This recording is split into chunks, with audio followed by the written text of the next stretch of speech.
Performed by L. Newlands.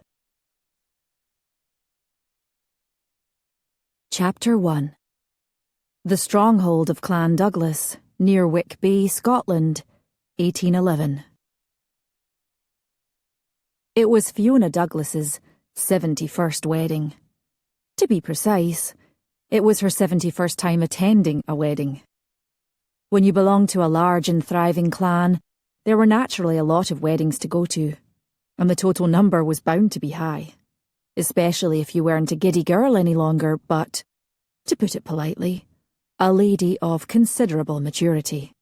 So, 71 weddings for Fiona. The details had long begun to blur, of course, but there were certain ceremonies that stood out in her mind. Today would be memorable because her youngest sister Rosalind was getting married.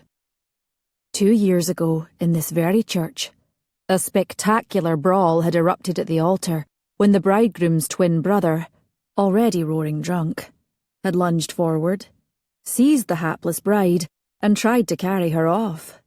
A wild melee ensued as several other men, also already drunk, had, with joyful shouts, joined in. 45 minutes later, the combatants subdued by brute force, and the bride's veil hastily repaired. The ceremony had proceeded without further incident, the chastened, bloodied twin the very first to warmly shake his brother's hand. It was also in this church that 3 years ago, Fiona had attended the wedding of her younger sister Dallas. 7 years ago, old Mrs. Gibbs, aged 98 and heartily disliked by nearly everyone in the entire clan, had loudly expired just before the vows were spoken. The general agreement was that she'd done it deliberately in a last triumphant bid for attention, and that she was likely chuckling up in heaven, or down below in the other place, because afterwards, as her corpse was being removed, her pet ferret had crawled out from a pocket in her skirt and dashed up the towering headdress of a haughty dowager from Glasgow, from which vantage point it had leaped gracefully onto the shoulder of Fiona's own mother, who had screamed and then fainted, sending the bride into hysterics and several small boys into paroxysms of noisy laughter, thereby provoking Fiona's father, the mighty chieftain of Clan Douglas, into a fury so awful that the wedding was quietly called off, and no one dared to partake of the gargantuan feast laid out in the great hall, resulting, of course, in a great deal of secret rejoicing in the servants' hall for at least 3 days after that. The ferret was never seen again. 8 years ago, it had rained so hard during the wedding of Fiona's cousin Christy that the church had begun to leak in, Fiona had counted, 14 places, and quite a few hats had been ruined. And 9 years ago, 9 years ago Fiona had watched as her younger sister Nairna had married the love of her life. The love of Fiona's life. Fiona had never told Nairna that. She knew that 17-year-old Nairna was madly in love with Logan Munro, and as for Logan, who could fault him for preferring sweet Nairna Douglas, as soft and playful as a kitten, petite and rounded in all the right places, and with masses of dark curls that framed her piquant little face most fetchingly. Who wouldn't prefer Nairna to Fiona, at 18 painfully thin and gawky and oversensitive, who blurted things out and tripped over her own feet? Especially since, at that moment in time, Nairna's dowry had been substantially greater than Fiona's. It all made total sense. Even back then, in the darkest period of her devastation, Fiona hadn't been able to summon resentment or hostility toward Nairna, whom she had loved, still loved, with the fierce protective devotion of an oldest sister for her younger siblings.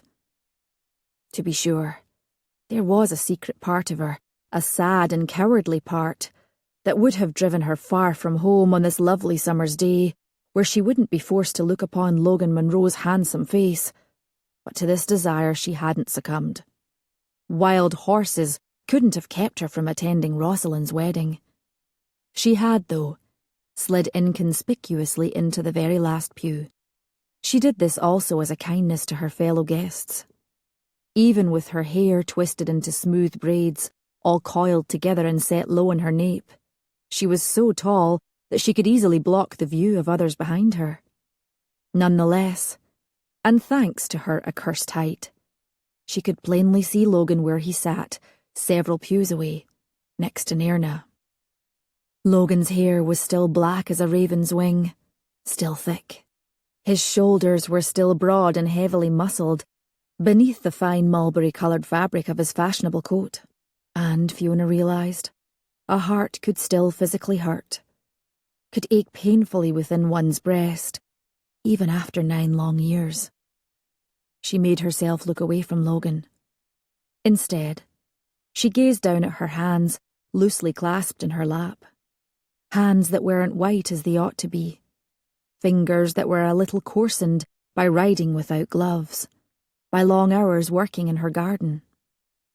Around her slim, the less charitable might even have said bony, wrist, was looped the silken cord of her reticule. Surreptitiously, Fiona loosened the opening of the reticule and pulled out a small piece of paper, quietly unfolding it. On it, she had written her latest list.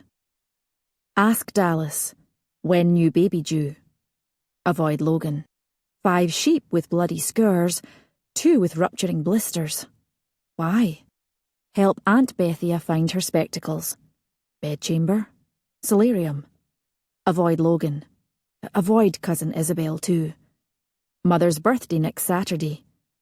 Tell Burns, stop cutting roses too early. Avoid Logan.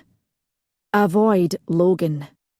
Fiona withdrew a small pencil from her reticule and added another item. Stop thinking about Logan. She also wrote, make sure maid packed Rosalind's warmest wraps and tartans. Northern cow pasture. Fence fixed. Osla Todd. Toothache. Better or worse? Stop thinking about Logan. Then she carefully folded the little piece of paper in 2, slid it and her pencil back into her reticule, and looked toward the front of the church, ensuring that her gaze was firmly fixed on Rosalind and her bridegroom, Jamie McComhin. How exquisite was Rosalind's gown, all shimmery silk and delicate lace, and how beautiful she looked in it. Jamie, in his turn, was a bonny young man. Fiona eyed him, the back of him, speculatively. Perhaps even a little bit suspiciously. He was amiable and intelligent and from a good family. Father had approved his suit readily enough and had even, in a sentimental spasm, doubled Rosalind's dowry. And so here she was, not quite 17, a bride. Fiona watched as Rosalind and Jamie turned to each other and smiled. Oh, she hoped that all would be well. She wished that she knew Jamie better, that she trusted him more. But thanks to handsome, charming, winsome Logan Munro, Fiona tended to view men with a certain scepticism, a certain reserve. She thought back to that dark time when she was 18, when Logan had come to Wick Bay to visit. Nothing formal had been declared between them, but enough had transpired previously in Edinburgh to make Fiona feel confident that she'd soon be betrothed. Instead, with stunning speed, Logan had transferred his affections to Nairna, gone to Father to request her hand in marriage, and been, to everyone's amazement, accepted on the spot. Quite possibly because Nairna, among all her sisters, held the softest spot in the hard and erratic heart of Bruce Douglas. Even though Fiona had confided in her mother about her hopes, Mother had, without missing a beat, continued to smile and flutter around Logan, petting and praising her future son-in-law. Fiona had long considered her mother, warm and affectionate, plump and still pretty in middle age, as soft and yielding and altogether as comfortable as a child's stuffed toy. But still, her behaviour did seem a trifle callous. Privately, Fiona had said to her, hating the little tremble in her voice, "Mother, why are you so friendly toward Logan, after what he did to me?" "Oh, my darling child, I know how hard it is for you, Truly I do, said her mother, her large dark eyes filling with tears. I remember how dreadful I felt when I discovered that your father had married me for my fortune. I really had thought it was a love match. It all happened during that terrible famine of the 80s, and people were starving. I was an heiress, you know, and only 17 like dear Nairna, but, she had added, smiling through her tears, I was considered quite beautiful in my day. Even your father said so. And he used my dowry so cleverly. Within a few years he brought the clan back into prosperity. Earnestly, Mother had leaned forward to pat Fiona's hand. Thanks to your father, we all live so comfortably, Fiona dear. Our gowns and jewels, everything of the finest quality. So you see, everything always works out for the best. I'm sure that Nairna and Logan will be very happy together. Such a handsome couple, and he simply dotes upon her. And that another suitor will come along for you. Someone you like even better. Fiona had brushed that aside. You don't regret marrying father?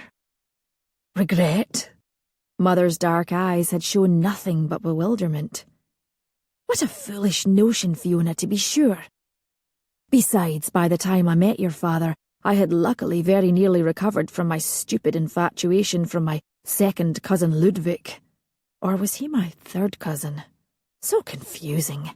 It would never have done, you know, for the very next year he went to America and was killed. And your father, so tall and so strong and so handsome. Like a Viking warrior, everyone said. Mother had fidgeted with the soft fringe of her shawl, then smiled again, and with every appearance of sincerity went on, I've been very happy these 20 years. Your father has taken such good care of us, and I'm just sorry that I haven't been able to do my duty by him.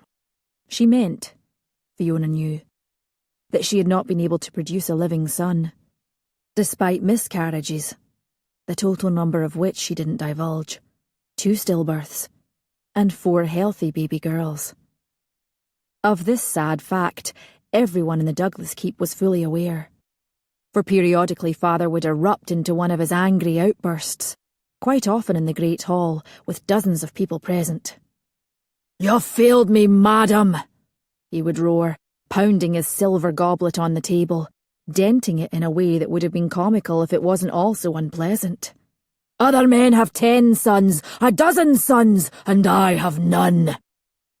Or, "I had my pick of maidens, and 'twas my misfortune to choose you, madam. They told me you were fertile for sons, that is," he might add, with a contemptuous glance toward his daughters. Or, "I've managed to save this clan from extinction, and what have you done all these years? Nothing." Mother would sit quietly, passively. But Fiona, watchful, observant, even as a child, would see the quiver of her tender mouth, the quick rise and fall of her chest, as she gave a deep silent sigh, her shoulders held tensely high. And then father might fling his tankard out into the hall, striking an unwary soul, or abruptly stand up and shove back his chair, toppling it, or stalk off, aiming kicks at the dogs who, fortunately, had learned to be preternaturally nimble when their master's voice was raised. Fiona would look around and see the tears in Mother's eyes, and in her sister's eyes too. Not hers, though. Her eyes were dry, and her heart would feel all stony and angry. "Mother," she would hiss, "he's awful." And then Mother would pull herself together and drop her shoulders and smile. "Oh, no, Fiona dear. It's just that he's had so much on his mind. Didn't you hear him say there's a wolf after his sheep, and the Talbots are feuding again and setting fires? It's not easy being chieftain, you know. Here, won't you have another slice of mutton? I vow you've somehow gotten thinner since breakfast." And grumblingly, Fiona would accept the mutton, being, in fact, still hungry. The human storm that was father would just as easily shift into good humour. And then there was no one in the world more delightful to be around, but you could never trust that he'd stay cheerful. His expression could darken in an instant. His fists would clench, and things might fly across the room. You always felt a little wary around Bruce Douglas. Eventually, he seemed to accept his fate as the father of only daughters. There was, at least, a crumb of comfort for him in this unfortunate debacle. The wealth he'd amassed made the Douglas girls highly desirable matrimonial quarry. Father had therefore had quite a bit of fun by decreasing his daughters' dowries on a whim or suddenly increasing them to astronomical sums, thus keeping his lawyers in a continual anxious flurry of documents destroyed and rewritten. Fiona's case was a little different. When, in his opinion, she'd been particularly annoying by, for example, forcefully disputing something he'd said or disappearing all day on her horse, Father would retaliate by eliminating her dowry entirely. But not forever. The sun would shine, Father would change his mind, and eventually restore it, quite possibly to a radically different amount. Over the years, suitors for the Douglas girls came and went, thronged and melted away, and Father watched, welcomed, interrogated, fainted, scorned, rejected, laughed, and allowed himself to be shamelessly flattered by them all. One by one, his daughters wed. All except Fiona, who had never somehow found someone she liked enough to accept, and Father, rather surprisingly, had only 9 or 10 times threatened to lock her in her bedchamber until she said yes. And so the time had passed, on the whole not unpleasantly. Fiona had kept herself busy. There was always so much to do. But weddings tend to resurrect old issues, old emotions, new ideas, new possibilities. As if on cue, Fiona was distracted from gazing steadfastly, if a little absently, at Rosalind and Jamie when, from his seat 4 pews away, Neil Burke turned and smiled at her, showing all his teeth, and this, in the context of a rather long face with large damp eyes, reminding Fiona forcibly of a horse.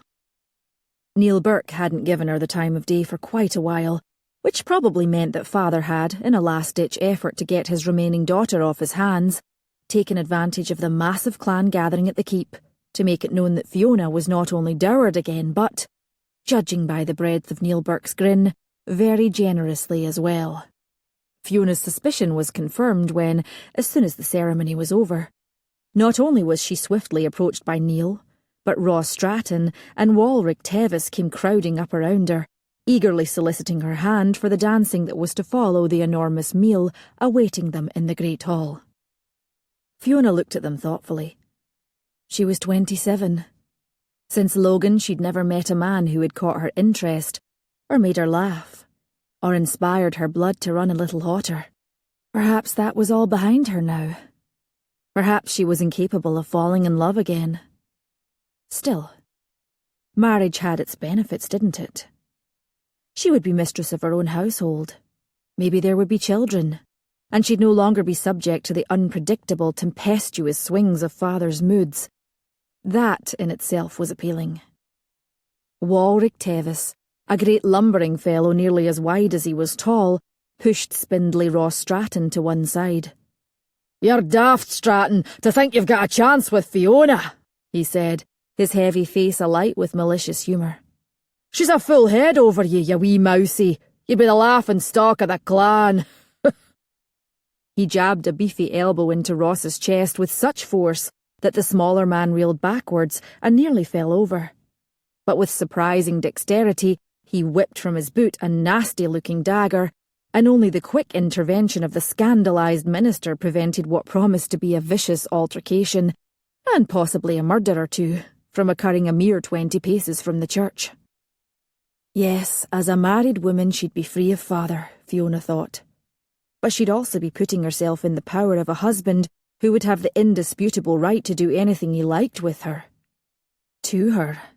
And yet, if any of them were to give the slightest sign that they really liked her, she might be tempted to seize the opportunity provided by her father's momentary generosity.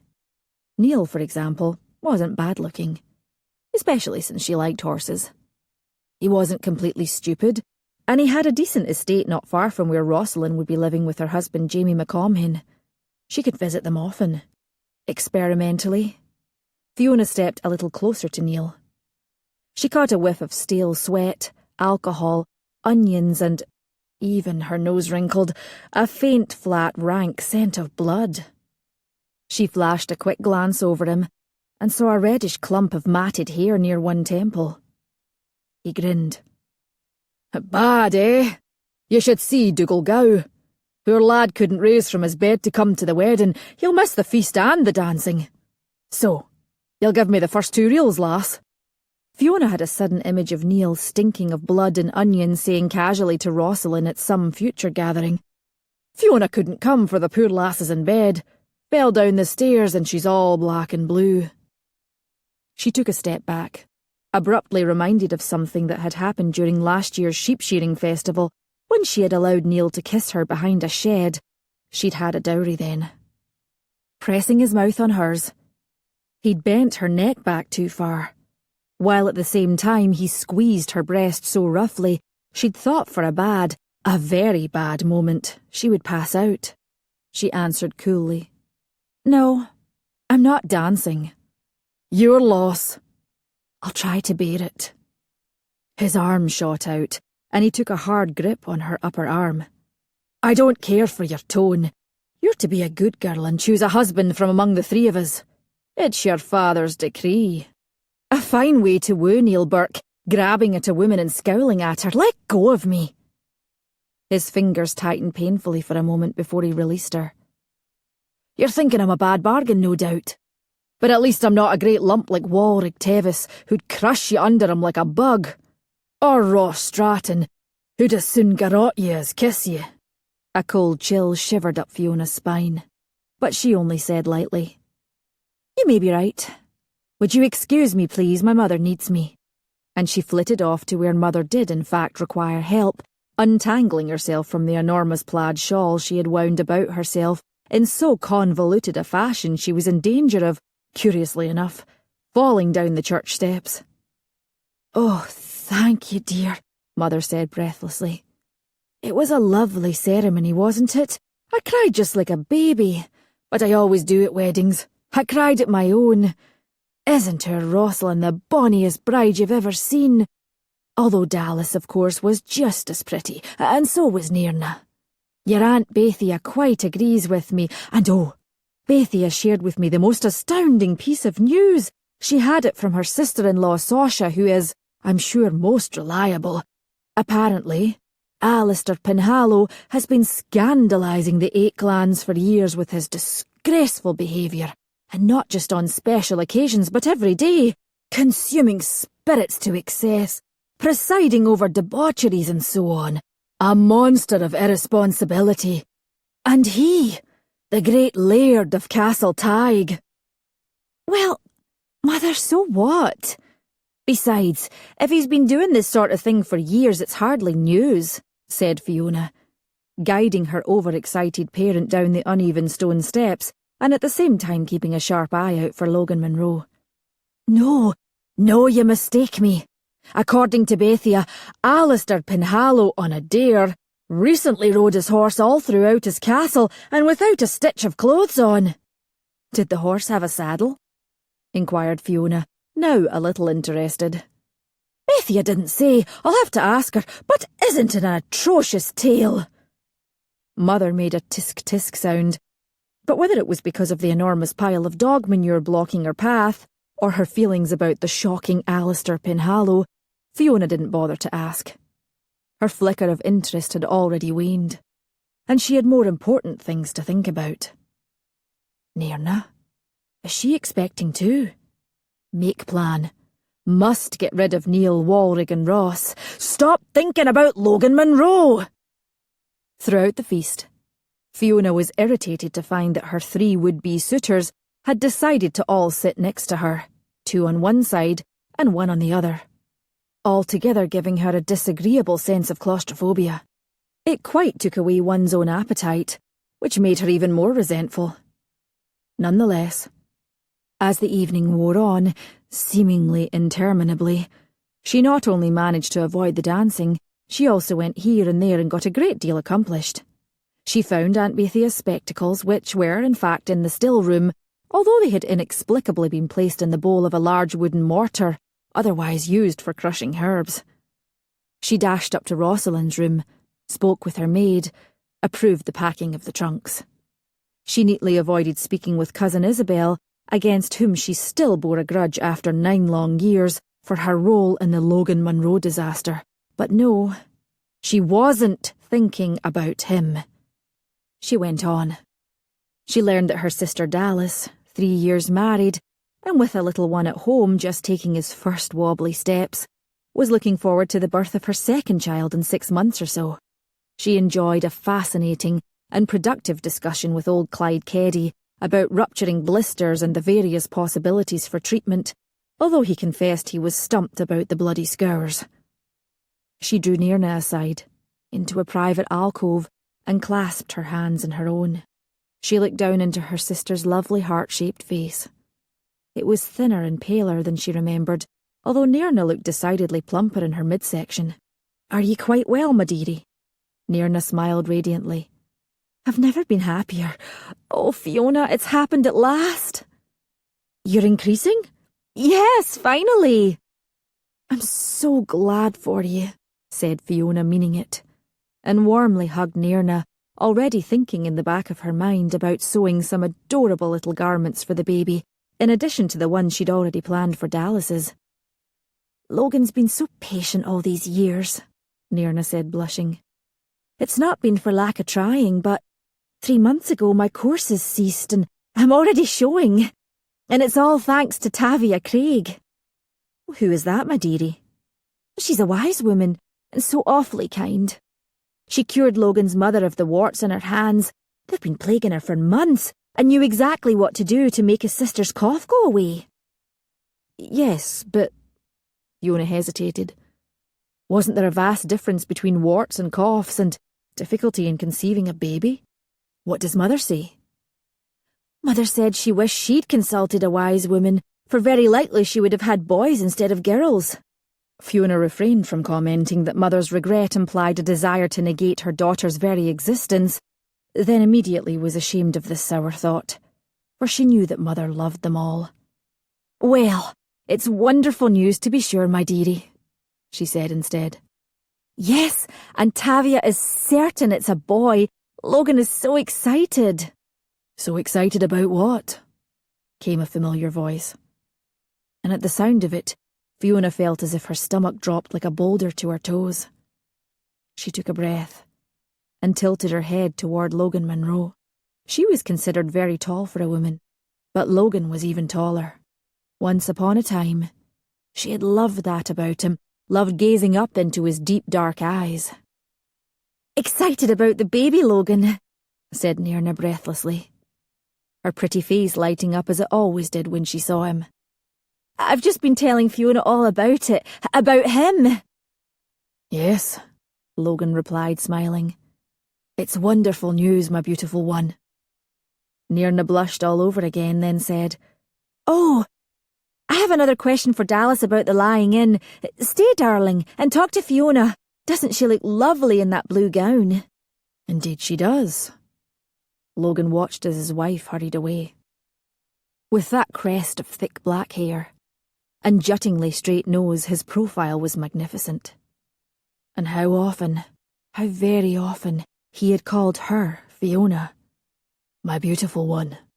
Fiona tamped down a treacherous rush of sweet memories as Logan turned to her again. Behind them, along the stone corridor, tramped a raucous horde of guests, singing at the Auld Trysting Tree, at the top of their lungs and banging. God in heaven, where had they gotten pots and pans? On the walls. Yet Logan never took his eyes from her. It was another one of his attractions. He always made her feel as if she was the only one in any room, at any gathering. Fiona almost felt as if she was melting in the delicious warmth of Logan's proximity. The years seemed to suddenly dissolve between them. She was once again a romantic, dazzled 18-year-old, and she found herself leaning a little closer to him, her lips parting expectantly, her limbs all at once feeling wonderfully heavy. Then, with a kind of inner gasp, she thought in horror, "You fool! Nairna, your sister!" She drew herself up to her full height, said coolly, "My congratulations to you both," and briskly walked past Logan Munro, away from him, ignoring the fact that in his expression, his half-smile, was a sympathetic sort of understanding, as if a little secret bond, unshakable, unbreakable, drew them together. A night and a day later, the celebrations were finally over. Her sisters had left with their husbands. Nearly all the guests had gone too, and the weary servants were hard at work cleaning up the keep.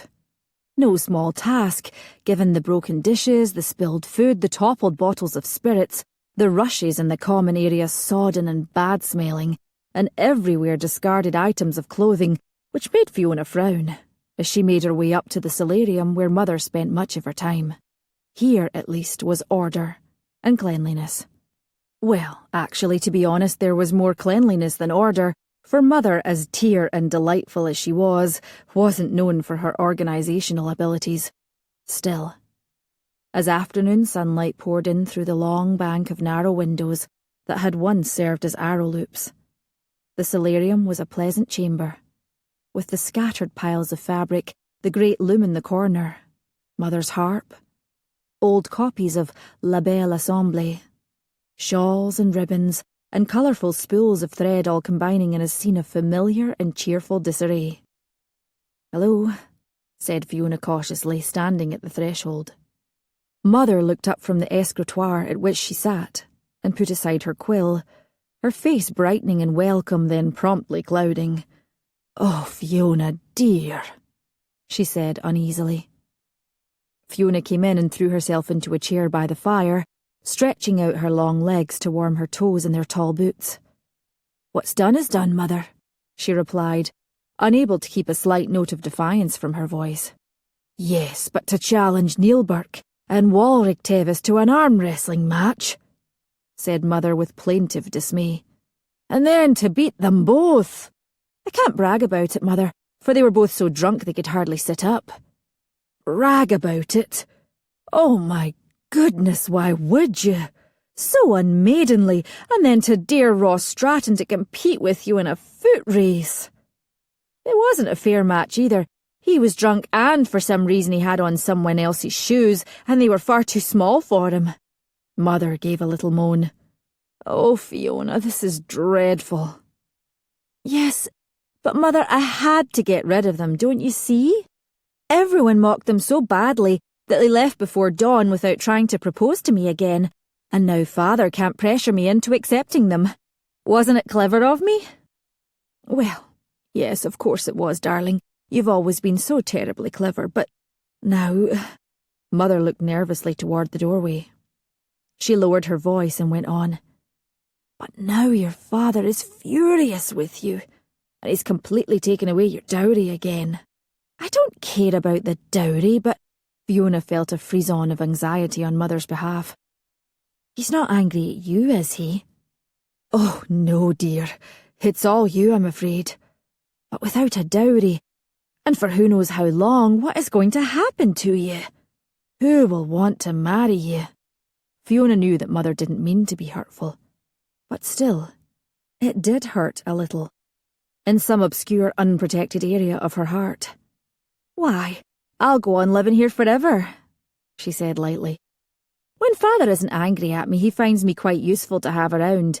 In fact, when he's in a pleasant state of mind, or is a little inebriated, he's often said I'm nearly as good as a son, such a way as I have with the crops and the animals."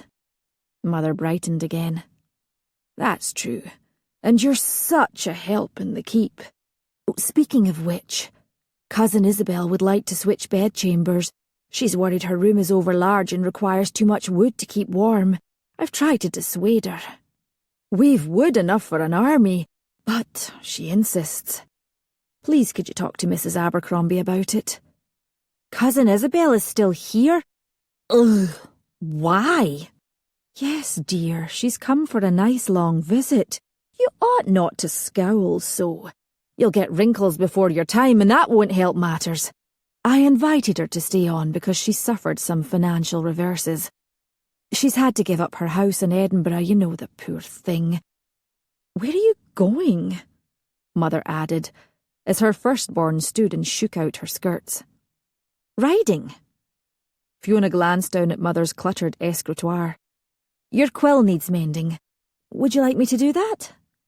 No, thank you, darling. I've quite finished my letters. 6 thank you notes, and I even managed to write to Henrietta Penhallow. I've owed her a letter for these many ages. Penhallow. That name again. How odd. Who is she, Mother? A distant connection in England, whom I met in London many years ago. Oh, said Fiona, losing interest. Not only did she want to avoid Cousin Isabel, she'd prefer to get out of the keep without encountering Father if possible, while his temper was running high. Well, I'm off to see Osla Todd and bring her a tincture for her toothache. You know she lives beyond the bog, so don't expect me for dinner. Oh dear, must you stay out past sunset? You'll take a groom, won't you? No. Fiona spoke without rancour. Mother knew she'd left off having a groom accompany her on her rides for many years now, but still she faithfully asked in the same sweet and hopeful way. Fiona dropped a kiss on Mother's smooth white forehead and quickly left the solarium, her boot heels clicking sharply on the cold flagstone flooring. She spoke with her housekeeper, Mrs. Abercrombie, about accommodating Cousin Isabel's request, and it was with relief that some half an hour later she was on her stallion Gaeleg and riding fast away from the keep, away from Father, away from them all. Sleep had not come to her last night, and now she was fatigued to her very bones, but at least she could, for these few snatched hours, be free. She loved the feel of the cool afternoon air ruffling her hair and her skirts, loved the vibrant green of summer all around her, and the great blue sky above. Loved gripping the leather reins in her bare hands, and how willingly her big white horse carried her along. It was almost like flying. Her tired mind calmed, quieted.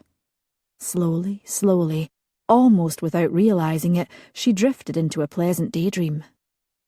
Herself, in a lovely blue gown, dancing, swirling circles on a polished wood floor, her lacy hem fluttering around her ankles, held in strong arms, her heart beating hard, looking up into dark eyes, alight with passion.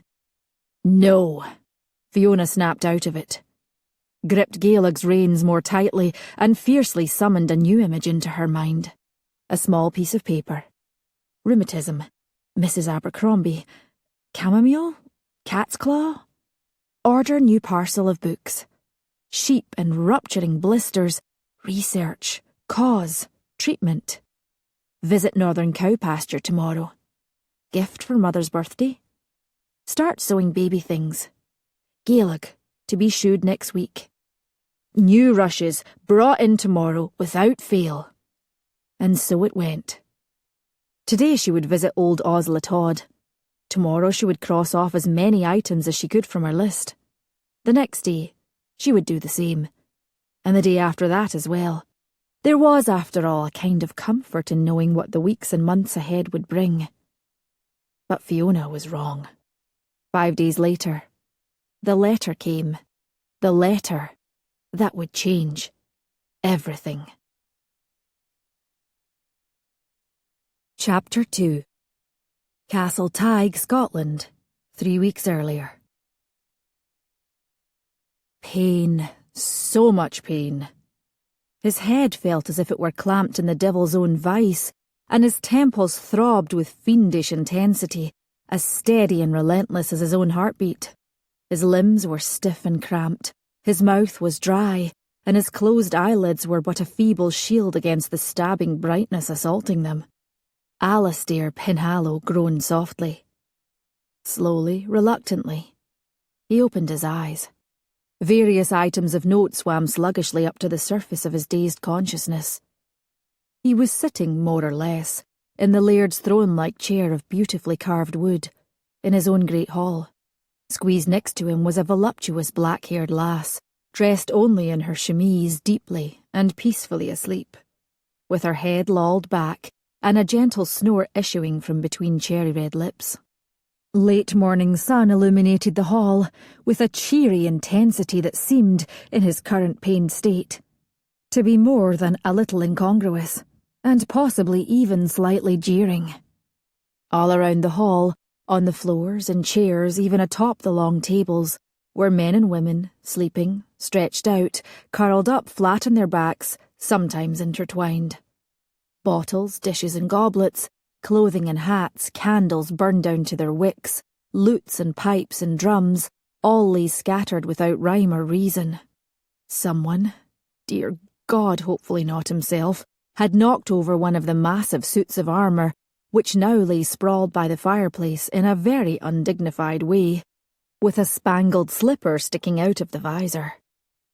Alasdair frowned, and with an effort turned his aching eyes to the woman with whom he was sharing the Laird's seat. Who in the hell was she? He had no idea. Uncle Duff had invited a lot of people to the celebration he'd organised in honour of his nephew's 35th birthday, and they'd brought a lot of people. And by midnight, the great hall had been literally packed with guests. Alasdair smiled faintly as the memories came flooding back. A good time had been had by all. The feasting, the singing, the dancing, and more. So now he was 35. He wondered if he should feel a little different. But why would he? A birthday merely represented, in an arbitrary way, the passage of time. Here he was, in the vigorous prime of his life, healthy as a horse, strong as an ox, rich as a king, enjoying an uninterrupted spate of years in which he did exactly as he pleased, whenever and wherever he liked. Yes, life was good. Just then, something cold and wet nudged his bare ankle. Wondering where his shoes had gone, Alasdair looked down to see his wolfhound Quillen at his feet. Intelligent dark eyes were looking up at him inquiringly. Shaggy ears were pricked, a hint, Alasdair knew, that breakfast was long overdue. He reached down a hand to caress that rough head, and as he did so, Quillen sharply turned it toward an archway leading off toward the kitchens. Fervently did Alasdair hope it was a servant, bearing a refreshing tankard of ale, or even a silver pot filled to the brim with blisteringly hot coffee. But no, it was Dame Marjorie, quite possibly the oldest member of the clan, hunched over her gnarled stick and stumping into the hall. Trailing behind was her little granddaughter Sheila, who viewed the desolate scene before her with blasé indifference, her expression distinguished by eyes which seemed to gaze in two different directions at once, seeming more focused on something immaterial and inward. And for that, Alasdair could only be thankful. As uneasily he wondered if a 7-year-old really ought to be in the great hall at this particular moment. As Dame Marjorie drew near, she noisily banged her stick on the marble floor, causing people nearby to stir, moan, rouse. She passed by Uncle Duff, insensate, draped sideways on a chair, and his long beard dangling perpendicularly, and muttered audibly, "Ach, the old wastrel," before turning her piercing and unblinking stare to Alasdair. Finally she stopped before the dais, on which the two great chairs, one for the Laird, one, long unoccupied, for his lady stood. Her silence, Alasdair noted, had a heavy, expectant, rather ominous sort of quality, and he groaned under his breath. He wasn't in the mood for drama. Still, he was the Laird, and one must be polite, so he cleared his throat and said, "A good day to you, madam." "And to you, Laird," she answered with an awful punctilious politeness. "May I tender my congratulations to you on your birthday?" "I thank you." "I believe I am correct, Laird, that as of yesterday you turned 35. "Aye, madam." "Not 34, Laird." "Nay, 35, madam." "Not married, are you, Laird?" Alasdair looked narrowly at Dame Marjorie. Had she gone soft in her aged head? Everyone knew he was unmarried, and, in fact, happily so. But courteously he replied, "Nay, madam, I'm not." "Well then, Laird, perhaps you're not aware of the ancient clan decree which dictates that any chieftain of Castle Tig who remains unmarried by his 35th birthday must immediately invite the eligible high-born maidens of the 8 clans of Killally to stay within the castle and within 35 days choose one to be his bride." Dame Marjorie issued this disconcerting pronouncement in stentorian tones, and with a single breath leaving her gasping a little by the end. She breathed in deeply, then added sternly, "The wedding to follow within 35 days. A sufficient number of people had woken up by now to create a stunned, open-mouthed audience for Dame Marjorie, who seemed well satisfied by the effect of her words. Alasdair sat upright, jostling the black-haired lass who let out a choked snore, but remained blissfully asleep. He stared balefully at her, and then at Dame Marjorie, as the unpleasant import of her proclamation sank in. "And if I don't obey?" he said, losing a little of his earlier politeness. "Death to you, I fear," the old crone replied with annoying promptitude. "Hanged and quartered, Laird, and your head displayed in the courtyard as a warning to all who leave of their sacred duty to the clan." "To be picked clean by crows?" he said sarcastically. "Nay, Laird. According to clan law, it's to remain on a pike for 35 days before being buried along with the rest of you. Depending on the weather, the crows might not have time to pick your head clean." 35. 35. It was evidently a theme, and Dame Marjorie seemed to be enjoying her role in this farce a little too much. Alasdair scowled fiercely.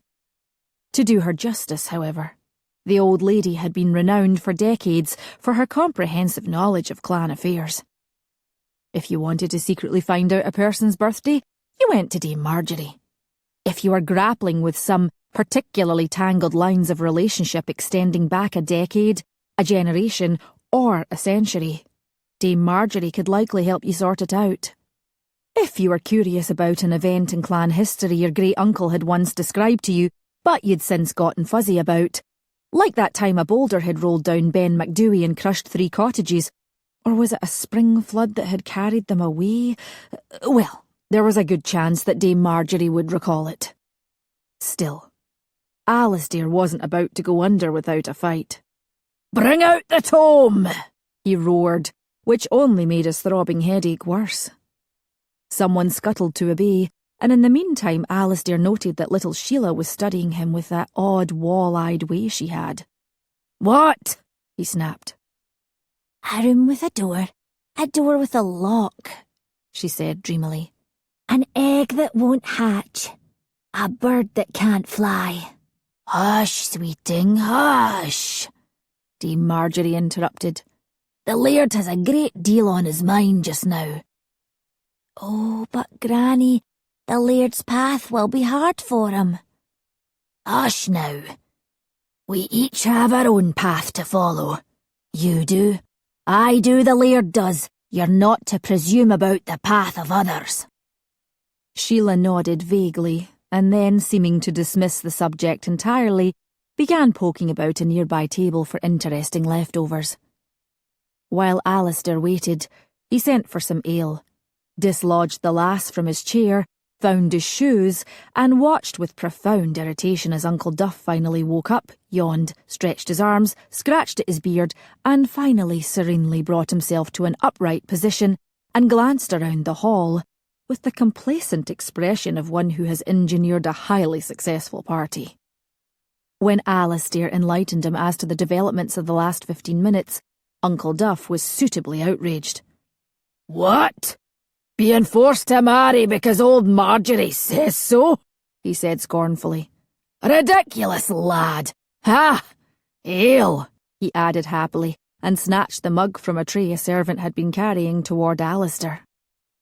"To your health, uncle," said Alasdair grimly. Thank you, lad." cheerfully replied Duff, oblivious, his moustache already doused with foam. By the time a servant returned, lugging the enormous old tome, and blown off most of the dust and cobwebs in which it was encased, Alasdair had managed to safely receive, and down in one long gulp, his own mug of ale, and set in motion general clean-up of the hall and breakfast to be served. The tome, the hoary and irrefutable compendium of clan law, was set at the head of the high table, and he began leafing through it, with Duff hanging over his shoulder and his beard continually getting in the way, forcing Alasdair to testily bat it aside several times. After some 20 minutes of fruitless searching, Dame Marjorie, who had remained standing there leaning on her stick, issued a noise suspiciously close to a cackle and said, "Page 328, Laird." Alasdair favoured her with a hard glance, then turned to page 328. There it was, in plain black and white. He was indeed 35 and unmarried, but apparently not unmarried for long. Unless he wanted to die, and that he most certainly did not. He was having far too good a time for that.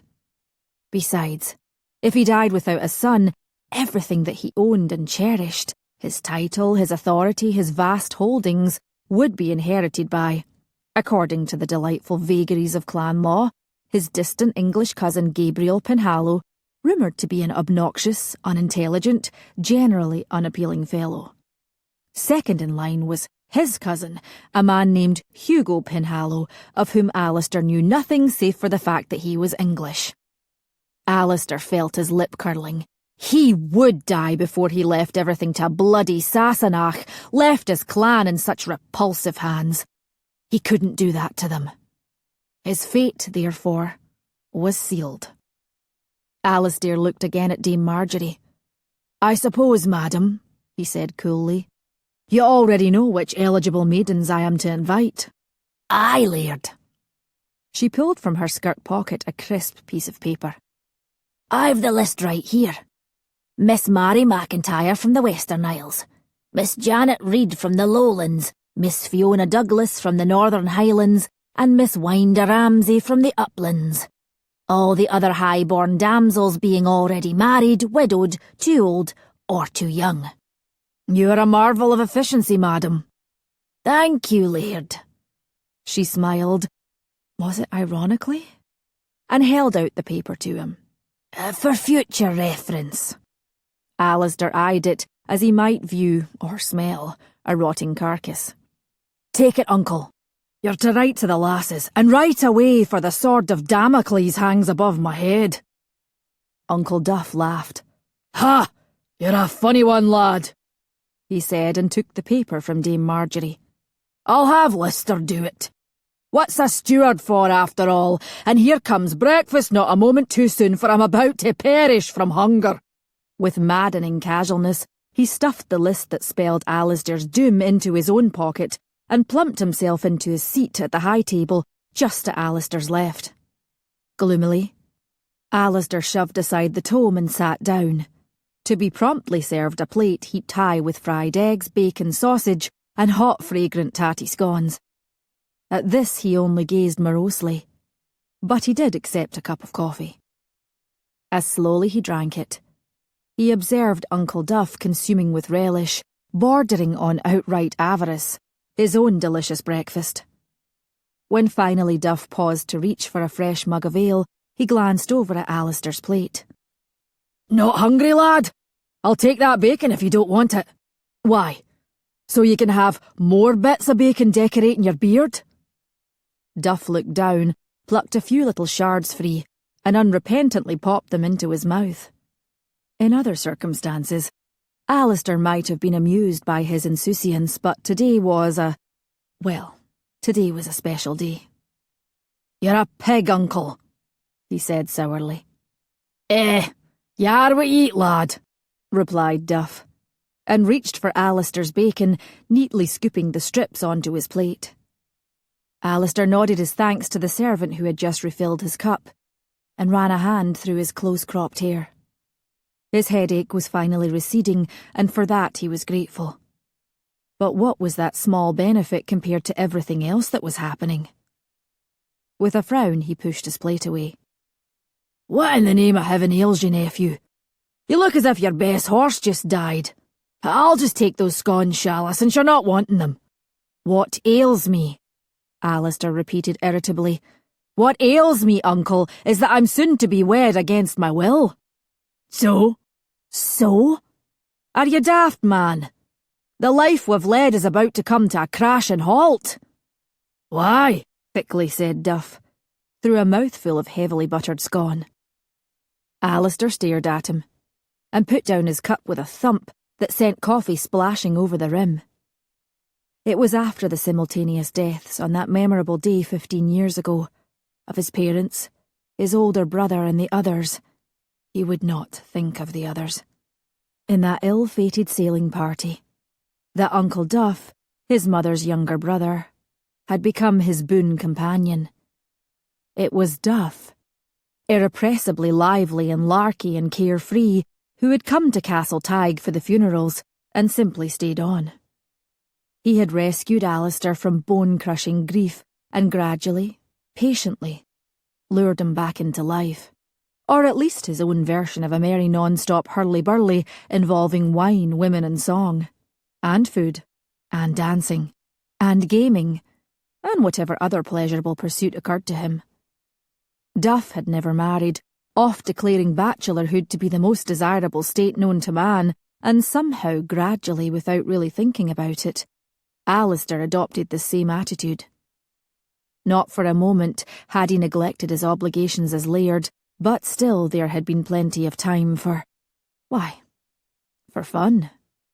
Just the way he liked it. "You'll excuse me for not exactly loving the idea of giving up my freedom," he now said to his uncle. "You're the one who's daft, lad. What is a wife but a broodmare? You'll pick one of the lasses, get her with child as many times as it takes to produce a son or two, and that's the sum of it. Nothing else will change." Duff very generously put Alasdair's bacon, all but one strip, back on his plate and slid it toward him. "And we'll have a grand time once the lasses arrive. Feasts, dances, picnics, riding expeditions, tours of the castle, excursions to the keep of the moor, boating on the loch." He stopped himself, then hastily added, "No sailing, but we'll be as gladsome as the day is long. You can be sure of that. It's the Penhallow way." Thoughtfully, Alasdair picked up a strip of bacon and bit into it. It was true, after all, that as Laird he did owe it to the clan to produce an heir. But Duff had a point. There was no need to get all worked up about the whole thing. Nowhere was it written that he had to permit a wife to cling to him, bother him, get in his way, make demands on him. Nobody was talking about a love match. And love, as a word, as a concept, wasn't something which he spent much time dwelling upon. Was his life diminished because of it? Not a bit of it. He'd gone on very happily, thank you very much, these past years. All at once. Like the dark clouds of night giving way to a clear new day, everything seemed wonderfully simple again. Wonderfully safe. And Alasdair felt his mood lifting. He took another bite of bacon. It was fragrant and crunchy, with a delicious little ribbon of fat on one side. He chewed, enjoyed, swallowed, reached for another piece, and as he did so he realised that Duff was leaning back in his chair, watching him, his hands folded across his ample middle and his eyes twinkling. "That's more like it, lad. We'll seize the day as we always do, once I've given the list to Lister with his instructions. Ha! The list to Lister. Shall we head down to the river for some fishing?" Alasdair smiled, really smiled for the first time that day. Normalcy, like a fine, familiar mantle, seemed to wrap itself all about him, warm and comforting. It was all going to be just fine. "Aye," he said cheerfully, and found himself thinking about that delectable black-haired lass again, she of the voluptuous figure and the cherry-red lips. Perhaps later on, today or tonight, if she was still around, he could get to know her just a little better. When Miss Mary McIntyre of the Western Isles received and read the letter summoning her forthwith to Castle Tig, she gave a soft gasp, felt a trifle light-headed, and promptly sat down on the nearest sofa, grateful that her maid was quick to bring her vinaigrette and wave it gently underneath her nose, and that dear little Pug kept trying to lick her chin as if he wanted to help too. This was just like the Cendrillon story, which she had read countless times as a little girl. The prince, in this case Laird Alasdair Penhallow, who really was a kind of prince among the 8 clans of Killally, had invited the young ladies of the land to his beautiful castle in order to select one to be his bride. Only there would be just 4 candidates, which did improve the odds tremendously. And of course she herself wasn't a servant girl forced to do a horrid amount of housework, dress in nasty tatters and sleep among the cinders to keep warm. Instead, she lived a very nice life in a luxurious mansion with fond parents who doted upon her and kept her under anxious watch as her constitution was, unfortunately, rather delicate. On the other hand, there were so many similarities that it nearly took one's breath away. For example, how often did Mama and Papa call her their little princess? Every day. 2, she had a wonderful godmother, a dear friend of Mama's, who was so very kind and was always sending the most delightful gifts. And, like Cendrillon, Mary loved to dance. At all the local assemblies, she was quite sought after. Everyone said that she had the tiniest waist, the prettiest little feet, and a laugh like the tinkling of fairy bells. People were so nice, weren't they? Mary picked up Pug and cradled him in her arms. Oh, I do hope there will be a ball, Puggy. If I'm well enough and Mama and Papa let me, I'll stay up long after midnight. Pug gave a short, sharp bark. You want to know if you can go too, Puggy? Of course you can. I'll dress you up in your very best collar too. We'll make absolutely sure it matches my gown. Mary smiled and held him close. When Miss Janet Reed of the Lowlands got her letter, she had only an hour before returned from a stroll in the manicured gardens to the back of her house, and in the company of a young man who had for the past months been courting her most ardently. Her governess, Miss Sad Shovel as she liked to call her, had been discreetly trailing behind her, her face just as dreary and spade-like as ever. Janet had been inclined to encourage this young man over her other suitors, for he was terribly good-looking, came from a fine family, and stood to inherit a handsome fortune from his father. Oh, and she liked him well enough. But having read the letter, she changed her mind, and she laughed and clapped her hands with joy. A marriage to the Laird of Castle Tig would be a far better arrangement. Quite a coup, in fact. Besides, she'd heard a few things about Alasdair Penhallow, and he did sound like fun. And she was quite partial to fun herself. Not for her the staid life of your average miss, always sitting around sewing samplers or plucking dolefully at harps or poring over dull books. No, she was cut from a very different sort of cloth, which reminded her. She went with her light tread to the drawing-room and announced, "I'm going to Castle Tig. We need Miss Cowden to come in right away and bring all her assistants and plan to stay as long as necessary. I need a new wardrobe and we haven't much time." Her mother, seated across from Parson Tidwell, who had no doubt come on behalf of his tedious orphanage or his seemingly endless supply of poor people, at once lost her look of thinly disguised boredom and turned to Janet in astonishment. "You're going to Castle Tig? Why?" "So I can marry Alasdair Penhallow, of course." "The Penhallow? He's offered for you?" Janet Reed smiled. "No, but he will." Instantly, her mother grasped the salient facts. "I'll send a note to Miss Cowden right away," she said. And with a nod to Parson Tidwell she rose, indicating that his presence was now, well, more than a little onerous. Miss Winder Ramsay's home was in the uplands, But she was not there to personally receive the letter. She was in Glasgow, where she was in her final weeks at Miss Eglingstone's finishing school for young ladies, at which esteemed establishment she had over the years received a superior education in all the necessary subjects, including dancing, French, needlework, watercolours, music, penmanship, and use of the globes. However, an express had swiftly been sent from home, and Winder was to wait at Miss Eglingstone's until her parents could arrive and sweep her directly off to Castle Tig. Winder used the time very productively to graciously share the good news with her schoolfellows. Was it her imagination, or did they seem to turn an unattractive shade of green? As well as to consult her guidebook, which described all the best estates, castles and monuments in Great Britain. Castle Tig, it turned out, figured importantly as one of the most magnificent dwellings in Scotland.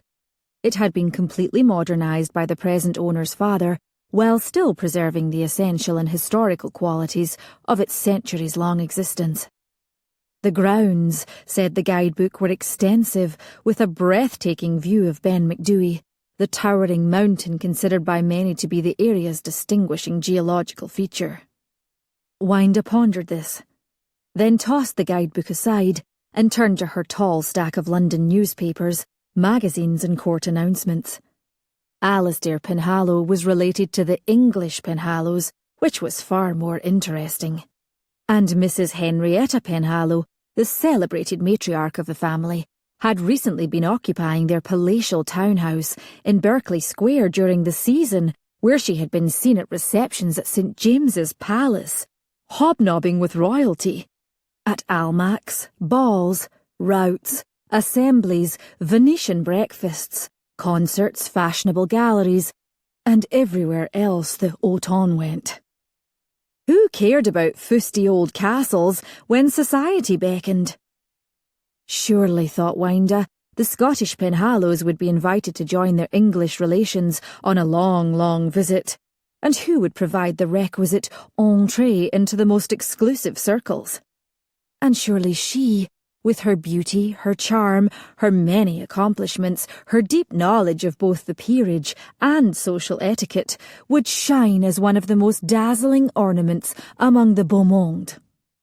Her parents had stupidly believed she would be content to return home to Dumfries, that provincial backwater filled with nobodies. But now, Winder's ambitions suddenly seemed within her grasp. Marry Alasdair Penhallow, and then London. Glittering, sophisticated London, it was waiting for her. Sitting in the solarium with Mother, and unfortunately Cousin Isabel, Fiona had just finished sewing a handsome little baby smock, and was deciding whether to start on a new one, or to pick up her book, or to reluctantly help Cousin Isabel with a ludicrously tangled mass of yarn with which she was ineffectually wrestling, when Father came striding in, his muddy boots leaving a damp, malodorous trail behind him. In one hand he held an opened letter, which he tossed at Fiona. "You're off to Castle Tig, girl," he said. "What? Why?" she demanded. "Clan decree." Frowning, Fiona picked up the paper from the floor at her feet and scanned both sides. "This is addressed to me?" Father shrugged, and Mother said in a high, excited voice, "What on earth is going on?" "Alasdair Penhallow's to choose a bride from among the eligible lasses of the 8 clans, that's what's going on. I suppose I'll have to reinstate her dowry, although those drains in the turnip fields are clogging in a bad way." Penhallow, thought Fiona, her brain spinning frantically. Penhallow again. Then she seized upon one pertinent element. "I'm sure I'm too old for this, Father." He only gave her a wolfish smile. "Read the letter." She did, and glared at Father. "It says here that if I were 28, I'd be past the age of eligibility. This is ridiculous, demeaning. I'd rather die than traipse off to Castle Tig to be displayed like a sheep before some reprobate." "Keep reading." In a disbelieving voice, Fiona read out loud. The consequence for failing to abide by sacred clan law is death? Said female to be weighted with stones and flung into the nearest loch, known to have a depth greater than 20 feet. Bagpipe accompaniment optional? How romantic! Put in Cousin Isabel, wreathed in smiles. Fiona, dear, what a wonderful opportunity for you! Fiona glared at her too, wishing she could hang a millstone around that dame's plump neck and shove her into the closest body of water. You're to leave tomorrow, said Father. Tomorrow? Mother exclaimed. But I couldn't possibly be ready to leave by then. Oh, you're not going, Father told her, then looked over at Fiona, his eyes twinkling maliciously. I'm sending Isabel as her chaperone. There was a stunned silence. No, said Fiona with revulsion, even as Cousin Isabel gave a little shriek of delight and said, oh, my dear Bruce, what an honour! You can be sure I'll take very, very good care of dear Fiona. Fiona shot her a malevolent glance. Yes, just as you did in Edinburgh 9 years ago, you old bat, when I came for a nice long visit, encouraging Logan Munro's advances to me, leaving us alone together when you knew it was wrong, and look what happened. I fell head over heels in love with him and expected to marry him, only it didn't quite turn out that way, did it? Mother faltered. But surely I ought to go. I simply assumed... My mind's made up, madam. We'll have no further discussion on the topic. Besides, they won't be gone long. Penhallow will take one look at her and I reckon that'll be that. A soft, incomprehensible mutter of distress came from Mother, but she didn't dare to actually say anything. And Fiona responded with a politeness that imperfectly concealed deep irony. Why, thank you, Father. Everyone says I take after you, after all. He skilled. Well, you never curbed that sharp tongue of yours, girl. It's lucky for you that you're the spitting image of myself, else I'd have sworn your mother played me false. And you'd have left me as a babe on the shores of the bay to die? Another murmur from Mother. A growl from Father, who curtly said to Isabel, Make ready, for you both leave at dawn, and stalked out of the solarium. Gone, but not forgotten, thought Fiona, as he'd left the foul stink of his boots behind him. Furiously, she jumped to her feet and thrust the letter into the fire, and with a satisfaction she knew was foolish, she watched it burn to cinders. She did not turn around when she heard Cousin Isabel exclaim happily, Well, this is going to be so much fun! Because otherwise she might have been tempted to say, or do, something which later it was just possible she might regret. Chapter 3 Castle Tig, Scotland, 1 week later. This dinner, thought Alasdair Penhallow, was bizarre. During it, as one course succeeded another, he'd been stared at by his guests, as if he were a puzzle to be worked out, a celestial visitation, an exotic and possibly dangerous wild beast, or a meal for a starving person. He took a sip of wine and glanced around the high table. How odd to think that sitting here before him was the young lady who would become his wife. He wondered how long it would take for him to make his selection. Would he decide right away, or wait until the last minute? Luckily, no one could expect him to make a decision tonight, so he could at least look at them without raising expectations too high. One thing was already obvious. They were 4 very different women. Miss Mary McIntyre was a wee dainty lass, pretty as a princess, even to the sparkly tiara set in her golden locks. She sat to his immediate right, and shared her chair, and much of her food, with her asthmatic pug dog, a friendly little beast whose overtures to Cologne had been met with regal indifference. Next to Mary was Miss Janet Reed, whose emerald green eyes shone and white teeth flashed. Attractive and vivacious, she seemed entirely at her ease, matching him glass for glass of wine, and exchanging endless jokes and banter across the table with Uncle Duff, who roared with laughter and sent speaking glances of approval to Alasdair. To Duff's left, had been placed Miss Winder Ramsay, clad in a daringly low-cut gown which flaunted a stupendous décolleté. She ignored Janet Reed's spirited attempts to bring her into the conversation, saying in a clear, carrying voice to her neighbour, "So vulgaire to parlez-vous sur la table. Il ne faut passer. Don't you agree, mine chère Mademoiselle Douglas?"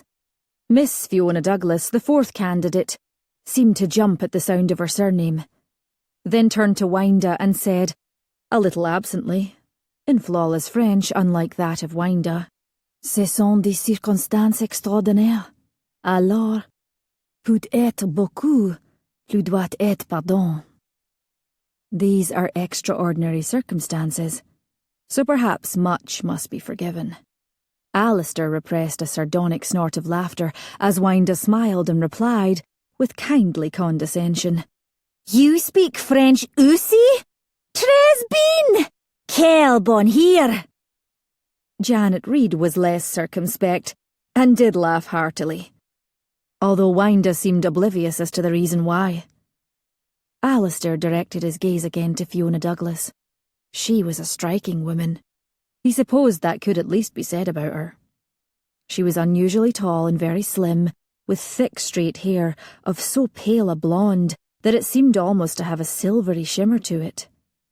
Her eyes, big in her slender face, and framed by long dark lashes, also defied simple classification, for they seemed to change colour, much like a stormy sea or a sky roiled by strong winds. Just now they were a mysterious grey blue, remote, aloof, as if she were, or rather wished herself to be, 1,000 miles away. She alone among the four gave the appearance of utter disinterest. In him? In the competition for his favour? Alasdair studied her curiously. She wasn't his type at all. He preferred shorter, rounder lasses with dark hair and laughing eyes, who were lively and sportive, not ice maidens who looked at you, through you, like you didn't even exist. That, he thought wryly, was an unusual experience for him. Well, what did he care? Fortunately, there were 3 other lasses who seemed to find him quite appealing. Still, as he bent his head to courteously attend to a remark little Mary was making, something about dancing and a ball, was she actually talking about glass slippers? He wondered, just for a moment, exactly what it was that Miss Fiona Douglas was thinking about. In her mind, Fiona was composing the letter she planned to write to Mother later that evening. "Today we arrived safely after 6 straight days of travel. I am deeply grateful I was riding Galag, as it spared me the necessity of talking to Cousin Isabel for much of the time. She was very distressed by the extravagance of our accommodations and insisted on, for her part, sleeping in less expensive bedchambers, and so by the time we arrived at Castle Tig, she was covered in fleas and the carriage is infested. I will look into remedying that as soon as possible. The carriage, I mean. Cousin Isabel is on her own. The castle itself was a surprise. I've only seen a little of it, but apparently it has been extensively renovated. My rooms, yes, rooms, include a capacious dressing room with its very own bathtub, with hot water cleverly conveyed into it by means of a cylinder and pipe. Cousin Isabel was scandalised when she saw it, and declared I must take my baths in a tub before the fire, with hot water brought up by maids, as is customary. But there she is wrong, yet again. I am going to take a long hot bath, tonight. I'm very sorry to have missed your birthday, Mother, but I send you my felicitations and love. This stupid event here cannot, according to its own arcane rules, last beyond 35 days, but with luck I'll be home before then, and I will finish your gift as soon as possible. Please can you send Nairna the little smock I made? Also, I'm afraid that tooth of Osla Todd's will have to be pulled. Could you have Ranald Keddy out to do that? He will be gentle, I know. By the way, at the inn in Dornoch, I had a nice talk with a farmer, a very gentlemanly fellow, no matter what Cousin Isabel may urgently write you as she threatened, who suggested warm oat and burdock poultices for sheep suffering from rupturing blisters. Perhaps you could mention that to Father. In this fashion, Fiona passed the time agreeably enough. Although, as she was contemplating adding a border of crimson to the shawl she'd been knitting for Mother, and wondering if tomorrow she could start on a baby smock for Dallas, she became aware of a creeping sensation of being watched. She blinked and realised that at her side was standing a thin, rather scrawny child of perhaps 7 or 8 years of age, whose pale blue eyes, with faint, almost transparent lashes, were fixed simultaneously upon herself and some other unknown object. Fiona smiled. "Hello." "You face in the wrong direction, lady. You stare at the moon ever-changing," intoned the little girl in a solemn voice. Perplexed, Fiona caught at her small, grubby hand and clasped it in her own. "I understand you not, Hinny." "You look, but you do not see. Turn about, lady, turn about." From across the table, Janet Reed gave another jolly laugh, reminding Fiona irritably of a braying donkey, and cried, "We have a wee poetess among us! How charming! How inscrutable!" The girl freed her hand from Fiona's and slowly twisted toward Janet. After an interval of silent observation, she said, "You leap, but should not. You go, but you ought not." Janet only laughed again, and Alasdair Penhallow said, "Away with you, little Sheila, for you disturb my guests. Return to your place at your table, and you'll see that ices are shortly to be served." Suddenly Sheila looked like every other child who craves dessert. "Oh, Laird, 'tis my very favourite," she exclaimed, and hurried away at once. "Ices," Winder Ramsay informed Fiona in a knowledgeable tone, "are the most fashionable gourmandises in London. The très charmante Prince Regent is said to be particularly fond of pistachio ice." "I see," said Fiona politely, although in fact she could not have cared less. Then looked at her pretty gold-rimmed plate, as if seeing it for the first time. She had to admit, in another surprise, that dinner had been a most elegant experience, quite surpassing even the most formal meals served at home, where one could count on mutton being served every day. Boiled, broiled, braised, baked, fried, stewed, and occasionally fricasseed. She had enjoyed every bite of her cold pheasant pie, and the poulet aux champignons, garnished with a delicate watercress sauce, also were delicious. Perhaps she could get the recipe from the cook. Something else to do tomorrow. She added it to her mental list.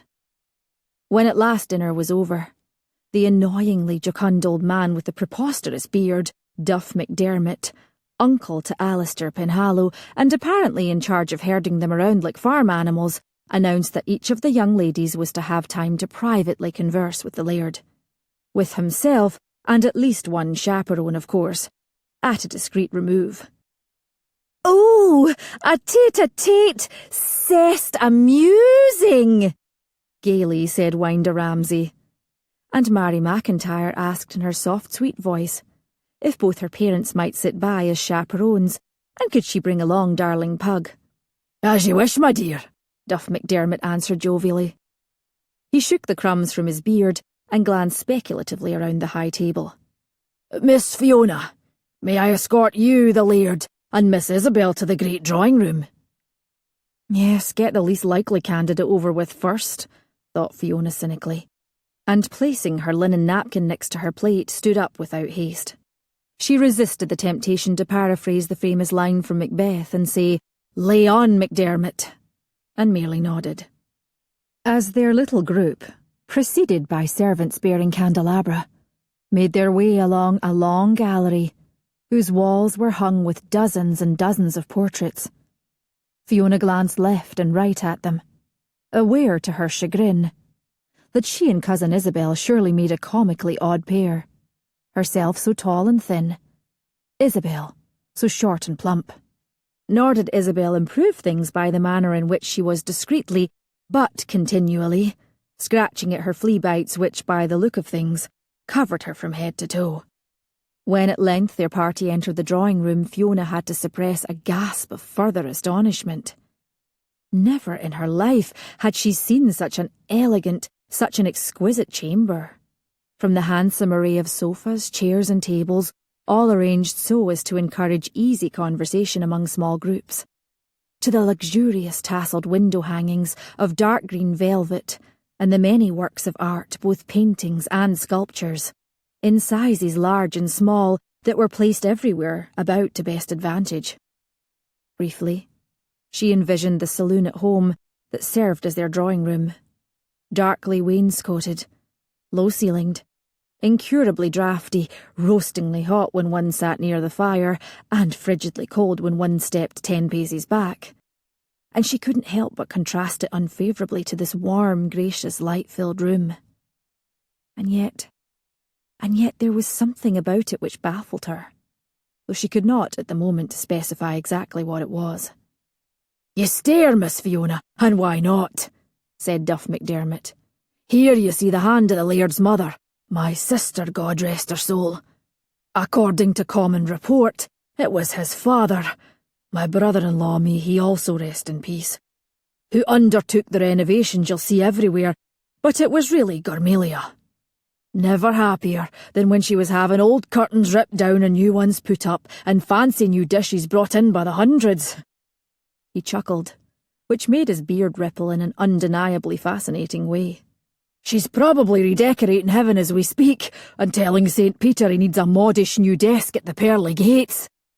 I suppose," he added thoughtfully, "she did so much here in the castle during her day. There'll be little for the Laird's new wife to do beyond producing offspring, of course." "Of course," echoed Fiona sardonically. "And I'm sure the castle practically runs itself." Now, don't trouble your head with domestic affairs, my dear," he said with an avuncular condescension that made Fiona's teeth grit. "Come, the Laird's waiting for you." With what struck her as overdone courtliness, MacDermott proceeded to usher her to a tasteful little sofa near the cosily crackling fire and drew Cousin Isabel away to a seat on the opposite side of the room. Fiona sat, and opposite her so did Alasdair Penhallow. Stubbornly she gazed at the leaping flames within the hearth. Here she was, just as she'd angrily remarked last week to Father, on display like some poor dumb animal before a reprobate. Even though, she now realised, she'd mixed up her metaphors. It was a ridiculous situation, and a demeaning one. She sat very straight, set her lips firmly together, thought of other things. Go to stables tomorrow. All well with Gaelic. Are other horses? Check on carriage also. Fleas. How to treat. Cook. Recipes. Find something to read library here? Write to Dallas and Rosalind. We ought perhaps to have some conversation. His voice was deep, calm, pleasant. Unwillingly, Fiona was jolted back into the present moment. She tore her gaze away from the fire. So here, sitting across from her, was the infamous Laird of Castle Tig. He was tall, but not as tall as Logan Munro. And his shoulders were, she supposed, broad enough, though not as broad as Logan's. Altogether he had a big, lean, active sort of look about him, and wore with casual distinction the traditional evening wear of black coat, black breeches and black stockings, with the usual white waistcoat and a white cravat tied gracefully and without ostentation. Goodness, that dark red hair clipped very short, and those ordinary brown eyes. Oh, well, perhaps not completely ordinary. They did seem rather brilliantly alive, with an unusual kind of yellow-gold gleam to them, and he had nice dark eyelashes and strongly marked dark eyebrows. Still, what was red hair to black hair, brown eyes to deep dark ones, he really wasn't her type at all. Nonetheless, Fiona had a sudden, unexpected pang of self-conscious regret over the gown she had deliberately worn. A severely cut, rather high-necked, somewhat dated dress of a nondescript blue colour. Then again, what did it matter? Composedly she folded her hands in her lap. "Conversation, Laird?" she replied coolly. "To what end?" His expression of polite interest gave way to one of mild surprise. "Why, so we might get to know one another a little better." "With respect, Laird, I've no desire to know you better. All I ask is that you make your choice as soon as possible, so that I might return home." "You do not wish to be my wife?" "No." He lifted one dark eyebrow and said lazily, easily, in his deep voice, "You do not find my person comely?" Fiona found herself leaning back, as if retreating from what felt like a wave of pure masculine charm, warm and seductive. She'd had her fill of that from Logan. "Not particularly." "You are blunt." "I beg your pardon, would you prefer the social lie?" Instead of answering her question, he posed one of his own. "What sort of man do you find attractive?" An all too familiar image flashed into her head, and just as quickly she banished it. "It's not relevant." He said nothing, only eyed her appraisingly for several deliberate moments. "You are 27, I believe, Miss Douglas." "Yes, and unmarried. Why?" "It's none of your business." "You also have 3 younger sisters who all are married." She gave him a challenging glance. "How came you to know that?" "We have a resident authority on such matters. No doubt you'll meet her by and by." "I'd rather be gone before that happens." Fiona sat up straight again and spoke with a new earnestness. "See here, Laird. We both know you don't want me and that I don't want you. Let's spare each other all these false courtship rituals. I'll bide my time and you can have fun watching the other 3 jump through your hoops." "Yes, you're very blunt. What makes you think I don't want you?" Fiona smiled at him humorously. "Do you?" She watched as he shifted in his seat, as those dark brows drew together. Finally, he leaned against the cushions of the sofa on which he sat, and crossed one leg over the other, his expression now one of relaxed alertness. She thought of a cat playing with a mouse, and firmly set her jaw. "Your father, so I've heard, is a hard man," Alasdair Penhallow remarked. She was thrown for a moment by the change of subject. Then cautiously, "Yes, he can be very hard indeed, but he's also a canny chieftain. It's thanks to his diligence that our clan thrives in many ways." "I've heard that too. Still, some women under such circumstances might be eager to make a new home elsewhere." "Yes, some women might, I suppose." "Especially if that home was a fine one." "An added inducement for some, perhaps," she said coldly. "Don't you want children, Miss Fiona Douglas?" She considered prevaricating, but it really didn't seem worth the trouble. "Yes." "Well then, I'll not marry only for that reason. Don't you think you ought to hurry? At your age?" His voice was not unkind. It was even gentle, but his words stung. "All the more reason to choose one of the others," she snapped. "As you've no doubt observed, they're considerably younger than I am." "I have observed that, yes." "And yet you sit here wasting your time with me." "Wasting my time? Hardly. I find you very entertaining." Fiona could feel a hot, angry flush overtaking her face and throat as she recalled Mother's breathless report from a few weeks ago. "Alasdair Penhallow has been scandalising the 8 clans for years with his disgraceful behaviour. Not just on special occasions, but every day, consuming spirits to excess, presiding over debaucheries and so on, a monster of irresponsibility." "Yes," she said to him now, her voice full of pointed meaning. "I understand that you're very fond of entertainment, Laird." Those brows drew together again. "And what might you mean by that, miss?" "It would hardly be maidenly of me to say." "You needn't spare me. I have no delicate sensibilities." "Obviously." Fiona permitted herself a very slight sneer. He leaned forward, frowning. "What in the devil's name are you insinuating?" "I've heard some things about your habits, Laird, which would hardly inspire in a rational woman an ambition to become your wife." "Are you criticising me? You don't even know me." "Nor do I want to." "We've come full circle, haven't we?" Fiona smiled triumphantly, as if she had scored a well-deserved point. And indeed, she could almost feel the tension in those broad shoulders of his as he said slowly, "You give the distinct impression, miss, of being a shrew." I haven't the slightest interest in what you think of me. I pity the man who marries you. As long as we've established it won't be you, you may disperse your pity as freely as you like. Although now I begin to wonder why any man would want to. Now who's being blunt, Laird? It gave Fiona what did seem like slightly juvenile satisfaction to have shaken him from his posture of calm politeness. But he certainly deserved it for his jibe about her age, if nothing else. Deliberately, even a little ostentatiously, she settled herself into the corner of the sofa. Ugh.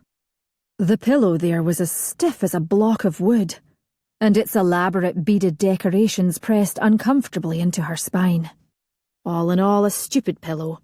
It looked good, but felt bad. No doubt an acquisition of the Penhallows' sainted mother.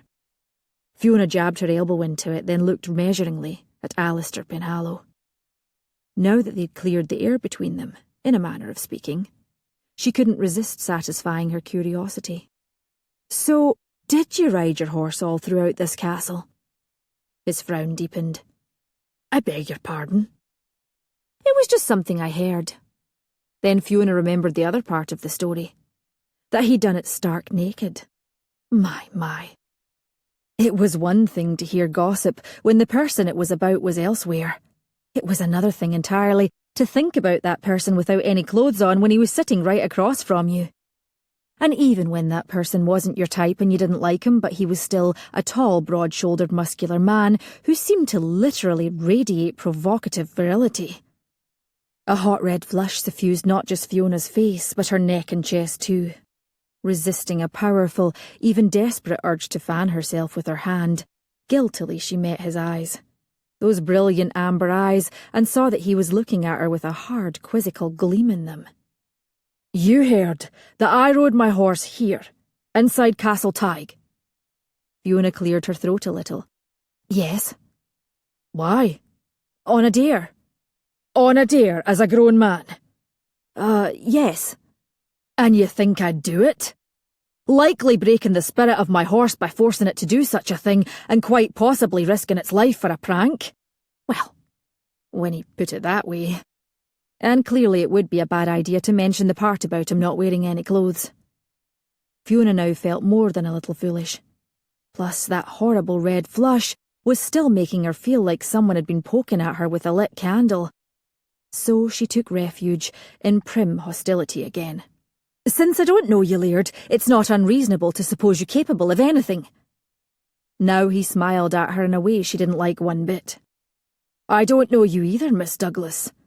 But to be listening to gossip? And you such a mature woman too, I'd never have credited it. I notice you didn't deny it, she snapped, nettled despite herself. Since you seem to have an active imagination, I'll let you decide for yourself. Oh, splendid. It was as if he was making her picture him stark naked on a horse. With a flash of temper, Fiona got to her feet. Well, she said with an affability that was utterly false. This has been instructional, Laird, hasn't it? Now if you'll excuse my cousin and me. I'm sure those other young ladies are simply champing at their bits for their time with you. An apt metaphor, don't you agree? For they are not creatures to be bought and sold. I'll excuse you with pleasure, said Alasdair Penhallow, his smile a little grim, standing up as well. She dipped a little curtsy and left the room with long strides. That same feeling of mildly spiteful satisfaction remained, even as she had to endure the breathless chatter of Cousin Isabel, who struggled to keep up with her along the various passageways to their rooms. Oh, that insufferable Duff McDermott! I simply observed what a handsome couple you and Alasdair Penhallow make, and he had the gall to— I wish you would slow down, Fiona dear. Why must you lope so? It's not at all proper, I do assure you. What was I saying? Oh, yes, that dreadful man and his beard. I could barely keep my eyes from it the entire time. Why, he scratched at it in the most vulgar way. A sidelong glance revealed to Fiona that Cousin Isabel was herself digging her fingers into her armpits, but nobly she refrained from comment. This castle is massive, is it not? Oh, my dear, what a thing to be mistress of it. Are you quite sure we ought to go left here? Yes? Well, thank goodness you remember where they placed us. Isn't that a magnificent magnificent hanging.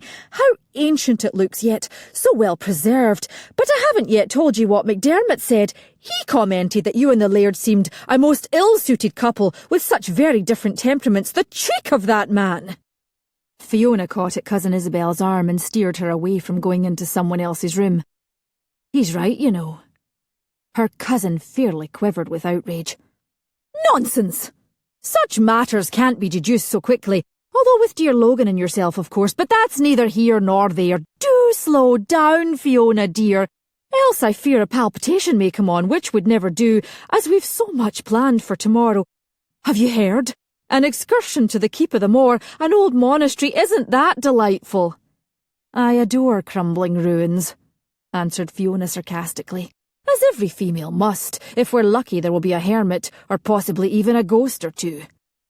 Oh no, do you think so? A ghost, really? Surely not in this day and age, but a hermit would be most interesting. I've always longed to see one. What on earth do they eat, do you suppose? And how do they protect their clothing from the damp? It seems terribly unhealthy, but what was I saying? Oh, yes!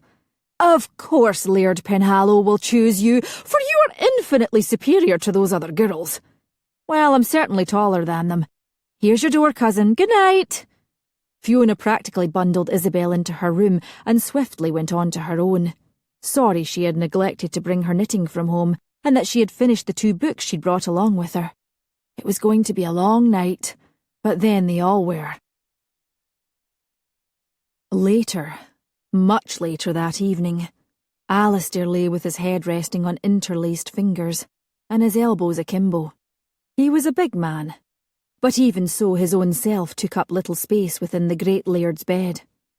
4 massive oaken posts, carved long ago, upheld a canopy and looped hangings of rich cream-coloured linen, upon which had been skilfully embroidered figures of falcons, hawks, eagles, does and stags, foxes and wildcats. At this canopy, Alasdair gazed unseeingly, for he was thinking about the 4 women. About Wynda, of the extraordinary bosom so generously displayed. He could only wonder what exactly was the jewel on her pendant necklace, it having disappeared like a climber descending between 2 close-set boulders. He supposed she had talked to him in the drawing-room, but for better or for worse he retained nothing, as he had primarily exerted himself not to stare at her deeply fascinating balcony air.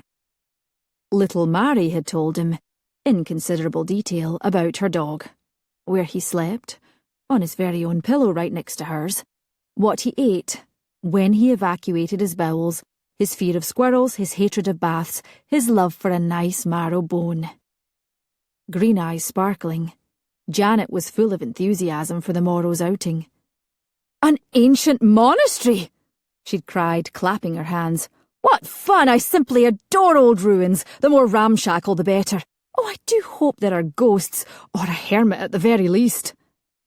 He had been obliged to inform her that the keep was entirely free of hermits, and as for ghosts, he had yet to encounter one there. Janet had been only temporarily daunted, and smilingly said, Still, it sounds wonderfully romantic, so Gothic. How I look forward to exploring every inch of it. Now, I want to hear all about you, Laird. Now that was the right sort of lass. Positive and friendly, excited about visiting a local landmark, a good conversationalist, and all soft and plump and round like a ripe hothouse peach. As opposed to the prickly, sharp-tongued, aloof Miss Fiona Douglas. Her eyes, when they spoke, had been suddenly, strikingly blue against the drabber blue of her gown, and practically crackling with fiery intelligence. She was not uninteresting, but God's blood, she'd be a handful for a man. Some other man, not him. He liked his private life to be easy, predictable as smooth as silk. And nothing about Fiona Douglas suggested smooth, easy predictability. Besides, she'd made it clear she didn't want him either. He wondered again why she was still unmarried. Was there perhaps a swain anxiously waiting for her back in Wick Bay? Oh well, it wasn't his problem. So now there was one lass crossed off his list. Still, there was no point in saying anything to her about it. No use in sending her home early under a cloud of humiliation. He thought again about Janet, and Mary, and Winder. Good God, Winder! He spent a few moments imagining himself spending the rest of his life, the rest of his nights, with his face buried between those prodigious, those delicious yielding breasts. His last thought, before sleep claimed him, was of Fiona Douglas, and the recollection that her breasts weren't prodigious at all. Chapter 4. Riding on Gaeleg, who confidently ascended the steep rocky path leading up to the massive crest on which lay the keep of the moor, Fiona took in deep breaths of the cool, bracing air as she gazed at the magnificent views all around her. Gently rolling green hills, a lush meadow in which heather bloomed a vivid purple-pink, the immense mountain called Ben Macdui, and, past Castle Tig, a stunning blue loch, long and deep, whose placid surface reflected mirror-like the drifting clouds above. Then she turned her eyes to the drawn-out cavalcade of which she was a part.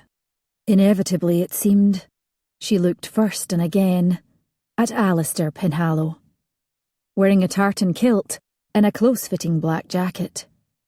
He led the group riding his big handsome bay, with pretty Janet Reed alongside him, perched on a horse she had chosen from the Penhallow stables. To Fiona's experienced eye, it did not seem that Janet had full control over her spirited mount, but there was no doubt that Alasdair Penhallow could very easily assist her should she require it. Seldom had Fiona seen a more capable horseman, even among her own North Highlanders, who were justly renowned for their equestrian skills. Winder and Mary, as did the other women, travelled up the winding path in carts drawn by sturdy donkeys, with servants sitting on a high bench at the front guiding them. Winder seemed bored. And Mary, wrapped in an amethyst velvet cloak, whose hood she had drawn about her golden head, creating a fetching halo-like effect, clutched her little dog to her, and stared fearfully at the precipitous drop that loomed to one side, a scrubby sloping expanse littered with rocks large and small, as if carelessly tossed in a giant's game of chance. At length, their party came around a bend in the path, and gathered on the broad level crest which housed the old monastery. Despite her sardonic reply to Cousin Isabel last night, Fiona was, in fact, impressed by the keep of the moor, by its sheer size, the looming immensity of its crenellated towers, its brooding splendour. The countless grey, rough-hewn bricks were very faded now, many of its windows only gaping holes. Yet still, it was impossible not to be struck by a powerful sense of its former dignity, solemn and grand. Winder Ramsay yawned. "How charming!"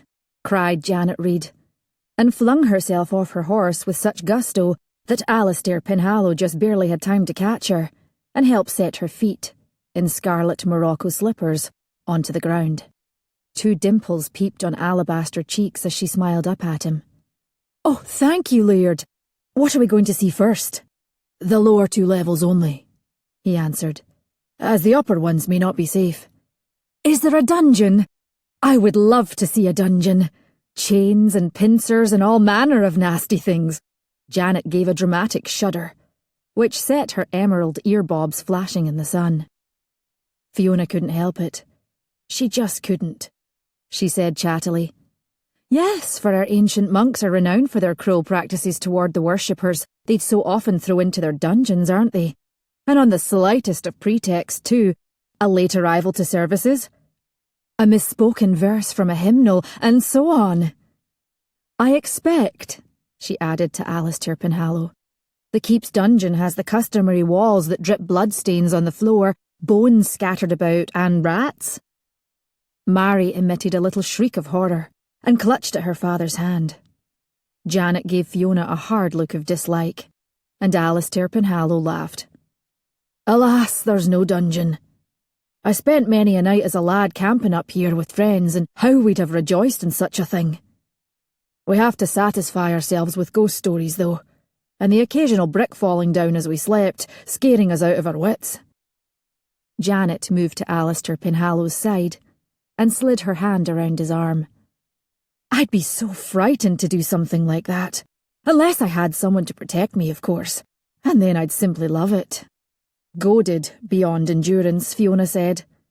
"As long as a brick didn't fall on your head." "Shall we move on?" Janet sidled closer to Alasdair Penhallow, pointedly ignoring Fiona's remark, and Fiona had just enough time to see the laughter fade from Alasdair's eyes, and into them come a sombre, faraway look, as if he'd just remembered something that caused him pain. And then that expression vanished. He smiled down at Janet, and they both turned away. Everyone dutifully followed in the Laird's wake, and it took what little forbearance Fiona had to remain silent when the subject of hermits came up, and was animatedly discussed for a full half-hour. When Mary, who felt a little dizzy, looking down the twisting stone staircase, claimed Alasdair's arm and crept along with such hesitancy that it took another half-hour for the group to finally convene on the ground floor. When, as they went outside to a pleasant sunny spot where the servants had laid down blankets and set out all the inviting elements of a picnic, Winder predictably exclaimed, "Dining on plein air! Comment enchanté! And so fashionable, one might even fancy oneself at the Regent's Park. That's in London, you know," she explained kindly. "You are a veritable font of information, Miss Ramsay." Janet Reed, her face alight with mischief, sank gracefully onto one of the blankets. "Merci," said Winder, as one benevolently acknowledging a compliment from a pitiful ignoramus. "Yes, a font," Janet burst out laughing, and accepted from one of the servants a tall crystal flute of champagne. Fiona sat by herself on a blanket at the furthest edge of the group, and proceeded to peacefully enjoy some very nice ham sandwiches, as well as a generous serving of strawberries, and 2 thick, delicious slices of a fruit cake densely studded with almonds, currants, and raisins. "My!" Janet Reed commented sweetly from afar. "You have quite the appetite, don't you, dear Miss Douglas? And yet, you're so very slim. One might almost call you skeletal. I wonder really if you might not have a tapeworm." "Very possibly," Fiona replied affably, and helped herself to a large wedge of buttery golden shortbread. "I suppose," Janet went on, a little less sweetly, "you're sorry not to see haggis today, or the offal pot. Aren't those the traditional dishes you Highlanders love to eat?" Fiona wavered within herself. Mind your tongue, rise above. Her resolution held for exactly 3 seconds, and then she said, "Oh, dear me, no, Miss Reed. You mistake us for a clan that actually cooks its food. We normally eat our food raw. Why, we snatch the fish from Wick Bay with our bare hands and eat it just like that, barefooted on the beach. Head, skin, guts and tail, still wiggling. Yes, it's a simpler life we lead in the wilds of the north." Reflectively, she concluded, "I dare say that's where we get the tapeworms from, eating live fish. Or perhaps it's the carrion, so hard to resist." Hastily, Cousin Isabel put in, "Now, Fiona dear." She was interrupted by Janet Reed, as a servant, refilling her champagne glass, misjudged the speed at which he poured, and the frothy liquid overflowed, dripping onto the hem of her soft woolen pelisse. "Fool! Get away from me at once!" Apologising profusely, he stepped back, and another servant quickly came forward with a cloth to dab at the hem. "It was but an accident," said Alasdair Penhallow, pleasantly, and Janet smiled at him, saying with unshaken self-confidence, "Oh, indeed, Laird. But Mother says one has to be firm with the servants or they'll try to take advantage, drinking up the spirits and thieving from the larder, you know." "On the other hand," interpolated Fiona, in that same reflective manner, "one may, it's said, catch more flies with honey than with vinegar. Or is that only your philosophy with the opposite sex, dear Miss Reed?" Janet narrowed her green eyes. But before she could reply, her mother said proudly, "My Janet is as clever as can be, Laird. Once she caught a maid with a roll in her apron pocket and dismissed her on the spot, with such an authoritative air for one so young." Janet's father added, with a fond twinkle in his eye, "She's a brave one too, Laird. Not the least bit afraid of bugs, always squashing them as bold as you please." "And so lively," Mrs. Reed went on. "She insisted on making her debut at 15 and argued her case so convincingly, how could we refuse her?" "Never saw such a girl who could hold her breath for so long without passing out," said Mr. Reed, smiling at Janet. "Oh, Papa, do stop boasting. It's dreadfully embarrassing and I simply loathe putting myself forward. The last thing I want is to make the other young ladies feel inadequate." "No use hiding your light under a bushel, Puss." "It's very true," Isabel said judiciously. "But speaking of bugs, it seems only right to mention that they are all too often found living in bushels. Or would it be more accurate to say bushel baskets?" "Well, if we're to talk of bugs," said Winder Ramsay, "it's outre to squash them, in my opinion." Fiona took another wedge of shortbread and bit into it. She considered pointing out that certain types of spiders, for example, were actually very useful and ought not to be harmed. But why inject a note of dull common sense into this diverting conversation? "And yet, Miss Ramsay," Janet said sweetly, "what would you do if someone dropped a bug down the front of your gown?"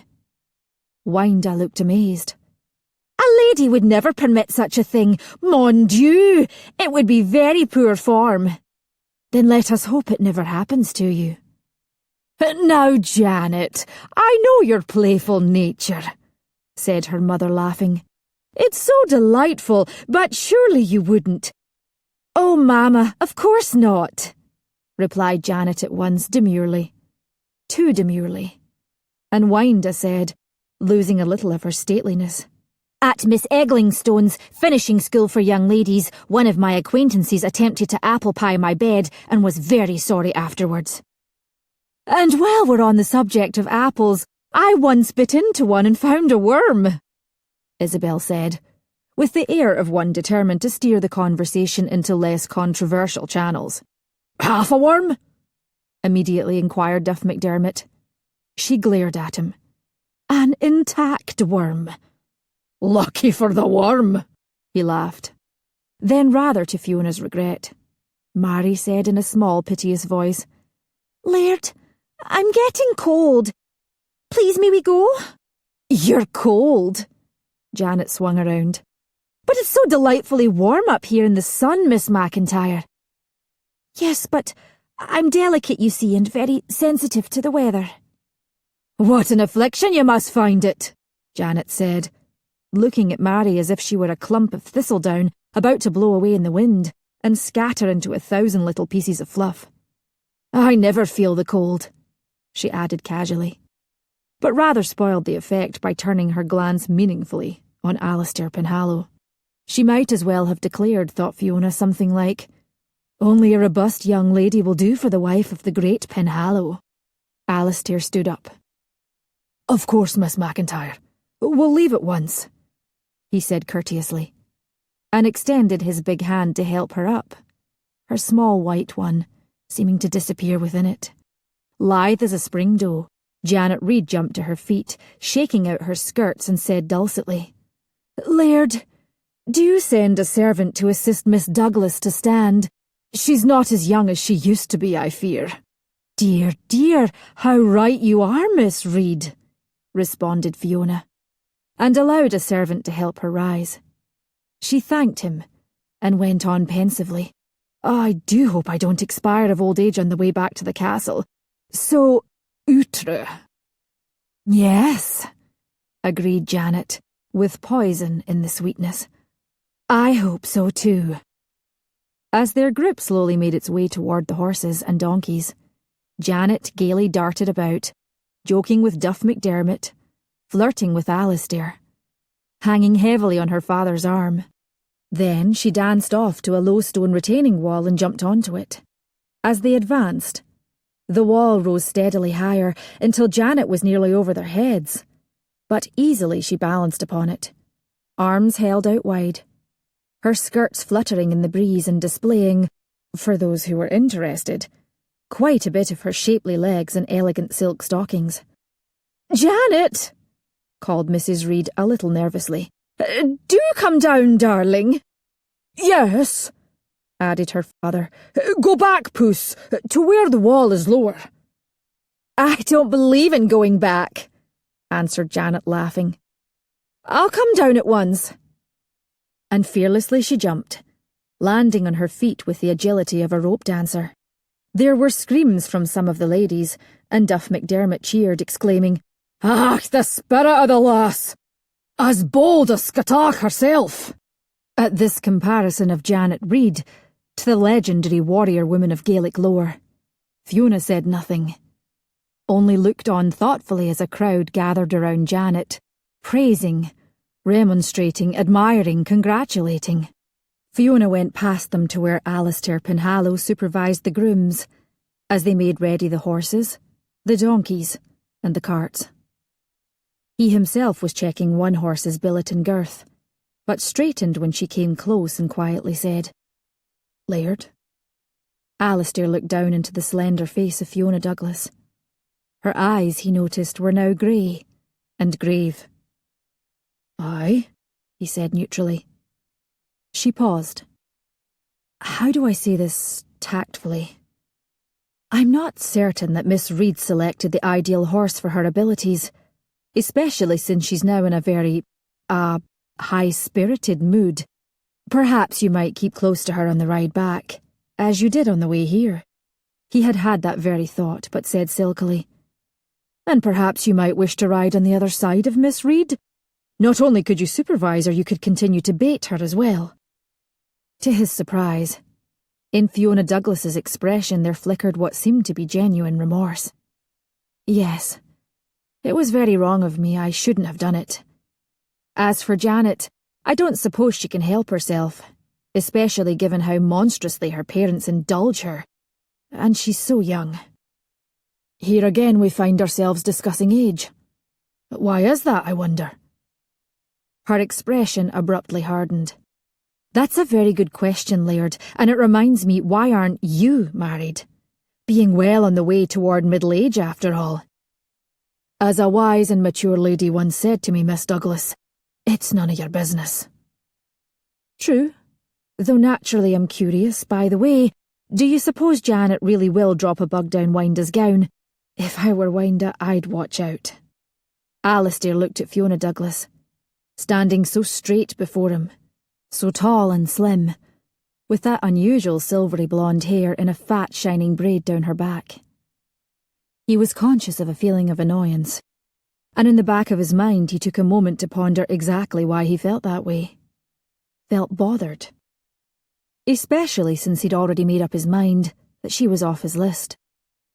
In weeks, or even days, she would be gone from Castle Tig. Gone forever, and good riddance. And life would resume its easy, enjoyable, predictable course. He answered, "The way Janet's been looking at you, she may well drop a black widow spider in your vicinity, and possibly apple pie your bed too." Surprising him again, Fiona laughed. She said, "You could be right. I'll have to be on my guard." By now, annoyance was positively rippling through him. "As much as I'd like to stand around here all day chatting with you, Miss Douglas, I should probably go back to checking on this girth." "You're right again," she replied, unperturbed. "Don't forget the billet." "I won't," he said coldly. "When I'm done with it, would you like me to inspect your rig?" "No, Laird, thank you. I prefer to do it myself." And off Fiona Douglas went toward her big white horse, who greeted her with a friendly nicker. As the cavalcade wound its way down the steep path, Fiona, from her vantage toward the back of it, swept her glance over certain members of the party. Sitting tall and straight in his saddle, Alasdair Penhallow kept Janet Reed close to him, and she in turn seemed to amuse and delight him very much, for very frequently did his laugh ring out. Mary sat huddled in her velvet cloak, her little dog on her lap, her mother's arms snugly around her. And there was Wanda. On her face, once more a rather bovine look of ennui. She looked at Alasdair. She liked how he had, before the return journey began, gone over to talk a little with both Wanda and Mary. Irritating he might be, but he did have good manners. Goodness, how red his hair looked in the bright sunlight.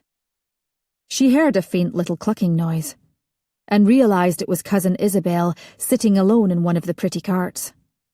With her greying curls flying loose from her coiffure, she was having a conversation, an argument, with Duff McDermott, who rode alongside her, and he alternately chuckling and gesticulating frowningly. Isabel, in turn, looked rather like a plump little hen pecking at him. A wry smile curved Fiona's mouth. Now there was a well-suited couple, each of them evidently equally itchy. All that was needed was for him to scratch her arms and her to scratch his beard, and it would be a match made in heaven. When her amusement at this silly notion faded away, Fiona's thoughts drifted on without direction. Her visit to the stables early in the morning had been a fruitful one, for she'd been pleased to see that they were well kept, well staffed. The Douglas horses were well tended, and the head groom, a grizzled, barrel-shaped fellow named Begbie, had stoutly promised to rid her carriage of fleas. When it was time, Cousin Isabel could travel home in comfort. Home. Was she looking forward to being back there? To the massive old keep in Wick Bay, always turbulent with Father's shifting moods, ever filled with the shadows of her own disappointment. She heard in her mind Alasdair Penhallow's voice. Here again we find ourselves discussing age. Why is that, I wonder? Was it possible that she was in fact rather jealous of Janet Reid? So young, so lovely, so attractively plump, and with so many years of promise, of potential ahead of her. Fiona rolled this unpleasant idea around in her mind. Good heavens! Had she somehow become a sour old maid? She was only 27. Or stated another way, she was all of 27. Were the best years of her life behind her. You face in the wrong direction, lady. You stare at the moon ever-changing. The solemn, eerie voice of little wall-eyed Sheila now insinuated itself into her head. You look, but you do not see. Turn about, lady. Turn about. Despite herself, Fiona shivered a little in the brisk breeze that swirled about her, playing with the hem of her gown, the white ruffles at her wrists. Her slender, bony wrists. My, you have quite the appetite, don't you? And yet you're so very slim, one might almost call you skeletal. She really shouldn't have teased Janet Reid like that. Father was right about her sharp, sharp tongue.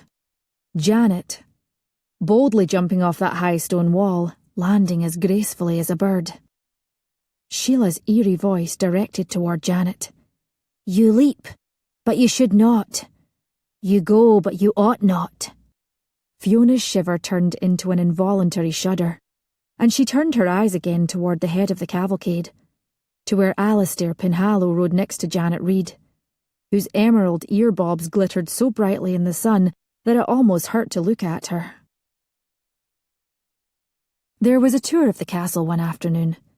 Then, on a warm halcyon morning, a walk through the gardens, which were exquisite, followed by another picnic, this one by the river. Those who cared to could fish, and nearby, from a gracious old oak tree, hung a wide wooden swing, on which Mary joyfully allowed herself to be swung back and forth until suddenly she got nauseous and had to lie down with her head in her mother's lap. On the next day, they all visited an impressive waterfall. The day after that, the men went shooting, while the ladies hung back and watched. Later there was an archery competition on one of the wide lawns, and here the men were to watch while the ladies drew their bows. Fiona looked over at Janet, who, wearing a charming gown of snow-white lawn, was inspecting a cluster of arrows laid out on a table. Here, she thought, might be an opportunity to improve relations between them. She joined Janet and said in a pleasant tone, "Which do you prefer, Miss Reed? Those blue ones or the white ones?" Janet turned on her, a sparkling look of challenge. "Why? So you can have the ones you like better?" "Rise above," Fiona reminded herself. "Well, some people favour broader fletches. I was wondering what you found most effective." "It's hardly information I'd like to share, Miss Douglas." Fiona tried another, more neutral tack. "You're from the Lowlands, I believe. I've heard archery is very popular there." "Well, and what of it?" "You've played the sport for a long time." "Oh, yes. But you, of course, have the advantage over me in that regard, Miss Douglas." With an effort, Fiona kept her voice pleasant. "Inevitably, I fear." "Have you lived in the Lowlands all your life?" "Yes, but I'm looking forward to a change in the very near future." Rise above. "Have you brothers and sisters back home, Miss Reed?" "No. And aren't I lucky? How tedious it must be." "I've always felt lucky to have sisters." "Well, and there we go, differing yet again." Janet smiled, showing all her teeth in a grin that struck Fiona as rather feral. "It's been lovely having this time with you, dear Miss Douglas, but, if you'll excuse me, I'd like to concentrate on choosing my arrows. I intend to win, you see. Win everything, if you know what I mean." "Miss Reed, it's only a silly competition, and I'm not your rival." "Well, you're mine." And Janet deliberately turned her back to Fiona. That was that then. Fiona was very fond of archery, but withdrew from the event and sat on the sidelines to watch, a goblet of cool lemonade in her hand. Looking on the bright side, she'd at least made the attempt. Also, nobody had dropped a bug down her gown. So far.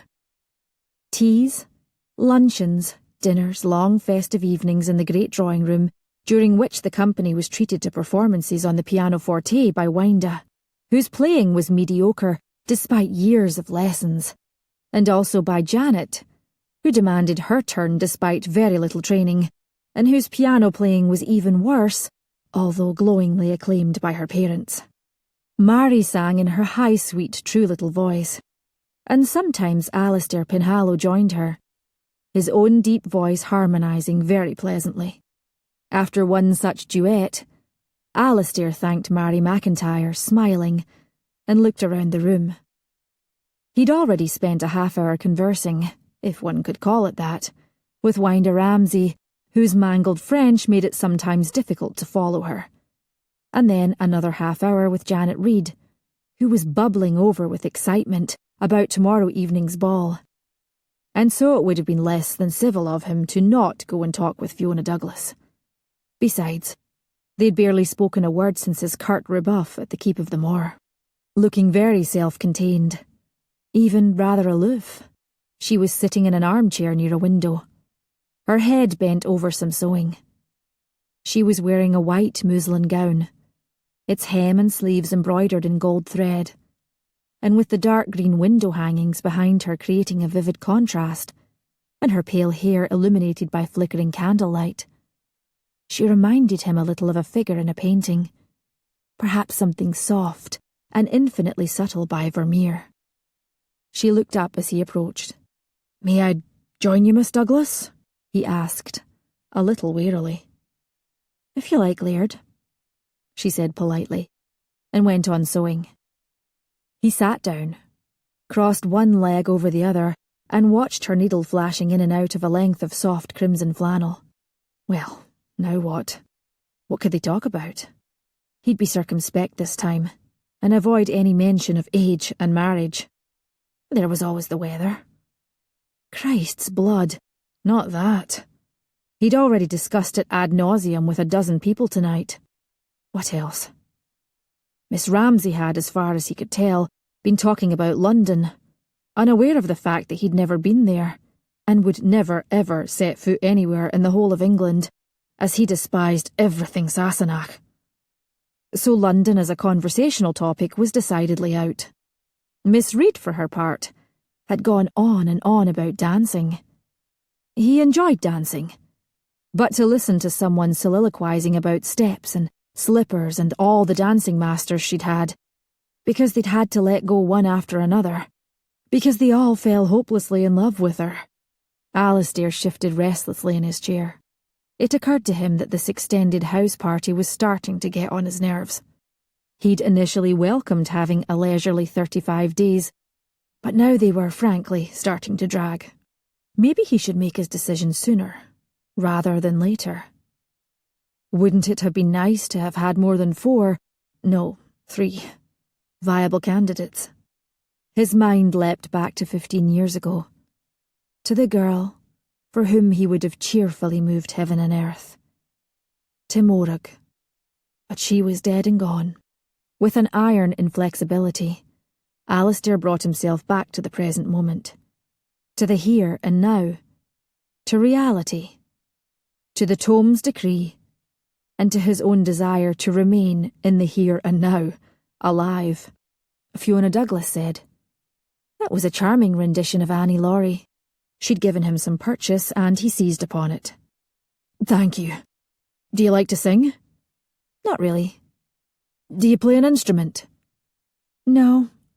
My mother tried to interest me, but I'm not very musical, I'm afraid. Nor interested in cards either. You've not been joining in. No. Quite the dull stick, aren't I? He groped for something else to say. Dancing? No. This was not encouraging. What do you like to do for fun?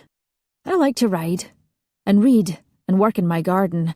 I enjoy sewing and knitting too. Anything else? Well, I do like food. And? Isn't that enough? I like to ride and to read too, Miss Douglas. And I'm fond of a good meal also, but it wouldn't be enough for me. Fiona shrugged as if indifferent. To each his own. He leaned forward. Do I detect, perhaps, a hint of criticism in your voice? At last she looked up from her sewing. Brows lifted. Why on earth would I criticise you, Laird? We're parting ways soon enough, after all. She was so cool, so composed, so incredibly annoying. He said edgily, I could choose you. She laughed. Against my will? Dear me, what a delightful marriage that would be. He couldn't stop himself and replied with mockery playing in his tone. After nearly a week together, you haven't changed your mind about me? No. To his surprise, the cynical humour faded from her expression, and she looked at him very thoughtfully. But I've seen how other women respond to you. As if... I don't know, as if you're the sun ever shining and they're flowers seeking your warmth. Very poetic. A garden metaphor. It seemed to fit. Yes, but comparing women to flowers? A wee bit stale. True. I suppose it's the colourful gowns that made me think of it. The point is that women like you, and you obviously like them. There's nothing wrong with that. I didn't say there was. There's no need to be defensive. I'm not, he said defensively. We've wandered off track. I've also observed how you wear your authority absolutely, but lightly. That you have a nice way with servants. That your clan obeys you without reserve. That you have great material wealth and you live in a marvellous home in a breathtakingly beautiful part of the world. And yet... And yet what? He asked more sharply than he intended. And yet, together they were two of the most irritating, defiant, troubling words in the world. God's blood, but Miss Fiona Douglas got under his skin in a way he didn't care for one iota. Should I prepare myself for a catalogue of my faults? Or a further recitation of all the scurrilous gossip you've heard about me? Fiona blinked, as if she'd abruptly been jerked from a dream, and focused on his face. On the fiery gem-like brilliance of his eyes. She'd gone and let her tongue run away with her, again. She'd just been about to say, and yet there's something missing in you. Quickly, she looked back down at her sewing. At the soft flannel bedgown she was making for Nairna in her forthcoming confinement. For the baby she had conceived with Logan Monroe. Fiona almost laughed out loud, and with a certain bitterness. She was a fine one to talk about something missing, and yet nothing Laird, she said. And to her then came rushing a confusing torrent of thoughts and emotions, a strong desire to change the subject, a painful feeling of vulnerability, a sudden strange wish to see that hard look in his eyes soften. She went on, a little shakily, and almost at random. Speaking of gardens, what do you... But here was Janet Reid, young and lovely in her emeralds and silk. "Oh, Laird, won't you show us that card trick again? We all want so much to see it." And she swept him away. Fiona kept her eyes on her sewing, glancing up only once, when she heard the now familiar sound of Alasdair Penhallow laughing. Apparently he'd made the Jack of Spades appear and disappear seemingly at his will, sitting on the arm of his Uncle Duff's chair, his white teeth displayed in an engaging smile. Alasdair held the deck in one long-fingered hand as he swept a mock complacent half-bow, while the others applauded. "Again!" cried Janet Reid playfully. "I'll learn your ruse, Laird, I swear I will." "Never, Miss Reid," he answered just as playfully. "I must keep some of my secrets intact." To be sure, chimed in Duff McDermott, chuckling, lifting his brandy glass in salute. "Come hell or high water, a man's life is his own." He saw Isabel frowning at him and added facetiously, "Begging your pardon, ma'am, my rough language." Then he finished his brandy at a gulp and managed with only partial success to suppress a burp. It was at this precise moment that Fiona realised she was getting tired of this absurd event at Castle Tig. Being around Alasdair Penhallow was getting increasingly less pleasant, for somehow he seemed to make her question things about herself, her life, in an unsettling way. Well, so what if she was a dull stick? It was nobody's business but hers. Fiona looked back down again at the crimson flannel she'd selected with such care.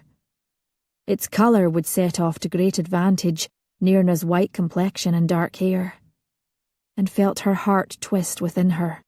Grimly she went back to her sewing and was glad when the evening was over and she could escape to her luxurious bedchamber, shutting the door firmly behind her. But some 10 minutes later, as she sat at the dressing table, brushing out her hair with long strokes of the brush, there was an agitated tap on the door. "Yes?" Fiona said reluctantly, already knowing who it was. "My dear, may I come in?" "Certainly, cousin." Isabel opened the door and hurried inside, very nearly quivering with outrage, and plunked herself in the little chair next to the dressing table. "You'll never guess what the awful man told me." "Which awful man?" "Why, Mr. McDermott, of course." "Ah." Fiona didn't stop brushing. "Let me guess. He loves you and wants to marry you," she said flippantly. "My dear, what in heaven's name are you saying? If I didn't know better, I would think you'd been imbibing." "No, Mr. McDermott, who decidedly had been drinking, did you see how many brandies he consumed? Told me that the local gentlemen are placing bets among themselves as to whom the Laird will choose. Oh, who cares? Some men do that sort of thing all the time. I remember one night Father went outside with his cronies, put down a pan of oatmeal, and they bet each other as to how long it would be before a raccoon would come along and eat it." "Really?" inquired Cousin Isabel, diverted. "Who won?" "Nobody. One of the dogs got out and ate it." "Well, that simply proves my point about betting. At any rate, Mr. McDermott says that Janet Reid, and by the way, I'm nearly positive she cheated during the archery competition, is the front-runner, and that you and Winder Ramsay are tied for last. It's outrageous, and so I told that man, but he only laughed. I vow I had to stop myself from tweaking that beard of his. Isabel's eyes now shone with tears. "Oh, Fiona dear, I'm so sorry we ever came here. I practically forced the girl who brings my chocolate in the mornings to tell me all about Alasdair Penhallow and the things she said. I absolutely cannot repeat them to you. The drinking and the wenching. I've never been more horrified in my life. Why, for his birthday celebration last month. No, I cannot repeat it. But the drinking and the wenching, I know this sounds dreadful, but I'm glad you're last. I wish we could leave tomorrow." Fiona's hand halted, and not for the first time she puzzled over Cousin Isabel's lightning-fast thought process, if it really could be considered a thought process at all. Were little Sheila standing by, she would in all probability say, "You are a leaf in the wind, madam, blown hither and yon without rudder or sail." Then Fiona went back to brushing her hair, with long, deliberate strokes. "If it's a comfort to you, cousin, I couldn't care less where I'm situated in the rankings, but given that I'm faring so poorly, the odds are good you'll get your wish." Isabel brightened. "That is a comfort to me, dear. Now, what are you going to wear to the ball tomorrow night?" "Oh, good heavens, what a bother. You know I don't dance. I'd much rather stay here and have a bath and read a book. But all the local gentry are to come, and there's to be a full orchestra, and I heard they may play some waltzes. Oh, I'd love to try that. It's been so long since I've danced." "You have my permission," said Fiona, bored, and stood up. "Now, may I escort you to the door? I'm to bed for—" she smiled a little, but very ironically. "For I need my beauty sleep, you know."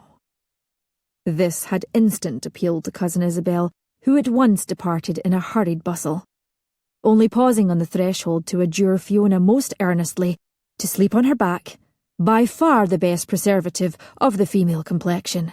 When Fiona did get into her bed, she blew out her candle and promptly turned on to her side, and stared without expression, without hope, into the darkness. The ball was a huge success, and Mary McIntyre was indubitably the belle of it, looking so much like a fairy princess in her shimmering white gown that Janet Reed was catapulted into a barely contained fury. From her seat among the matrons and dowagers, Fiona observed with mild interest, as Janet threw herself into every dance with a coquettish energy bordering on abandon. And also she noticed that while Alasdair Penhallow danced every dance, although not with her, for she adamantly refused all offers including his, he also was several times in deep discussion with little clusters of the local gentlemen, their voices low, and their faces serious. It was a new glimpse of the great Penhallow. No smile, no laugh, no light riposte or lively flirtation. What, Fiona wondered, was going on? Her curiosity was heightened when the next morning she went to the stables to have Gaelic made ready for a ride, and was informed by Begbie, with gruff politeness, that the Laird had forbidden such activities for all his guests. Not long after that, at breakfast, Duff McDermott told everyone to remain inside. "Oh, but why?" said Janet, scowling. "We were to hunt today, and I was so looking forward to it." "Laird's orders." "Where is the Laird? And if these are his orders, he ought to be telling us himself." Looking goaded, Duff said, "There have been some problems from the Dalwhinnie clan. They're notorious horse thieves and worse, and in the last day or two have gotten too close to home for the Laird's comfort." "What do you mean by worse?" cried Mary, her face as white as snow. Janet laughed scornfully. "How stupid it all is! I'm not afraid in the least. I think it's terribly exciting." "No, it's dreadful," worriedly put in the father of Winder Ramsay. "What is being done?" "The Laird and a goodly number of his men are patrolling as I speak, and he set other men to guard the castle and the stables, but, as a precaution, he asked that everyone obey him in this matter." There were nervous murmurs among the guests, and many went immediately to their own quarters as if to barricade themselves from harm. An ominous quiet seemed to descend upon the castle, and the air itself to vibrate with unease. Fiona saw cousin Isabel anxious and fluttering to her bedchamber, then went to her own rooms, where she changed out of her light morning gown into a heavier day dress, fastening underneath it a large pair of heavy cotton pockets. Hardly fashionable, but very practical, especially at a time like this. Fiona pulled on her tall, sturdy boots, braided her hair, and removed from one of her trunks a flat leather case. In it were her pistols. Carefully she checked them, loaded them, slid them into her pockets. Finally, she wrapped a large warm tartan shawl about her shoulders and made her way downstairs. When she came to a side hallway that led outdoors into the stables, she encountered Duff McDermott emerging from stairs that she assumed led to the cellars, for in each hand he carried a tall bottle of some spirit or another. "Here now, lass," he sputtered. "What are you about? Can't leave the castle. Laird's orders, don't you know?" "Stand aside, old man," answered Fiona coldly. "If you believe I'm going to allow the Douglas horses to be harmed, you're even stupider than I thought." "There are guards and grooms." "Yes, but they're my horses, and I take care of my own." Duff was plainly so astonished, and also perhaps already half drunk, that he made only a feeble resistance as Fiona strode past him.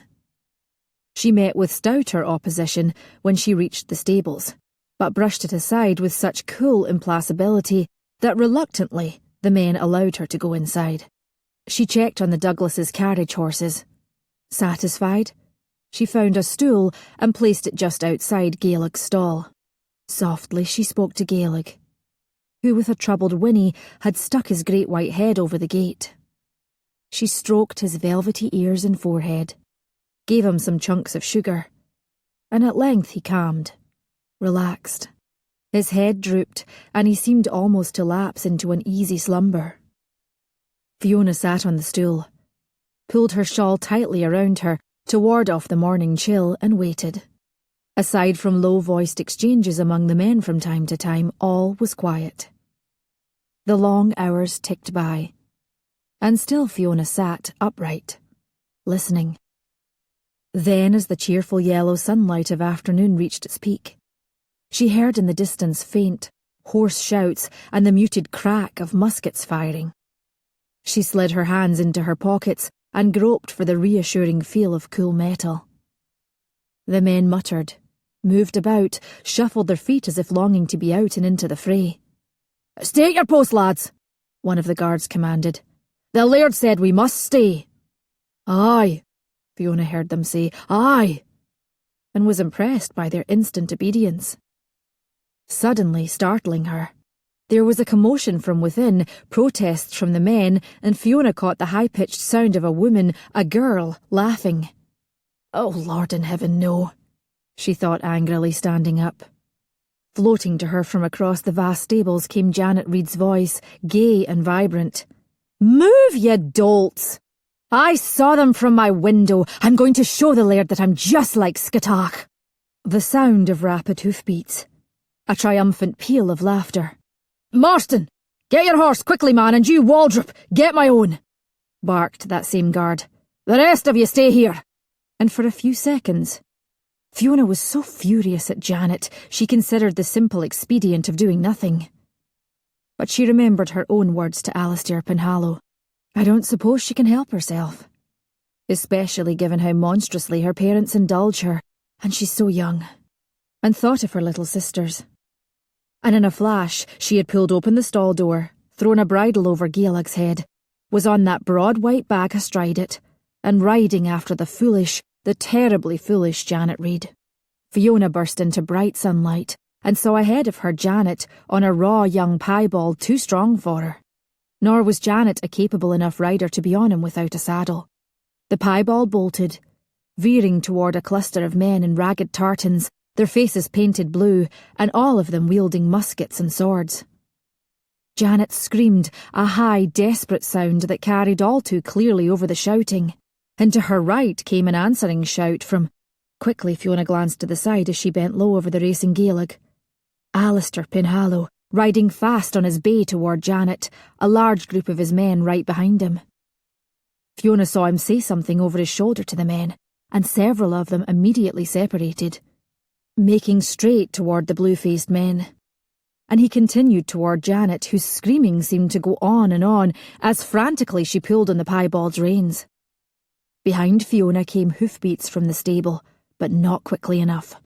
She herself gained on Janet, got closer, but when she was about 50 feet away, watched helplessly as the piebald, plainly resenting the desperate rider, sawing clumsily on its reins, twisted its mighty head and reared up on its hind legs, sending Janet tumbling to the ground, where she lay very still.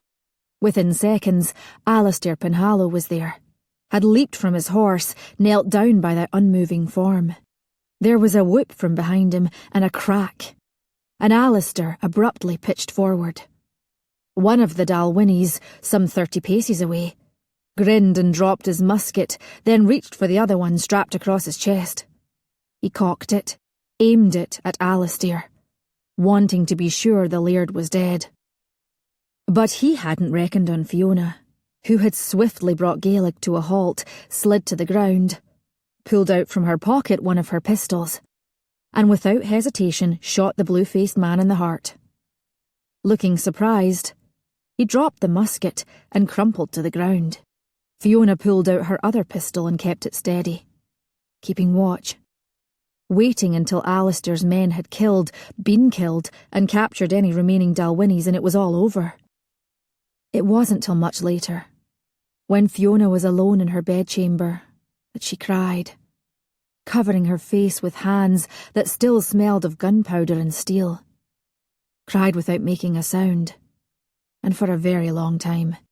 Then slowly, carefully, she washed her hands, dried them and her face too, and she went to find Janet's parents, to see if she could do anything to help them. Chapter 5. Dr. Colquhoun had come and gone, telling Alasdair he must remain in bed for several days longer, for though the wound in his shoulder was healing well enough, infection remained a danger. Movement could set him to bleeding again, and the fever still flared from time to time. "You've lost enough blood as it is, Laird," the doctor had sternly said. "And if you don't eat more of that good bone broth, I'll come and feed you myself." With his sound arm, Alasdair now waved away the bowl his manservant Graham was preferring. "What day is it?" "It's Wednesday, Laird," answered Graham. "No. How many days is it since I was injured?" "It's been a week, Laird." "Laird, may I not give you just a wee bit of broth?" "No." Alasdair did the sum in his head. He was nowhere near the deadline of 35 days. Still, he'd had the news from Graham, and there was no point in putting off the inevitable. "Send for Miss Douglas and her chaperone." "Aye, Laird." While he waited, Alasdair hitched himself up on his pillows, ignoring the stab of pain this induced, and ran a hand along his jaw bristly with beard. He looked at Colquhoun, who lay in a large shaggy ball near his feet. "Well, sir," he said in a rough voice which imperfectly concealed his affection. "No gestures of condolence from you?" Colquhoun only thumped his tail agreeably, not lifting his head from the bedcovers. Alasdair smiled faintly, but his smile faded as the minutes passed, and it felt as if the waiting was interminable. Where in the devil's name was she? Was she defying his order, defying him already? This, he thought morosely, was a bad omen, a bad start to things. A wave of heat swept over him, and he shoved the blankets down to his waist. To his left was a pitcher of cool barley water, but he didn't dare reach for it. His shoulder was still throbbing ominously, as if warning him. He ground his teeth, felt himself sweat, and irritably wiped at his face. At last, there was a tap on the door. "Enter," he said curtly. The door opened, and Graham came in, stepping aside to admit Fiona Douglas and her plump middle-aged companion. He then placed a chair by the fire and conducted Dame Isabel to it, while Fiona came toward him, very pale and grave, wearing a high-necked gown of brown-figured muslin, her hair in a simple knot at the nape of her neck. To Alasdair's annoyed surprise, Quillan jumped from the bed and went to greet her, tail wagging. So big a dog was he that he nearly reached her hip. Without fear, she held out a slim hand and he very affably licked it. Traitor, thought Alasdair, and snapped, "Come!" They both looked over at him. "Which of us do you mean?" said Fiona coolly. "Both of you, damn it!" Without the slightest air of guilt, Quillan bounded back to the bed and leaped up on it. Fiona remained where she was. Dispassionately she gazed at him, her grey eyes flicking from his face to his bare chest, and to the silver pitcher on the table. Then she advanced until she was some 2 feet from his bedside. She poured some barley water into a glass and held it out to him. Without moving, he said unpleasantly, "What took you so long?" "I was in the kitchen garden gathering herbs." "What for?" "To make a salve. Your cook scalded her arm yesterday and I thought it might help." "That's the business of Dr. Cahoon." "I was the one who sent for him. He agrees that a lavender salve can be very soothing." "And what were you doing in the kitchen, may I ask?" "Asking your cook about some recipes." "I hardly expect my guests to be wandering into the kitchen." She only shrugged, and ungraciously Alasdair took the glass from her. Already he was losing control over his life, and he hadn't even yet told her what was on his mind. He gulped down the barley water. Not for the world would he have admitted how refreshing it was, and handed back the glass. "Graham, bring a chair for Miss Douglas."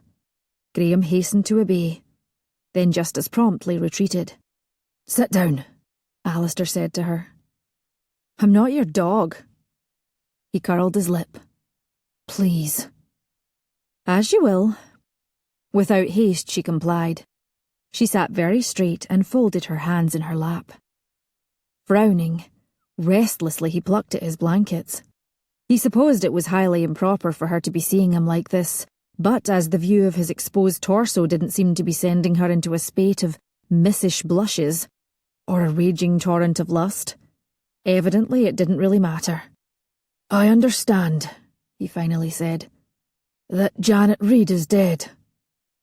For a moment, just a moment, he would have sworn that Fiona's eyes filled with tears, but steadily she answered, "Yes, her parents have left and taken her body with them."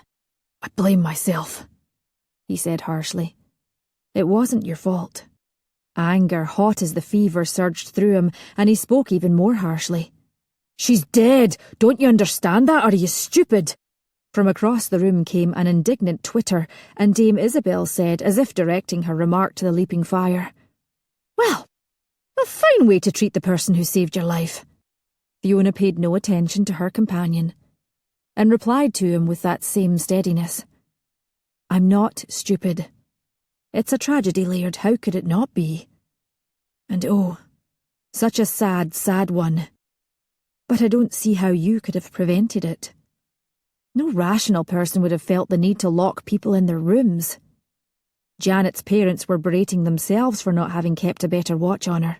Fiona looked down, though whether or not she actually saw her hands, clasped loosely in her lap, was unclear. And then she looked up and directly at him again. "In the end, Janet brought it on herself. The poor reckless girl. Nor should you forget how her actions resulted in a dreadful injury to yourself, and I saw 2 of your men killed as a result. That is a tragedy also." He stared at her, noticed again how pale her face was, saw now the dark circles underneath her eyes.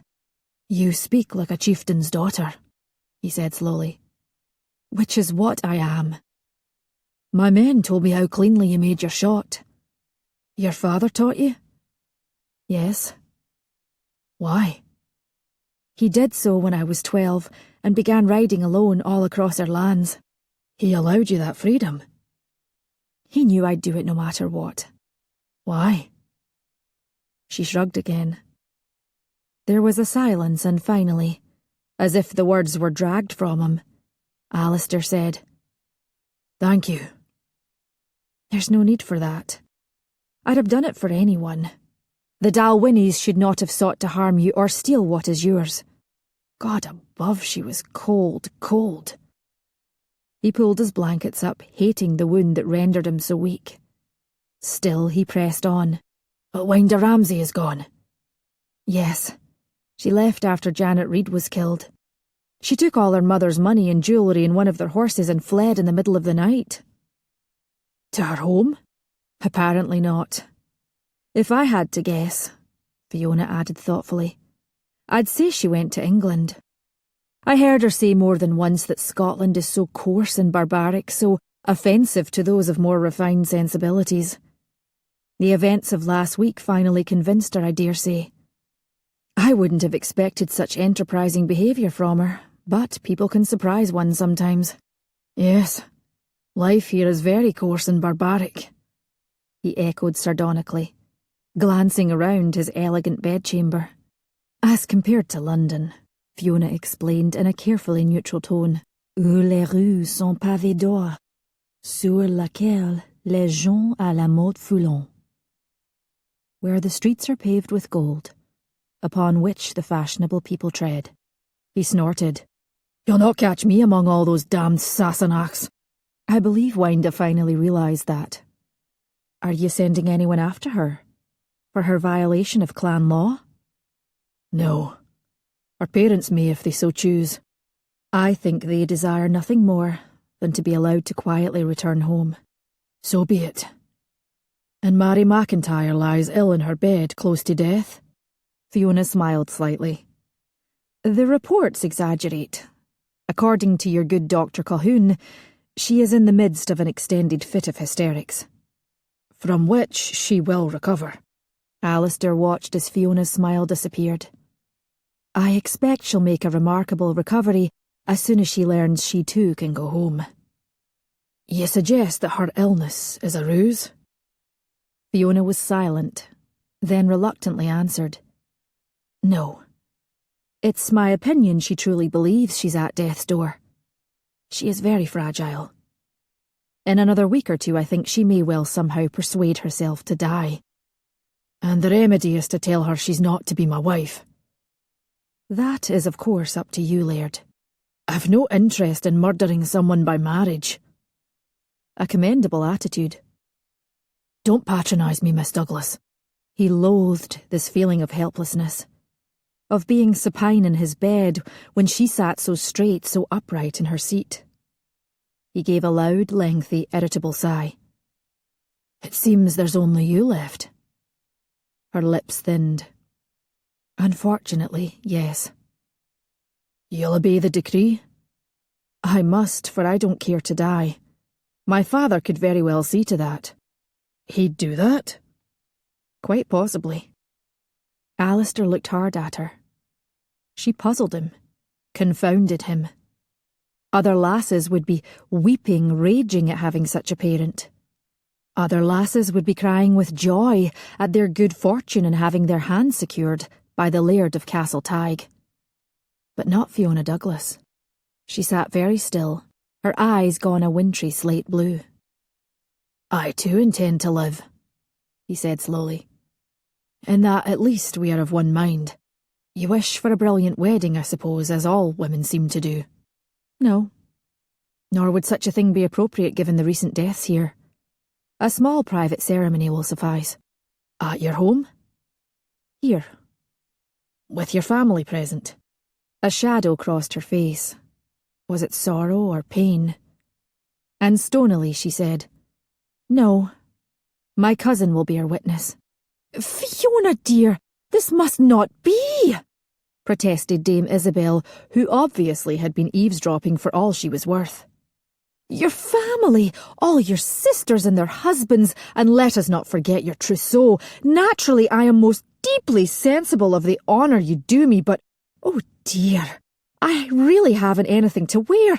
What would your mother say? I vow my head is all in a whirl. Be quiet, cousin, if you please. You must write to my father for his consent, Laird, and by express if you like. A formality only, of course, and I'll write too and ask for my things to be sent here. You may set the date at your convenience." Alasdair felt an odd sort of sympathy for Dame Isabel. He himself was baffled by Fiona's brusque, businesslike response. It made him feel like... Like what? He thought it over. It made him feel like she'd gotten the upper hand. That things were moving beyond his control. That he wasn't... safe. It wasn't a feeling he enjoyed. So he said silkily, but with a barb in his voice, "Since our union is clearly so repugnant to you, Miss Douglas, perhaps you ought to wait and see if I survive my wound. Sepsis might set in, and carry me off." "I doubt it. You are clearly very strong and Dr. Cahoon takes good care of you." She paused, drew a breath, for a moment looked uncertain. "I don't know if I have a dowry to bring to you." Alasdair tried to shrug and immediately regretted it. His shoulder pulsed with a searing pain, and he was all at once exhausted to his very bones, and sweating again. "I couldn't care less," he responded testily. "I have plenty of money. Stop bothering me with petty details."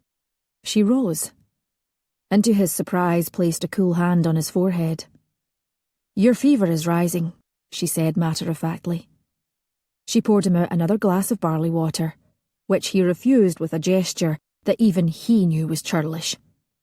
"Graham," she said over her shoulder, "help the Laird slide down on his pillows, gently, and cover him warmly. You must rest," she told him, "and I'll bid you good day, now that everything is settled. Come, cousin." And even before Fiona Douglas had left the room, Alasdair, hot, uncomfortable in pain, was plunged into the welcome abyss of deep, dreamless sleep. How many guests attending? Ask Lister. Their names. Write to father, mother also. What to wear for ceremony? Breakfast afterwards. See Lister, cook. Clothes, etc. to be transferred to new bedchamber. Who will do that? Gaelic. More oats in diet, tell Begbie. Isabel? Stop thinking about Logan Monroe. More candles for chapel. One of Mary's trunks left behind, have it sent to her. Is there a dame school for children here? Stop thinking about Logan Monroe! 10 days after her momentous conversation with Alasdair Penhallow, Fiona stood again in the same bedchamber. Only now she was his wife. She stood with her back to the closed door, and slowly she looked around the enormous room. A fire had been lit, the covers on the massive 4-poster bed carefully, invitingly turned down. A large candelabra was set on a table near the door and sent out a warm yellow glow of illumination. Giving that bed a wide berth, she went with measured step to the wide bank of windows, which overlooked the courtyard below. All were covered with warm, heavy draperies, and she pushed one aside to glance out through the window. A full moon, fat and yellow, shone high in the dark sky. Around it, as if a brilliant setting to a jewel, countless bright stars flickered and twinkled. Mysterious, remote. Fiona let go of the drape and went into the passageway just to her left, which led to her dressing room. She put her hand on its doorknob, then looked at the 4 other doors in the dim, high-ceilinged corridor. One led to the Laird's dressing room, she knew, and 2 others provided storage for furs and winter wraps and so on. The 4th door was locked. Earlier today, when her things had been brought here, she had tried to open it. She'd asked the maidservant about it, but received only a shake of the head. "I don't know what the room contains, mistress," Edme had replied. "The Laird must have the key. Where would you like me to put your brushes?" Fiona now turned the knob and went into her dressing room. It was a luxurious suite unto itself, including 2 large armoires, a full-length cheval mirror, a satinwood dressing table with all sorts of cunning little drawers, and an even nicer bathtub than the one she'd been enjoying in her previous bedchamber. She went to the mirror and gazed at her reflection within it. She liked the long-sleeved pale green gown she had chosen, with its white slip, and demi-train of soft gossamer satin. And if she looked like a giant green twig in it, so be it. Father and mother had sent a beautiful diamond necklace, with pretty pearl and diamond ear bobs, a gift that had, for a brief and dangerous moment, brought with it a powerful rush of homesickness. And on the fourth finger of her left hand was now a gleaming gold ring, exquisite in its simplicity.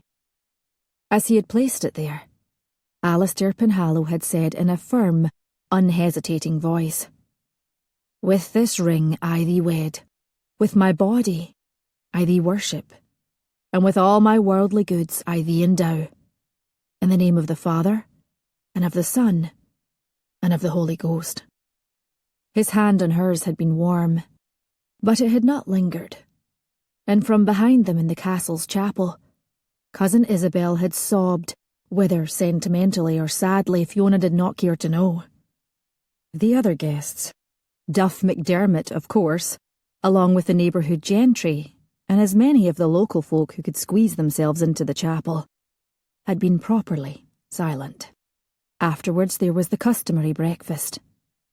Determined to rise above the palpable awkwardness of this decidedly odd marriage, Fiona had exerted herself to be a pleasant hostess, while Alasdair, sitting at the head of the high table, impressive in his crisp white shirt and tartan kilt, his left arm in its linen sling, Dr. Colquhoun had sternly and publicly ordered him to continue using it, or he would not answer for the consequences, had done the same in his role as host, and together they had, she thought, managed to carry it off reasonably well.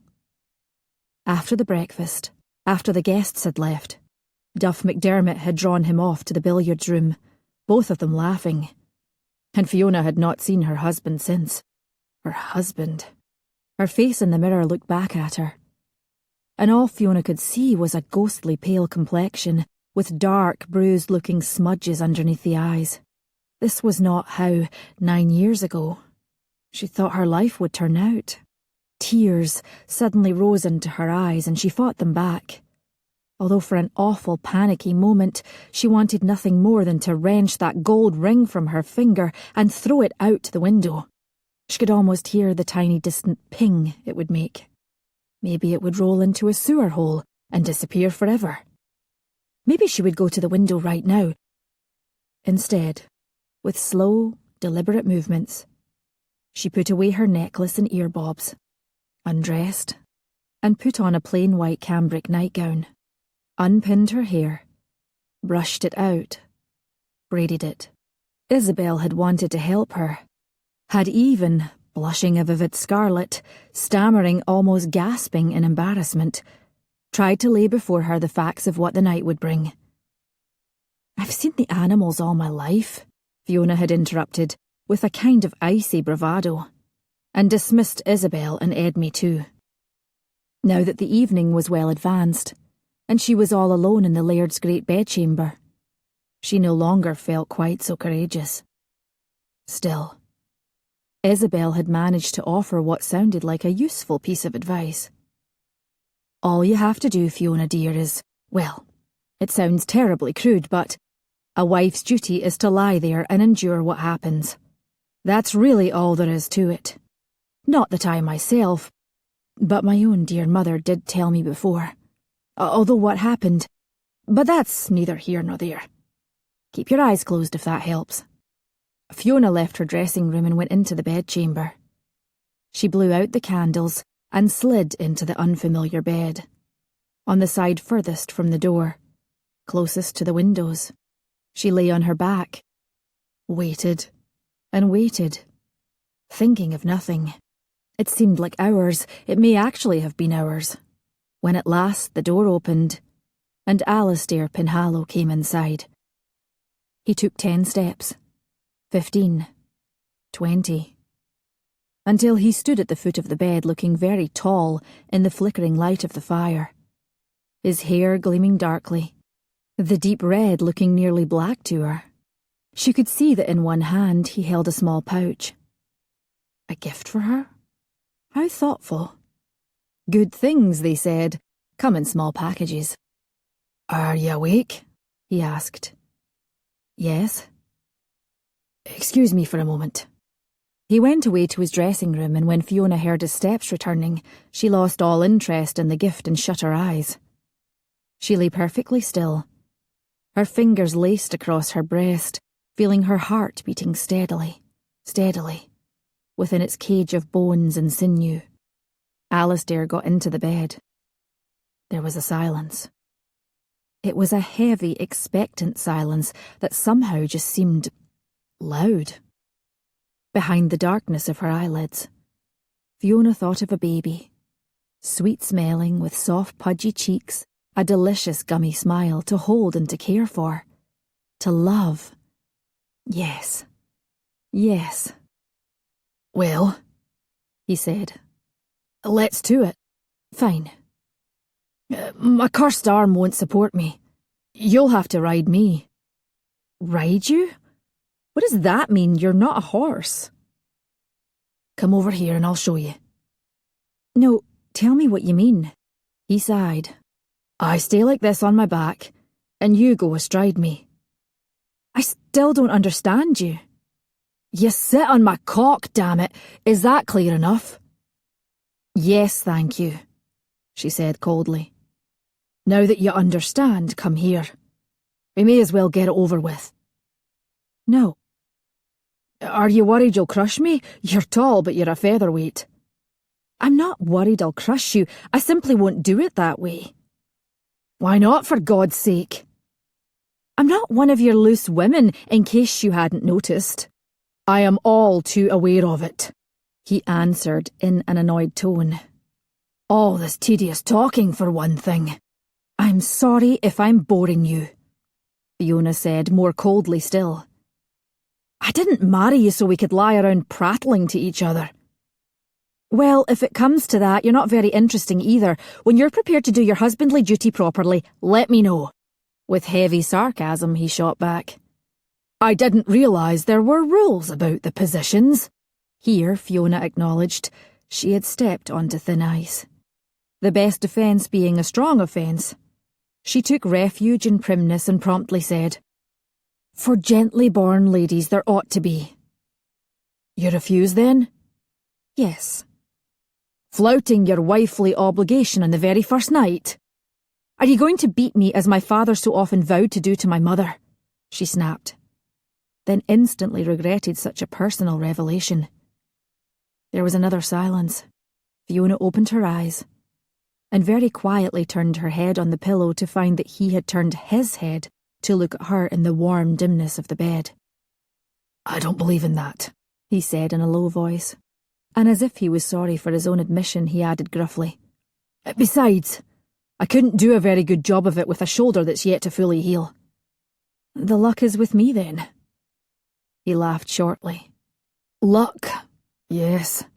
How strange it was, Fiona thought suddenly, having a conversation, tedious or not, in bed with someone who was essentially a stranger to her. Was this how things were going to be between them? With this body I thee worship. Ha! She steeled herself against an unwelcome torrent of sorrow, fixed her mind on other things. Isabel. Taylor tomorrow, Wickby. Why is there no housekeeper? Ask Lister. Linens. Where are they kept? Children here inoculated? Ask Dr. Cahoon. Cook, re-meal planning. Still room needs a thorough cleaning. Assign a maid. When is wash day? Baking day? Brewing day? Find head gardener. Name. Flowers for my morning room. Go riding. Tell Begbie no groom. Alasdair said something, interrupting her train of thought. I beg your pardon? Duff, he said gloomily. Was right. That you really should have taken Mary to wife, she retorted at once. That way he wouldn't have lost his bet. How much did he lose, by the way? You knew about that? Yes. He paused. She could see him frowning. Stiffly, he said. I only found out about it today. I'm sorry. Had I known, I would have forbidden such disrespectful behaviour. It doesn't matter. It matters to me. She absorbed this, then asked, What was he right about? Oh, that tonight would be difficult. He gave me a sporran filled with pig's blood just in case.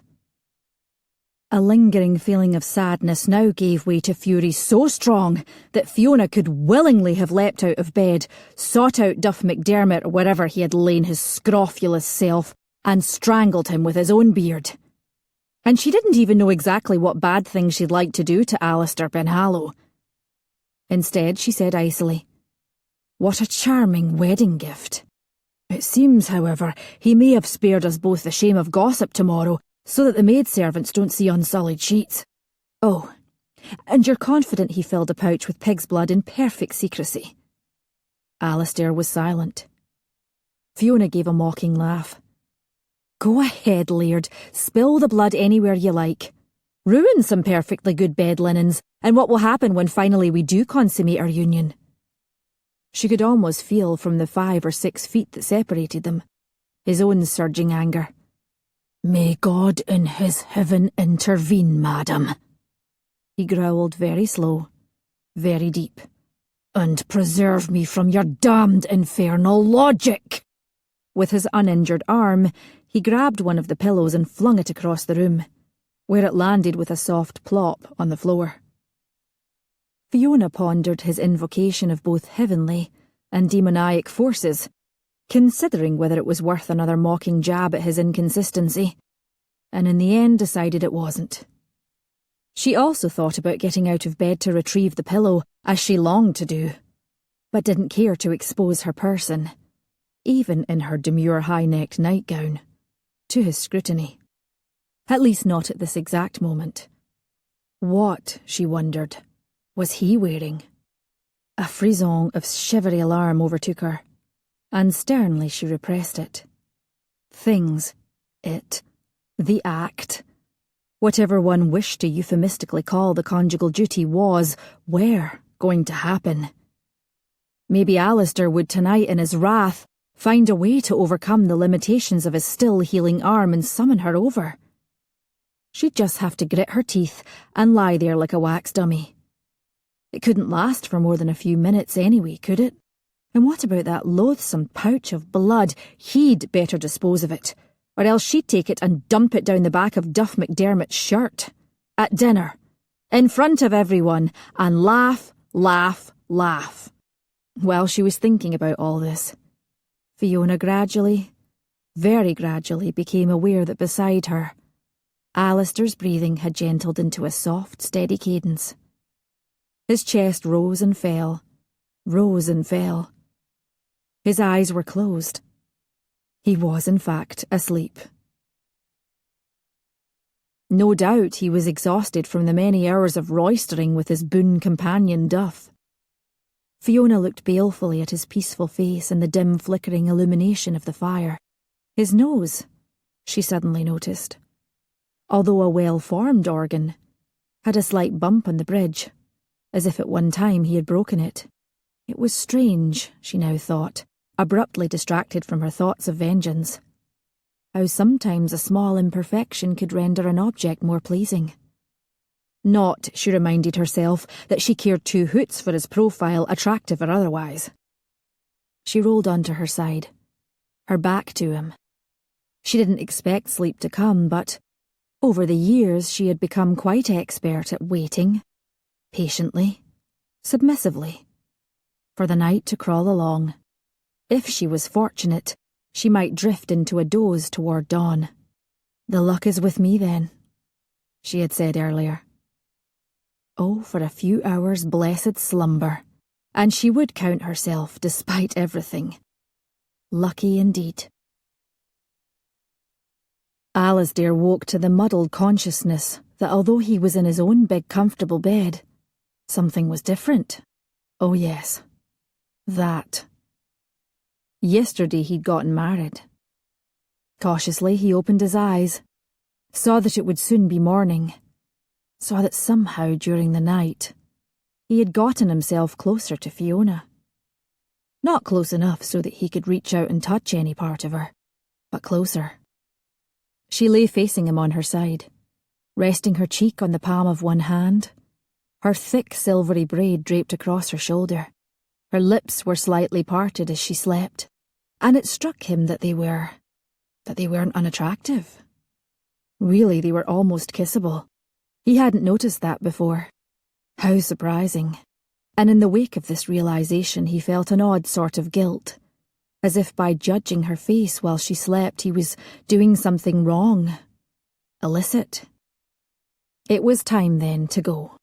With nearly superhuman quietness, Alasdair got out of bed, dressed, putting his arm back in the damned sling, picked up the sporran Uncle Duff had given him, and stepped outside into the hallway, softly closing the door behind him. Curled up there was Calonne, who immediately leaped up, stretched, dipped an elegant playbow, and tail wagging, he sniffed curiously at the sporran in his master's hand. Alasdair slid it into the pocket of his buckskins, rested his hand for a moment on that shaggy head, and by means of an obscure passageway, he made his way outside into the bracing chill of early morning. Unobserved, Calonne frisking at his side, Alasdair strode into the woods that lay far beyond the beautifully maintained gardens, his boots alternately sinking into the damp earth and crunching on twigs and crisp fallen leaves. Here in the light of day, he didn't know whether to feel he'd had a fortunate reprieve on his wedding night, or whether he had made a complete and utter mull of it. Had he behaved badly? Ordering her around in bed like that? Of course, she hadn't exactly been friendly herself, but still. Perhaps he could have shown a little more finesse. The truth was, he did have a lot to drink with Duff and some of the others who'd wandered into the billiards room, and so by the time he'd arrived at his bedchamber, he'd not been at his best. And really, she ought to have been softer, more welcoming, more obedient, hadn't she? Or had he been at fault? Damn it all to hell, he thought grumpily. His brain was a mad jumble today, looping round and round in this unproductive way. He was glad when, arriving far into the woods, he could stop, could use a stout stick to dig a deep hole. In it he buried the sporran. Most earnestly did he hope that symbolically he was also burying useless thoughts and questions. He required sons. He had a wife now. They needed to create offspring. Things didn't need to be any more complicated than that. Alasdair tamped the dirt firmly beneath his boot, threw the stick aside, watched Calonne dash after it, contemplated the day's agenda.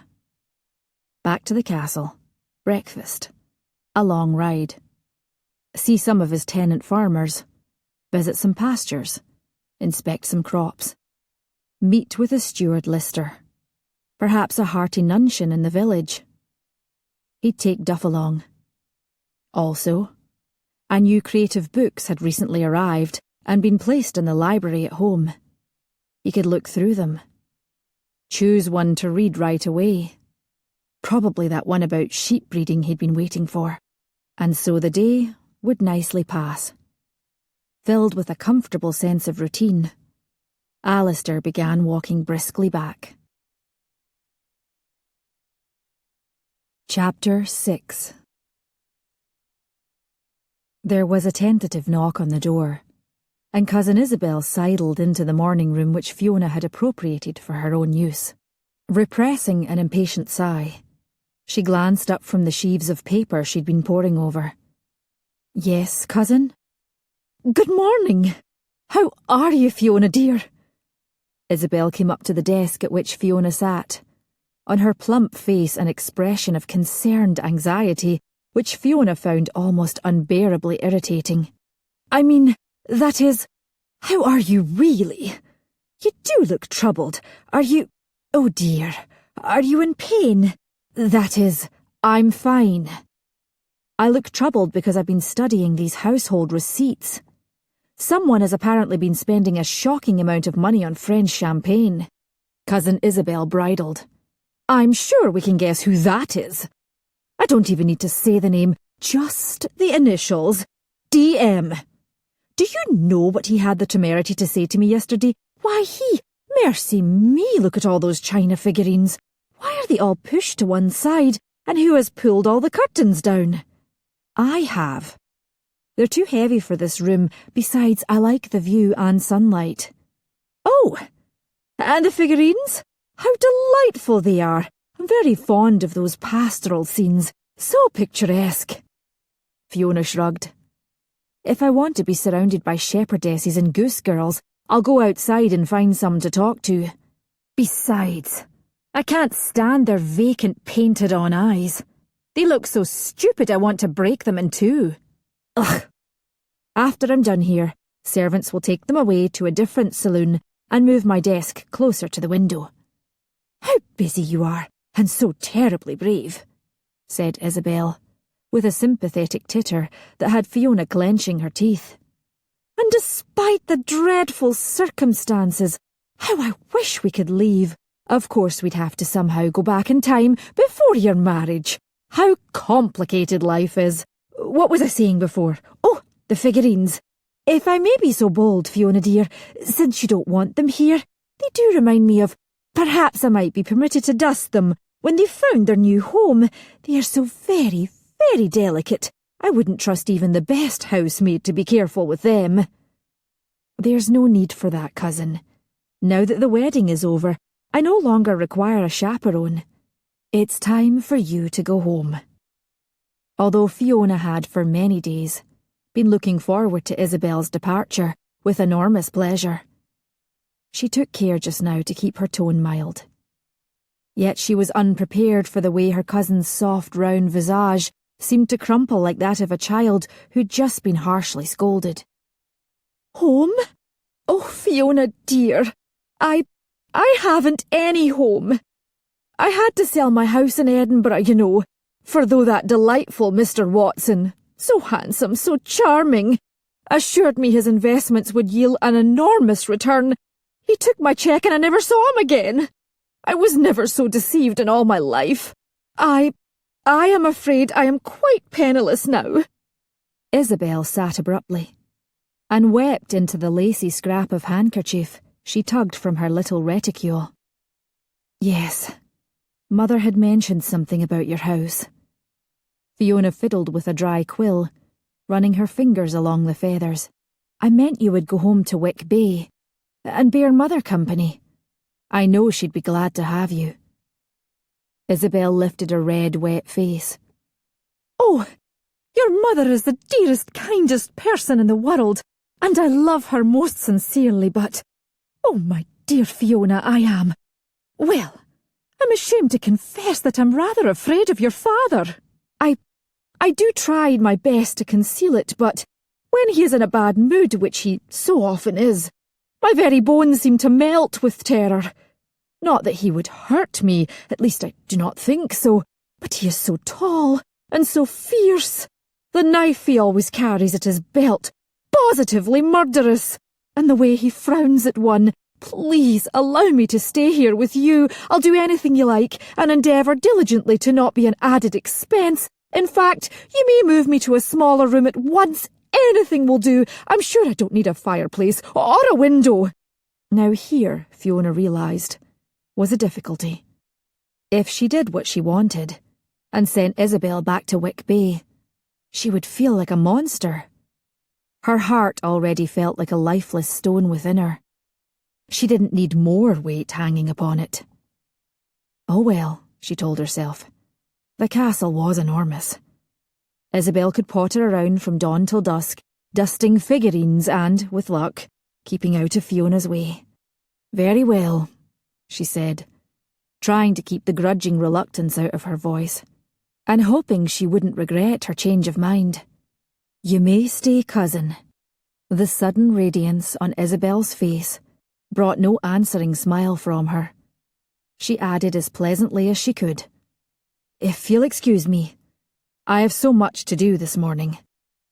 Isabel jumped to her feet, cramming her sopping little handkerchief back into her reticule. Of course. Oh, thank you, Fiona dear. I will make myself very useful to you, I promise. As Fiona once again turned her attention to the household accounts, She had no idea, no prescient little prickle, that one day Cousin Isabel's words would come back to haunt her. It was late in the afternoon when Alasdair and Duff returned from the village, where they had enjoyed a hearty repast at the Gilded Osprey. They strolled into the great hall, and came upon a veritable army of servants busily rearranging the long tables within it. His steward Lister, whom he had left not 3 hours ago happily totting up columns of numbers in his small office off the hall, now stood supervising. "What's going on here?" he asked. Lister turned to him at once. "Mistress's orders, Laird," he explained in his quiet, calm way. "Orders for what? To throw my household into chaos?" "The mistress felt the tables had been poorly placed, Laird, causing great inconvenience to the serving folk, as well as slowing the delivery of hot dishes to the high table." Alasdair scanned the hall. It was immediately apparent that the tables had not, in fact, previously been arranged in the best configuration. But even as he tried to stop himself, the fatal words came out. "This is how it's always been done." "Women," commented Uncle Duff, and that single word was like spark to tinder. Alasdair felt his temper rising sharply, and he demanded of Lister, "Where is the mistress?" "In her morning room, Laird. The room that was—" Lister hesitated, as if wondering if there were a better way to say it. But, of course, there wasn't. "It was your mother's, Laird. The Green Saloon." "I see." Scowling, Alasdair at once proceeded there, walking with long strides along the spacious corridor that led toward the back of the castle. It was exactly as he'd feared. His officious new wife was already changing things, and without so much as a "by your leave." He stalked into the Green Saloon, and stopped abruptly 3 or 4 paces past the threshold. His mother's precious figurines, gone.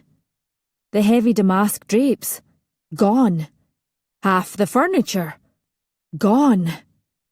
The desk moved from its usual spot, and now set perpendicular to the tall windows overlooking the gardens.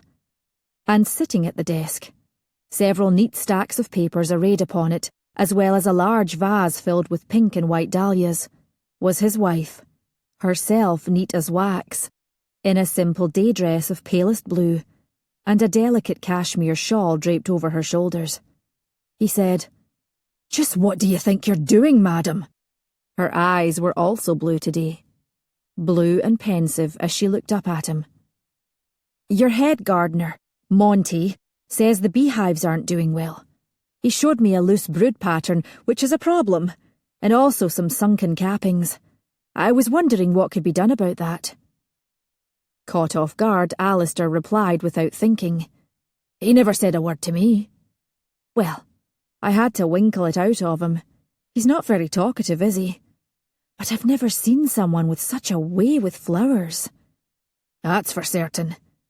Did you have to fight him for those dahlias? He's notorious for that. As if the flowers belong only to him." "Oh no," Fiona answered. "He just gave them to me. Perhaps because it was a relief to talk about the bees. But I'm not sure he'll ever let me have some roses." Alasdair laughed. But then he remembered why he'd come in here. She was a presumptuous, high-handed, managing female who, to very appropriately employ a botanical analogy, needed to be nipped in the bud. He scowled again. "You've completely altered this room."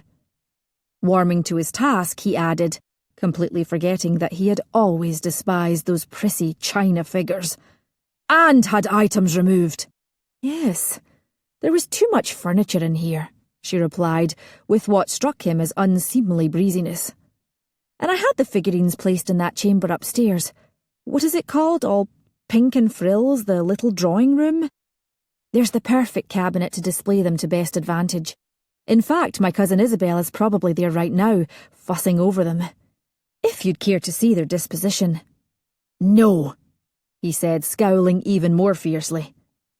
And before he was in danger of admitting that he could easily go the rest of his life without setting eyes on the damned things, he said unpleasantly, What gives you the right to come in this room and muck it up? Those cool blue eyes were flashing now.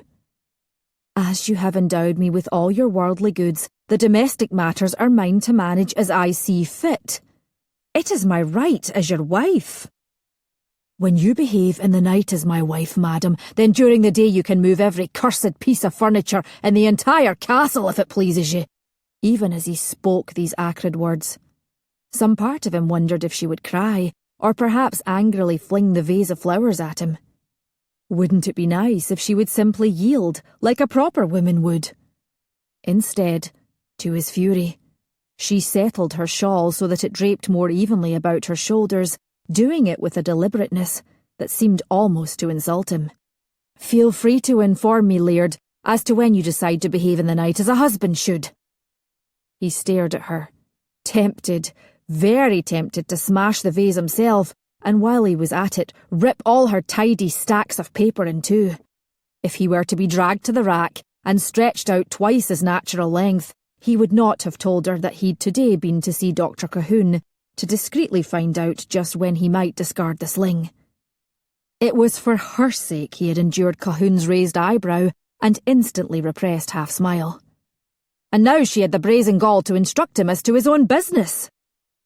"I am master here," he roared, and turning on his boot heel, left her morning room, no, damn it to hell, the Green Saloon, without another word. He gathered up Uncle Duff, whom he found in the library, glancing through a racing journal, and placidly puffing on his pipe, and practically dragged him to the stables.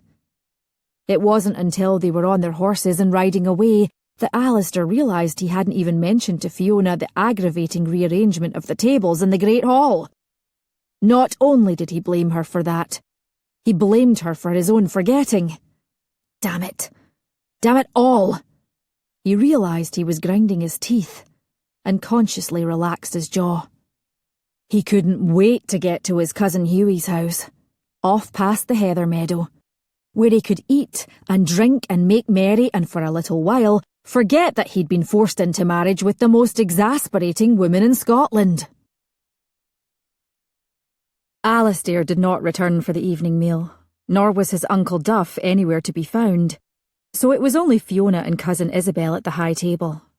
Fiona ate with her usual robust appetite, listening with only half an ear as Isabel rattled on. "Oh, my dear, I feel so conspicuous the day after your wedding, and here we are all alone. I'm sure that everyone is staring at us. That is, I mean at you.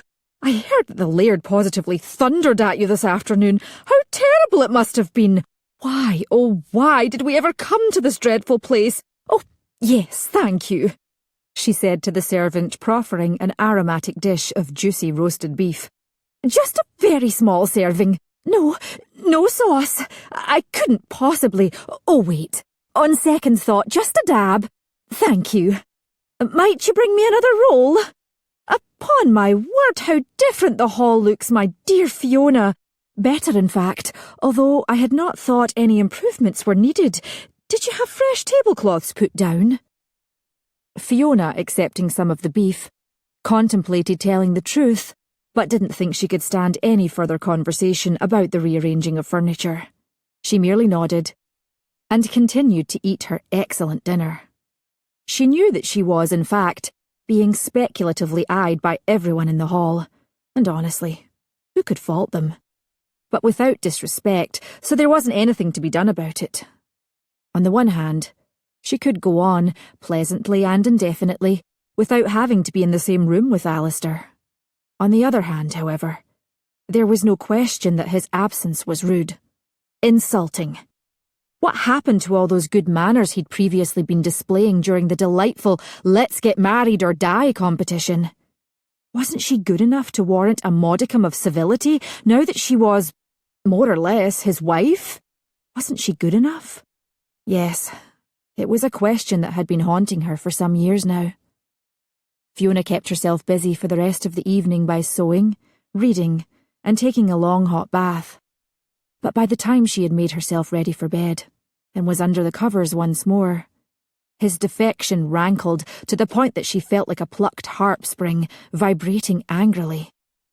Naturally, Sleep did not come, and the hour was well advanced by the time Alasdair finally came into the room. He stopped, as he had the night before, at the foot of the bed. "Are you awake?" "Yes," she replied coldly. "Now, there's wifely devotion for you. Did you miss me, madam?" Coldly. Coldly, she said. "Oh, yes, Laird.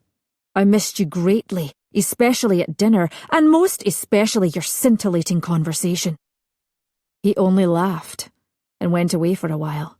When he returned, Fiona had forgotten to close her eyes this time and was taken aback to see that he was completely naked.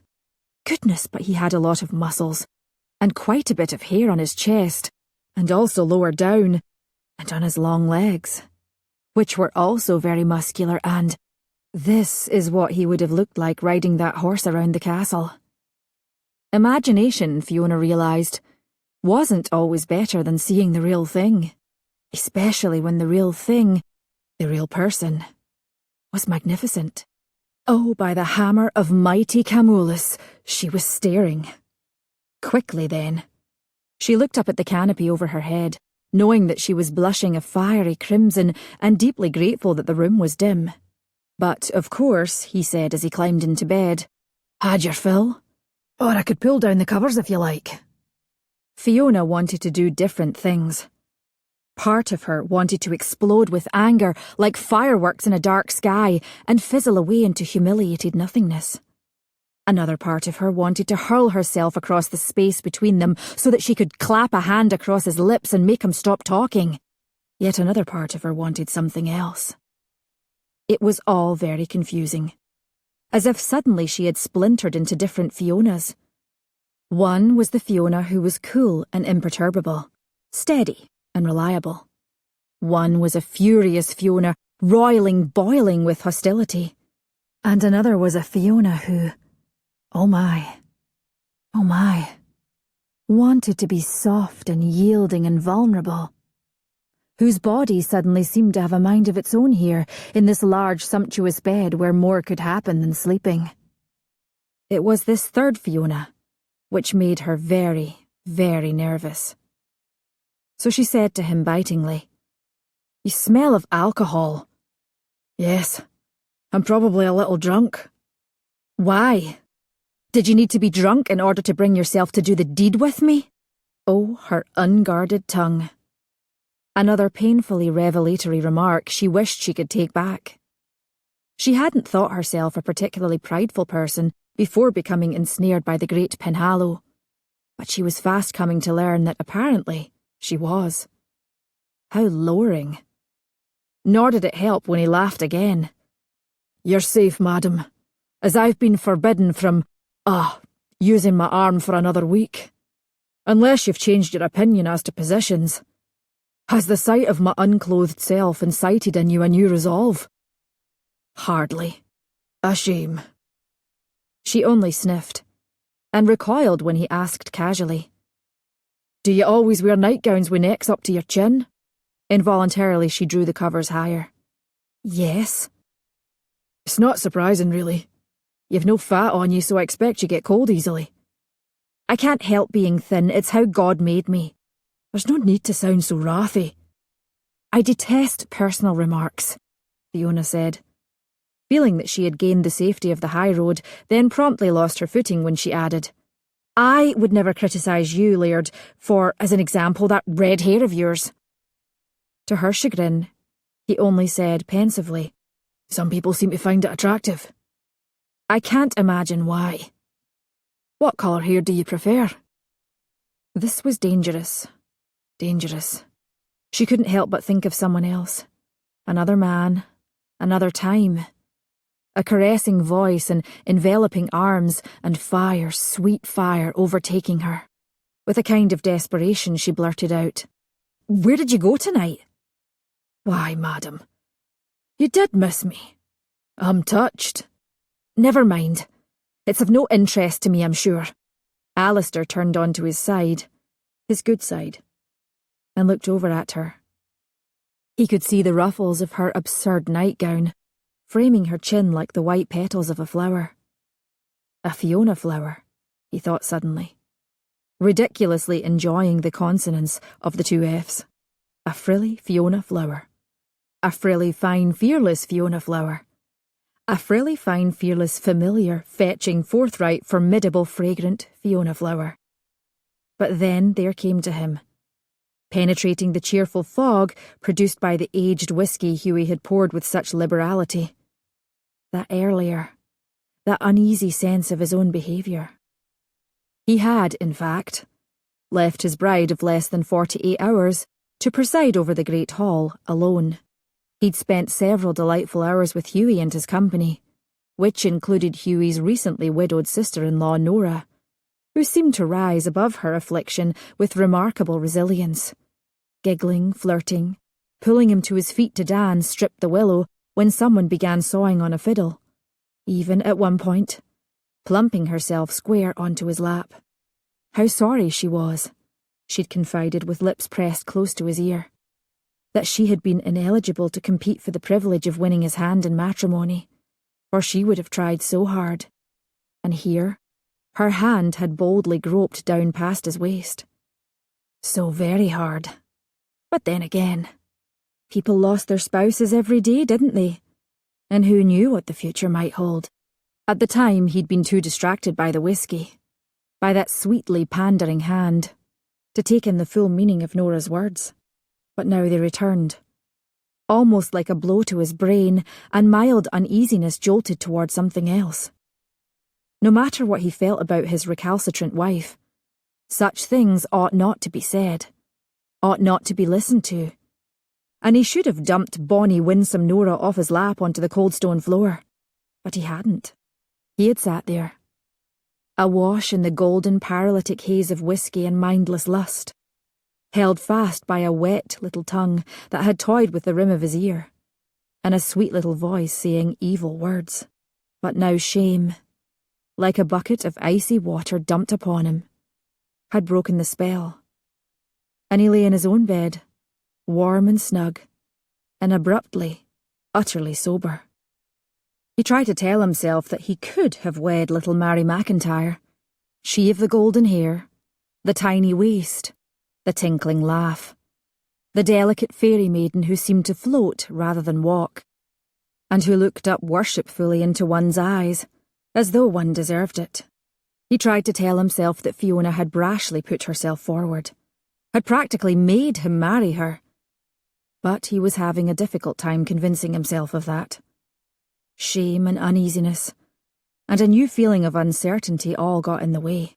Yet he summoned the memory of Uncle Duff saying blithely, "What is a wife but a broodmare? You'll pick one of the lasses, get her with child as many times as it takes to produce a son or two, and that's the sum of it." Now that was the smartest tack to take. And luckily tomorrow was another day, and he had somewhere to go. And if his wife had to eat alone for a while, no one would think twice of it again. "Well," he now said out loud, as pleasantly as humanly possible. "Good night, madam," he said to her, and firmly shut his eyes. "Good night, Laird," answered Fiona, with heavy irony in her tone, and turned away from him. Memories, she thought to herself, were dangerously alluring, not unlike the apple in the old German fairy tale, that poisoned apple offered by the evil queen to her credulous stepdaughter. Red, delicious-looking, tempting, and fatal. It was still dark when Alasdair shook his uncle out of a sound sleep. "What?" gasped Duff. "God's toenails, what's happening? Who died?" "Nobody," Alasdair said. "Come on, we're going to Crieff." "What? Now? Bloody hell, lad. Do you know what I was dreaming about when you rudely rousted me? I was rescuing an endangered maiden from a dragon." "Wonderful." Rapidly, Alasdair picked up Duff's clothes, which still lay in an untidy heap on the floor, and flung them onto his bed. "Let's go." Grumbling, Duff sat up. "Light a candle for me. Why are we going to Crieff?" "Cattle meet." "So? So I want to go look at some cattle. 3 days after you're married? Aye, you're putting your shirt on backward. Ah, so I am, Duff laughed. And you're running away. Alasdair frowned. Nonsense. I'm not judging you, lad. A man must do what a man must do. Besides, we've had some good times in Crieff before, haven't we? Aye, hurry up. Not just running away, but sneaking away, eh? Shut up. Here are your boots. 10 minutes later, they came down the last steps of the staircase into the still dim great hall, heading for the side hallway which would take them outdoors into the stables. Alasdair turned sharply left around the carved newel post, just as someone was quietly coming around it, and they collided. Sorry. They both began stepping back, and then stared at each other. Oh, exclaimed Fiona. Just as Alasdair said, as pain from his arm winged through him. What the hell? He gathered himself. There was absolutely no reason for him to feel guilty. He went on. What are you doing, madam? She glared up at him. I might ask the same of you. Aye, he said loftily. Live here. As do I, thanks to you. And isn't it splendid? Were you following me? Of course not. I was hungry, so I went down to the kitchen for something to eat. Where are you going? Duff chuckled. So much for sneaking away. Sneaking away? She echoed. She crossed her arms over her chest, over her non-prodigious breasts, and added in a rather snappish way, Had enough of me already, Laird? Not that it's any of your business, he answered. But my uncle and I are going to Crieff. Why? Are there going to be some Roman-style bacchanals? Let's hope, said Duff, and Alasdair overrode him. There's a cattle meet if you must know. I see. And were you planning to inform me of your departure, or was I just going to find out on my own? You're not my keeper, madam. No, there was no reason in the world for him to feel guilty. None at all. None. I was going to have one of the grooms tell Lister, and Lister would, of course, tell you. Thereby, of course, keeping my dignity intact. How thoughtful of you, Laird. Oh, by the body of Christ, madam, go back to bed, he said, also in a rather snappish way. Don't tell me what to do. Fine. Do whatever you like. I couldn't care less. Thank you for that. Go have fun in Crieff, since fun is what you're all about, isn't it? I'm going to look at cattle, damn it! He shouted. And now you're shouting at me. Excellent. I think I've had just about enough. Go then. Stay as long as you want, the longer the better as far as I'm concerned. And Fiona stalked past him and then Duff, and went rapidly up the stairs at a pace clearly intended to convey a strong desire to absent herself from him as soon as possible. When she was gone from sight, Duff chuckled again. Well, he said, that went well. Shut up, uncle, growled Alasdair, and continued on his way to the stables. Fiona did, after all, go back to bed where, to her surprise, she managed to doze off for an hour or so. When she woke, it took her a few moments to realise where she was, and who she was. Her right hand, as if of its own accord, went to her left hand, to feel the solidity of the gold ring upon it. Fiona looked over at the empty space next to her. It just so happened that she enjoyed going to cattle meets. But did anyone ask her if she wanted to go too? No, nobody had. Not that she'd want to spend more time with him, and his awful uncle. Off the two of them to roister about Crieff. She'd do just fine without him. She'd do better without him. What exactly would she be doing? Fiona remembered Duff's remark about the Laird's late mother that evening in the great drawing room. She did so much here in the castle during her day. There'll be little for the Laird's new wife to do beyond producing offspring, of course.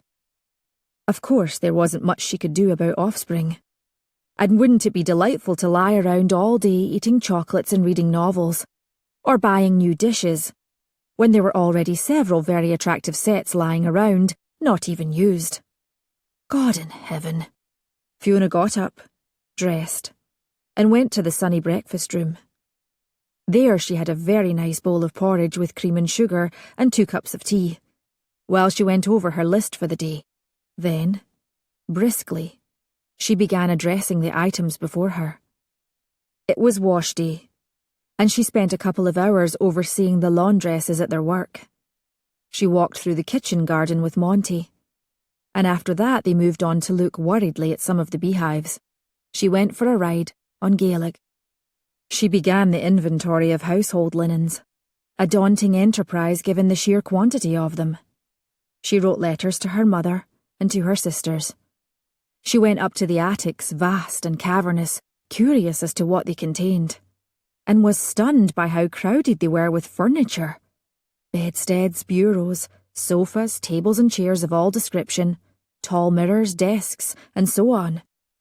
Piles of clothing and bedding seemingly beyond numbering, along with a staggering array of wooden boxes, crates, and trunks. As she went downstairs, she bypassed the nursery, too soon, and found herself in the long gallery whose walls were filled with portraits. She paced slowly along, studying them. Before her was plainly evidence of a long and noble heritage dating back hundreds of years. Here was a little girl from James IV's time, dressed like a small adult in her quaint gable hood and heavy mulberry-coloured brocade gown with its wide fur-trimmed sleeves. Here was a medieval prince with dark red hair, very arrogant in his fine silk-trimmed tunic and cross-gartered leggings that displayed sturdy muscular calves and thighs. Here was a beautiful middle-aged woman of the previous century, in her lavishly pleated robe à la Française. Her face was white with powder, her lips deep red, and on her right cheek had been placed a tiny fashionable patch. Fiona came to a large painting with a more modern look, and paused. 2 boys, one about 5, the other a few years older. The smaller one with red hair and brilliant amber eyes.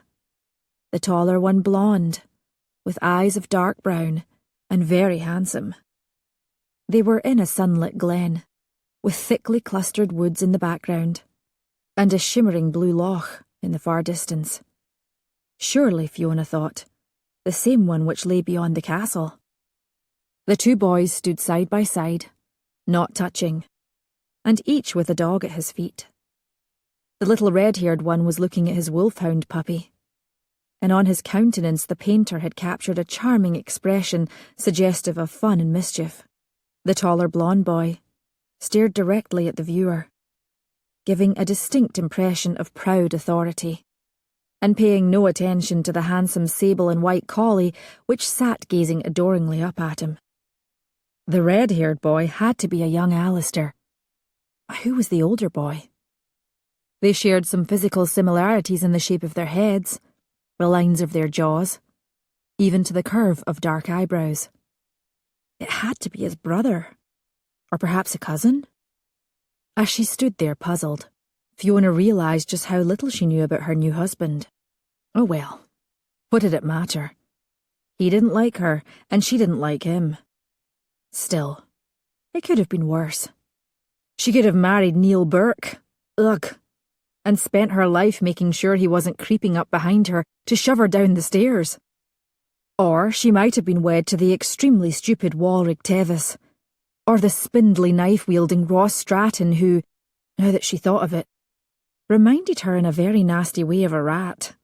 Instead, she had married Alasdair Penhallow, who wasn't stupid, who didn't remind her of a rat, and who, she was sure, wasn't going to shove her down the stairs. They just didn't like each other. That's all. She wished these prudent reflections would make her feel more cheerful, but there was no use in wringing one's hands and bemoaning the state of things. She hated when people did that.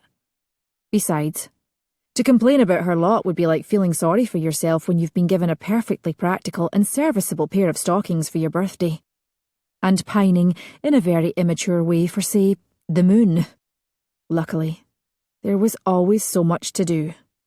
Right now, for example, there was still time before dinner to ask Lister about the leak in a big copper tub one of the laundresses had mentioned, and to send a message to Dr. Colquhoun, asking him to check on a footman with a sprained ankle.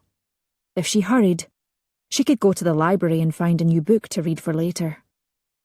Fiona turned away, and as she did, she noticed that on the walls in this section of the gallery, there were very faint discolorations, nearly invisible to the casual eye of a passer-by. She paused again. It seemed that the portraits had been rearranged. Yes, for now that she noticed it, the paintings here weren't as densely set together as in other areas of the gallery. How curious. Then she went on and elsewhere, her mind filling up with other more pressing things. After dinner, she and Isabel went to the great drawing room. There, Isabel produced an intimidatingly large puzzle, and Fiona, shrugging, helped her sort through the pieces and make a start on the perimeter. Having found the 4 corner pieces, Isabel announced both her satisfaction and her fatigue, and proceeded to doze in a chair next to the fire. Fiona sewed up a jagged rent in one of the chapel's altar cloths, knowing that now that she was wed, working on baby garments for her sisters would evoke an irritating array of inquisitive reactions, and then turned to her new book, a collection of Walter Scott's poetry. She was reading Marmion, and had just gotten to the lines, "Oh, what a tangled web we weave, when first we practice to deceive," when she gradually became aware of that odd, creeping feeling of being stared at. She looked up from her book. Sure enough, little Sheila stood next to her chair, within 3 feet of it, in fact, and Fiona had to suppress a gasp. How on earth had the child gotten so close without her noticing it? One of those peculiar pale blue eyes was fixed on herself. The other seemed to be resting thoughtfully on Isabel. She dreams of the past, and what could have been. Fiona reached for the girl's hand. "You're a shrewd little lass. What brings you here, Hinny?" "I came here, lady, because—" Sheila trailed off, looking down at their clasped hands. "Fancies," she murmured, sounding troubled. "High fancies." Then she pulled her hand free and glanced around the elegant room. "How can you breathe in here, lady?" Before Fiona could reply, someone said sharply, "Sheila, you ought not to be there." A very old woman, bent over her stick, came stumping toward them, on her deeply wrinkled face disapproval written large. Sheila suddenly became simply a little girl who had been apprehended in an act of naughtiness, and stuck a rather dirty finger in her mouth, around which she spoke cajolingly. "Oh, but Granny, the lady doesn't know that tomorrow is my birthday." "So it is, but you'd no right to come disturb the mistress," scolded the old woman. "I do apologise, lady. I was at my devotions and the lass slipped away from me like a kelpie." There certainly was something unusual about the little girl, but hopefully she didn't number shape-shifting among her talents. Fiona responded civilly. "There's no need to apologise, I assure you. And you are?" The old woman dipped a creaky little curtsy. "I am Marjorie, lady." Ancient might she be, but there was nothing vague or doddering about Dame Marjorie. A flash of inspiration came to Fiona, and she asked, "Have you lived here all your life, madam?" "Aye, lady, that I have." "Can you tell me aught of the Laird's family? There's his uncle here, of course, and he once mentioned that the Laird's parents had passed away, but other than that, I know nothing." Dame Marjorie looked consideringly at Fiona. "That's so, lady. Both of the Laird's parents have gone on, and his older brother as well." "How sad. Were these recent losses?" "Nay, madam.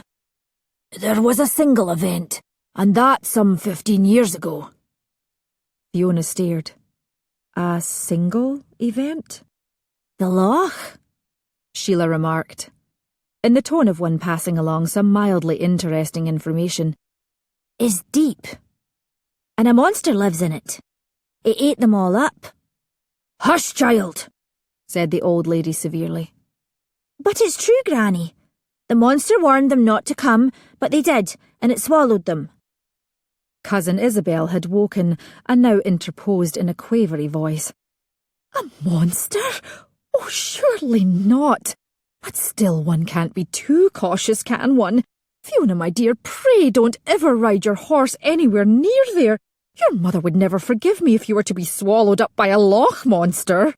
I've seen it, boasted Sheila. That you have not, the old lady said, and it's long past time for your bed, child. Forgive us, lady, for our intrusion. Come!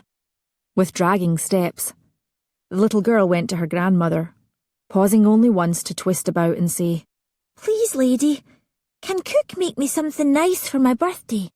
The Laird's mother never did anything for the children of Tig.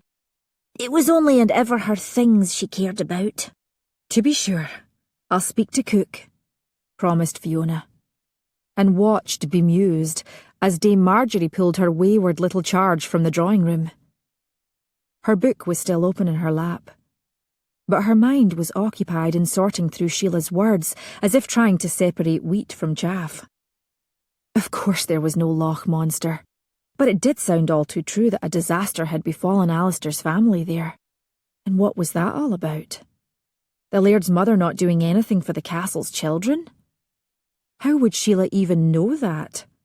Or make the claim, given that Alasdair's mother, Gormelia, had been dead some 15 years? And was Sheila referring to Gormelia's own children as well? Into Fiona's head came an uncannily clear image of the portrait she'd viewed earlier that day. That of the two little boys, one with dark red hair, the other with bright yellow blonde hair. Surely he was Alasdair's older brother, lost to the loch, along with their mother and father. She remembered then that excursion to the keep of the moor, and Alasdair recalling cheerfully, I spent many a night as a lad camping up here with friends.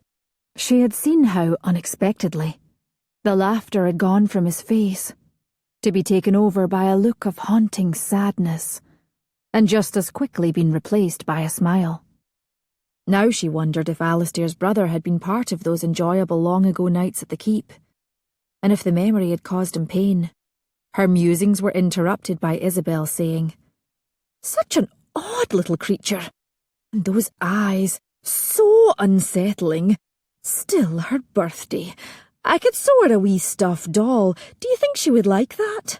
I have just the right scrap of fabric for a little gown, and some narrow lace for the hem. Yes, I think Sheila would love a doll, cousin. How kind of you, answered Fiona, a little absently but touched by Isabel's thoughtfulness. I'm so glad you agree. Oh, my dear, speaking of gowns, I had the strangest dream just now. I was 16 and I was wearing the white silk gown Papa allowed me to have for my debut, with the skirt draped a la Polonaise, and the prettiest striped caraco in the world with long sleeves, and 3 rows of ruffles. It was the very one I wore when I met Captain Murdoch, you know. Captain Murdoch? Do I know him? Oh, no, you wouldn't. I do try not to talk about him. It was just that silly dream of mine that reminded me. The quavery note had returned to Isabel's voice, and Fiona looked at her curiously. Her cousin had long seemed to be an open book, someone whose rampant garrulousness could never conceal anything. And yet here was, as it were, a new paragraph revealed. Not a happy one, clearly. Fiona hesitated. She didn't wish to pry. But then Isabel said suddenly, Dreams are so odd, aren't they? In my dream I had the merest glimpse of Captain Murdoch, and then he was gone. Just like in real life. It was only for a while. For such a little while, but we were betrothed. Betrothed? But only temporarily. Yes. On the very eve of the wedding, Father discovered that Captain Murdoch had, well, he had a great many debts, which none of us knew about. Isabel smoothed out her skirts with punctilious care, and Fiona watched as a single tear rolled slowly down her cousin's soft white cheek. I told Father it didn't bother me, that thanks to a legacy from an aunt I had more than enough money for the both of us.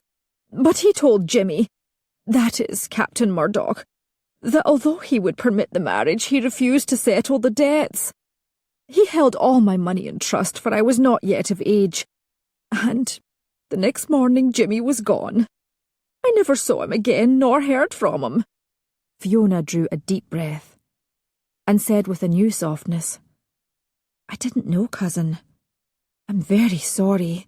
Surely you had other offers." Isabel smiled faintly. "Oh, yes. But somehow, I don't know how it was, but somehow, I could never like anyone quite as well as I liked my Jimmy. And so time passed, and my parents died, and I stayed on in our house. Of course I kept myself busy, but, well, how happy I was when you came to visit me, my dear. And you, only 18. How much fun we had, didn't we? And then there was Logan, so charming. That is, until he... Oh dear. Goodness!" Fiona interrupted with a brisk, bright, inauthentic affability. Softness fled, leaving in its wake a sudden raw feeling of desolation. Into her heart had crept again that secret stony feeling. "Only look at the time! How late it is!" Quickly she stood. "I'm to bed, cousin. If you'll excuse me, I hope you sleep well. Good night." Without waiting for a reply, Fiona left the great drawing room. Her steps were graceful and dignified, she told herself, not ignominious scuttling. No, she wasn't running away, not like some people did. It wasn't long before she was in bed, hopelessly wide awake. Her thoughts turned to Isabel. Poor Isabel. How strange. Never had she thought she'd feel for her the slightest pang of sympathy. Maybe she wouldn't have, if Isabel had cried without abandon as she had yesterday. But there was something about that one tear, slowly making its lonely way down that white, lightly powdered cheek. She'd been so used to viewing Isabel as a nuisance, almost an enemy. This small, soft, vulnerable person, without a home, without money, without prospects, her enemy? Was it possible she'd been carrying her old grudge beyond what was reasonable, what was fair? Was it possible that she had, over the years, become so hard, so cynical? These were troubling ideas. She had long prided herself on her good judgment. A different perception of Isabel somehow altered her perception of herself. She wasn't quite sure how she felt about that. Fiona's thoughts, inevitably it seemed, now turned to her husband.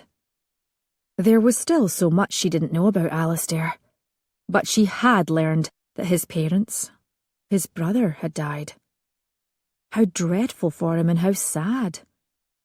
She could only imagine what that might feel like, especially the loss of a sibling.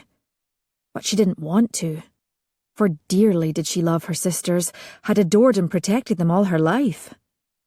Nonetheless, it was an unexpected glimpse of Alasdair. He would have been 20 years old at the time. Would he have looked very different then? Fiona wondered. At 35, there wasn't a trace of grey in his hair, and he moved with effortless vigour. Really, the only thing she could think of were those lightly grooved lines that bracketed his mouth.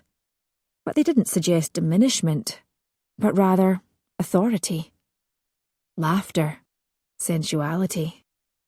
In fact, they were the sort of lines over which one might want to run one's finger, tracing them, teasingly. If one were an idiot, Fiona told herself caustically. If one were that soft, yielding, vulnerable, foolish Fiona. She snatched at the covers and bundled herself tightly within them. Stubbornly, she closed her eyes, made her breathing regular, relaxed her tense limbs. A log collapsed within the fireplace. A gust of wind rattled the panes of the windows. Somewhere, a dog barked. It occurred to her then just how big the bed was. It was ridiculous. It was bizarre, but after only 2 nights of being married, after 2 nights of coldness and bristling hostility between them, she actually missed having him there with her.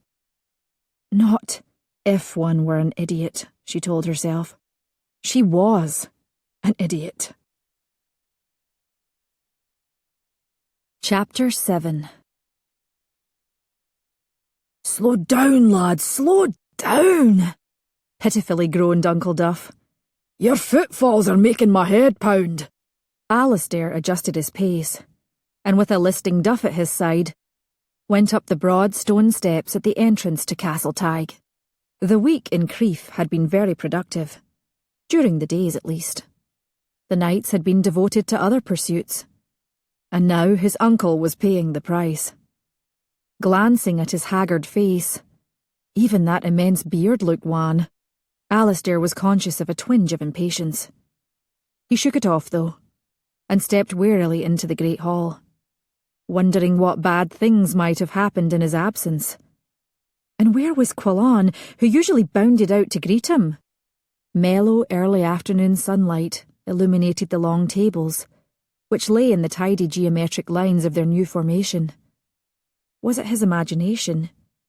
Or did the suits of armour flanking the great fireplace seem shinier? And were the colours of the enormous 15th century tapestry hung on the wall behind the laird and ladies' chairs looking a little more vivid? Over by one of the tables was Lister, a reassuring sight at least. He was talking with a middle-aged woman in an immaculately clean gown and ruffled cap, whom Alasdair didn't know. They turned as he came forward and advanced to meet him. Laird, said Lister, may I introduce you to our new housekeeper, Mrs. Allen of Aberfeldy. She is, he added with his air of scrupulous correctness, a cousin of mine. Mrs. Allen dipped a respectful curtsy, and Alasdair nodded.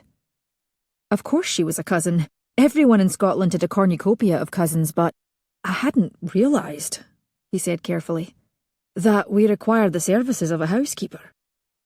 The mistress asked me, Laird, if I might know of any suitable candidates, and at once I thought of Eliza Jane, whose elderly master had recently died.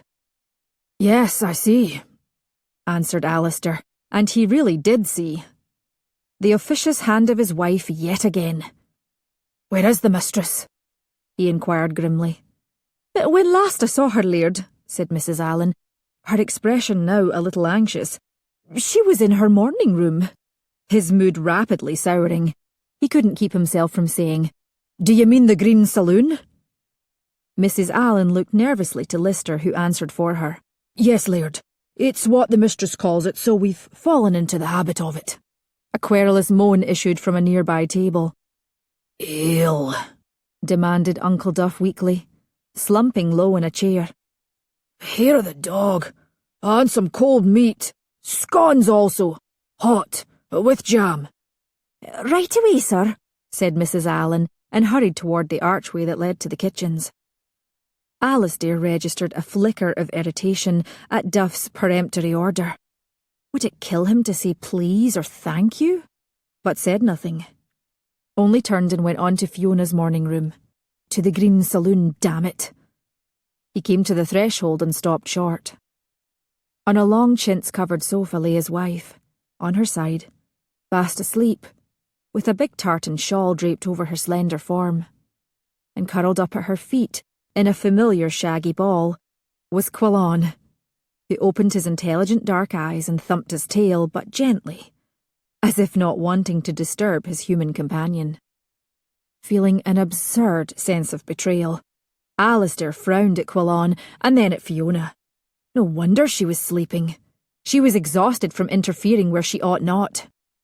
He came into the room exasperated to notice himself lightening his tread. But before he'd taken more than 2 or 3 steps, Fiona started awake and abruptly sat up, blue eyes wide. It was then that Quillan jumped off the sofa and frisked toward him, tail wagging wildly. "Oh," Fiona said, reaching up to smooth hair tousled by sleep. "It's you. Must you creep up on me like that? Must you make off with my dog?" She frowned back at him. "He's been following me around since you went away." That, he realised, was unanswerable, so he chose another angle of attack. "What the devil do you mean by hiring a housekeeper?"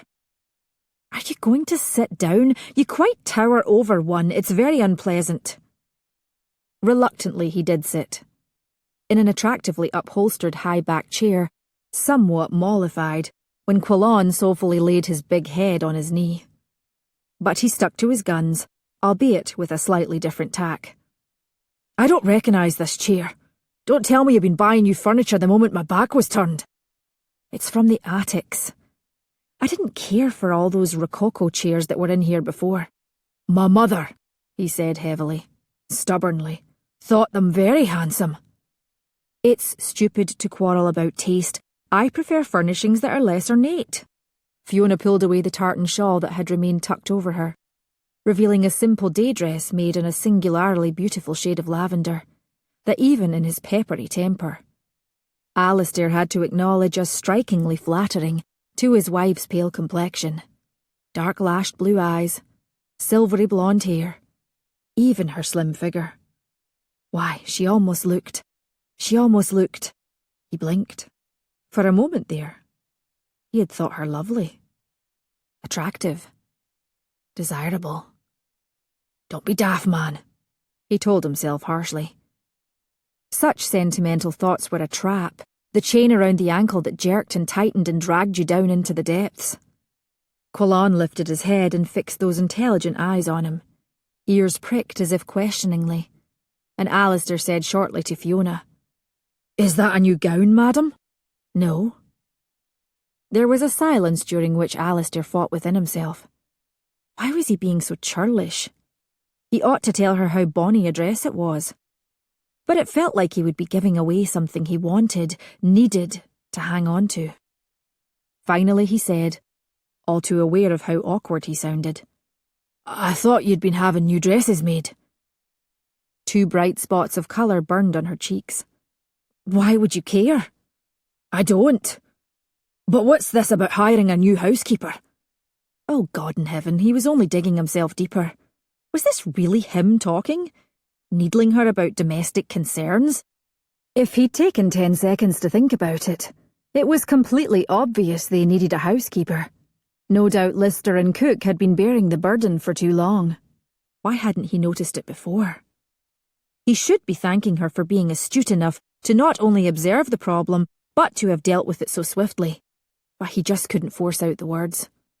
He was, in truth, behaving like a complete and total ass. What was happening to him? Where was the blithe, light-hearted, easy-going Alasdair? She was sitting very straight on the sofa, eyes sparkling with anger, and had just opened her mouth to speak to him when he said coldly, Never mind. It was the best he could do. Very well.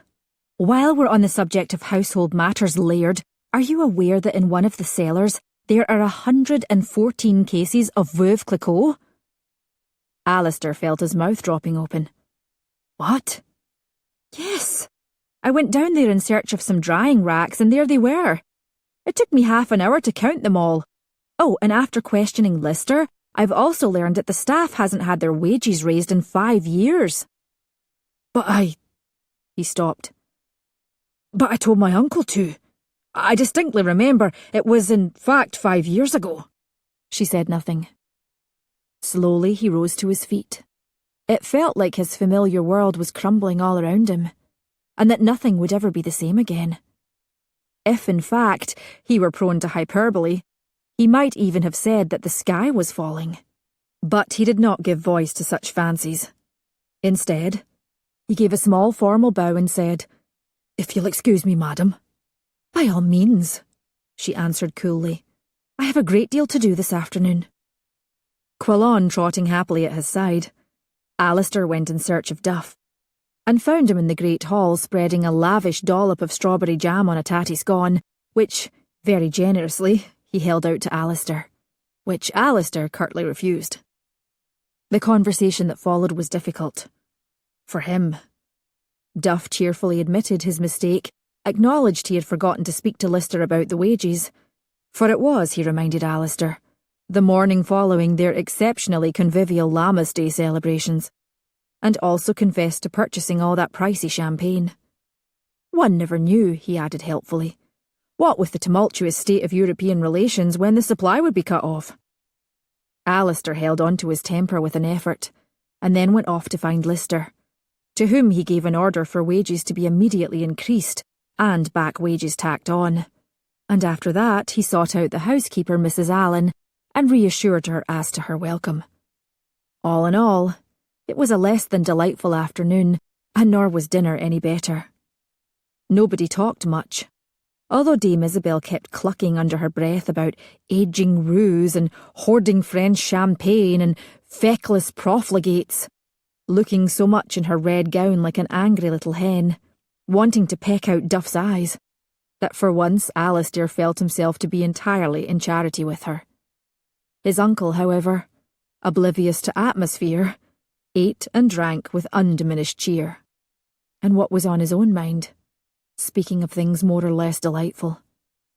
Progeny, dynastic imperatives, responsibility for his clan. All the while sitting next to a wife who was as warm as a block of ice and about as cordial. He'd never done the deed under such circumstances, and he hoped he was, so to speak, up for it. As soon as good manners allowed, Alasdair was up and away, and off to the stables, where he surprised Begbie and the grooms by wanting to discuss new tack for the horses, at great length, and in considerable detail, long into the evening.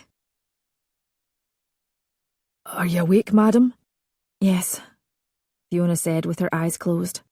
When she had heard the door to the bedchamber opening, she'd quickly shut her eyes. She wasn't going to take any chances. She wasn't going to be confronted by the sight of his naked self, tall, lithe, muscular, strolling with unsettling self-assurance from his dressing room toward the bed. Especially since the very first thing she had noticed, earlier that day when Alasdair had surprised her in her morning room, was that his sling was gone. Tonight was it then. She took a deep breath. Felt, heard him getting into bed, the shifting of the mattress, the rustle of bedclothes. Here he was. A tall, lithe, muscular, and, very likely, naked man. Her husband. Her life's partner, supposedly, now and forevermore. She remembered Isabel's advice. All you have to do, Fiona dear, is to lie there and endure what happens. She waited. After what felt like a year of strained silence, very cautiously she opened her eyes and turned her head on the pillow. Alasdair was looking at her, and it took all her will to not slam her eyes shut again. He moved a little, and she felt in her body a kind of instinctive tremor. And then he spoke. "Are you well, madam?" His voice was quiet, careful, civil. "Yes," Fiona said, just as carefully. It seemed only decent to add, "And yourself, Laird?" "Aye." Another year passed. "Thank you," he said. "You're welcome." Time dragged by. Oceans rose and fell, forests grew and withered. Fiona cleared her throat. "So, how was the cattle meet in Crieff?" "It was excellent." "Indeed?" "Yes. The Watsons were there describing how they're... But I don't want to bore you." "I've heard about the Watsons. Were they speaking of the buck and Humley?" "Yes. They're crossbreeding it with the Angus Doddy." "Oh, yes. At home we've been thinking of doing that too. Did you hear anything about the Shorthorn strain?" "It was the talk of the meet. In fact, I bought a bull from a factor sent up by the Calling brothers. A Sassenach, but he seemed to know his business." "Was the bull sired by young Jock by any chance?" "Aye. This one in particular had a very broad chest, and its knees looked very sturdy." "Ah, that is excellent. When does it arrive?" "Next month." Alasdair paused. Then, "Would you—" "Yes?" "Would you like to see it?" "What?" "Would you like to see the bull when it arrives?" "Oh, yes, I would." "I'll let you know, and we can ride out together." "Thank you, Laird." "You're welcome, madam." They stared at each other, and Fiona wondered if her expression was as surprised-looking as was Alasdair's. Suddenly, abruptly, she wished she had banked the fire. so that even its current dim glow was gone. "Well," he said. Now he was a little awkward, but polite, careful, businesslike, impersonal. A new transaction was about to happen, needed to happen. There was nothing to discuss or argue about. She answered in a calm, steady voice. "Yes." "Speaking of, breeding." "Yes." "I thought perhaps we ought to—" "Yes." "You are amenable?" "Yes," she repeated. Underneath the warm, cosy covers, he slid a few feet closer, and closer still. "You're certain, madam?" "Yes." "I gather you have an understanding of what will happen." Fiona stared up at the canopy. "Yes." "I'll do my best not to hurt you." "Thank you." For a crazy moment she wanted to laugh. Suddenly they were being polite with each other, and at this juncture. But when he came even closer, all desire to laugh vanished. The bed covers had slipped down, and she could see how densely muscled his shoulders were. How large he was, and why did his body seem to give off so much heat? "I wonder if you might, Yes?"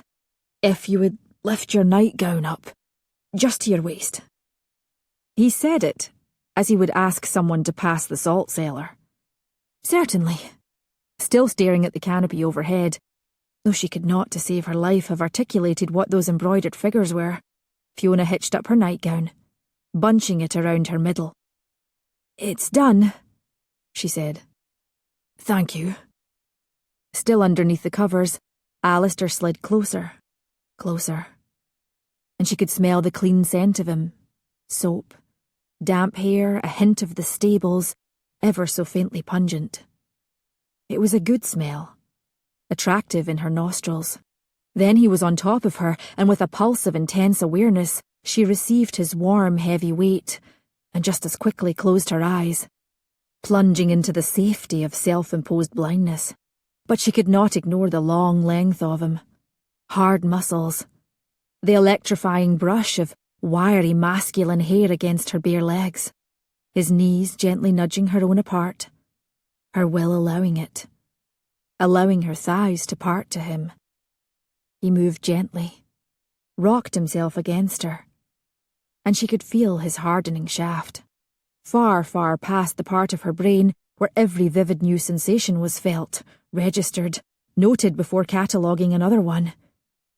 She was thankful that he was able to bring himself to this necessary state. "Are you all right?" His voice low and deep, polite, so very close to her ear. "Of course." "You're certain?"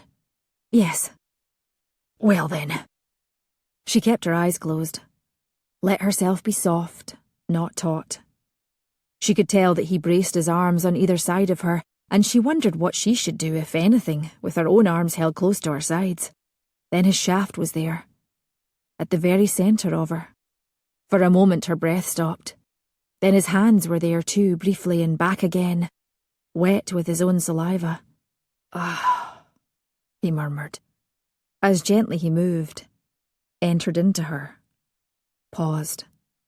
"You needn't stop," Fiona said. "All right." Alasdair moved again in short, careful strokes. Was in her, within her. There was a brief and momentary discomfort, sharp and then gone, like a thought one had and forgot.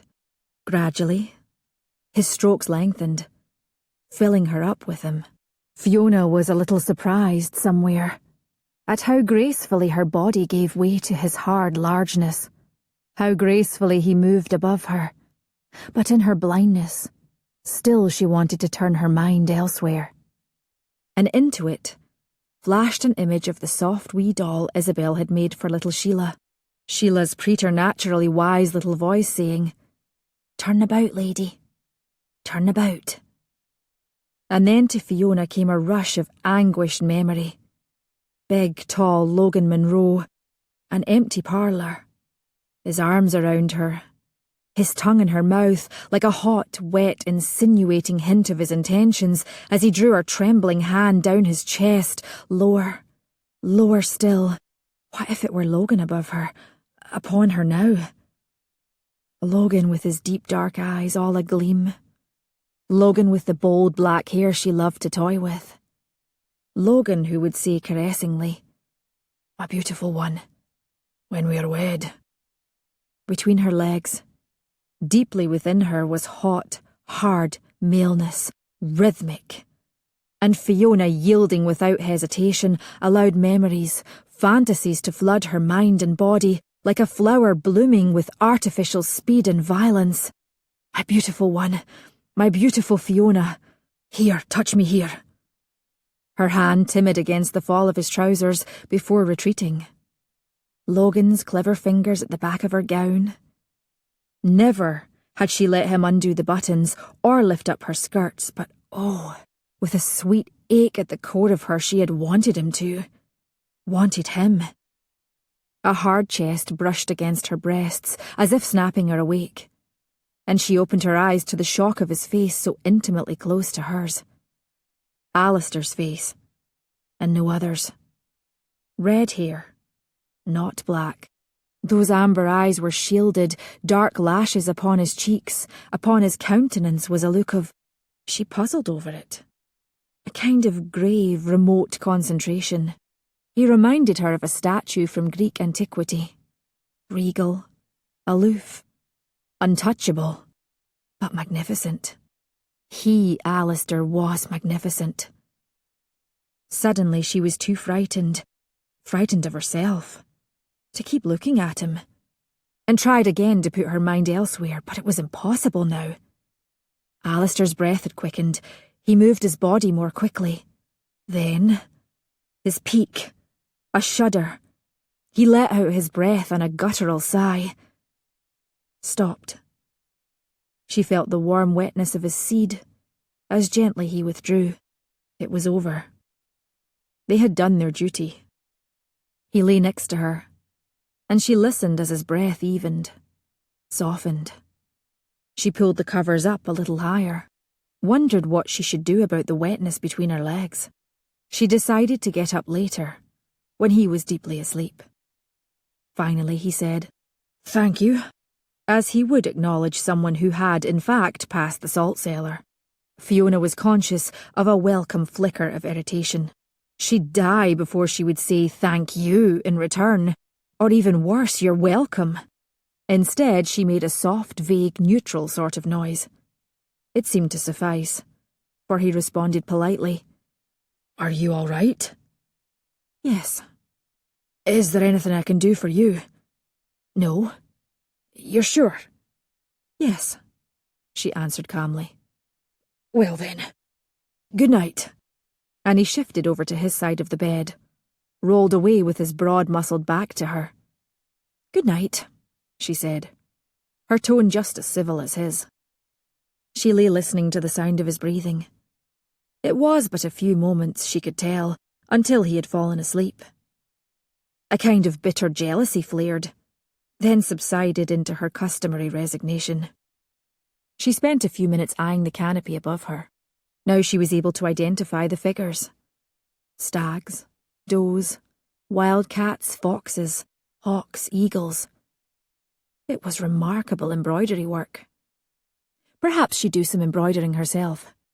Not tomorrow, no, for she and Mrs. Allen, who was now helping her, still had many hours of linen inventory ahead, and it was baking day.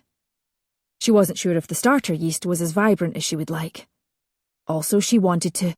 Her mind stuttered somehow. And she realised that not tomorrow, but right now. She wanted to know what Alasdair had been thinking above her with his eyes closed. Had he been picturing some other woman? A lovely, rounded woman, all voluptuous and responsive, shameless and loud. The sort of trollop who'd agree to ride her man like a stallion? A hot blush came over her, guilt manifesting itself in the blood that rushed to her face, and she was glad that Alasdair had turned his back to her. Hadn't she been thinking of Logan, dreamily and treacherously, as she lay beneath her husband, as limp as a little doll? So what?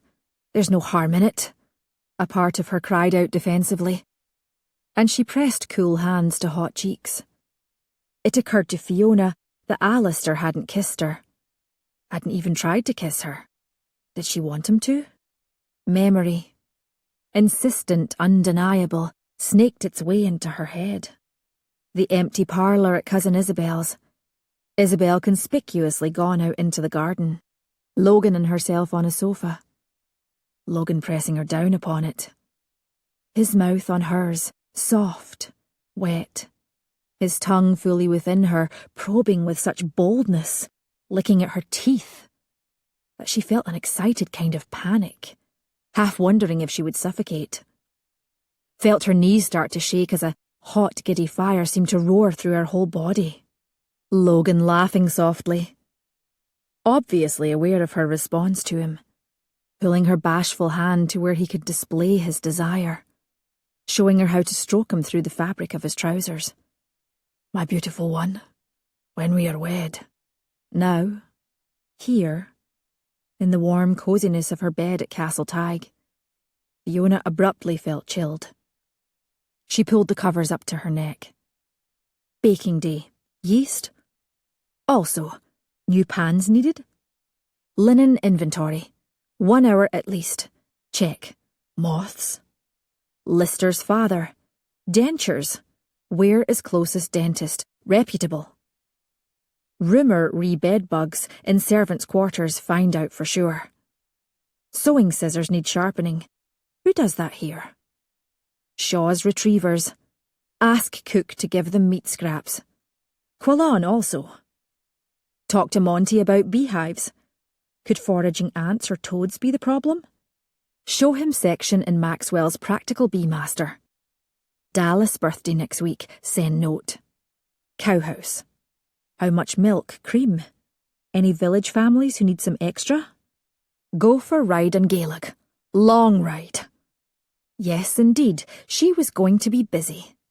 Thank God. The next morning, Alasdair found himself whistling a little as he rode out to take a look at the hayfields. Relief.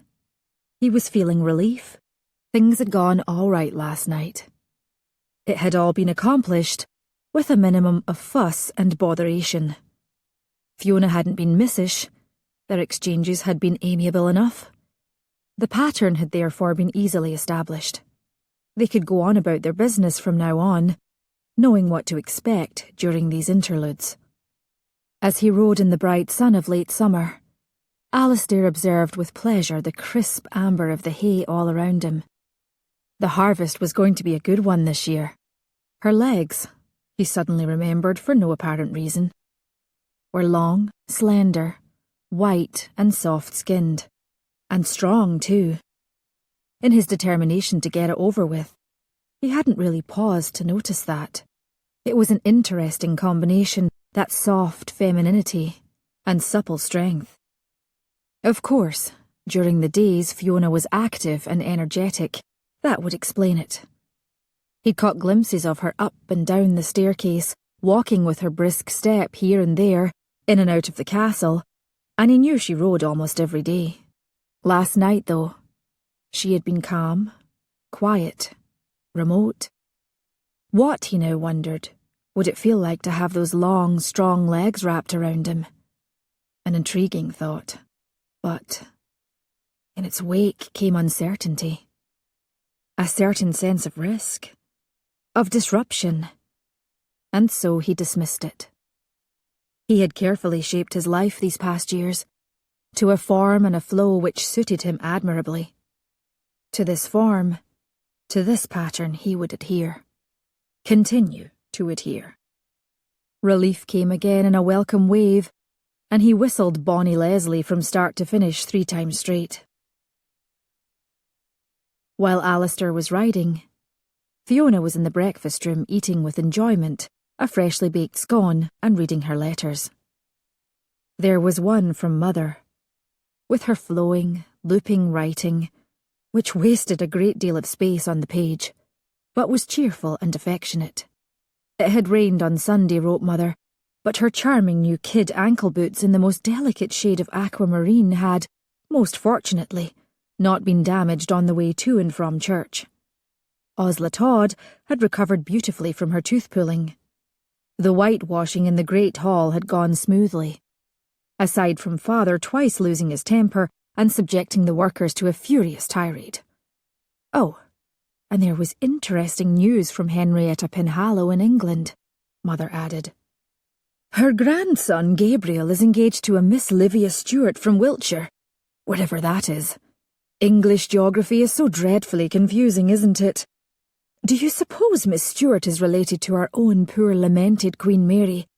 I can't imagine Henrietta settling for anything less than an exceedingly high-born addition to her family. Also in Fiona's pile was a letter from Nairna, joyful with reports of her advancing pregnancy, so long desired. A very miracle. The wise woman Tavia Craig in constant attendance, and oh so kind. There was a letter from Rosalind too, happily settling into married life with Jamie McComhin.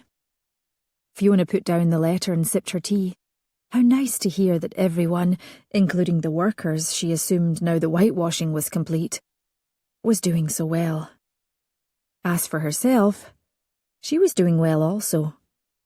Of course. Last night had gone very well. Now that she knew what to expect, why, she wouldn't have to think about it at all anymore.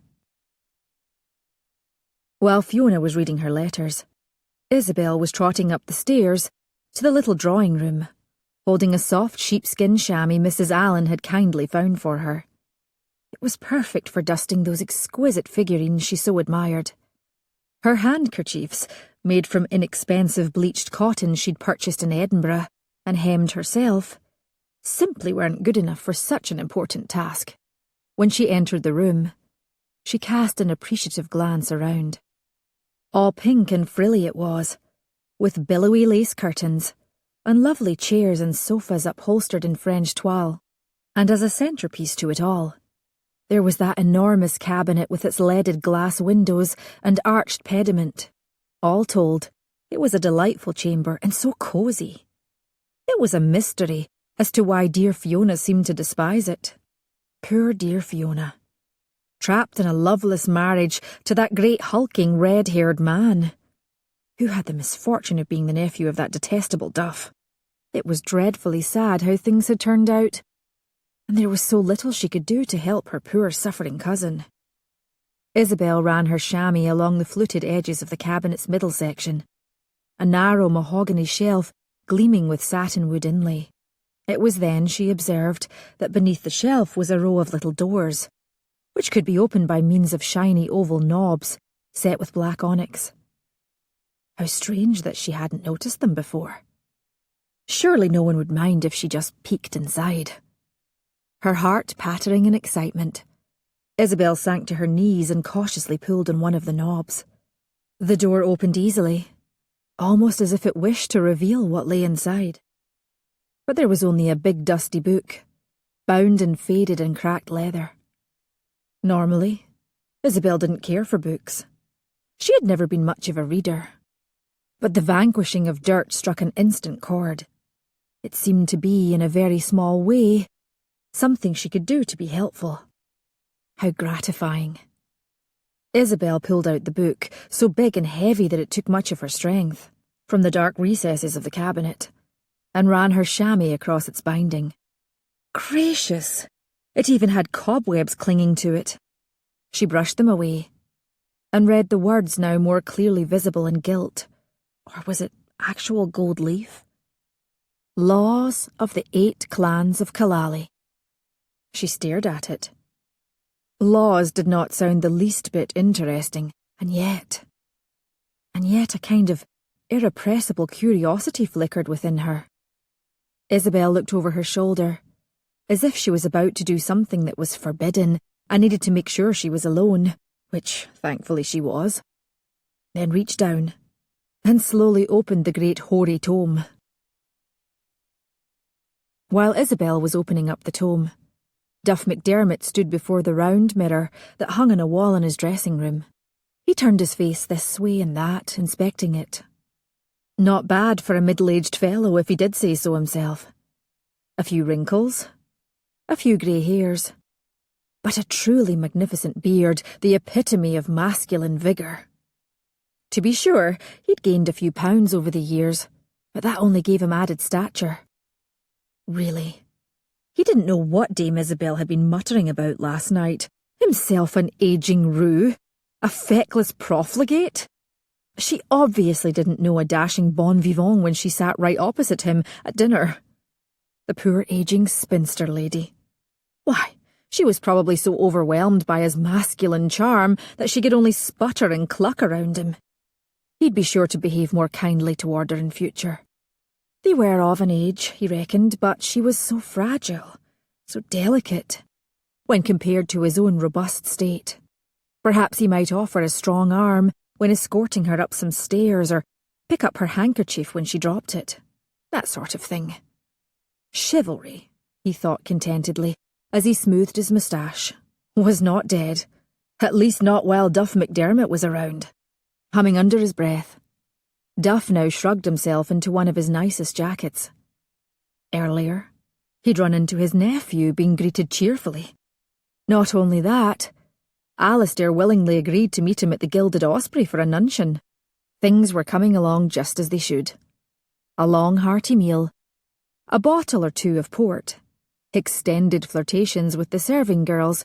Yes, it was going to be a good day. While Duff was putting on his jacket, little Sheila and her grandmother Marjorie stood before a table in their cottage, which lay just at the edge of the heather meadow. Sheila was rinsing potatoes in a bowl of water and passing them to Marjorie, who patted them dry and peeled them. Sheila sang little snatches of an old tune as she worked, and Dame Marjorie shot a measuring glance her way. The child's pale blue eyes showed none of the opaque, absent look they got sometimes, but the old lady did observe upon her narrow face a faint look of mischief, and upon the hem of her dress a trail of clinging cobweb. "You were up early today, sweeting," she said to her grandchild, accepting a damp potato and enfolding it in her cloth. "Where did you go?" "I had something to do at the castle, Granny, that's all." "What might that be?" "Oh," answered Sheila vaguely. "Nothing really. Granny, didn't Dame Isabel make me the prettiest doll in the world? Oh, Granny, your hands are bothering you. Won't you let me peel the tatties?" Marjorie's look sharpened. "You've not been to the castle to stir up trouble?" "Never, Granny, never," swore Sheila, with such fervour that the old lady relented and said, "Aye then, you may peel, for my fingers do pain me this morning. You're a good lass." Proudly Sheila took up the little knife. "I try to be, Granny, though it's not always easy." The old lady rested a gnarled hand on her granddaughter's head. "You're more right than you know, sweeting. Now, I'll wash the tatties, and we'll have a lovely pottage for our dinner tonight." Chapter 8. As Alasdair confidently expected, the days ticked along smoothly, like a well-oiled clockwork, and a week swiftly passed. The usual rounds of work and play, and the nights alone with his wife had indeed fallen into a predictable pattern. He wandered in, greeted her. They had quick, uneventful congress, and he went to sleep. On the 8th night he came into their bedchamber very late. "Are you awake, madam?" The question had become a ritual, only now she said, "Yes, but it's my woman's time." "Oh, "And I wish," she added waspishly, "you would stop calling me madam in that pompous way." "I wasn't aware," he said, offended, getting into bed, "that I was being pompous." "Well, you were." There was a silence. Alasdair settled himself comfortably. He had heard that during this monthly interval, women could be rather touchy.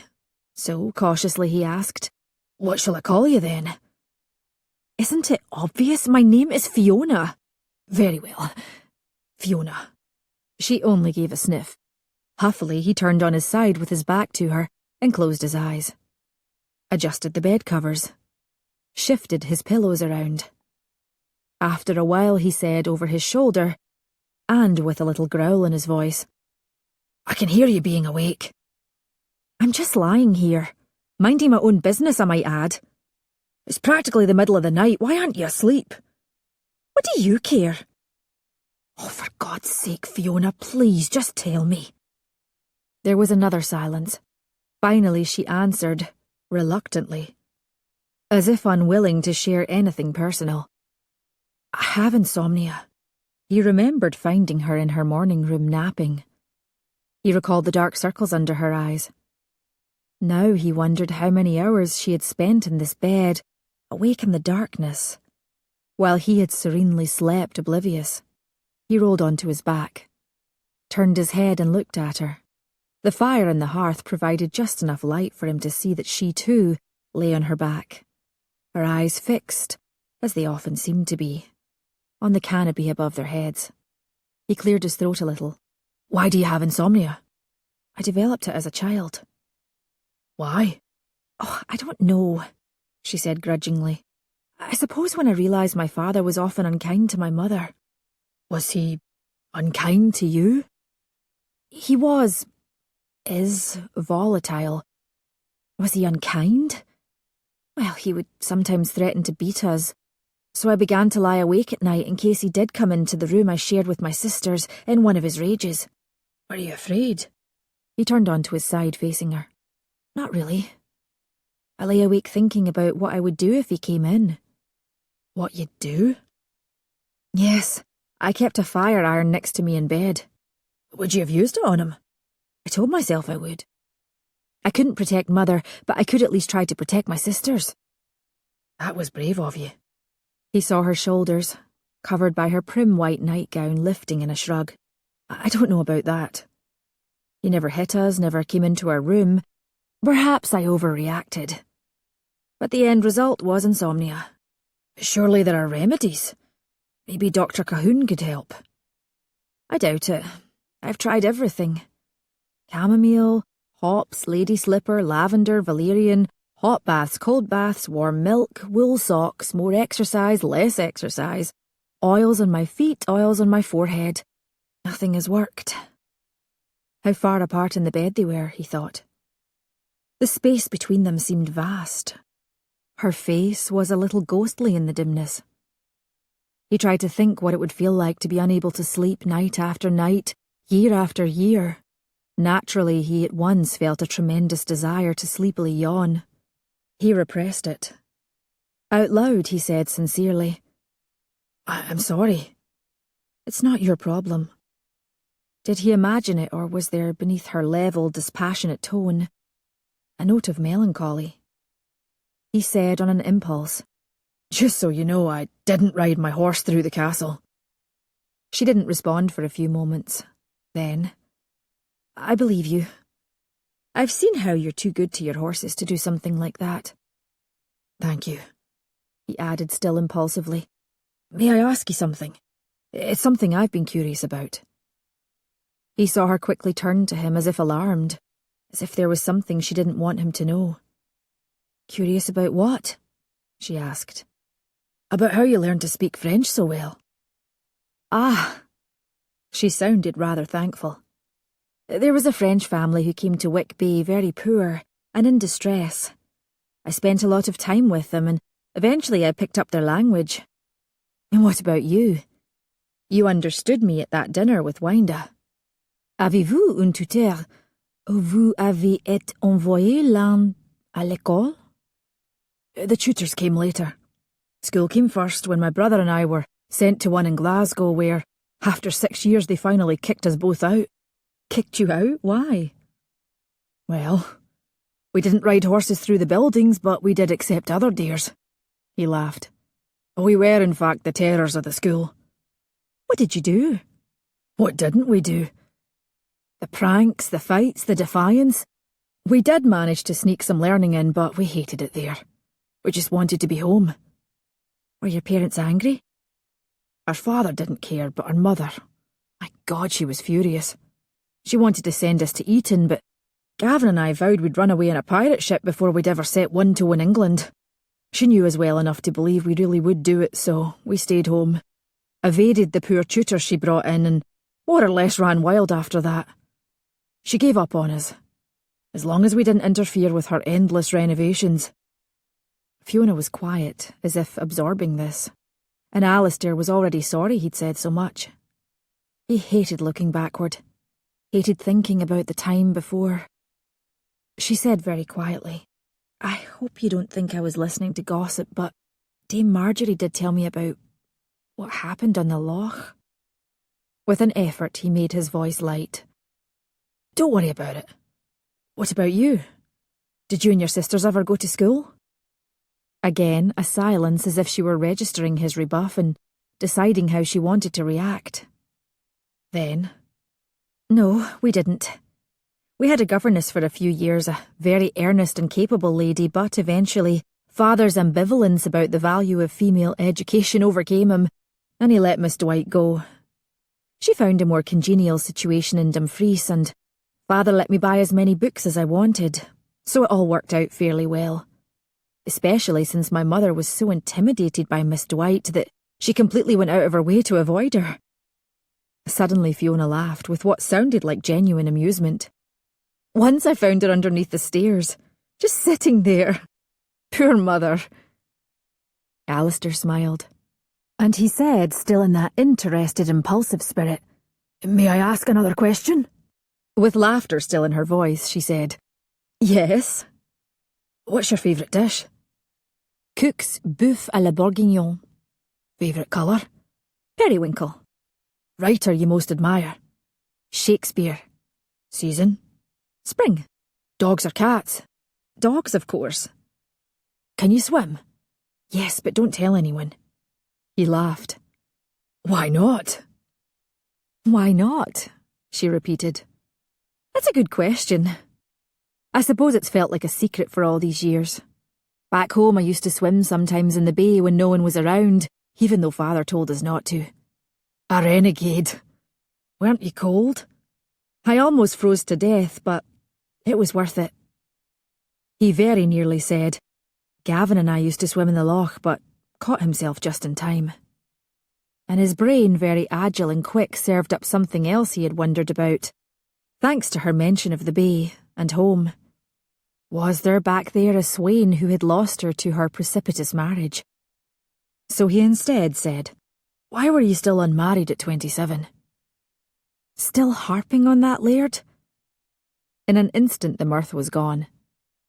"Worried that there's something wrong with me? Some defect I ought to have disclosed? After all, you've never seen the upper part of my body, have you? I could have 3 breasts, or bloody sores there, or worse. I suppose you can't bear to look." "Fiona, I only—" "Or perhaps I am, as she so discreetly hinted that evening in the great drawing-room, past my best childbearing years. Maybe it's hopeless, and all these delightful romps together have been a waste of time."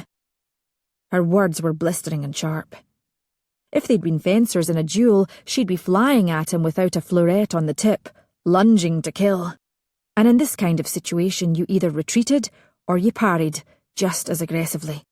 "Yes, delightful," he said with a snarl in his voice. "Didn't you listen to the marriage vows we made? Our task is that of procreation." "Task?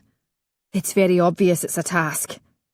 "And just how would you be able to make such a judgment, madam?"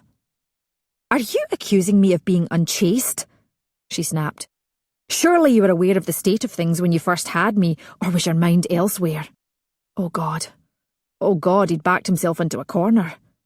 How had things gotten so ugly so quickly, and yet even in the heat of the fight, a little awful part of him was rejoicing. Safe, safe, safe.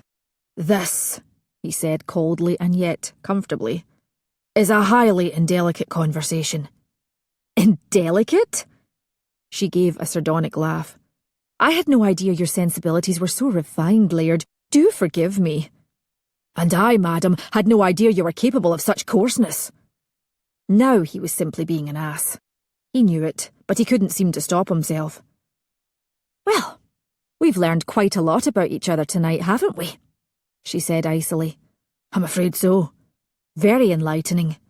"And exhausting." He yawned loudly and ostentatiously. "Good night, then." He could hear her scornful huff as she flounced onto her side with her back to him. "Yes, good night." Alasdair closed his eyes. It was almost as if the angry, ugly words they'd exchanged were still hanging in the air, taking up space in the darkness of the room. He waited for them to subside. And as he waited, it came to him then that despite the mechanical nature of their coupling, he'd been assuming she found him attractive, as women generally did. He'd brushed aside her reply to his provocative question in the great drawing room when he'd said, "You do not find my person comely?" "Not particularly," she had coolly answered. He let the startling possibility sink in. Yes, he'd been assuming that she wanted him, while he was the one dispensing his, favours at his own convenience. That he had the upper hand, he was in control. Maybe he was wrong. Then came another unwelcome thought, like an angel, or devil, perched on his shoulder. "Well, lad, you haven't exactly done much to excite her passion, have you?" he countered. "She's not my type. What's wrong with her? Too thin, too pale, too blonde." The angel or devil seemed to say slyly, "Have you really looked at her, lad?" Alasdair almost groaned out loud. Here he was having a dialogue with himself. What the hell was wrong with him? The sly little voice made itself known again. "Have you, lad? Or have you locked yourself in?" "Shut up," he tried to tell the voice. "I've worked everything out to my satisfaction. Don't you go rocking the boat," said the voice, a little cruelly. "I'm done with you, voice. But you're not done with Morag, are you? Shut up. Go away." "Never." Alasdair shifted in the bed, raked a hand through his hair, which reminded him. What was so wrong with red hair, by the way? Not a damn thing. He had nice thick hair which he kept clean and well barbered. He opened his eyes, turned his head to glare at her back. Look at her. Locked in? Damned stupid voice. As he closed his eyes again, waiting a little guiltily for sleep to claim him. His last waking thought was the belated realization that with the advent of her woman's time, a hope for conception had been dashed. Well, he'd certainly been the compassionate husband, hadn't he? Later, much later that night, Alasdair dreamed he made passionate love to his wife, who sat astride him. Her curious silvery hair released at last from its braid. It covered her like a living mantle of silk.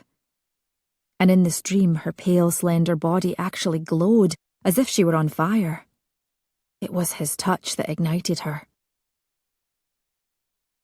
A deep coldness lay between the Laird and his lady, and little Sheila was overheard saying casually to her playmates a few days later, "There are ghosts in the castle." "We wish," one of the other children answered just as casually, tossing out a little piece of crockery for a marker, and they all went on with their lively, occasionally contentious game of hopscotch. And a few days later after that, on a beautiful morning that held in it the tiniest hint of autumn, Fiona stood in the warm, clean kitchen conferring with Mrs. Allen, the housekeeper, and with cook. All around her was well-ordered bustle. On a low stool near the hearth sat Sheila, playing with her doll. Isabel had made a white lace wrapper and a wee nightcap for the doll to wear, and Sheila was carefully tying the tiny ribbons one after another. On her lap was also a big lemony biscuit, sweet with sugar and dotted with caraway seeds. One of these delicious biscuits Fiona had just sampled and approved. Now she was looking over Mrs. Allen's menu suggestions for the week's dinners. "Yes, Monday and Tuesday look fine, thank you. Cook, have you the ingredients for the vermicelli soup on Tuesday?" "To be sure we do." "Excellent. But one of the entrees for Wednesday. I do not think the Laird cares for beef tongue roast, and nor do I overmuch, so perhaps you might reserve that for staff. A roasted sirloin instead for the high table." "Aye, mistress, and we'll enjoy the tongue, thank you." "Good. And a salad of potatoes and peas if the peas are fresh." "Indeed they are." "Then I think we're done." Fiona smiled. "Now, do you need more salve for your arm?" Cook rolled up her sleeve to display the inside of her forearm, where the skin was pink and healthy. "Nay, I thank you, mistress. Only see how well the burn has healed." "It has, and I'm so pleased," said Fiona warmly. Thank you, Mrs. Allen. You may go. Cook, if you have a nuncheon brought to my morning room in an hour or so, I'll take it in there and... She broke off as she realised that Sheila was tugging at her skirt. Goodness, how that child crept up on one. But she smiled down at her and said, Yes, Hinny? Lady, have you a magic salve for my granny's hands? They're paining her greatly. Fiona looked inquiringly at Cook, who nodded and said, It's the rheumatism which plagues poor Dame Marjorie, mistress. I'll bring some salve for your granny, Fiona promised, and herbs for a tea. It will help, although it's not magic, Hinny. When, lady, when? I'll come tomorrow if you'll tell me where you live. You must go past the village to the heather meadow. We live on the very edge of it, just where the forest begins. I think there are boogeymen within it, but Granny says I'm wrong. There's no such thing as boogeymen, child, interpolated Cook reprovingly, and Fiona only said, Tell your granny I will come in the afternoon. Sheila nodded and picked up her biscuit which had fallen to the floor. With casual nonchalance she began to eat it, and Fiona smiled again and went off to the still room, where she began assembling the herbs she needed. As she worked, her mind wandered, thinking for the 100th time about the other night in which she and Alasdair had quarrelled so fiercely. She'd been feeling very low, for there was no babe within her womb, no little one to dream of, look forward to. Why couldn't he have said, What if tonight I held you, simply held you? Why couldn't she have said, Please, will you hold me? Because they couldn't, obviously. But oh, she had wanted to be held. Had wanted a little comfort. It might have been nice to be clasped in those strong arms, to feel her body brought close to his, to lay her head on that broad chest and listen, just listen to his heartbeat. Who knew? Maybe, what a wild, wild hope, maybe it would even have lulled her into sleep. That wasn't how it had gone, however. Oh well, the truth was you couldn't have everything in life. You didn't want to be like that foolish farmer in the cautionary tale by Aesop, greedily killing the goose that laid the golden egg. Wasn't that the key to, well, if not happiness, at least not being miserable? Accepting things the way they were? That's what people said, at any rate. And so here it was, another day. Time, as the saying goes, was marching on, whether you liked it or not. Fiona reached for a fragrant sprig of lavender and focused again on her work. Despite everything, she was looking forward to riding out to the heather meadow. Exceptionally lovely it was, surrounded by dense woodlands of pine, juniper, yew, and with the majestic Grampian mountains in the distance rising up to meet the wide blue sky. Beautiful, calm and peaceful. She could, she thought wryly, aware of a faint but unmistakably lonely ache within the far reaches of her heart, certainly use the peace of mind. On the very next day, in the fullness of a glorious afternoon dappled with the light and shadow of drifting clouds, Alasdair, riding with his bailiff Shaw to visit some of the tenant farmers who lived on the remote northern border of the Penhallow lands, saw that one whole length of fence, a cattle enclosure, had been hacked away. Inquiries amongst the farmers elicited the information that it had just happened last night, and that 6 cattle had been stolen. A heavy toll. I'll send some men to help you rebuild, and to stand watch during the next several nights, Alasdair told them, and we'll try to find your cattle. Think you it's the Dalwhinnies again, Laird? Asked Shaw, as they rode swiftly back toward the castle. It's hard to believe they'd be that bold after what happened so recently. You heard that old Dail Sutherland died last month. At Shaw's nod, he went on. A hard man to mourn. A twisty mind. An improvident leader, rash and selfish. His son Crannog is now the chieftain. Know you him, Laird? Nay, we've not met. But I wonder how far the apple can fall from its tree. I want 20 men out there at least, and word sent out to all the farmers to be on their guard. And at exactly the same time, when Alasdair turned his horse back toward the castle, Fiona was giving Dame Marjorie a pot of salve and a cloth bag of herbs, and glancing around her cottage. It was small and simply furnished, but clean and comfortable. "Where is Sheila?" she asked. "I've brought some lemon biscuits as well." "Thank you, mistress," said the old lady smilingly. "Most kind of you. Sheila went off to gather some kindling for her fire, though I thought she'd have returned by now. She'll be sorry to have missed you, for she wished to show you her slate, with her letters drawn upon it." "I'll walk out to meet her if I can," answered Fiona, and said her farewells, holding Gaeleg's reins.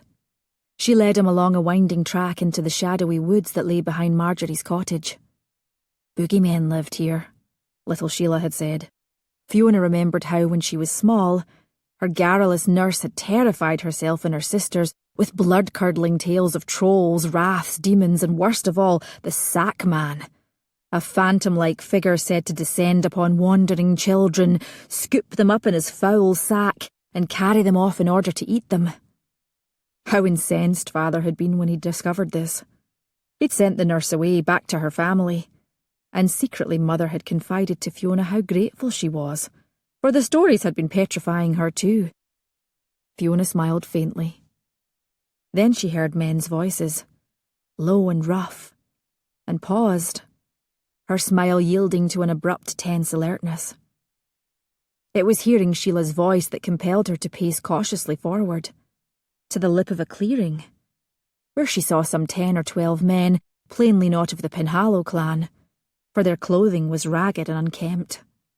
Their horses, tethered, were thin, but the half-dozen cattle were fat and robust. And in this dark clearing stood Sheila, gazing up at the men, whose postures indicated both fierce hostility and more than a little fear. They were all armed, with muskets and daggers, and Fiona briefly but intensely regretted not bringing her pistols. Then again, why would she? She'd merely ridden out to visit one of their own. Besides, she'd have been badly outnumbered anyway.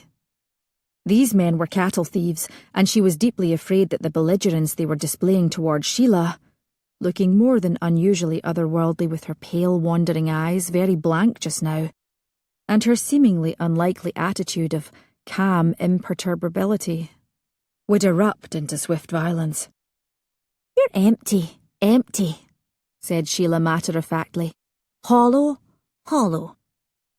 One of the men, bearded and balding, hissed, "Kill her, Laird, and be done with it. We must be away." The man just addressed slowly lifted his dagger and took a step forward. "Aye, I'll do it just as you say." He was very tall, cadaverously thin, and reekingly filthy, with a rough sort of mantle flung over his shoulders, made of shabby animal pelts loosely stitched together. "Stop!" Fiona came 3, 4, 5 paces into the clearing. She could feel her heart thumping hard in her breast, but made her voice loud and imperative. The men all swung around to face her, weapons raised, and the leader jabbed his dagger menacingly. "Who are you?" he cried out. "It's our lady," answered Sheila calmly. "Good day, lady. You came as you said you would." "The Penhallow's wife," hissed the bald man. "Leave the little witch, Laird, and let's take her and that horse of hers. A fine ransom the Penhallow will pay for her safe return." "Aye, that's for sure," agreed the leader. "But how do we do that?" "Bind her wrists," the bald man replied, "and have her put on your horse, and you ride that horse of hers. Do it!" He barked at the other men, who moved quickly to obey. Fiona submitted to the indignity of having her hands tied together and being tossed up onto an old sway-backed mare. But when the leader approached Gaeleg, he found that short of killing the beautiful white horse, he'd not mount him, for Gaeleg threw out his sharp front hoofs with vicious intent. "I'll lead him, the brute," said the bald man, moving toward Gaeleg, "and whip him if he balks." From atop the mare, on which she perched astride, displaying far too much of her stockinged legs, Fiona said with steel in her voice, "Harm him, and I'll make you wish you were dead." "Huh!" retorted the bald man, snatching at Gaeleg's reins. "As if you could, trussed up like a chicken as you are." "She'd shoot you in the heart, empty man," remarked Sheila, then staggered as he stalked past her, cuffing her across her head, hissing, "Quiet, you witch!" The leader swung up behind Fiona, holding her about the waist with an unnerving tentativeness, and kicked his heels into the mare's flanks. "Let's go!" he cried, and the ragtag cavalcade began making its way deeper into the forest. Fiona, nearly gagging from the smell of the man behind her, turned her head to stare at Sheila, first to make sure she wasn't harmed, and second to try, foolish though it seemed, to communicate an urgent thought. "Go tell the Laird, Henny." Sheila only stared back at her, a grubby finger stuck into her mouth, her face utterly blank, and Fiona felt her heart sink. Alasdair was very busy when he got back to the castle, organising his men, sending out messages, looking over all the horses. The last thing on his mind was dinner. But as the hour arrived, he knew he and the men would be awake all the night and would benefit from having had a meal. So with them he quickly made his way to the great hall, only to find that his wife wasn't there. How odd. Perhaps she was caught up in one task or another, or napping somewhere. He dispatched both a servant boy and her maidservant Edme to go find her. Naturally, it had begun to rain, so not only was Fiona tired, hungry, sore from the lack of a saddle, and unhappy, she was soaked to the bone and shivering in the cold. She had whiled away the long hours of this weary journey by eavesdropping, and had learned that the skeletal bad-smelling leader behind her was named Crannog Sutherland, and that he'd only recently become the clan's chieftain. She learned that the balding, bearded man, Fang, was Crannog's uncle, as she listened to them openly rejoicing about not only stealing several fine, fat cattle, but also looking forward to receiving an enormous ransom from Alasdair Penhallow. She refrained from pointing out that her absence at Castle Tig would be noticed, sooner rather than later if Sheila bestirred herself. Someone would come after her, and because cattle couldn't travel particularly fast, the plodding pace of their escape was frankly a bit of a problem. For them. The moon was high in the sky by the time, after a great deal of complaining among the men, their party stopped and made camp for the night, in a small clearing filled with concealing underbrush. Fiona was relieved to be lifted down from the poor nag, who'd been made to carry 2 people, and also to see that Gaelig, although clearly nervous, was all right. She was pushed down into a wet patch of leaves to sit and given some malodorous venison jerky to eat, with her hands still bound together. Even in the darkness, she could see the green patches of mould upon it, and so she turned to Crannog Sutherland, who was beside her, and held out the jerky. "Here." "You don't want it?" His long, thin face was suspicious. "No, it's nasty." "It's the best we've got," he said defensively, accepting it. And as he immediately began gnawing upon it, Fiona looked around the group of men who surrounded her. All of them, she now observed, as thin as their horses, and eating their single pieces of jerky with undisguised avidity. Nothing else was produced to eat. She was pondering this, when Fang spoke to her. "Wouldn't mind having a bit of you," he said with a smile that revealed several distinctively unappealing teeth. "Before we let you go. You're a rare beauty, lass. The Penhallow's a lucky man." Fiona took a moment to wonder if a compliment coming from such a one could in any way be viewed as flattering, especially since she knew for a fact he couldn't possibly be drunk, and so it wasn't just alcohol talking. "I wouldn't recommend it," she responded coolly. "Violating me would only make my husband quite a bit angrier than he's already certain to be." My husband. Was this the first time she'd said those 2 words out loud? "She's right, uncle," interpolated Crannog Sutherland, sounding more than a little anxious. "Come to think of it, maybe we ought to be pushing along right now." The men began loudly grumbling, and Fang replied, "No, we're fatigued." And Crannog promptly subsided, his eyes darting worriedly about. They came to rest on Fiona. "You're cold?" he asked softly, as if hoping the others wouldn't hear him. "Yes." He took off his shabby fur mantle and laid it around her shoulders. Its smell was awful, and as it was already wet it provided little real warmth, but Fiona couldn't help but be touched by Crannog's gesture. She saw as he bent near her that he couldn't be more than 20 years old. "He's only a boy," she thought. Aloud, she said quietly, "Thank you." He nodded, and without his mantle she could see just how painfully thin he was. His shoulders were knobby, and his Adam's apple huge in the scrawny column of his throat. Here was someone considerably thinner than herself, but she doubted very much that he was anywhere near as well fed. Empty, empty. Hollow, hollow, little Sheila had said. The castles and the stables and the gardens had been thoroughly searched, and his wife apparently was missing. Alasdair stood in the great hall frowning. Annoying and perplexing Fiona might be, but she wasn't flighty or one to play pranks. He was wondering uneasily if there was a connection between the Sutherlands and Fiona's mysterious disappearance, when Cook approached him and said, twisting her hands in her apron, "Laird, it's come to me. 'Twas yesterday that the mistress mentioned she was to ride out to Dame Marjorie with some herbs." The words were barely out of her mouth before Alasdair was gone from the hall, off to the stables where he had a half-dozen men saddle their horses along with his own. 20 minutes later, he stood just inside Dame Marjorie's cottage, having woken her and little Sheila from their beds. The old lady was baffled, alarmed, and turned to Sheila, who barefoot, and in her nightgown, stood sleepily rubbing her eyes. "What know you of this?" she said urgently to her granddaughter. "You told me you saw the mistress in the woods, but nothing else." "You saw the mistress, lass?" put in Alasdair quickly. "When?" "Oh, this afternoon, Laird.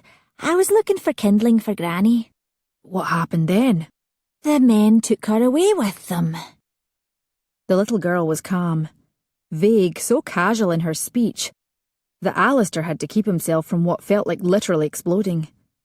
He'd been exasperated many times prior in his life, but he now knew, with soul-shaking certainty, that this moment was the absolute topper. Sharply, from between clenched teeth, he said, "What men?" Just as old Dame Marjorie exclaimed in horror, "You never said a word of this!" "Oh, Granny, when I saw those lemon biscuits I forgot all about it. Aren't they so good? I wish we could have them every day." Patience, he told himself sternly. You mustn't frighten the child. "What men did you see, little Sheila?" She looked up at him. At least one eye did. The other seemed to be directed at a stoneware crock in which he suspected biscuits were stored. "I didn't know them, Laird, but one of them called me a witch, which is a terrible lie. They had some of our cattle, and they also stole our lady and her horse." "Can you tell me which way they went, lass?" She nodded. "Oh yes, Laird. They're following the northwest trail, but they're not going very fast, and if you ride hard you'll find them in about an hour and a half. But be careful, because the rain has made the trail very slippery, although the rain will stop soon." Now the lass was all about sharing useful information. Hours had passed since Fiona had been taken. Long, treacherous hours in which anything might happen. That they were going northwest confirmed his suspicion that it was the Sutherland clan they were dealing with, led by a man of whom Alasdair knew nothing. A lack of information which made him very, very uncomfortable. As he and his men began riding as rapidly as they dared along a trail which was, as Sheila predicted, dangerously slippery, Alasdair thought of Fiona, alone, vulnerable, unprotected. And he felt the cold hand of fear take hold of his heart. If the Sutherlands so much as hurt one hair of her head, he told himself grimly, he would wreak such vengeance upon them that the entire clan would wish it had never seen the light of day. Chapter 9. All the other men had fallen asleep in their dirty blankets, but next to Fiona, Crannog Sutherland remained awake, his own filthy blanket draped around him, and his thin face drawn, gloomy as he stared ahead, lost in his own thoughts. "Laird?" said Fiona quietly. He started, and whipped his head toward her. "What?" he whispered back. Stealing my husband's cattle wasn't a wise idea. She watched various expressions flit across his countenance. Defensiveness, fear, anguish, then resignation. Finally he nodded and hung his head. I know. 'Twas my uncle's insistence. I didn't want to offend the mighty Penhallow, but he said it was the only way. Your people are hungry. He gave a sigh which seemed to emanate from the depths of his being. Lady, they are starving. Why? What happened? My father. Cranach paused as if painfully, swiping his hand across the dank hair plastered to his forehead.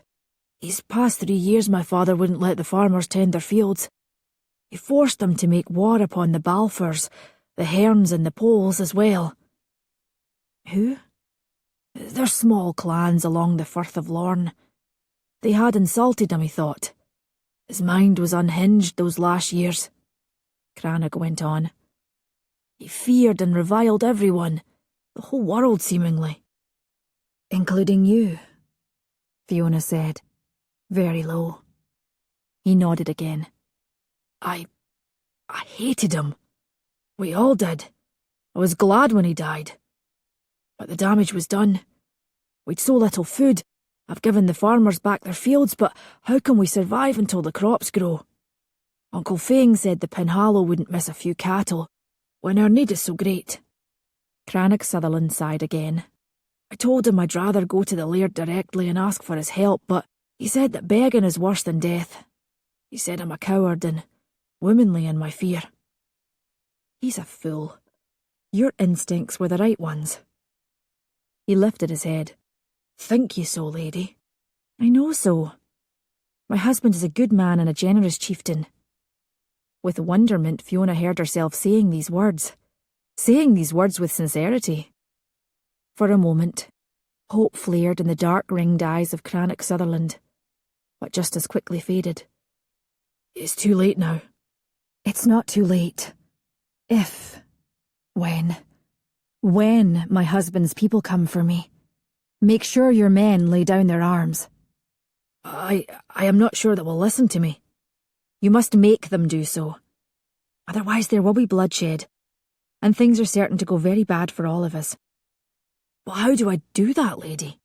He looked so young, so anxious, that Fiona couldn't even find it within her to continue resenting all the misery of this very bad day.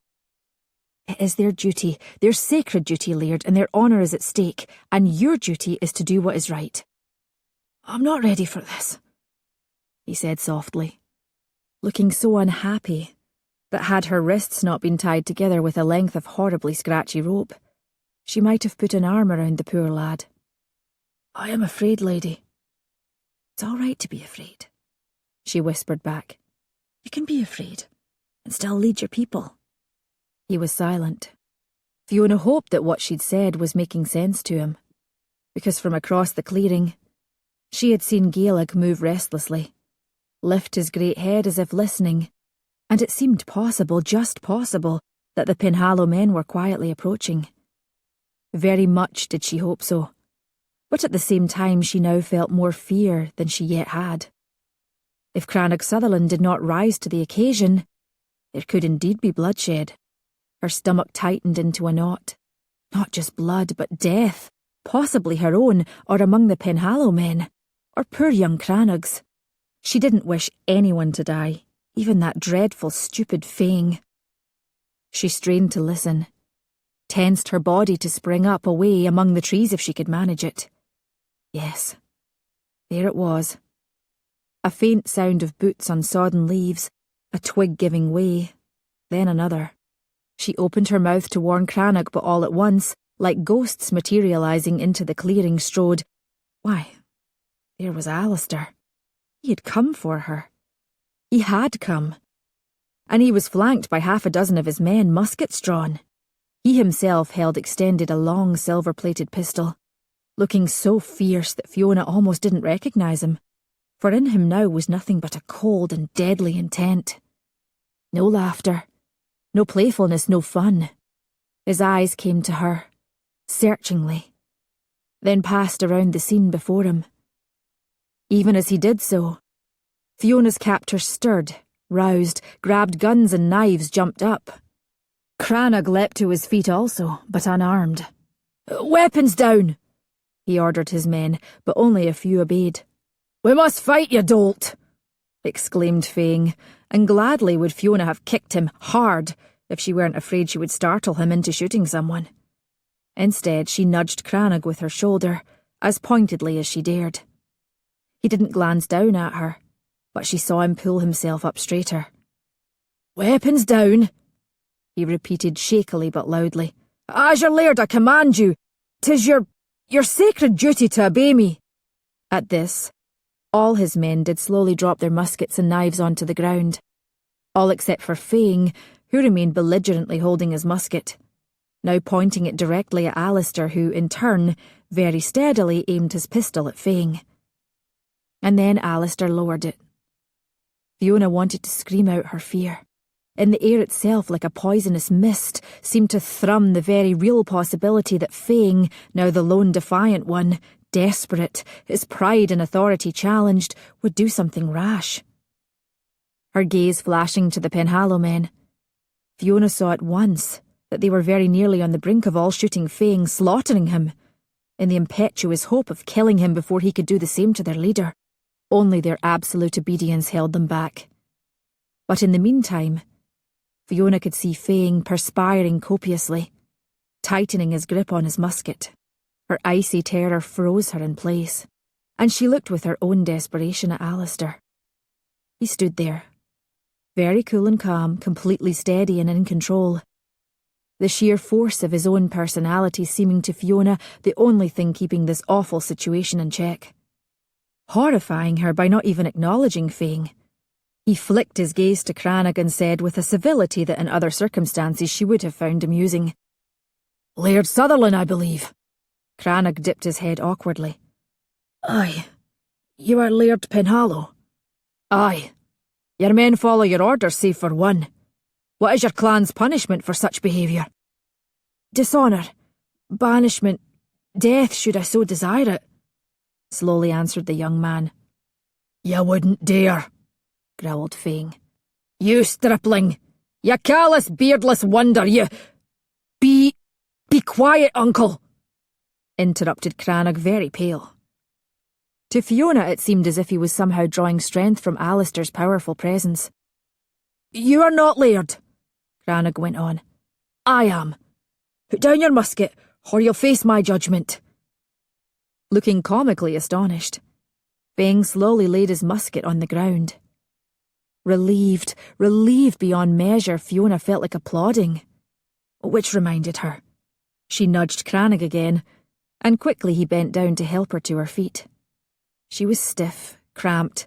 She staggered a little, and then to her pleased surprise, Alasdair was there, his arm around her, supporting her, and gratefully she leaned against him, his solid warmth, as together they made their way across the clearing, where they were flanked by the Penhallow men. Are you hurt, Fiona? He said quietly. Nay, Laird. I'm thankful to hear it. With swift efficiency, he pulled a knife from his boot and cut through the rope that bound her wrists. She rubbed at them, thinking ruefully that she was going to bear the marks for some days to come. Much better to enjoy the marvellous feeling of Alasdair's strong arm around her again and to lean into him. It was only now that she fully realised just how tired, how cold, how hungry she was. She shivered and burrowed a little closer, and with pleasure flickering through her, felt his arm tighten. Goodness, but he had a lot of muscles. How very nice they felt. What now, Laird? said Cranach. I deeply regret the theft of your cattle.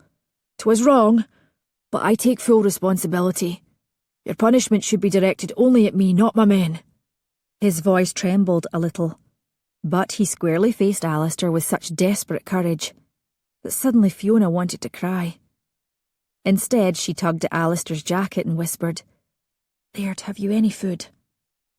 He smiled a little, giving her just enough opportunity to admire those lines bracketing that very attractive mouth of his. You're hungry, lass, of course. Aye, we've enough for an army. Begbie insisted on filling up our saddlebags before we left. Can you just wait a little? No, Laird, it's for them. Only see them, Alasdair. He did look. Then, in a quiet voice to one of his men, Marston, the food Begbie had you stow.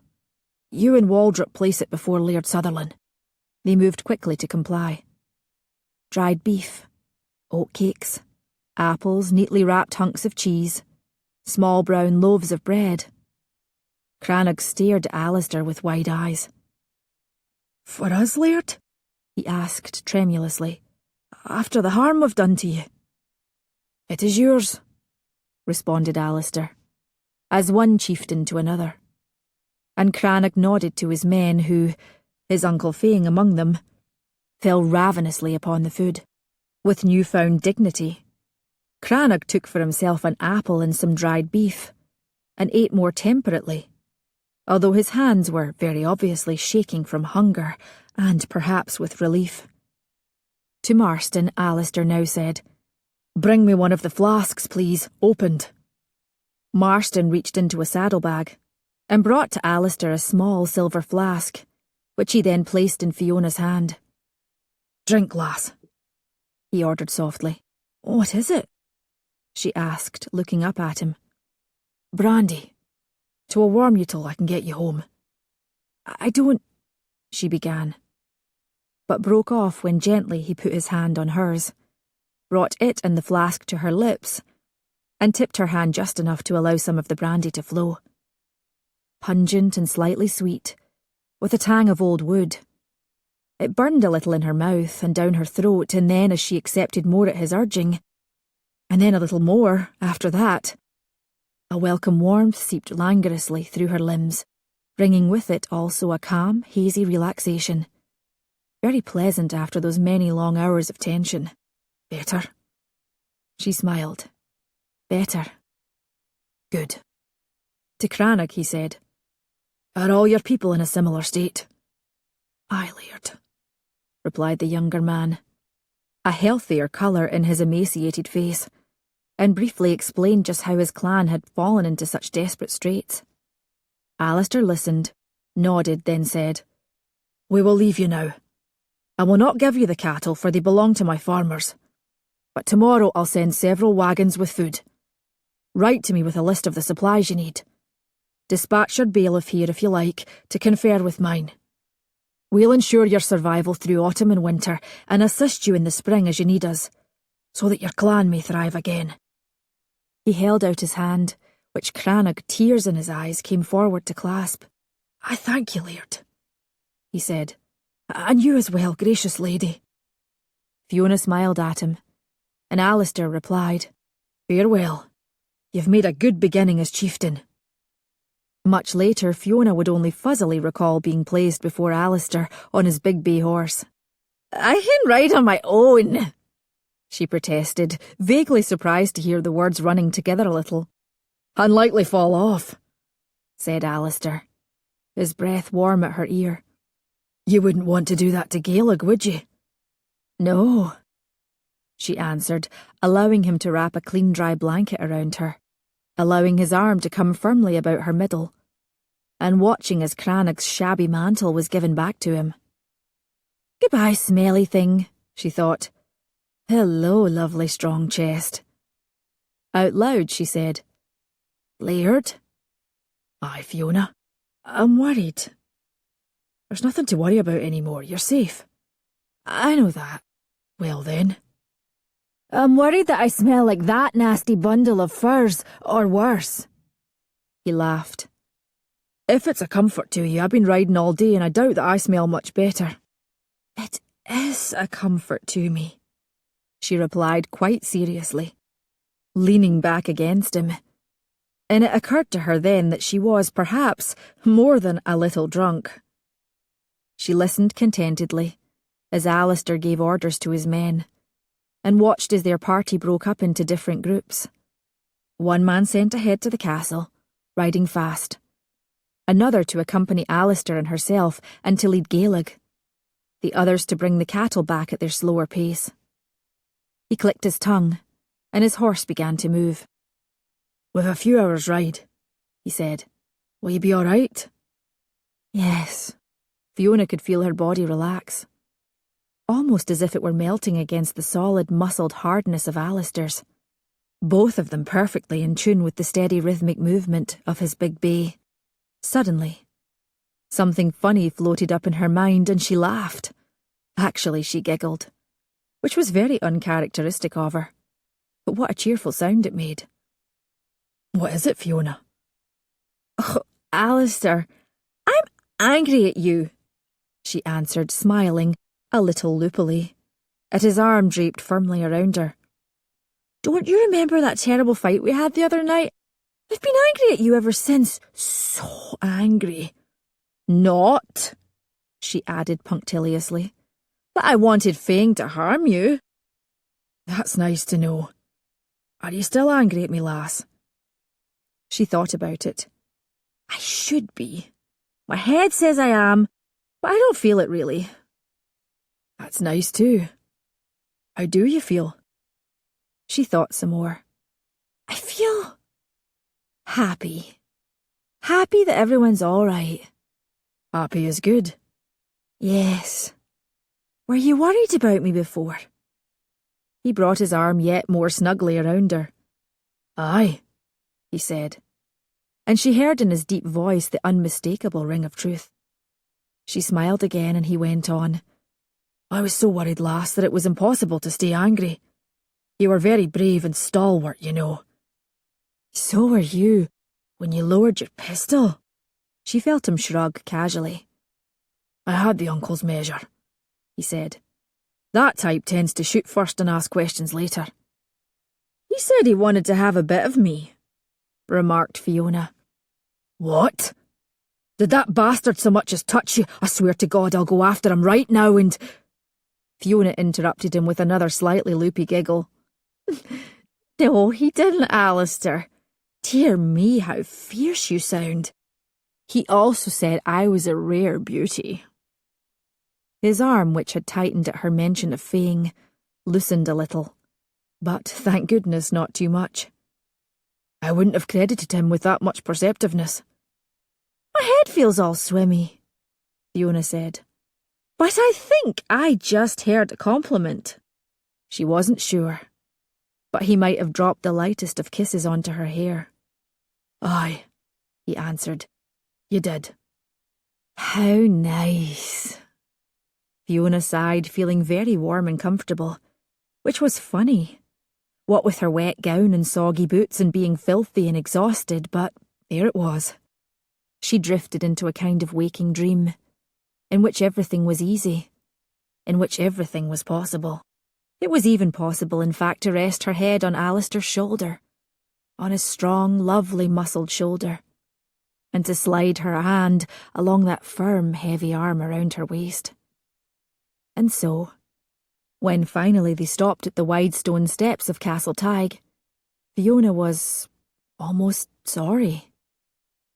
Even more was she surprised to see so many people there to greet and receive them, despite the outrageously late hour. Their voices warmly hailing the safe return of their lady, congratulating Alasdair and his men, inquiring as to their respective well-being and did they wish for anything to eat or drink. Fiona was helped down by someone, but before she could take a step forward, Alasdair had dismounted and lifted her into his arms, as easily as he would cradle a babe, and bore her up the steps. Once inside, in the great hall, she saw that there was Mrs. Allen alongside them, smiling, and to her Alasdair said, "Is the mistress's bath prepared, and a tray ready for her? Thank you, Mrs. Allen, we'll go up directly." "I can walk," said Fiona, although secretly she was glad when Alasdair only said firmly, "I'll carry you." "Thank you, Alasdair." "You're welcome, lass." As they went up the staircase, she said, "Alasdair?" "Yes, Fiona?" "I don't think I've ever been this tired before." "It's understandable under the circumstances." "I suppose so. I feel rather fuzzy." Fiona felt her head lolling back against him. After a few minutes, she said thoughtfully, This is very luxurious, being carried. One feels a little like Cleopatra, although of course without the carpet. Gracious, I've never looked at ceilings quite this way before. Did you say my bath will be ready? Aye. Oh, good. Are you sure I'm not too heavy for you? I'm sure. You're very strong. Oh, Alasdair, look, there's something painted on the ceiling in this gallery. I've never noticed it before. What is it? It's a bad reproduction of some of the frescoes from the Sistine Chapel. See? There's the creation, Noah and the flood, the 12 prophetic figures. Oh my, they are bad. An enthusiasm of my great-grandfather, apparently. He brought in an artist from Italy who swore he was a direct descendant of Michelangelo himself. I doubt it. Alasdair laughed. So do I. My mother always meant to have them painted over, but never got around to it. Look, there's God dividing water from heaven. And he has red hair just like yours. These must never be painted over. And Fiona laughed too. All too soon, they were at and into their bedchamber, and she was given into the competent hands of her maid Edme, even as 2 other maidservants came in, one with a covered tray that smelled delicious, the other with an armful of fresh toweling, and Mrs. Allen was there to check on things. And at the same time as Fiona was thanking Alasdair again, an exuberant Quillon bounded into the room, excited to see everyone. And Alasdair said something to Fiona which she didn't catch, and was also ordering Quillon to calm down. And then another maidservant came in, and the next thing she knew she was being bundled off to her dressing room, stripped of her soggy clothes, and put into a warm bath which felt wonderful. Next, she was helped into her nightgown, hustled into bed, propped up with pillows and the tray uncovered, placed in front of her.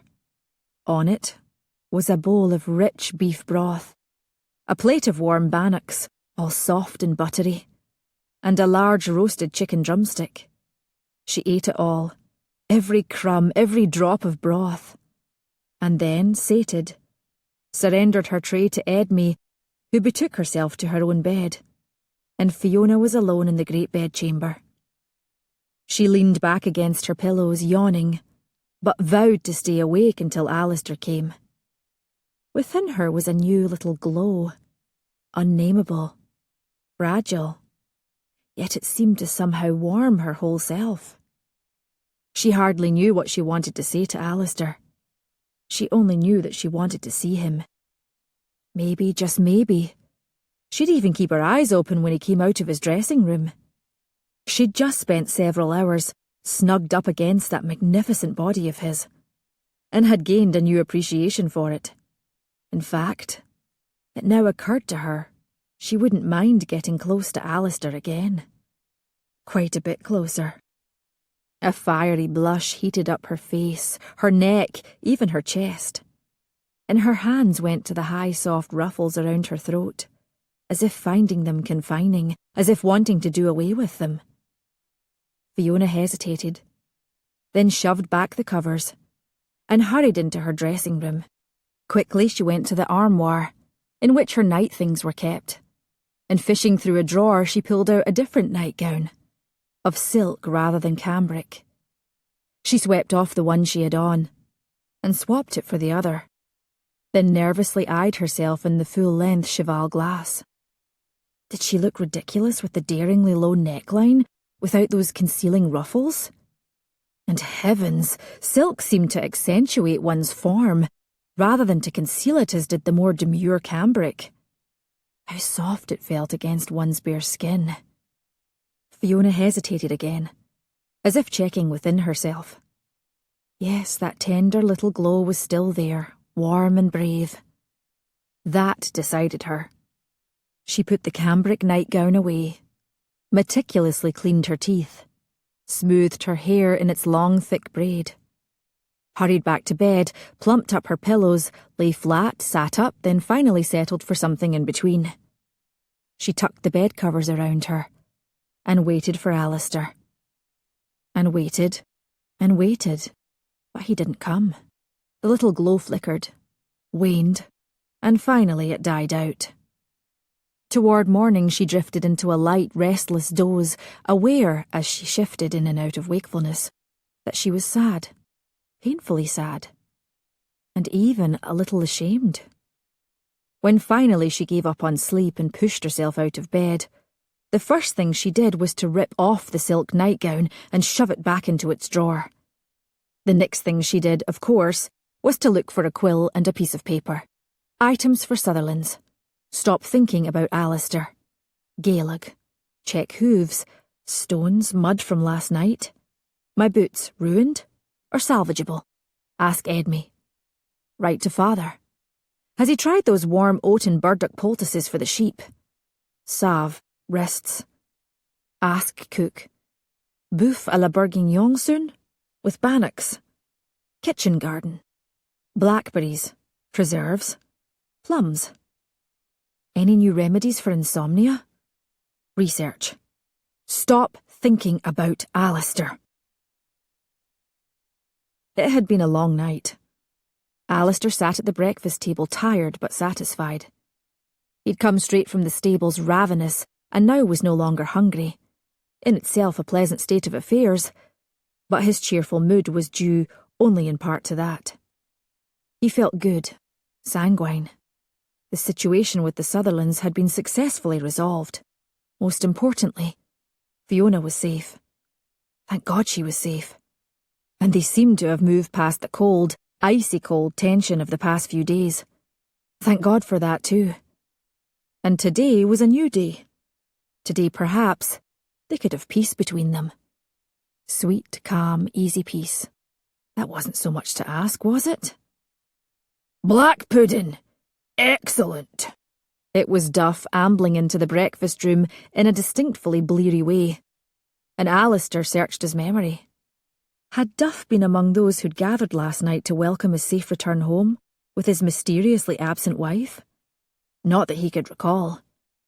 He frowned a little, watching as Duff sat down, called imperiously for ale, filled his plate with black pudding, baked beans, grilled tomatoes, fried mushrooms, buttery toast. He himself waved away the ale a servant proffered, but accepted a second cup of coffee, and nodded his thanks as the servant removed his plate. No ale? Inquired Duff, with such concern that Alasdair felt a sharp prickle of, well, there it was again, annoyance. There was no law that said one had to have ale every day, even if, perhaps, it had long been a convivial custom shared with one's uncle. He answered. No. Really? Are you all right, lad? Aye. If you say so. Duff stared at him, looking perplexed, then finally took a long, ostentatious draught of his own ale, as if somehow proving a point, and went on with his meal. Alasdair's annoyance intensified. Finally, when Duff reached for his fifth piece of toast, Alasdair said with deliberate casualness, You may remember that my wife went missing yesterday. Did she? Oh. Ah. Yes, now that you bring it up, lad. I do recall somebody mentioning it. Big castle, this. Off somewhere mending something, I suppose. Never saw such a lass for sewing. Always with a needle in her hand. Wonder if she'd fix this shirt of mine. Look at this rip, do you see it? How it got there, I've no idea. Might have been Hughie jabbing at me with his billiard stick, only in fun, of course. I think it was only in fun. Though he may not have liked it when I kicked him in the seat of his pants, for a lark, you know. Did you try some of that whiskey he brought over last night? Only one bottle, but superb. Jameson, 1782. Let's buy some, lad. What do you say? I wasn't in the billiards room last night. Oh? Weren't you? Could have sworn it was you making that bank shot that put away 4 balls in a row. Superb. No, I was riding into the Dunstan woods in search of my wife. Why? Ran away, did she? No, she was kidnapped. Kidnapped? Really? Duff lifted his tankard to wave it in the direction of a servant. God's blood, the trouble these women make. Ah, to the brim. That's the dandy. It occurred to Alasdair then to think suddenly of Cranach Sutherland's uncle Fang, a man whose guidance of his young nephew was questionable at best. He'd been 20 years old. Just about Crannog's age, he reckoned, when Duff had come to live at Castle Tig. He'd been young, in trouble, desolate with grief, vulnerable. Alasdair looked across the table at Duff, and with that same deliberate air of relaxation, made himself lean back in his chair. It was, he thought, lucky for Duff that he didn't have a billiard stick in his hand, for he might have been tempted to jab it at him, and not in fun, he said. Would you like to know if I found my wife? Duff gave a start. What did you say, lad? I was wondering if we might want to go to Pitlochry for the races. There's a filly to be running there I've had my eye on for many a week. We ought to go today, though, if we wish to find good lodgings. No, I've plenty to do here. And he did. For one thing, he wanted to confer with his bailiff Shaw about sending the promised supplies to the Sutherlands, and with Fiona as well, about what they could include in the way of linens, clothing and household supplies. From his place at the head of the table, Alasdair glanced over at the foot where the lady of the house would sit. It was empty at the moment, but he realised with a sense of surprise, pleased surprise, how good it felt to know that here in his home was his wife Fiona, and that he could rely absolutely on her capabilities. It was not something he'd known in his 15 years as chieftain ruling alone. He really had done just fine on his own, but now he had a helpmeet, a partner. It felt different. It felt better. Because it was better for the clan, of course. Thoughtfully, Alasdair ran a hand across his beard-stubbed cheek, jaw, chin, his thoughts shifting in an entirely different direction. Surely Fiona did not find him repulsive, unattractive. Surely it had not been only fatigue and brandy that made her relax into his embrace as last night they rode together. Lord, but he needed a bath, a shave, clean clothes. Then he heard her voice in the corridor speaking to a servant, and he glanced toward the doorway with an alacrity that a few days ago, that yesterday, would have been unimaginable to him. She came into the breakfast room, wearing a simple and elegant gown of the palest, softest green, a white fringed shawl around her shoulders, and her hair thick, lustrous, in a loose knot at the nape of her neck. Why had he failed to notice before just how striking she was? How bonny, how unique. And then he also saw the dark circles of fatigue underneath those long-lashed eyes of cool grey. Her slender face was pale. Had she not slept? He asked himself. How could she not, after such a long and difficult day? It seemed impossible. He had left their bedchamber confident that on this of all nights she would sleep. He wished powerfully that somehow he could be of service to her. As it was, he could only stand, smile, say pleasantly, "Good morning, Fiona." His heart seemed to sink a little when she replied courteously but without warmth, "Good morning." A servant pulled out her chair and she sat. In answer to his query, she said, "Chocolate today, please."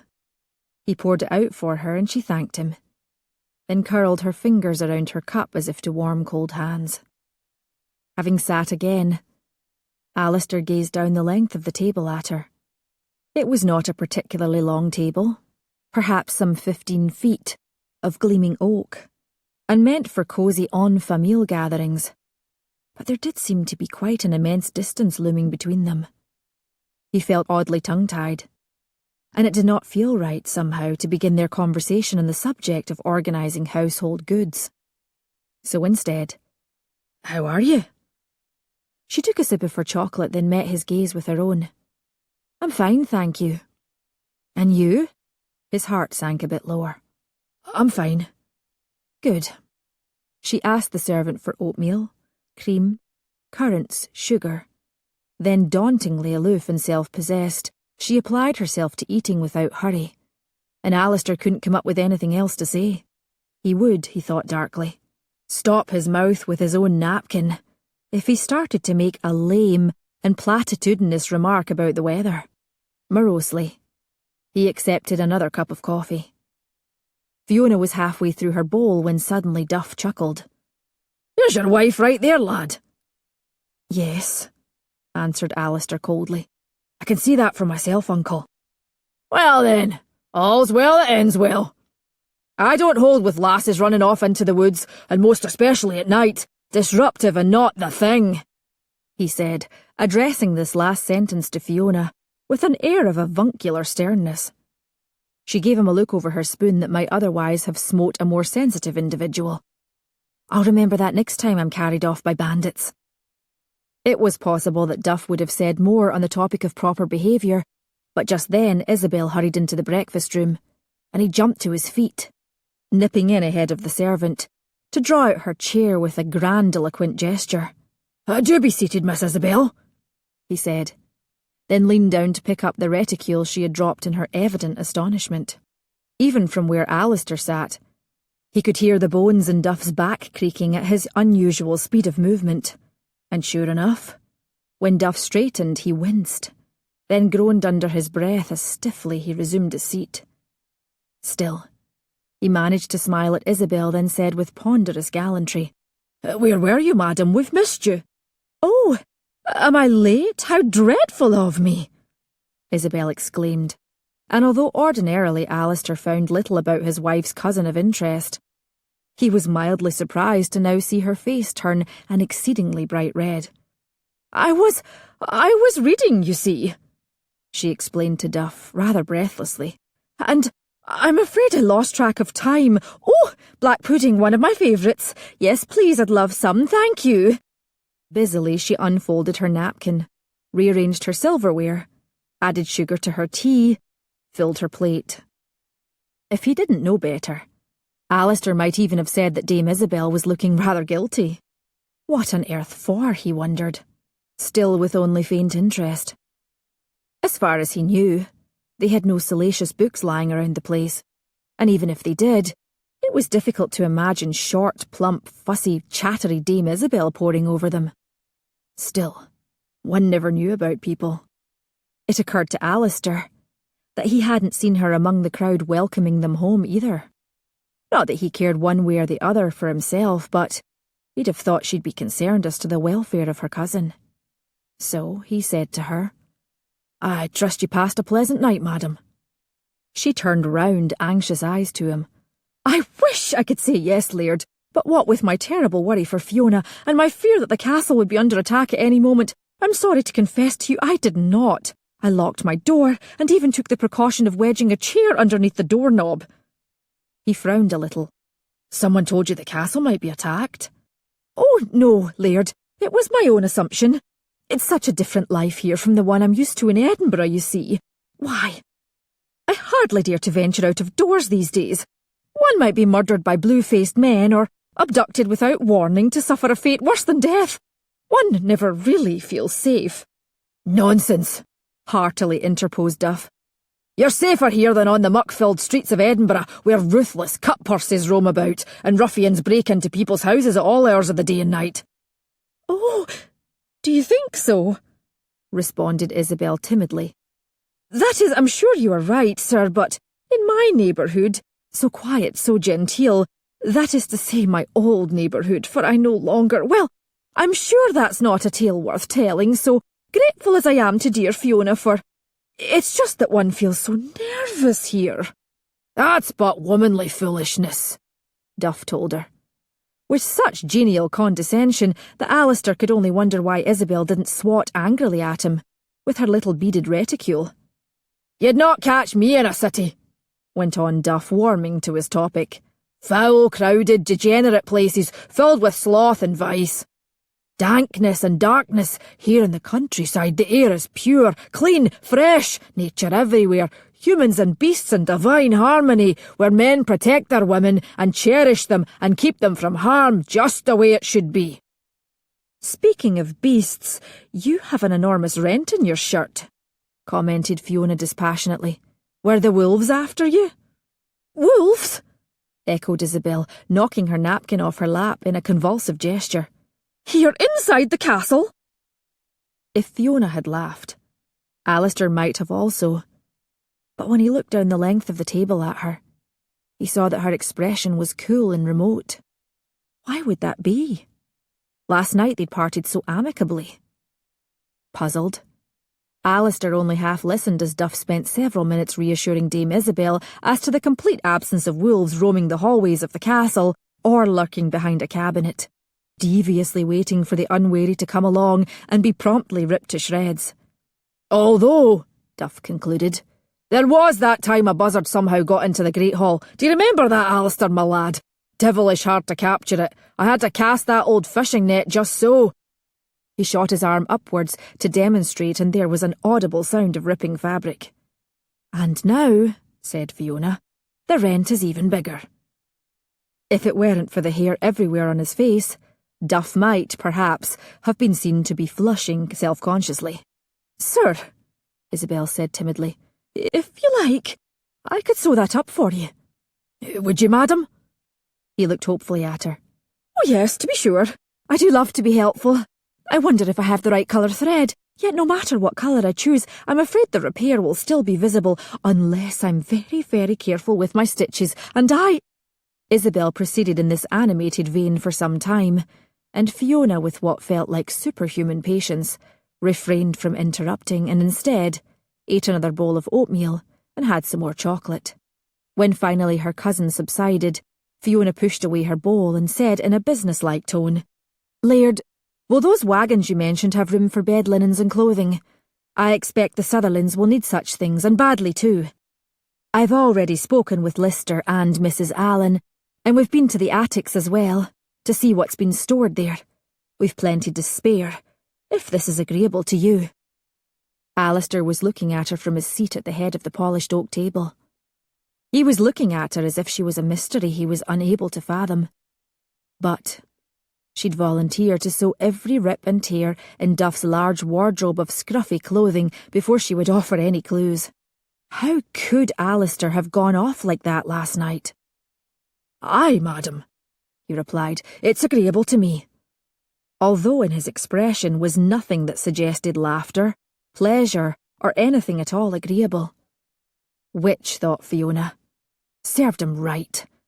Dreadful, cruel, hard-hearted man.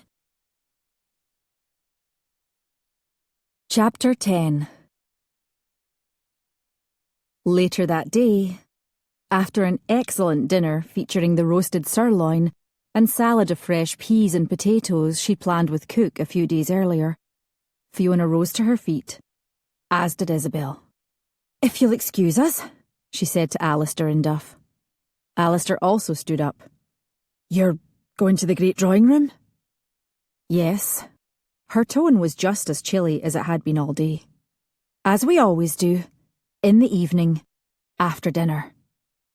His tone was a trifle grim as he said, "May I join you?" Fiona didn't know who was more shocked, herself or Duff, who sputtered, "What? I thought we'd go to the village or to Hughie's or... "You're certainly free to, Uncle." Alasdair turned to Fiona. "Madam, you may do whatever you like, Laird." He bowed slightly. "I await your convenience, then." "Well," exclaimed Isabel, "isn't this nice? Of course we're only going to sew, and no doubt Fiona will read, and we may perhaps work on our puzzle. It's very complicated, with hundreds of pieces, so tiny, you know, and so finely cut. An historical map of Glasgow, very educational.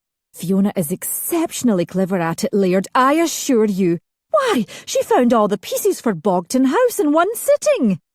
"I'm not surprised to hear of Fiona's cleverness," Alasdair said, albeit rather grimly still.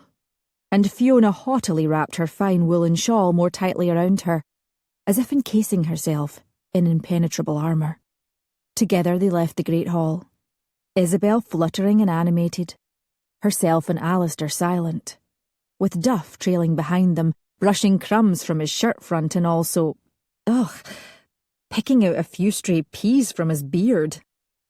Servants had preceded them to the drawing room, and so several candelabra had been lit, as well as a fire on the hearth. The green velvet window hangings had been closed against the chill of the evening. Fiona sat on the same sofa, near the cosily crackling fire, where she'd had her first extended conversation with Alasdair.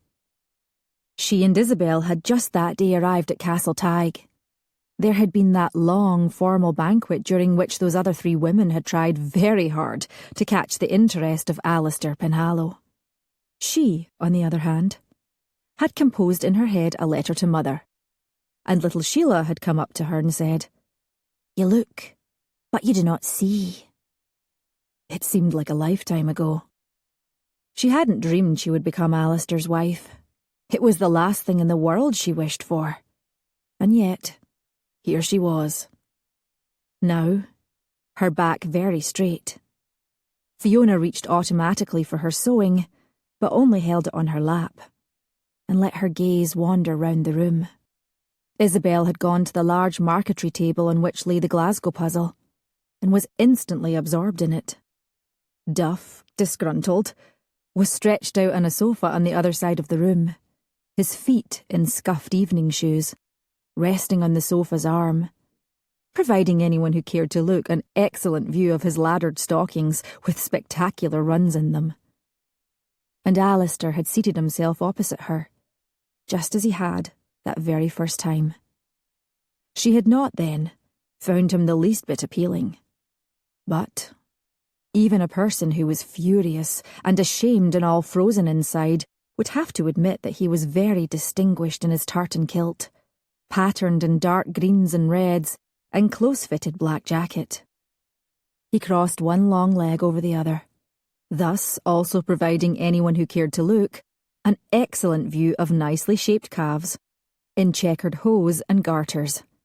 Also, a pair of sturdy knees, and even a bit of his thighs, muscled and attractively hairy. Fiona repressed a sudden stupid gladness that she had on one of her prettiest gowns this evening.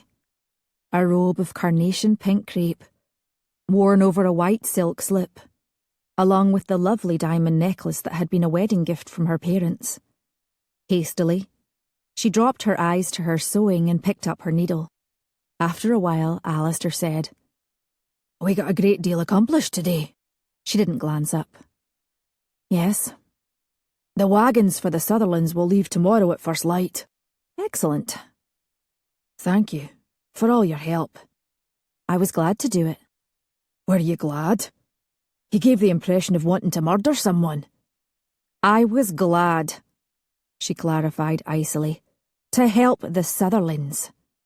"Oh, and murder me?" "Maybe," she answered, because she couldn't help herself, and looked him right in the eye.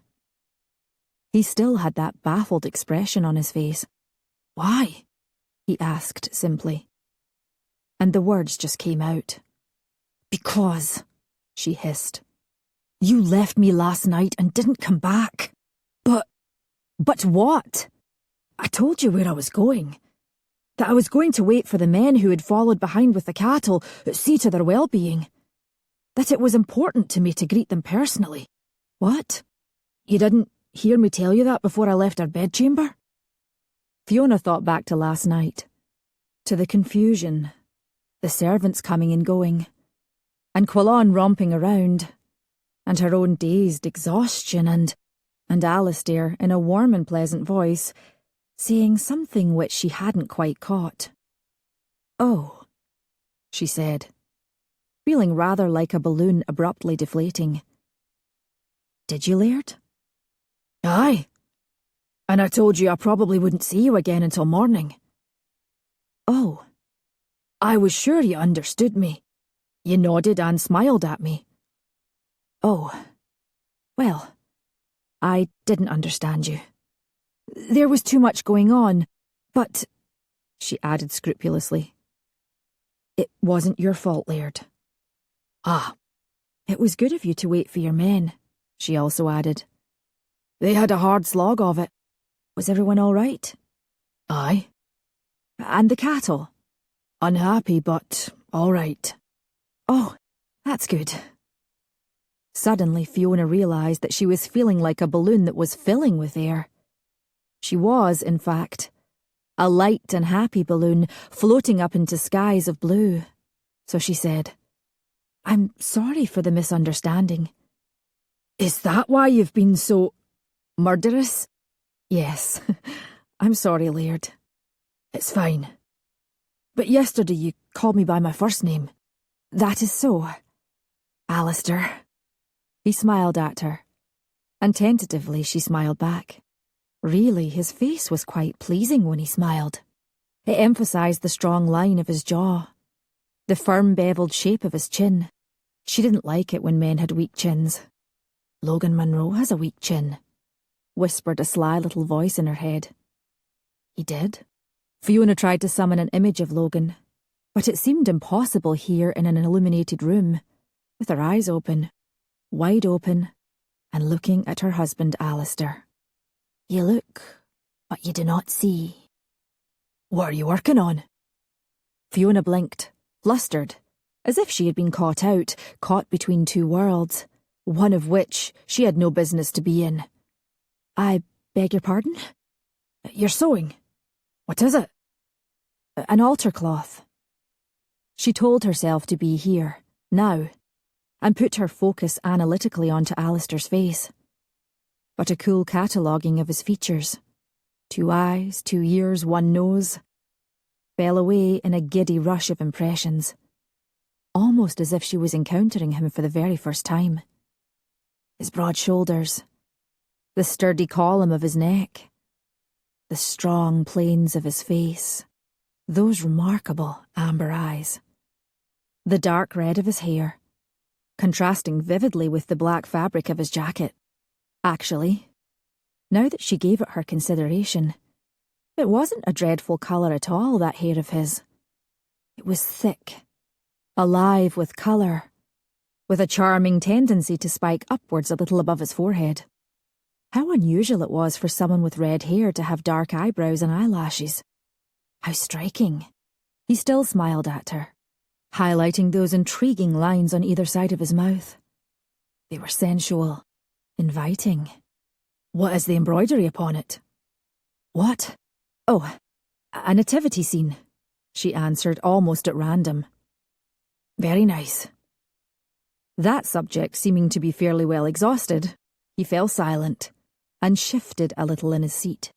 She couldn't help but notice as he did so the hem of his kilt moved up a little higher, revealing a more expansive length of muscled thigh.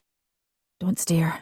Don't stare, she told herself, and hastily picked up her needle again.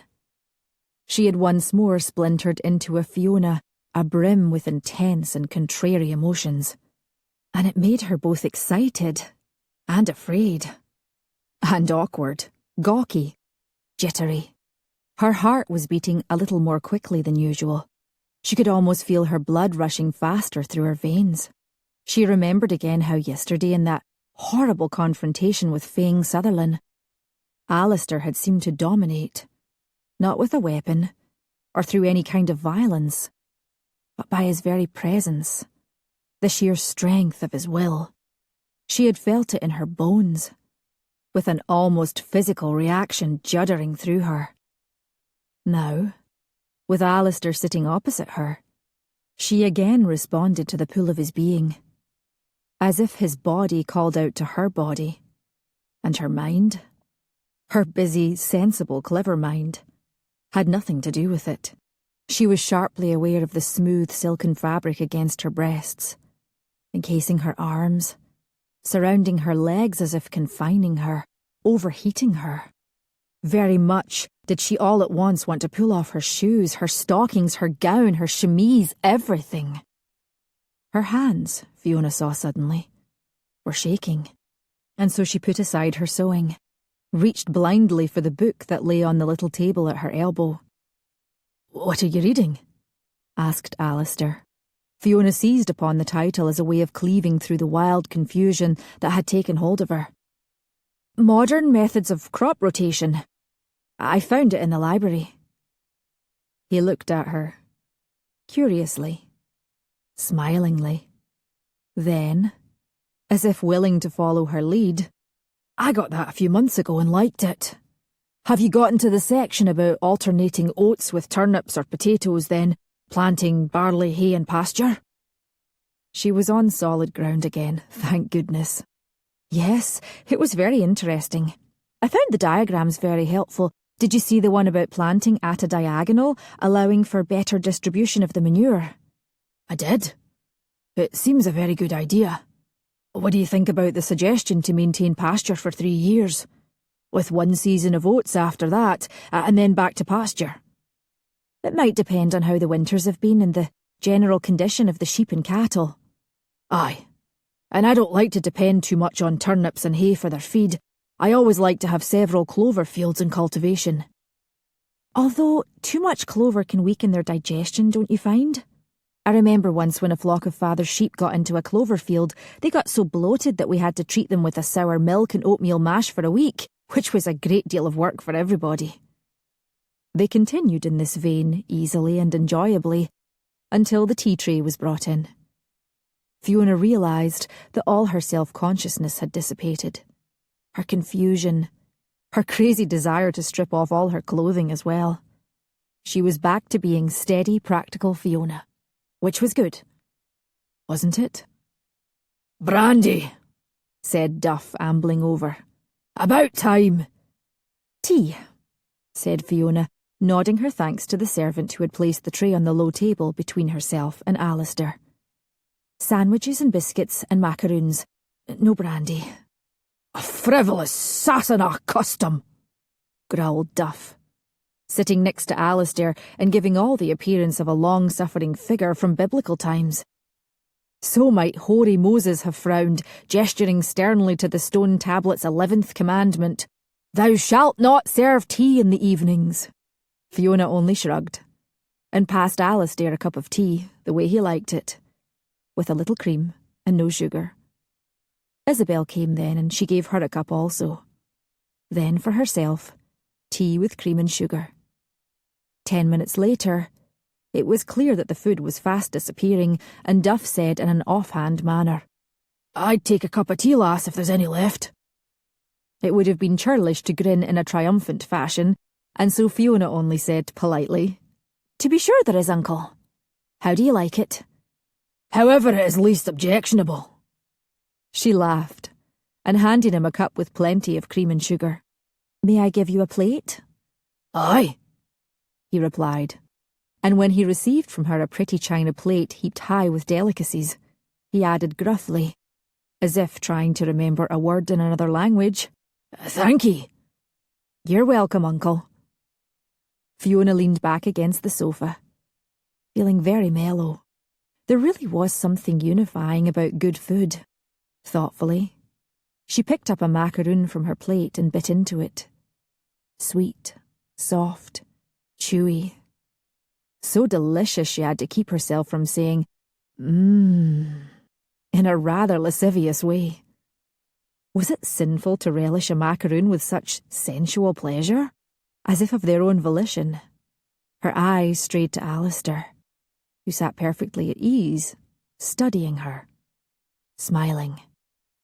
A memory flashed through Fiona. Back again to their first conversation here.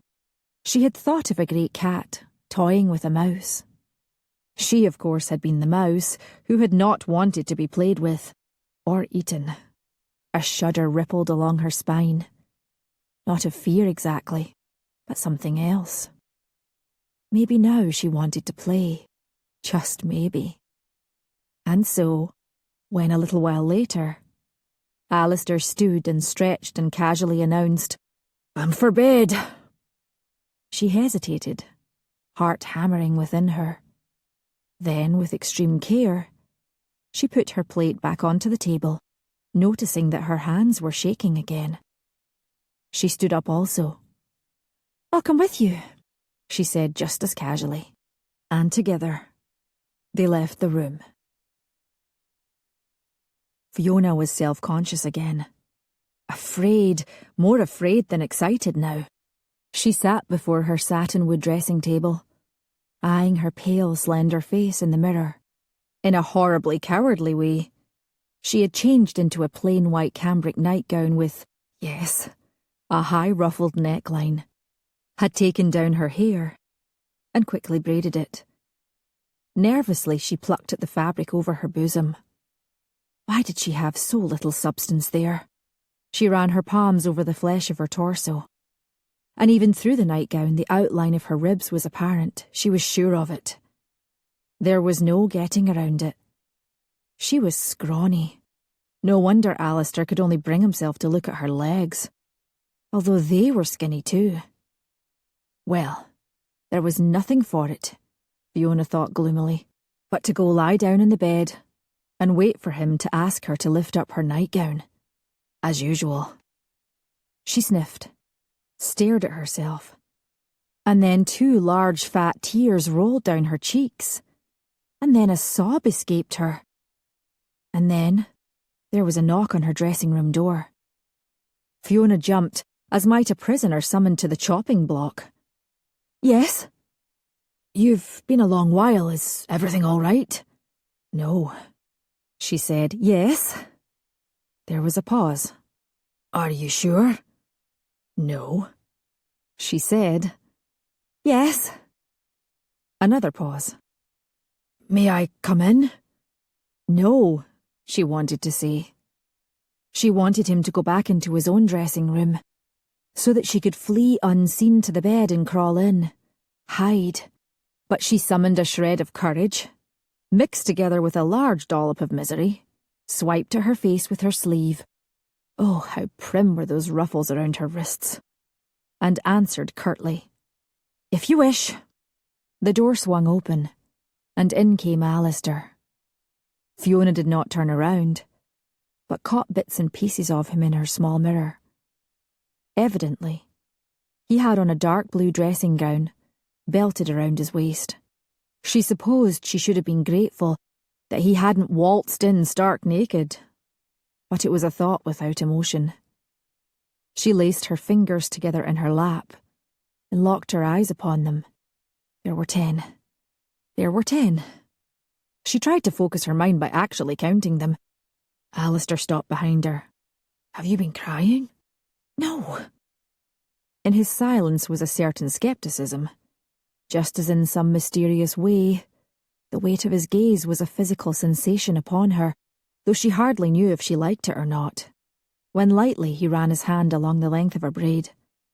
The muscles in her shoulders tightened, and she had to force herself to stay still, stay quiet, not break away in panic. "May I?" he said, and in her blind confusion she gave a quick nod.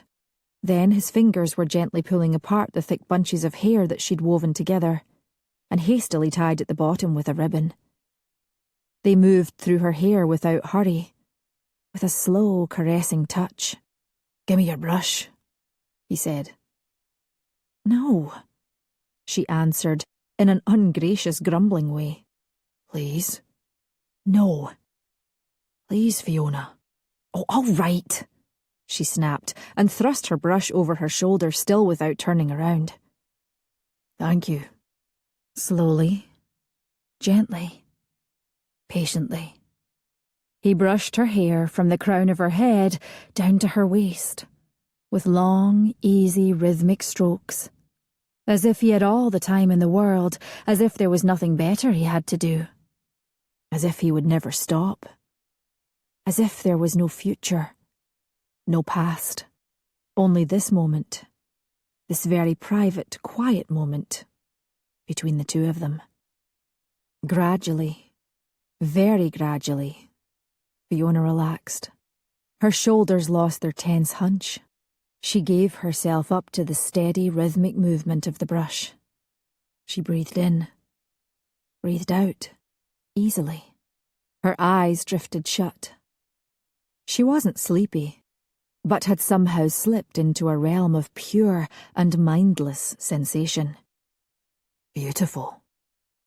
Alasdair's voice softly from behind her. "Your hair is like silk glass." "My only beauty, so it's been said," she murmured. "That's nonsense." He leaned past her to place the brush back onto her dressing table, and Fiona's eyes flew open.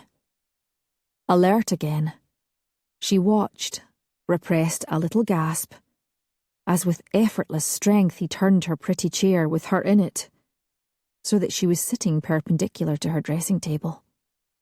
"What are you doing?" she asked nervously. This. He bent down and lightly touched his lips to hers.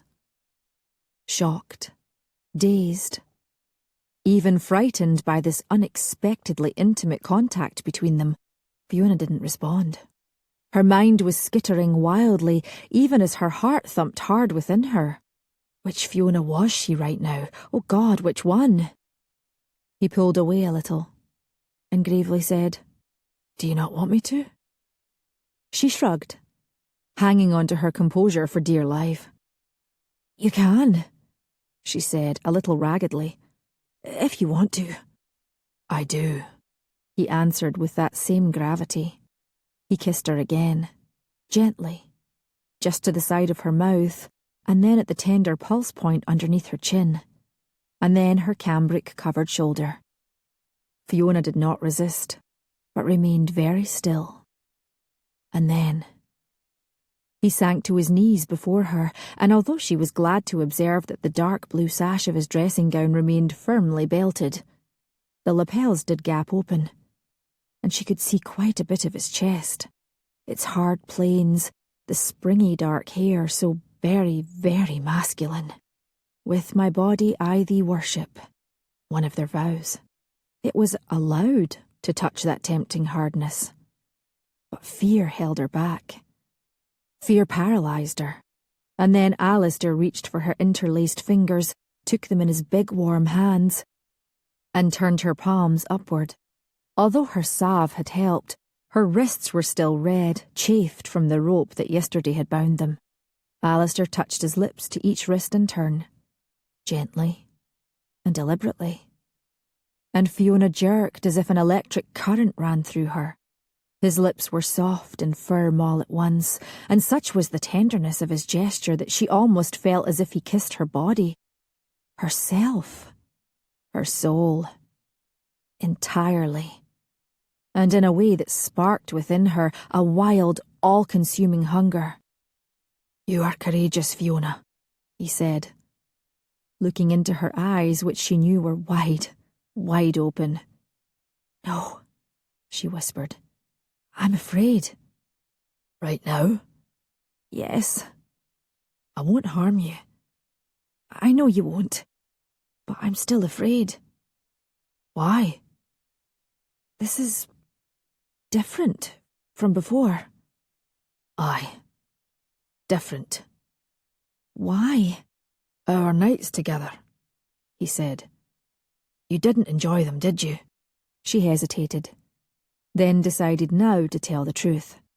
"No." "Of course you didn't. I was not as I should have been. Would you like to try again?" "Can we?" "If you wish it, Fiona. The choice is yours." I think I do." Her mind seemed to drift and glide, like a bird dipping over the water, and then something shifted inside her and she said, "I would like to try, yes." "I'd like that also." He smiled a little. "I'd like to think the marital duty can be more than what we've known so far." "When you call it the marital duty, it's hard to believe." "Point taken. What shall I call it then?" "Call it what it is." "I think sex can be more than what you and I have known so far." "That's better." "Good.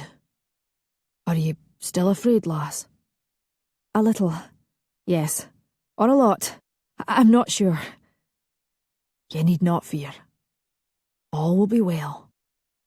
He kissed each palm, first one, then the other, his gaze steadily meeting hers. And then there was a sort of pause, almost, she thought dreamily, like that odd shivery stillness before lightning strikes. She waited for him to bring her roughly against him, to press his lips hard on hers, perhaps, to blatantly push his tongue full and heavy into her mouth, to take one of her hands and press it against his shaft, just as Logan had. But Alasdair did nothing of the sort. Instead, he leaned back a little. He curled his hands around her bare ankles, slid them in a caressing stroke, back and forth, across the sensitive tops of her feet, slowly, oh so slowly. underneath her nightgown. His hands slid up her calves, to the back of her knees, where the skin was yet more sensitive, where his fingers lightly, confidently, lingered, as if relishing the feel of her.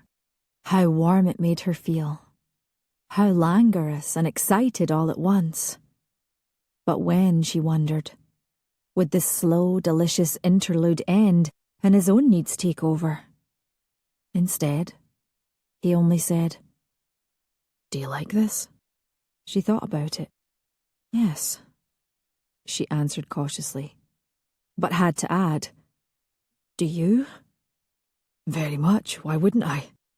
There were so many reasons, but she picked the most obvious one and blurted it out. "Well, for one, my legs are like sticks." "No, they're soft and strong, powerful, beautiful." He slid his hands higher, around her thighs, and in the very core of her Fiona felt a giddy flutter of pleasure. Oh, it felt good. He felt good. He said, "Any other concerns?" "Yes." She was a little breathless now. "Isn't this boring for you?" He laughed. Not mockingly, but softly, kindly. "No." Then he grasped her hips with that same gentle, deliberate touch, and tugged her forward in her seat, slowly pushing up her voluminous nightgown, as if he was unwrapping the nicest, most wonderful gift in the world, exposing all the length of her legs, bunching the fabric up around her waist. But not as before. There was nothing brisk or businesslike about Alasdair now. He drew his fingers up along the soft inside of her thighs, and Fiona quivered. He had used the word beautiful twice, and about her, and he seemed sincere. She wanted to believe that he found her beautiful, wanted to trust his words and the messages conveyed by his caresses. But trust did not come easily for her. Life, and by this she meant Logan Monroe, of course, had taught her that a man could say something, but then do something which contradicted his soft, beguiling words. Yet, here before her, on his knees, as a man might genuflect before some higher being, was Alasdair.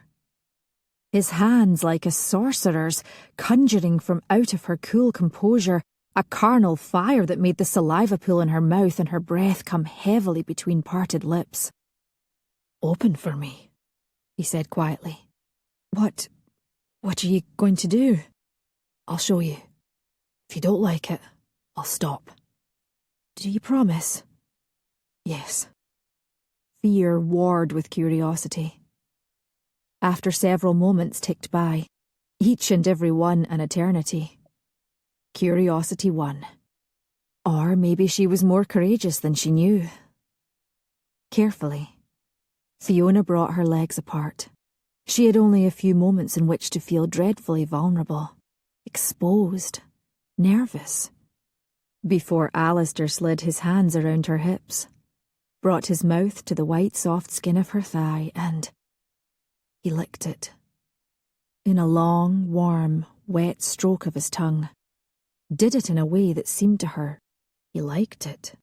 Fiona made a choked sound deep in her throat, reached down and gripped his forearms hard. "Should I stop?" he asked. His face was calm, serene, but there was a kind of eager intentness in his expression also, as if she had interrupted him from doing something he very much wanted to do. No. All right." Starting from the inside of her knee, all the way to the juncture where her leg ended and the soft, intricate folds of tender flesh began. His warm tongue traced a path, slowly, lazily, without any hurry at all, then went there. Oh my God, Fiona thought. Oh my God.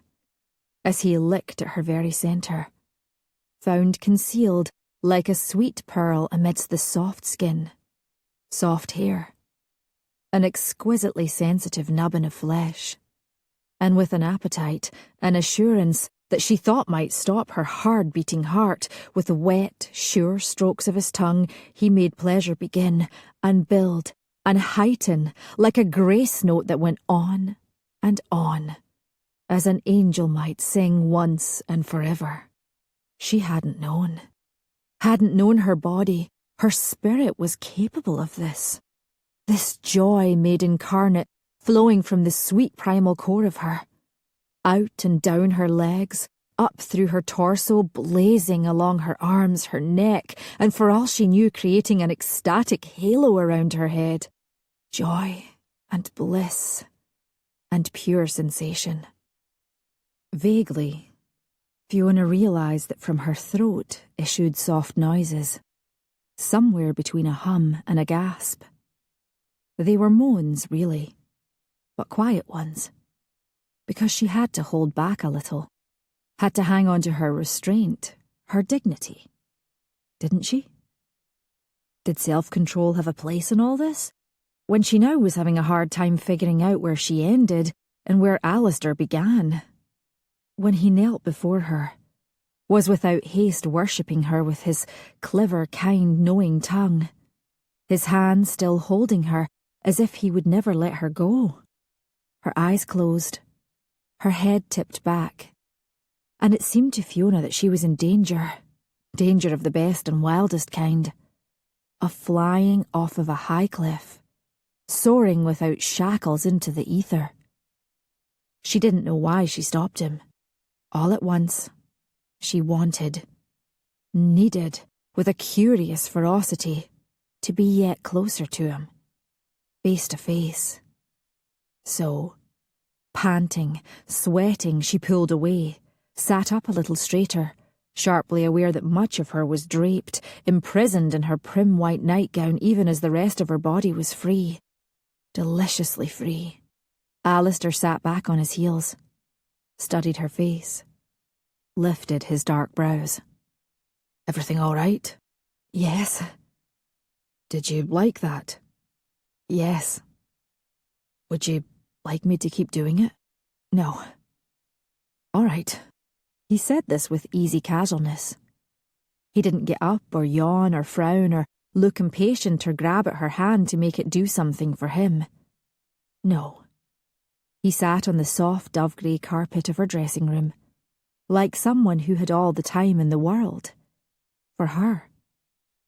Fiona wanted to laugh out loud, to clap her hands with glee, but that would have been childish. She didn't feel like a child right now. She felt quite adult. More to the point, she felt very, very womanly. And she realised she felt beautiful, strong, powerful.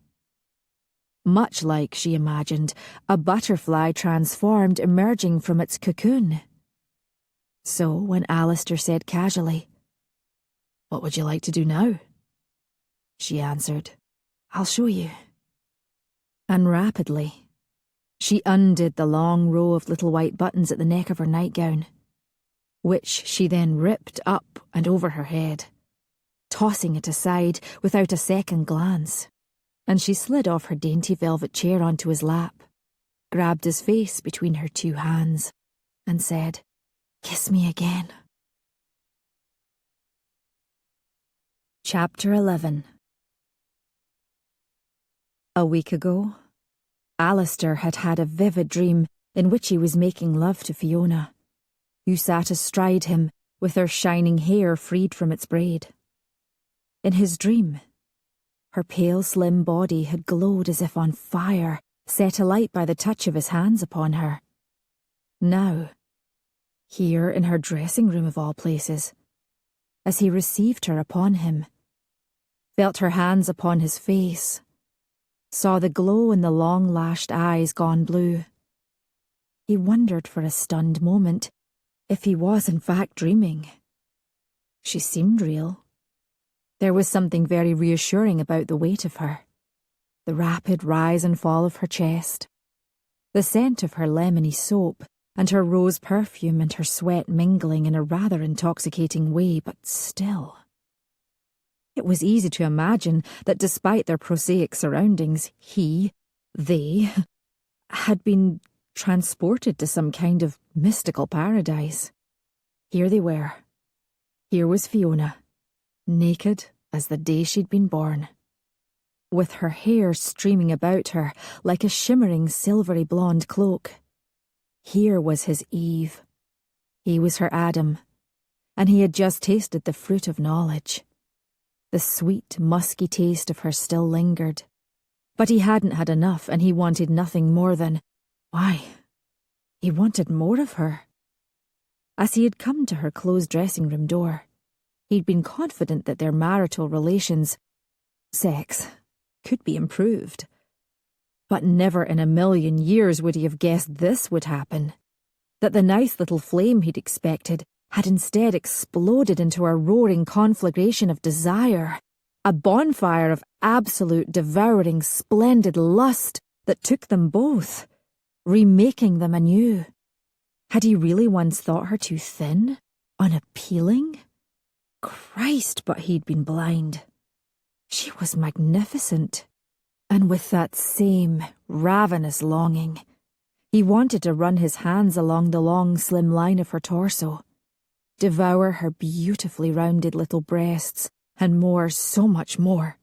But she had said firmly to him, "Kiss me again." Who was he to disobey? Especially with that pretty mouth, the colour of pink spring roses so temptingly close, revealing between parted lips a glimpse of white straight teeth. Maybe she wanted to devour him too. Alasdair knew a strong impulse to ravage her mouth with his own, but instead, acting on a kind of deep instinct, he remained still, meeting her eyes with his own, and didn't even pull her against him. "You," he said quietly, calmly, affably, "kiss me." He could feel her react. The indrawn breath, her fingers tightening against his face. "Do you want me to?" she asked. "My God, yes." She seemed to be satisfied then. She smiled slightly, leaned closer and closer still, until there was only the merest hair's breadth between their mouths. A kiss without a kiss. How could such a thing be so erotic? But it was.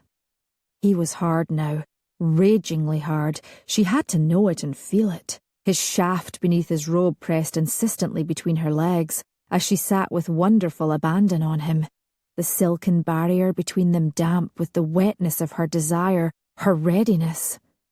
"Hurry, hurry," clamoured his body.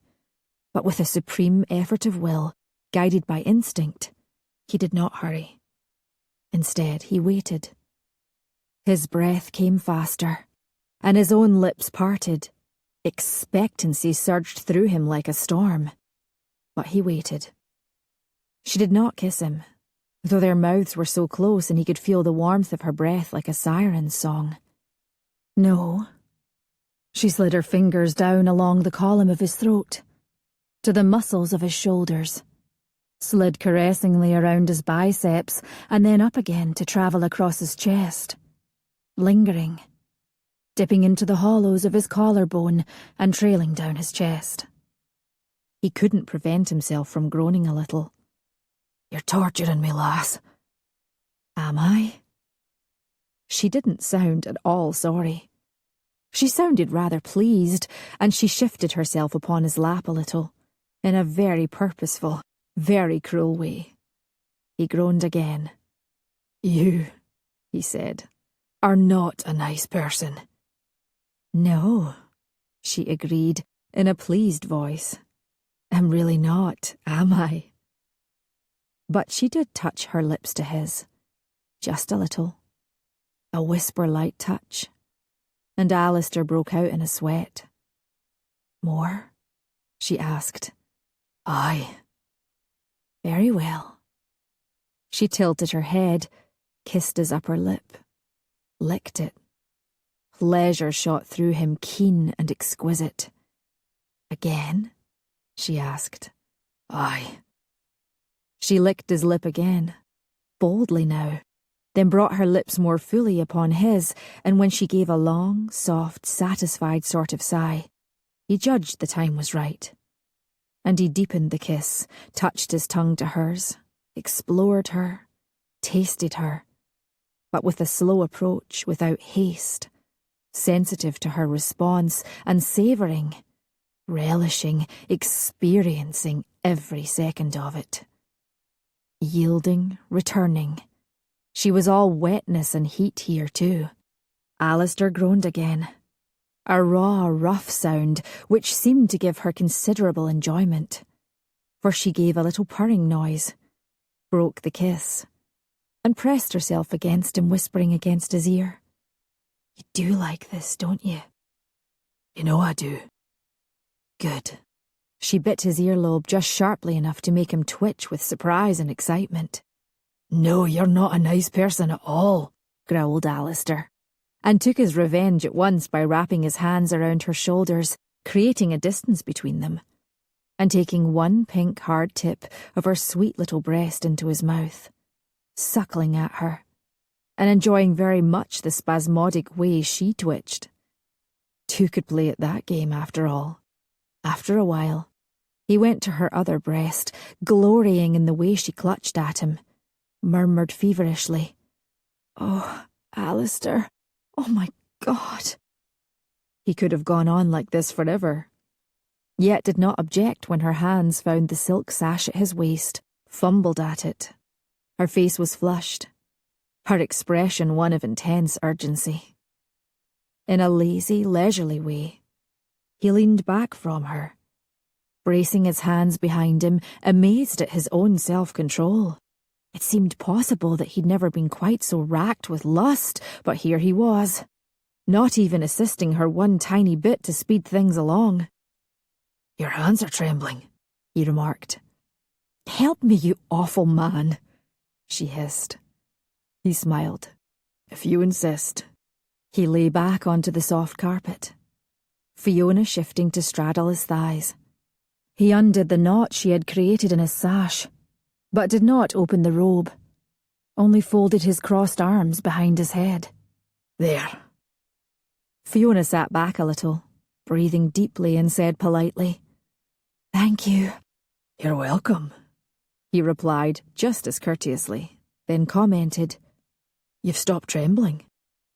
"For now." There was a pause. Alasdair wondered what was going to happen next.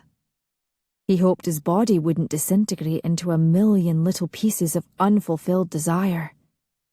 He gazed up at Fiona, slim and strong and naked, and with her magnificent hair all about her.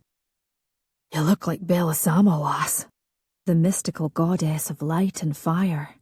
"That's a lovely thing to say." "I mean it. You're beautiful." "When you say it like that, I almost believe you." "Believe it." "I'll try. Alasdair?" "Yes, Fiona." "I wish our wedding night had been like this." "So do I. I'm sorry I was such an ass." She smiled a little, and he admired again the lovely curves of her rose-pink lips, although he did wish they weren't so far away from his own mouth. "Better late than never," she said. "True." "Will it always be like this?" "Like how?" "Magical." "No." Her dark brows went up. "No?" "It will be better," he told her. "That seems impossible." "Trust me." "I will." "Fiona," he said. "Yes?" "There's a very real chance I'll die unless I have you very soon." "We wouldn't want that to happen." "I'm glad you feel that way." Still, she didn't move. "Alasdair?" "Yes?" "Do you remember what you asked me to do on our wedding night?" "Aye, to my shame. Must you remind me again of my boorishness?" "I only brought it up because, well, I want to do it." He really was dreaming, Alasdair thought, in a kind of wonderful agony. "Fine." "Is it all right for a wife to do that?" "Yes." "And you would like it too?" "Yes." He lay at his ease, or with as much appearance of it as a man could in his situation, with a blatantly erect shaft, poorly concealed by a panel of silk, and his naked wife only inches from it, and waited for her to make the next move, for still that deep instinct of his told him to do so. He wondered if she would slide open the panels of his robe with a certain tentativeness, but instead, she whipped them aside. And then, in a heartbeat, she was upon him. He was within her. They were joined completely, and it was, in fact, magical. Fiona could not have said how long it was after they had made love, after they had both reached their peaks, first her, then Alasdair, that she lay next to him on the carpet in her dressing room, still rather breathless. She had cried out, had lifted her voice in joyful abandon, and oh, how wonderful it felt to do that. Now, her head rested comfortably on the perfect hollow between the base of his neck and his collarbone. One of her legs was draped across his. One of her arms lay across his broad chest. Her hair was everywhere. Tomorrow it would take her a long time to smooth out the snarls and tangles. But why consider tomorrow when the present moment was so delightful? She said to Alasdair, "Thank you." One big hand had been stroking her arm, but it stopped. Don't be daft, lass. Why am I daft? If anyone's to be doing the thanking, it should be me. Really? Why? Do you need to ask? Fiona smiled. His pleasure had been as exciting, as satisfying as her own. She reached out and ran a teasing finger along those sensual lines near his mouth, then down the firm hardness of his chin. Now that was a chin for you. Manly, handsome, neither too protuberant nor receding. Goodness, she hadn't thought of Logan Munro at all. Before, in those brief mechanical interludes with Alasdair, she'd allowed seductive memories to dance across her mind. But tonight, Alasdair had filled her senses richly, completely. Filled her.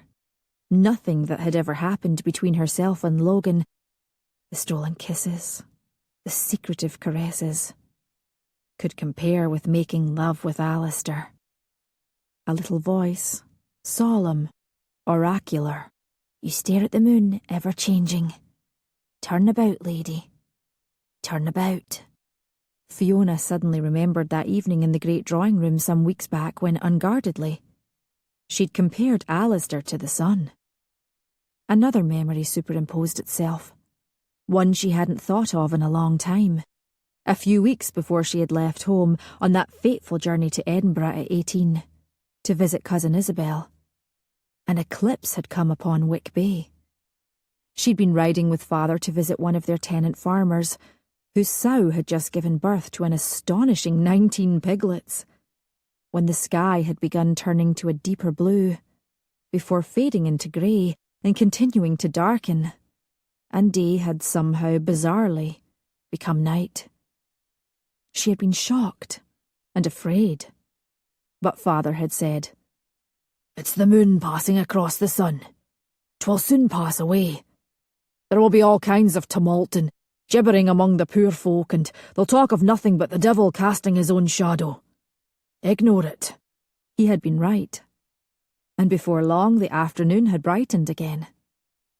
Then she had gone to Edinburgh and met Logan, with his jet-black eyes, gleaming black hair, who had said he loved her, but changed so completely.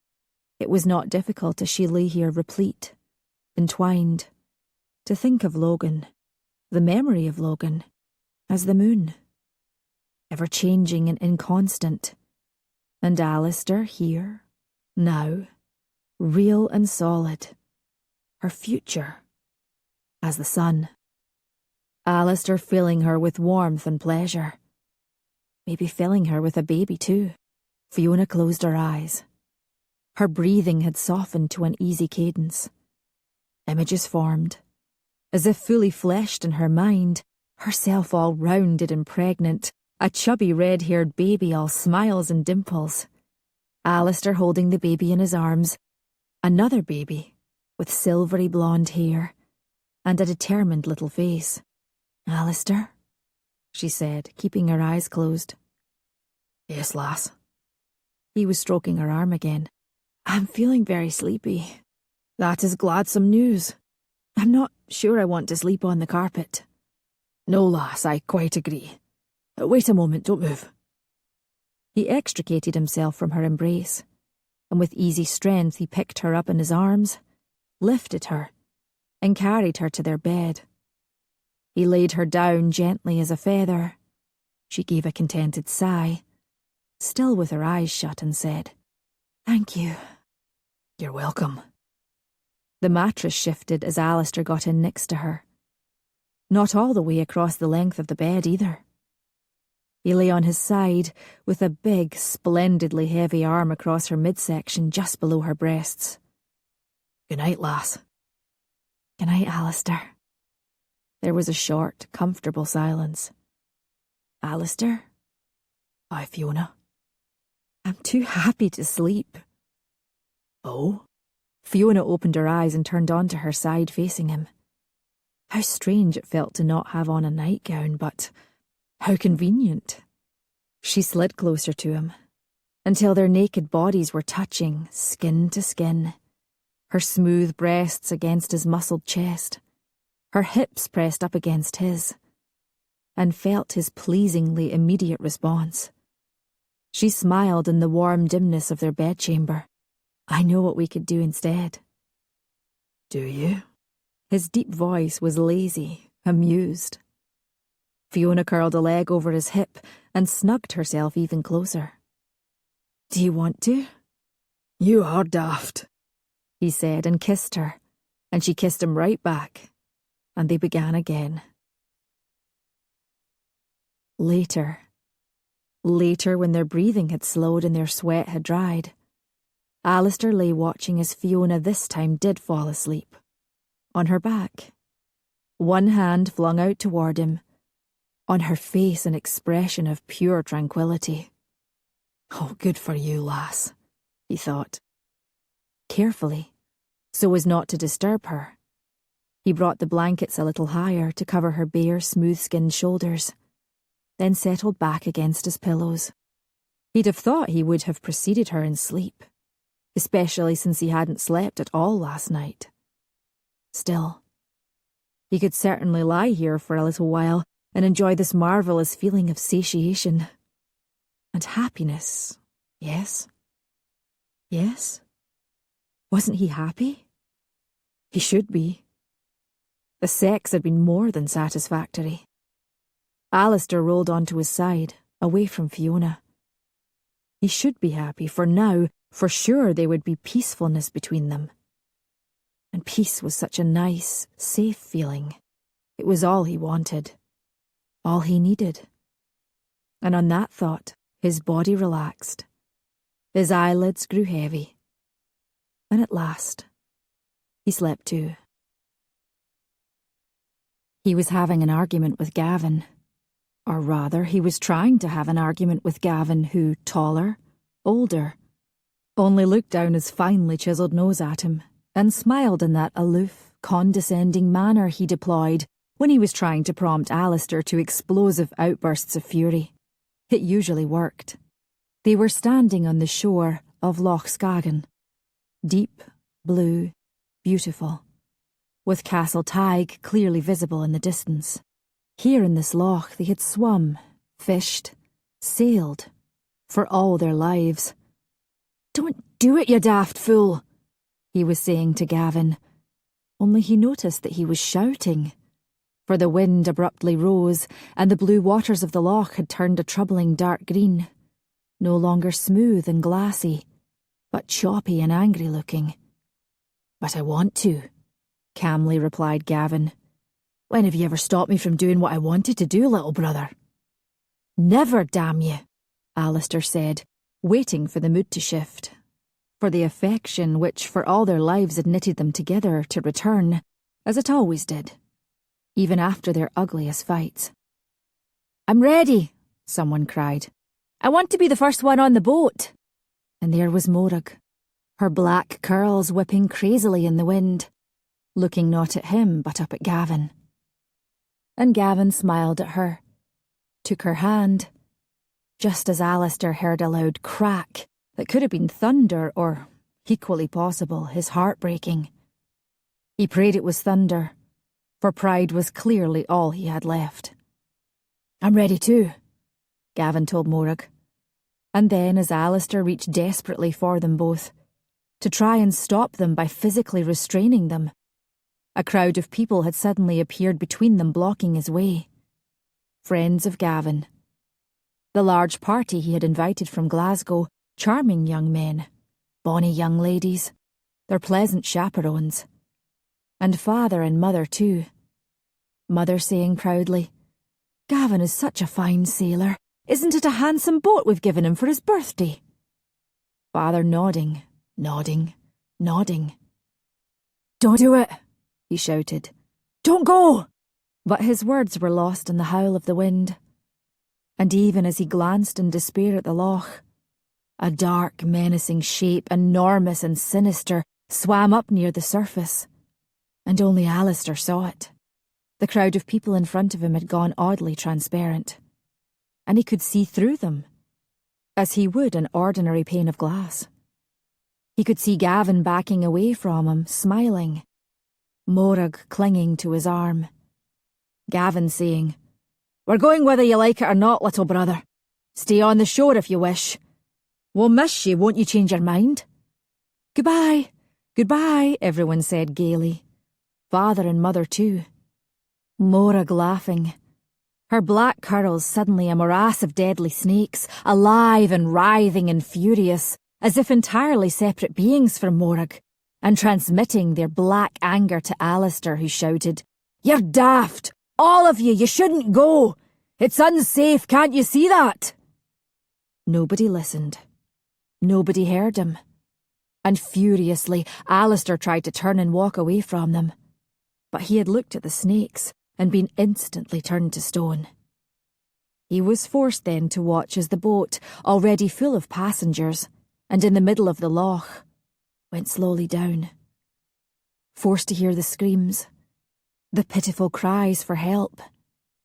It seemed to take years for the beautiful new boat to sink within the ugly green depths of the loch. The last one to go under was his brother Gavin, his golden blonde hair like a shining helmet in the gloom. Gavin didn't scream or cry like the others. No. He stood there very calm, smiling at Alasdair triumphantly, as if even in death he'd gotten yet again the very last laugh. "Gavin!" he shouted. "I'm sorry. I turned away from you, so sorry." "Too late, little brother. You should have come with us, you know. We're having so much fun." "No, no!" "You should have come with us." "No, you were wrong to insist." "I'm never wrong, little brother." "You're daft." "What's the matter?" "I'm sorry." "Wake up." "What? I can't hear you, Gavin." "Alasdair, wake up. Wake up. Mother, Father, Gavin, Morag, all of you. You can have her with my blessing, Gavin, if only you'd come back. Wake up, Alasdair."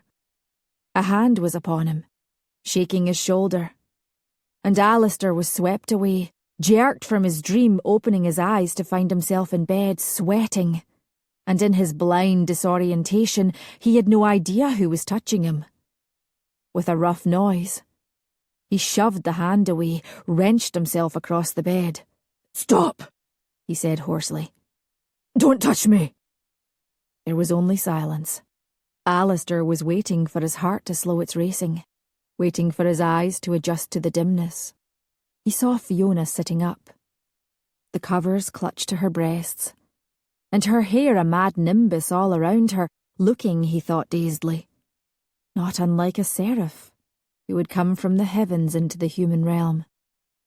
"I'm sorry," he said, his voice still a little rough. "A nightmare. Nothing more." "You called out," she said softly. "For your parents. For Gavin and for Morag. Was she someone whom you lost too?" A wave of anger, of pain and desolation crashed over Alasdair, and he had to fiercely fight back the urge to snarl at Fiona or to simply get up and go away somewhere. Anywhere. To avoid having to answer questions he didn't wish to hear, let alone answer. Instead, he brought himself closer to her. Through sheer will made his voice just as soft. "It was nothing, lass," he said. "Only a dream." And before she could say anything else, he coaxed her down with persuasive hands to lie against him, and to let him kiss her, and touch her gently, slowly, until she was breathless, eager, carried off with desire. And then he too was subsumed, all thoughts of the past gone, as if they were only flotsam, taken back by a remorseless sea. After, Fiona slept again, and Alasdair did too, for a little while. But sentience came again far too soon, and for a long while he reflected in the darkness on the irony of Fiona sleeping and himself wide awake. Somehow they seemed to have traded places. He'd have laughed out loud, although perhaps not entirely with amusement, except that he didn't want to disturb her. Finally, in that uncertain hour between waning night and early sunrise, very quietly he rose, dressed, slipped out of their bedchamber, leaving behind a sleeping Fiona. There in the hallway was Quillan tail wagging, and together they went downstairs and outside, where they walked to the river. Alasdair watched the sun begin its slow climb into a blue, cloudless sky, and Quillan enjoyed himself nosing along the riverbank and chasing squirrels up into the trees. Ordinarily, Alasdair would have enjoyed just such an early morning walk too, but today was different, and not in a good way. So he was glad, inappropriately glad, when he returned to the castle and was greeted in the great hall by his bailiff Shaw, his boots and trousers spattered with mud, his rough hat gripped in his hands, and anxious to let him know that during last night's thunderstorm, lightning had struck a great oak tree. "It toppled, Laird," Shaw said. "And it's completely flattened old Norval Smith's threshing barn." In his dream, Alasdair recalled, he had heard the storm. It had been real, not his heart cracking in two. Well, that was a relief. "Was anyone injured?" he quickly asked. "Thank God, no, Laird. But the Smiths were badly spooked, and their animals too. Their horses broke away from their stables, and a whole flock of sheep is scattered. And you know how frail Norval is. To be sure, let's go there at once." To Lister, standing near, Alasdair said, "Tell the mistress where I've gone, would you?" "Of course, Laird. Will you be wishing for breakfast before you go?" "No, I thank you." With that, he was off and away to the stables, aware with some shame that his concern for the Smith family was tainted by his gratitude at having an excuse to go. If he was running away, just a little, there was nobody who could possibly have suspected it. To Fiona came the slow realization that she was being gently delivered from the depths of slumber into a new day. Goodness gracious, she was actually waking up rather than stirring blearily from out of a restless doze. How novel. How incredibly, wonderfully, amazingly, miraculously novel. She sighed happily and stretched, filled with an unusually powerful sense of well-being. She was rested and naked, and her body felt well-loved. Quickly now she opened her eyes looking for Alasdair, but he was gone. A disappointment, especially after last night. Don't be impatient, you'll be seeing him again soon enough. However, when Fiona had bathed and dressed and made her way downstairs, Lister informed her that the Laird was already gone out. A further disappointment, but hardly a tragedy. She had, after all, slept uncharacteristically late. Cheerfully, Fiona thanked him and went on to the breakfast room. The disposition of a widow's bedstead, should she remarry and die without new issue, before her current spouse does. The age at which a young man, might become a soldier. The proper investigatory procedure for anyone suspected of being a witch. The protocol for May Day celebrations, with specific additional instructions during a leap year. The invalidation of a wedding ceremony performed when the presiding minister is observed to be in an obvious state of intoxication. The punishment for arson. The formalities of becoming a guardian of orphan children. The sale of personal possessions acquired in a state of summer madness. The resolution of violent disputes among elderly siblings. The proclamation that any calf born an albino automatically belongs to the chieftain or his designated successor. Isabel sat back on her knees, her brain whirling.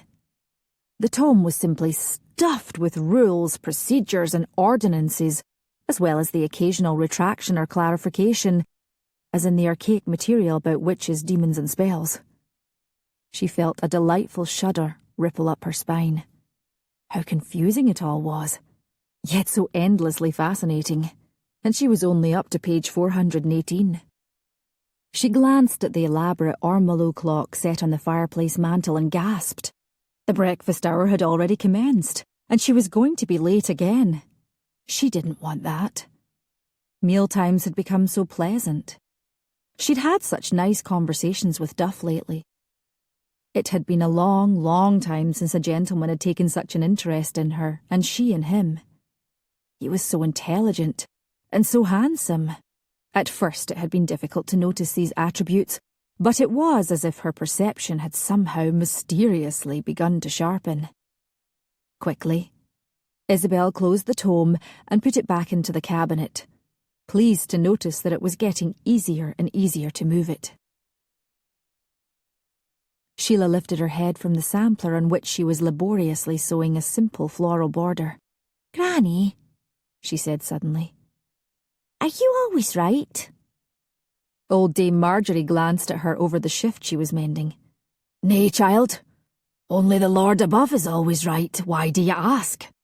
Oh, replied Sheila vaguely. I was just wondering, Granny. Granny, your hands are better, aren't they? The lady's magic salve worked, didn't it? And Granny, only see, I finished one side entirely. Isn't it pretty? Very pretty, child. Very pretty indeed.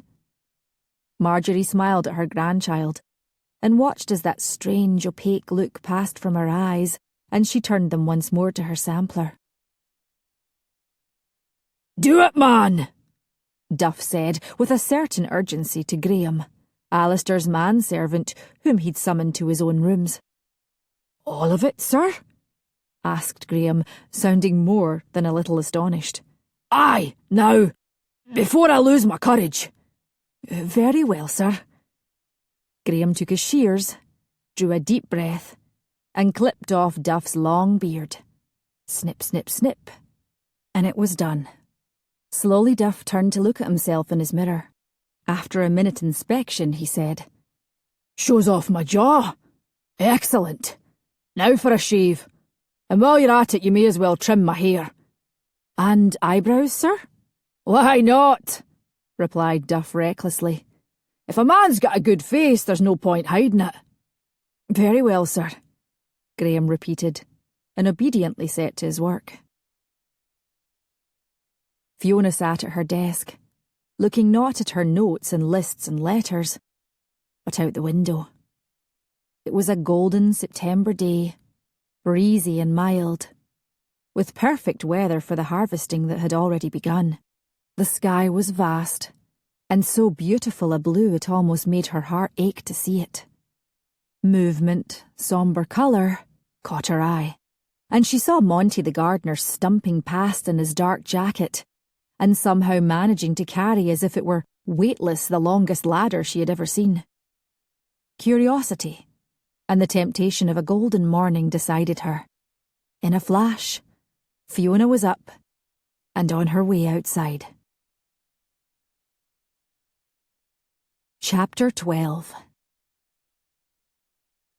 Alasdair had talked with the Smiths, seen for himself the damage to their barn, made arrangements for help. Now he sat astride his horse, aware that within him were competing desires. A part of him wanted to hurry back to the castle, find Fiona and sweep her up to their bedchamber, lose himself within her, and make her cry out again and again with pleasure as she had done last night. Yet another part resisted, stubbornly, very stubbornly. It was this hard, seemingly intractable part of him that won out, and so he dismissed Shaw and rode alone to the shore of Loch Scachan, the site of that epic disaster 15 years ago, today as smooth and as placid as if it had never, would never, roil up in a storm and swallow a handsome new boat and all its occupants. He dismounted, flung the reins of his bay over its neck, allowed him to wander, knowing a single whistle would bring him back. He walked slowly to the rocky stretch of shore which met up with the gently lapping water, that liminal space between solid earth and infinitely yielding water. He picked up a stone, expertly sent it skipping along the blue surface, and smiled a little, remembering Gavin's annoyance when here was something his little brother could do better. Alasdair's smile faded as he thought back to the day Morag, Cray and all the others had arrived from Glasgow. She came alone without parents, the boon companion of one of the other young ladies, and no sooner had he caught sight of her than he'd fallen madly in love. So too had Gavin. They'd liked the same girl before, had competed to win the affections of this young woman or that young woman, but it had always, before, been in fun. Had never tested the bond between them. It was different with Morag. For one thing, she was heart-stoppingly beautiful, and even though you could tell that she knew it, you couldn't bring yourself to hold it against her. For she was simply dazzling, with her luscious round figure, her wild black curls, those black eyes that always seemed to gleam as if with a secret you wanted to know. Easily, effortlessly, she charmed all the young men who had come to Gavin's house party, captivating them with her playful teasing ways, swinging hot one moment and cold the next, flirting with you at breakfast and ignoring you at dinner, then casting warmly provocative glances at you, just when you thought you'd given in to despair. She danced, she rode, she played cards to win and threw them down if she didn't, but in the next moment was laughing again and ready to find something else fun to do. For a while Morag toyed with them all, and finally he himself, impetuous, bewildered, lovesick young fool, had one evening gathered all his courage and invited her for a stroll in the gardens. There, underneath a golden harvest moon, alone with her for the very first time, he had told her he loved her, asked her to marry him, had actually gone down on his knees. And Morag laughed. "Don't be silly," she said. "Get up before someone sees you like this." "But don't you even like me?" he had stammered, clambering to his feet. "Oh, I like you well enough, my boy," she'd replied with a shockingly brutal honesty. "But you aren't the heir to Castle Tig and all its holdings, are you?" It was as if she had whipped out a little sharp knife from her dainty slipper and stabbed him with it. His chest, his heart literally hurt him. "My God," he had slowly said. "I ought to tell Gavin what you really are." She laughed again. "Do you think he'll believe you?" He didn't know what to say to that. Then Morag had whisked herself away and back inside, and he'd been left alone, his boy's pride cut to the quick and wondering what he should do. Things were already strained between Gavin and himself, and if Gavin really cared for her, who was he to stand in his way? He didn't know. And so he did nothing. His last glimpse of Morag had been of her standing on the boat's beautifully varnished deck. Her arm slid possessively through Gavin's, her black hair blown free from its demure chignon, blowing wildly in the rising breeze. Gavin had organised the sailing expedition. He'd laughed at the wind, the clouds massing overhead, the ruffled waters of the loch, and everyone laughed along with him, except for himself. He tried to dissuade Gavin from taking out his boat and being kindly patted on his shoulder and dismissed.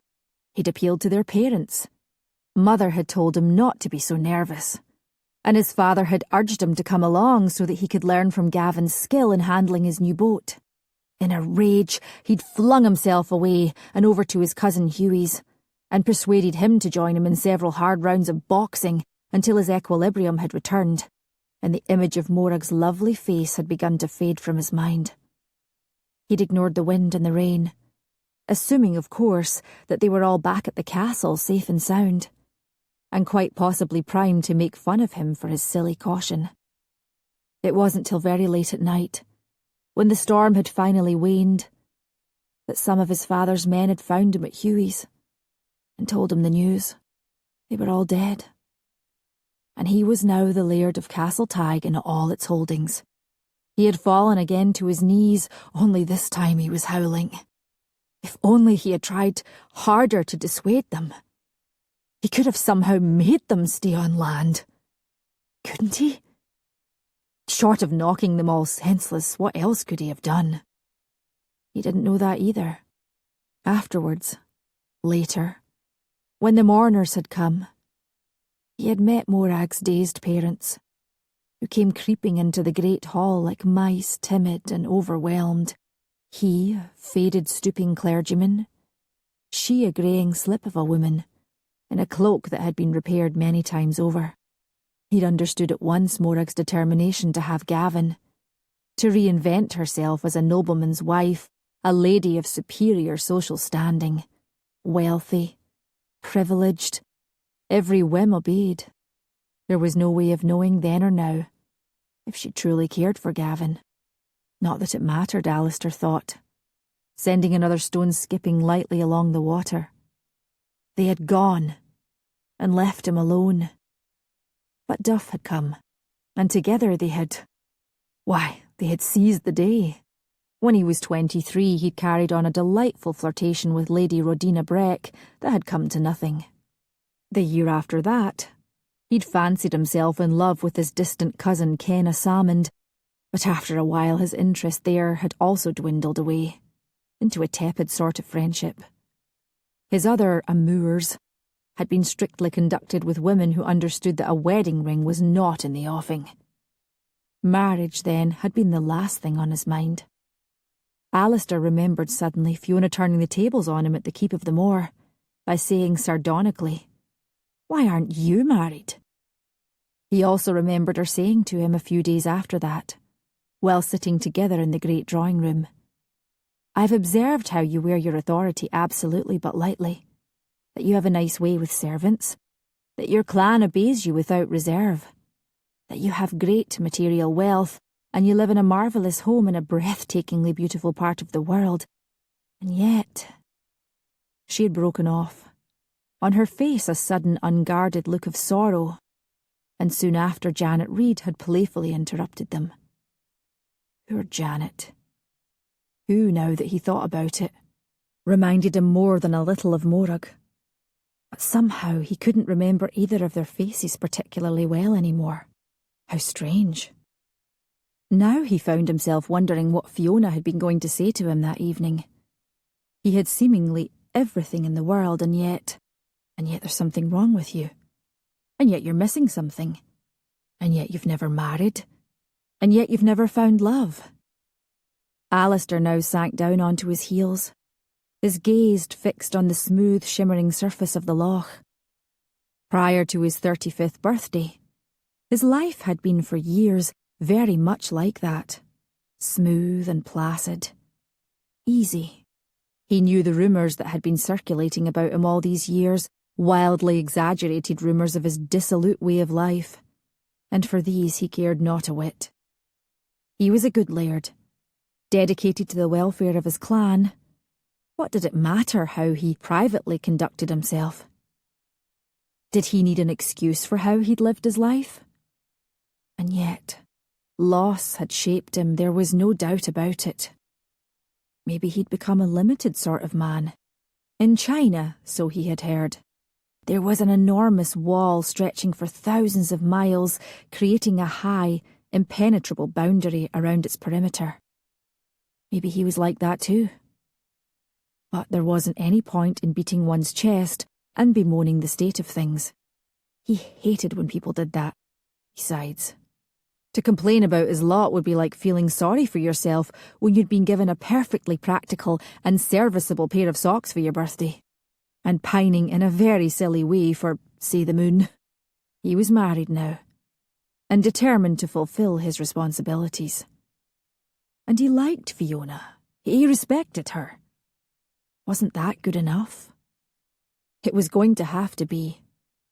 You couldn't, as the saying went, wring blood from a stone. As if to prove his own point, he picked up one more stone and squeezed it in his fist, hard. No blood, of course. He was safe inside his wall. His old familiar wall.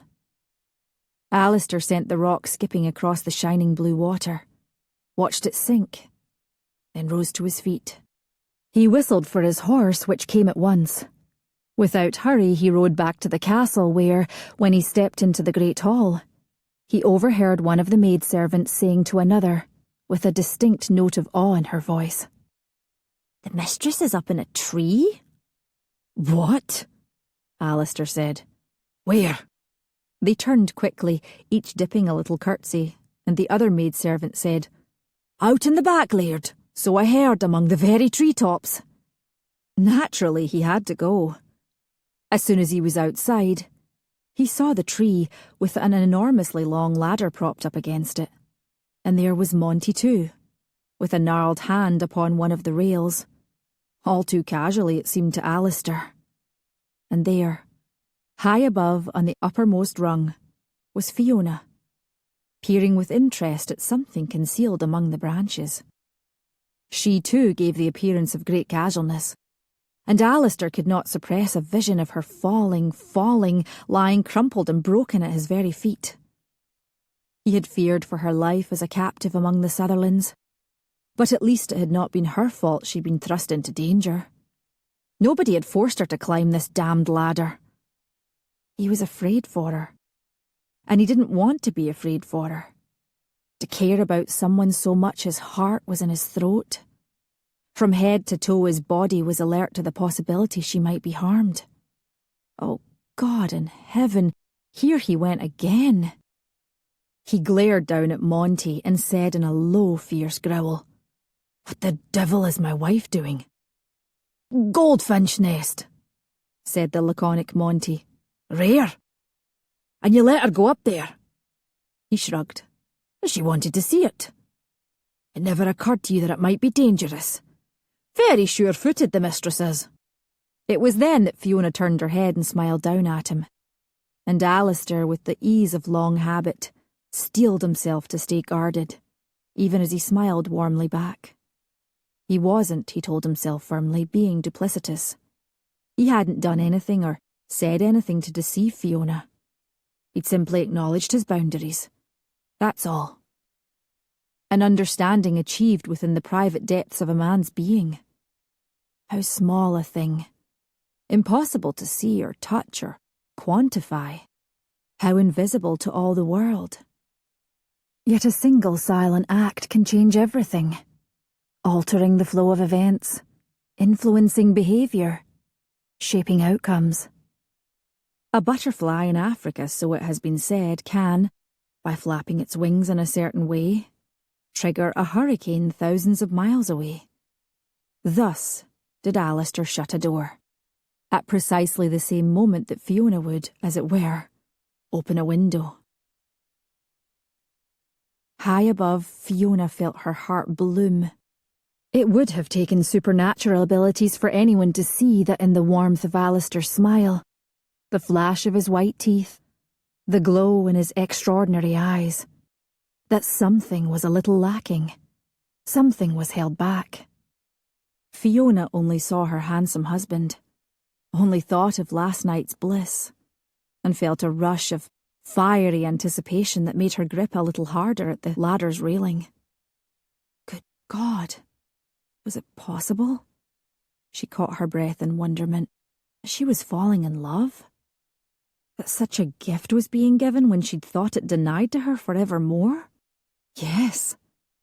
Happiness seemed to roar through her like a cataclysm released. Yes. Oh, but life was good. She gave a last quick glance to the little clutch of faintly speckled eggs all clustered together in their cosy nest. The promise of something rare and special. The hope of new life. Perhaps for her too, and even now within her. Could it be that her dreams were coming true at last? Goldfinches, Laird, she called joyfully. We'll have goldfinches this autumn. Naturally, I am delighted to hear the news, madam, he responded smilingly. But won't you come down? I want to talk to you. Her brow furrowed. Is everything all right with the Smiths? Aye, to be sure. Oh, good. And Fiona began to descend, moving swiftly and safely to the ground.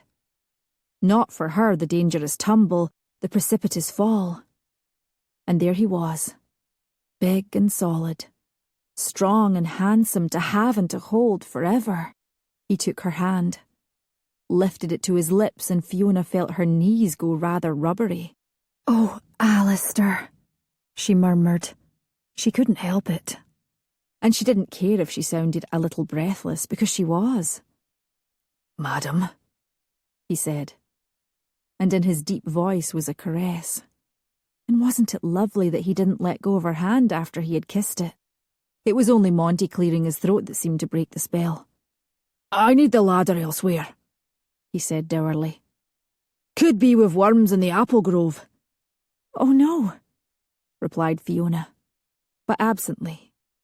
And Monty shot her a darkling look before reaching for the ladder. He had been planning to let her have some brilliant red and orange helichrysums, but now he changed his mind and grumpily trudged off by himself to see about those worms. Alone in the garden, Fiona looked up at Alasdair. What did you wish to talk about? I'll tell you later, he said softly. Tonight. He wanted her. He still wanted her. She knew it, could feel it. And she wanted him too. An answering desire, delicious and sensual, sparked fiercely, flew along her limbs, pulled in the secret juncture between her legs. And Fiona took a step closer to him. How wonderful it was to be married. How marvellous to be in love.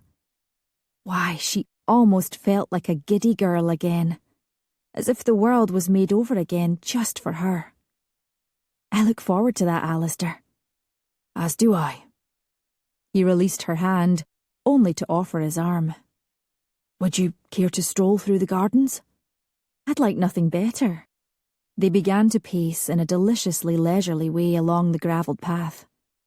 They talked about the harvest, and the annual clan celebration that was to come later in the month. They talked about horses. They talked about Fiona's plans to expand the kitchen garden, and they agreed to host a dinner party next week. Their conversation flowed as if with the sweep of a river, lightly and easily, and Fiona was happy even if strangely. At one point her feet seemed to tangle clumsily underneath her, nearly tripping her. And unfortunately, Alasdair had just the moment before turned away to look at something. And for a few uncomfortable moments, she felt just like she had as a girl long ago, awkward and ungainly. At dinner they were greeted by the extraordinary sight of Duff's newly shaven face. The upper part was tanned, and the lower part was dead white, giving the impression that he was somehow sporting the features of two entirely different people. Also, his unruly grey and white locks had been severely cut, and were, Alasdair squinted in belief, smoothed flat with pomade. And if that weren't enough, Duff was wearing formal evening clothes that had obviously been in storage for some time, the scent of mothballs adding a pungent top note to the sickly sweet fragrance emanating from his hair. The change, to say the least, was extraordinary, and Alasdair struggled to tamp down a juvenile desire to burst into raucous laughter. But it was more than that, he realised uncomfortably. He was surprised to notice that he actually resented what Duff had done. What the hell was the matter with Duff? And what was the matter with him? He looked away from Duff's strangely bare face, and accepted from a servant a delicately poached chicken breast. He turned his attention to that. For years their mother had said to him and Gavin, "If you can't say anything polite to each other, don't say anything at all." Which, of course, only egged them on the moment her back was turned. No, he wasn't going to think about Gavin, or about walls or fences. He was going to focus on the delicious meal set in front of him. It wasn't until the third course arrived, a grilled salmon and sweet mashed carrots piped into decorative swirls, that finally Duff said in a loud, aggrieved voice, "Are you all blind, for the love of Christ?" Alasdair glanced at him. "Your new look, Uncle?" "Aye, damn it!" "It's, very noticeable." "Noticeable? Is that all you can say, lad?" "Give me a minute. I'm trying to think of a different adjective." Alasdair signalled for another glass of wine, hoping that his tone was light and playful, and not, as he feared, a trifle mean-spirited. Surely it was beneath him to begrudge what Duff had done. Wasn't it? Silence fell once again, heavy with Duff's displeasure. It was only broken when Isabel said timidly, "I think you look very distinguished, sir." "At last! Les mots justes! Thank you, madam." "And I think," said Fiona, "you look years younger, Uncle." Mollified, Duff ran a hand across his chin. "Well, that's 2 compliments at least." Stubbornly, Alasdair only took a sip of wine, and refused to meet his uncle's gimlet eye. When dinner ended, Duff ostentatiously escorted Isabel to the great drawing room, and sat near her as she opened up her work basket. "And what is that you're sewing, Miss Isabel?" "Oh, it's only a stuffed doll," replied Isabel, flustered and fluttery. "I made one for little Sheila for her birthday, you see," and continued in her meandering way about the upcoming birthday of Lister's niece, and how she had asked Isabel so very nicely for a doll of her own, and how she had, after an intensive search, managed to find a piece of fabric that very nearly matched the little girl's own dress. At first listening only to keep his back turned to his unappreciative nephew, Duff nodded perfunctorily, but as Isabel went on, found his interest in the project was piqued, and even made a few helpful suggestions which Isabel immediately championed with enthusiasm. "Of course, my dear sir, how right you are! Yellow yarn for the hair. It will match dear little Erica's locks to a nicety. Oh, look, I've just the thing." Isabel pulled an untidy ball of yarn from her work basket to show Duff, and promptly dropped it. Duff picked it up and handed it to her with a courtly gesture that made his shoulder twinge a little, but he tried hard not to show it, and was rewarded by the sight of Isabel blushing a youthful pink as she accepted it with a murmured word of thanks. Alasdair, restless, oddly uneasy, opened his book, closed his book, opened it again, and just as quickly closed it. Finally, he stood before Fiona. "Madam," he said, "I find I don't care to wait for the tea tray. If you'll excuse me." She was looking up at him, and in her eyes was a newly kindled light. "Would you like some company, Laird?" "Aye," he answered. "Aye, I would." And so they left the drawing room together, and made their way to their bedchamber, and there found pleasure, release, oblivion in each other's arms. And so the pattern was set day after day, for 12 of them in total. Fiona knew it was 12 because she'd been counting them. Her days of joy. But on the 13th day, there came to her a certain sense that something wasn't quite right, though she couldn't exactly put her finger on it. Something not quite right between herself and Alasdair. It may have been her sensitive nature, or the fact that she was reflexively observant. Who knows? He was warm, he was affectionate, he was passionate, yet it was as if... Oh, she hardly knew how to describe it. Like being on a boat, pulling away, watching someone you cared for inexorably, irretrievably recede into the distance. That night, after tossing about for several hours, she drifted into shallow sleep, and dreamed that she was hungry, so hungry, starving. After fighting through a deep, dark thicket, filled with bristling brambles that pricked and stung, she stumbled across a chunk of bread, stale and mouldy looking, and as reluctantly she reached for it, into her mind popped the old adage, "Half a loaf is better than none." And in her dream, Fiona kicked the bread away, shouting angrily, It's not better, it's not nearly enough." And a few hours later, having eaten an extremely large and satisfying breakfast, she went to her morning room to jot down some notes for the dinner party's menu, sketch out some additions to her kitchen garden, examine a sheaf of papers she'd found stuffed inside a vase in one of the storage closets. They were, she realised in surprise, 30 years old. Tradesmen's bills for tasselled green velvet window hangings, expensive chairs and sofas, costly decorative tables with fine mother-of-pearl inlay, as well as invoices for artwork, both paintings and sculptures. Why, these were all items in the great drawing room, and now Fiona felt her eyes go wide in astonishment. The sum was astronomical. Had all those people been paid? She'd need to talk to Lister. A maidservant came in then with the mail, and Fiona pushed aside the old bills to eagerly receive them. Another letter from Nairna, joyful, reporting with insouciance that she'd gotten so big so early, and had been experiencing some pain.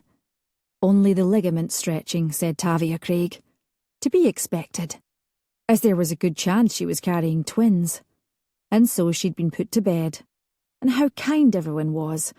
She was surely the most petted, most pampered person in the world.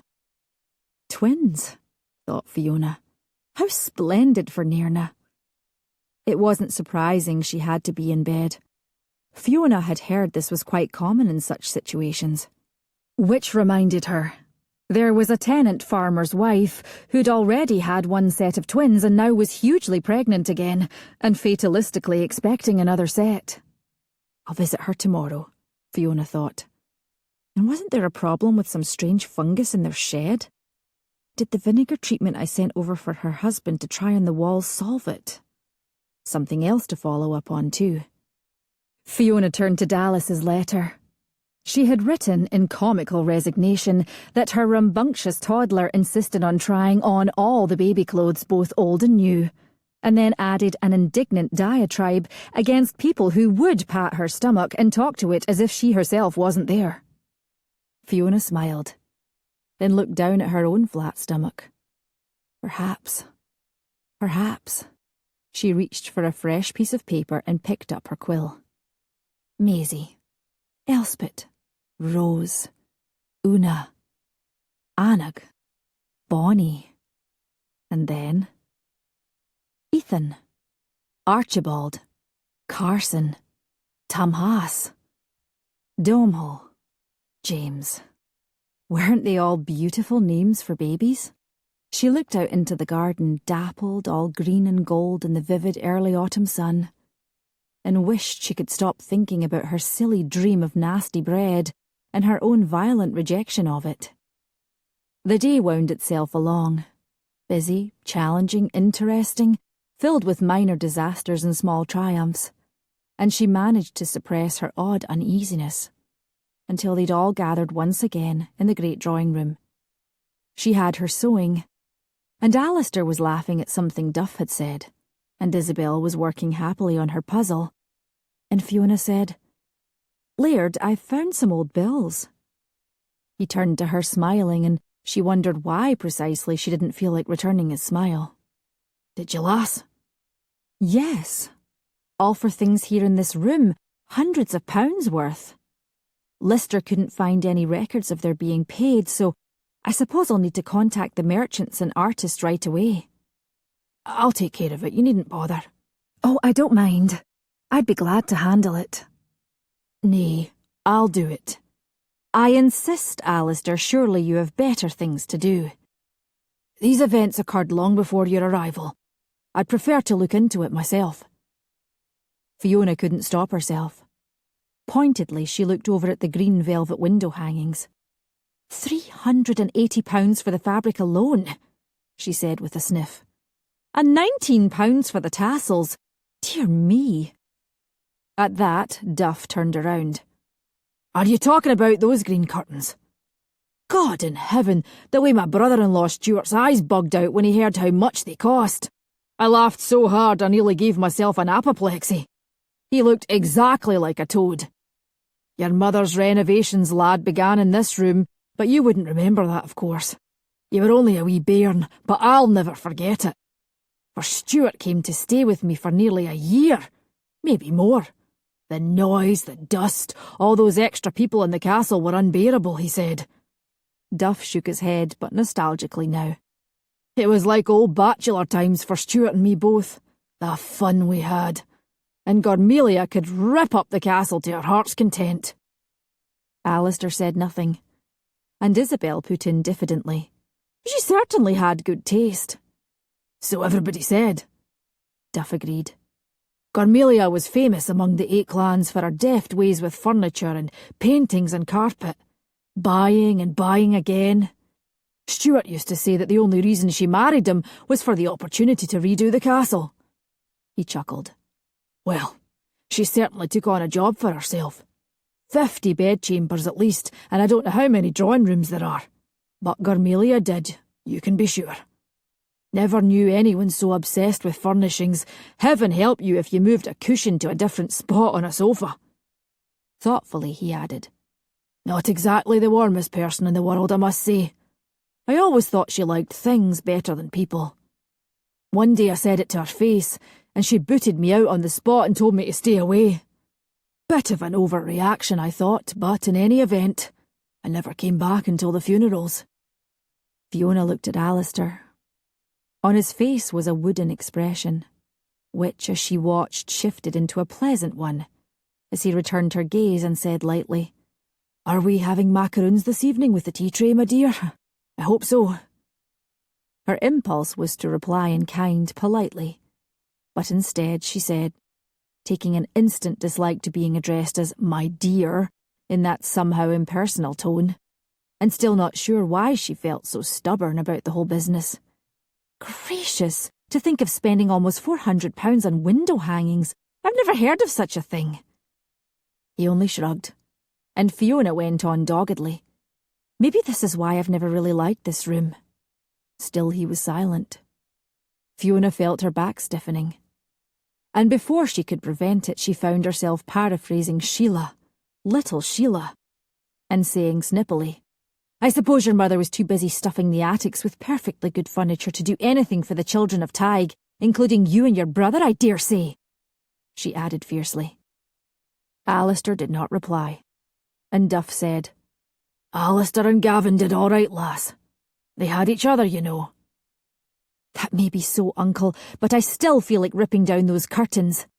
I can tell they're going to bother me more every day. Alasdair, can I put them somewhere else? In the attics? Assuming, of course, I can find any space in there. His eyes had the cool, brilliant gleam of citrine. I appreciate your soliciting my opinion, he said lightly, but I couldn't care less what you do with them. The words were pleasant. Yet Fiona felt as if she'd been shoved into the icy waters of Wick Bay. She stared at him. What on earth was going on here? She wasn't insulting him, wasn't harming him. Was it because she had been criticising a long-dead mother-in-law whom she had never met? Not perhaps very high-minded of her. But what sort of person cared more for furniture than for her children? Fine, she snapped. I'll have them taken away first thing in the morning. Alasdair shrugged and opened up his book. You really don't care where they go? She could hear the shrillness in her voice and hated it, but didn't seem able to subdue it. I really don't. Fine. I'll have them dumped in the loch then. No sooner had the hasty words come out of her mouth than she wished them unsaid. God, the loch! Why had she said that? The place where his family had perished. A scarlet flush of shame blazed on her face, her neck, her chest. And for a moment Fiona longed to be a victim of spontaneous combustion and disappear into a little smouldering pile of ashes. especially when she saw how Alasdair's expression was now one of remote, polite, utter blankness. He gazed back at her, as he might look at an odd sort of bug that had landed on his shoe. Was this the man to whom in the nights she had given herself body and soul? Who had brought her to the heights of unimaginable pleasure? And to whom she had equally given pleasure, hadn't she? She thought she had. It was as if their connection was painfully fragile, ephemeral, like an exquisite flower, whose time was bound to be brief, fading in front of her eyes, really, now that she thought about it. Not unlike the dream of Logan, which also had turned to mist and disappeared. Fiona blinked. She remembered something else from that night when they had first made love, really made love. Alasdair calling out in his own dream, as if desperately trying to summon those lost in the loch, and after, she now realised, distracting her from talking about it. And so now, with a hard, desperate edge, half wanting to clutch at him, half wanting to hurt him, she said abruptly, "Who is Morag?" Alasdair's jaw tightened. But coolly, he said, without looking up from his book, "Only ancient history, my dear." "Stop calling me that!"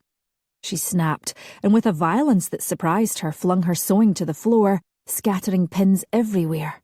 "And answer me!" "We may be married, but that doesn't mean I'm obliged to dredge up meaningless anecdotes from my past, simply for the purpose of satisfying your curiosity." Fiona reeled back as if from an actual blow, her body vibrating with rage and frustration.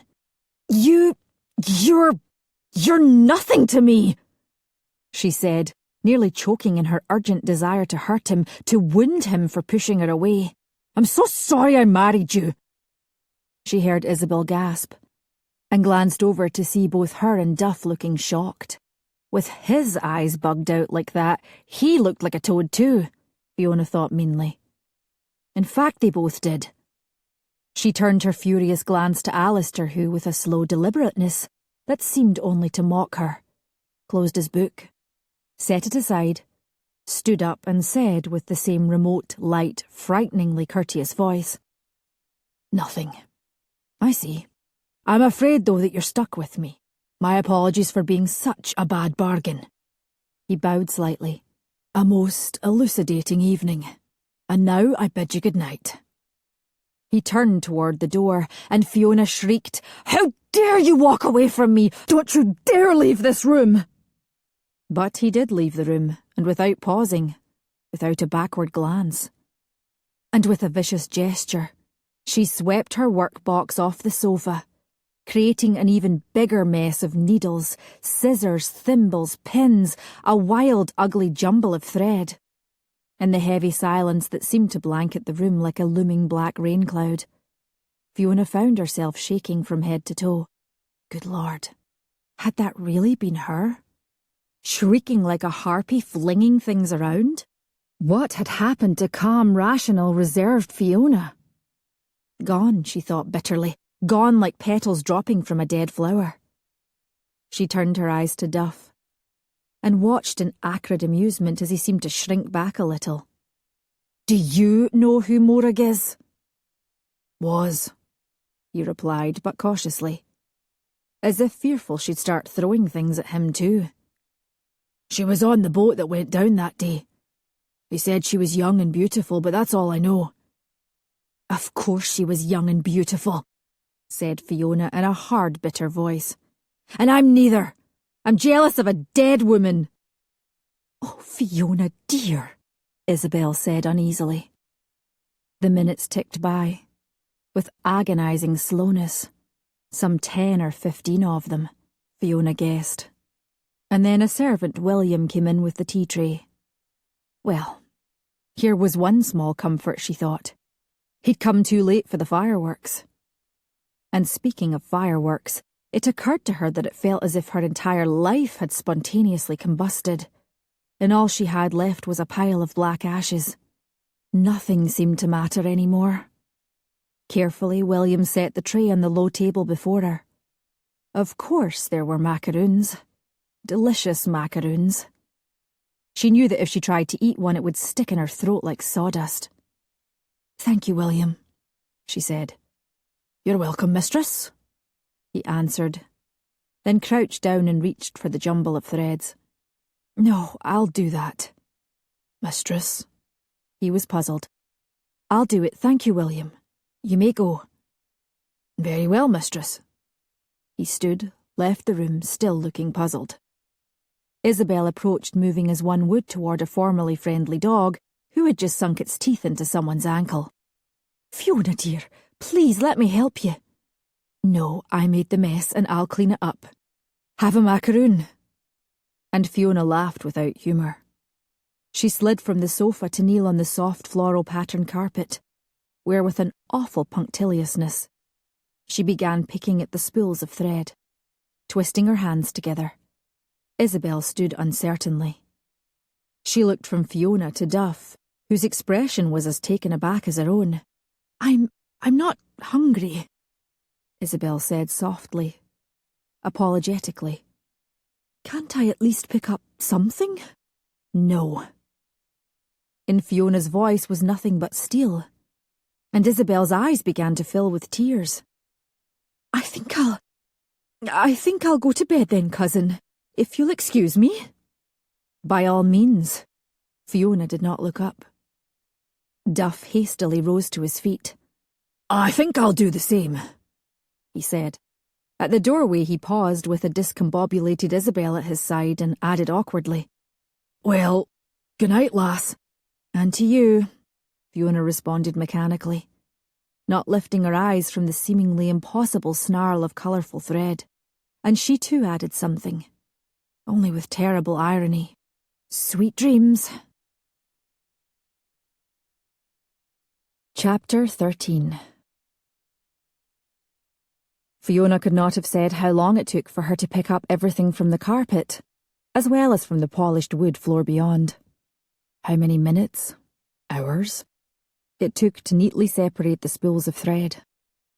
Her legs hurt from kneeling, and behind her eyes there developed a painful ache from the strain of peering so minutely in the flickering light of the candles. Somewhere in the back of her mind, she realised she didn't have to restore the thread to its usual tidy state. So what if she missed a pin or two?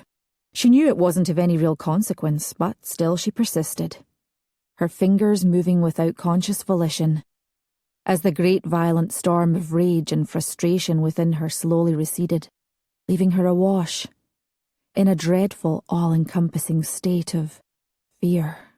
A cold, nasty, desperate sort of fear. What if Alasdair hated her now? After their inauspicious beginning, things had been going so well between them. Better than well. Yes, swimmingly, said a cruel little voice inside her brain, forcing her to think of the loch, a sinking boat, the loss of life and hope.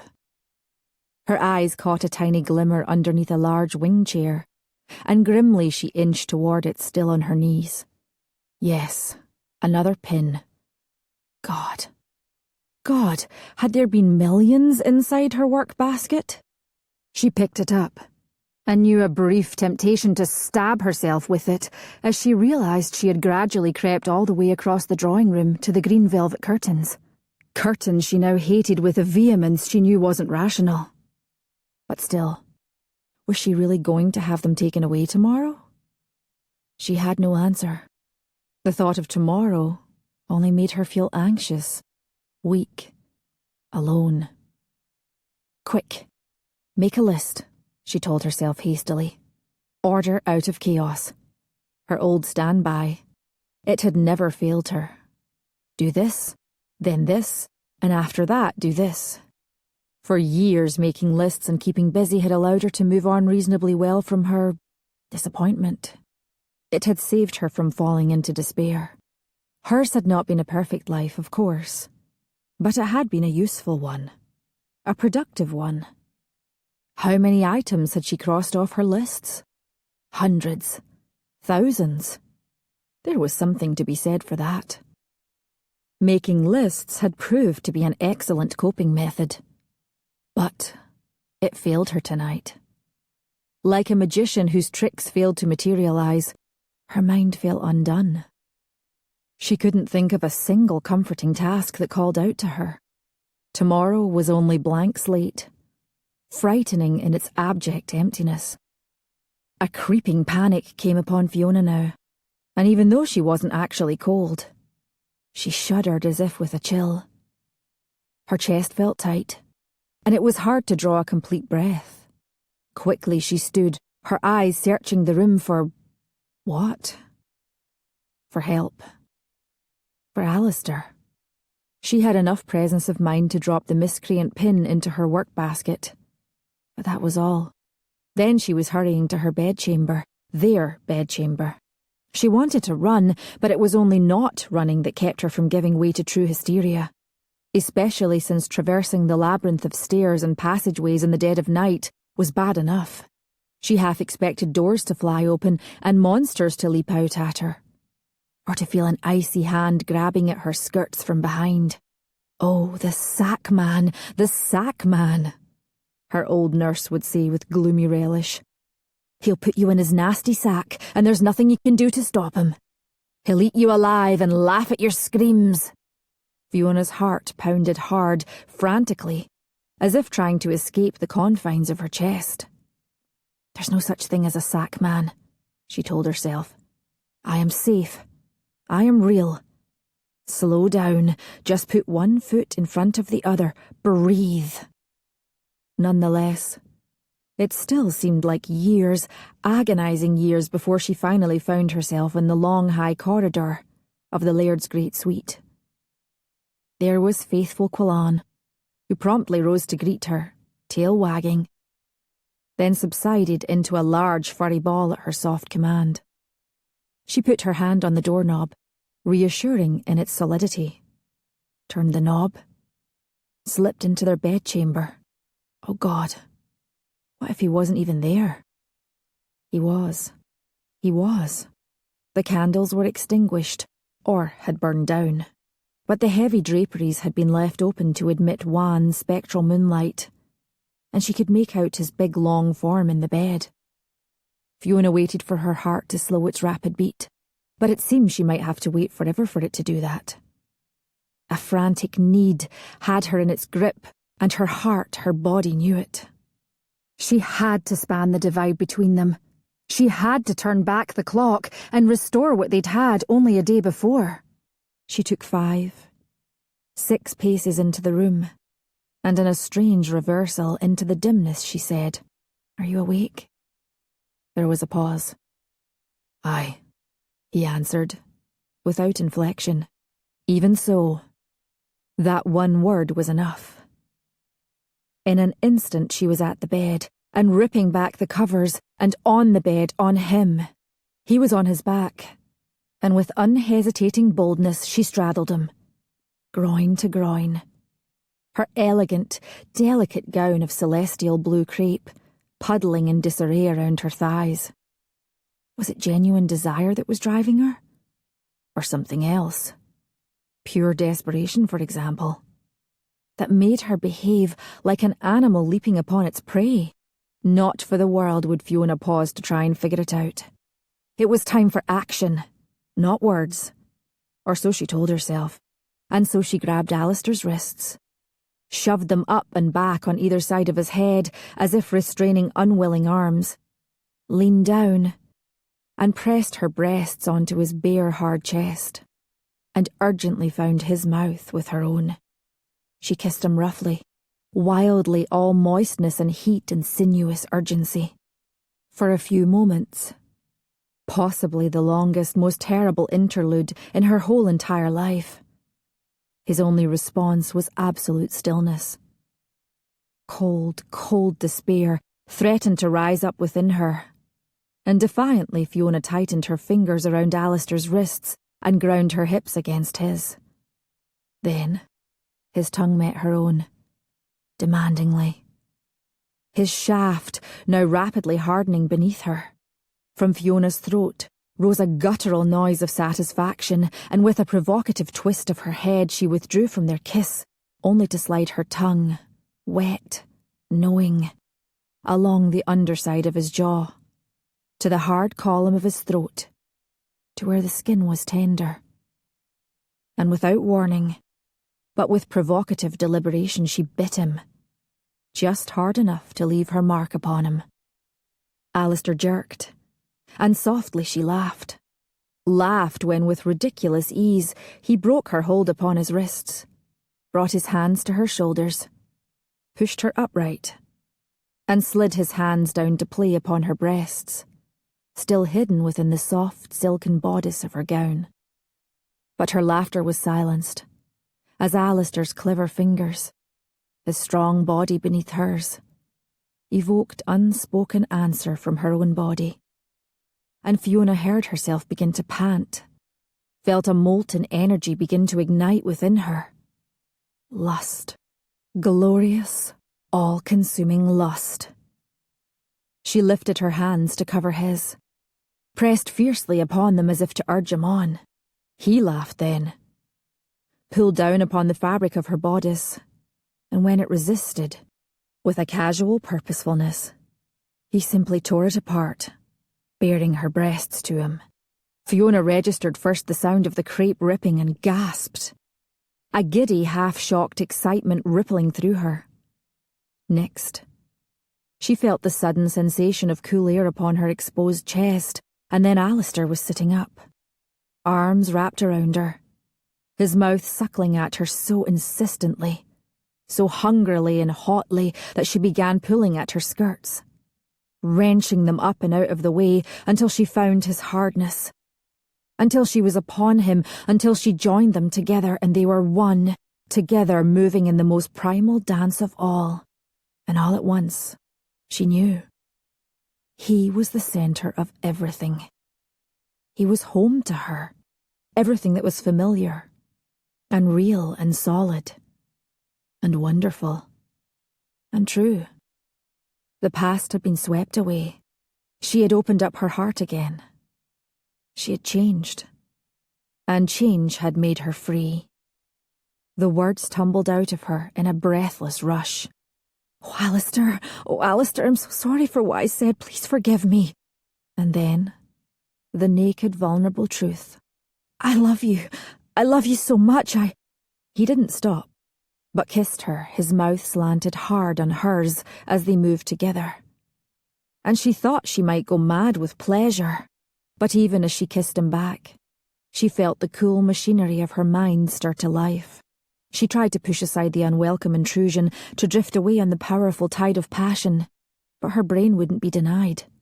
It pointed out in a horrible, dry, rational way. You told him you loved him. Then what happened? Be quiet, you. Go away. This feels too good. We're back where we were last night. Everything is all right again. Oh God, this feels so good. The inexorable rejoinder came back. You told him you loved him. And what did he say? It's stupid to say such a thing and expect to hear it repeated back to you. Is it? Coolly observed her brain. My, how easily you're satisfied. Shut up, shut up. Fiona hoped she didn't blurt those words out loud, but by then it was too late. It was as if a beautiful symphony had been waylaid by another song being played at the same time, jangly and discordant and distracting. Stop, she said to Alasdair. He did stop, almost as if he too was aware of the discordance. Fiona made herself pull away from him and sat as stiff and straight as a poker among the rumpled bedclothes. She was just as rumpled, she knew, with her ripped gown and tumbled skirts, and no doubt her hair was a ghastly mess. But to this she was indifferent. Her only remedial act was to pull together the two pieces of her bodice, creating a mockery of modesty. She watched as Alasdair leaned his back against the intricately carved headboard, carelessly pulled up a blanket to his waist. His broad chest was damp with sweat, and he smelled so good.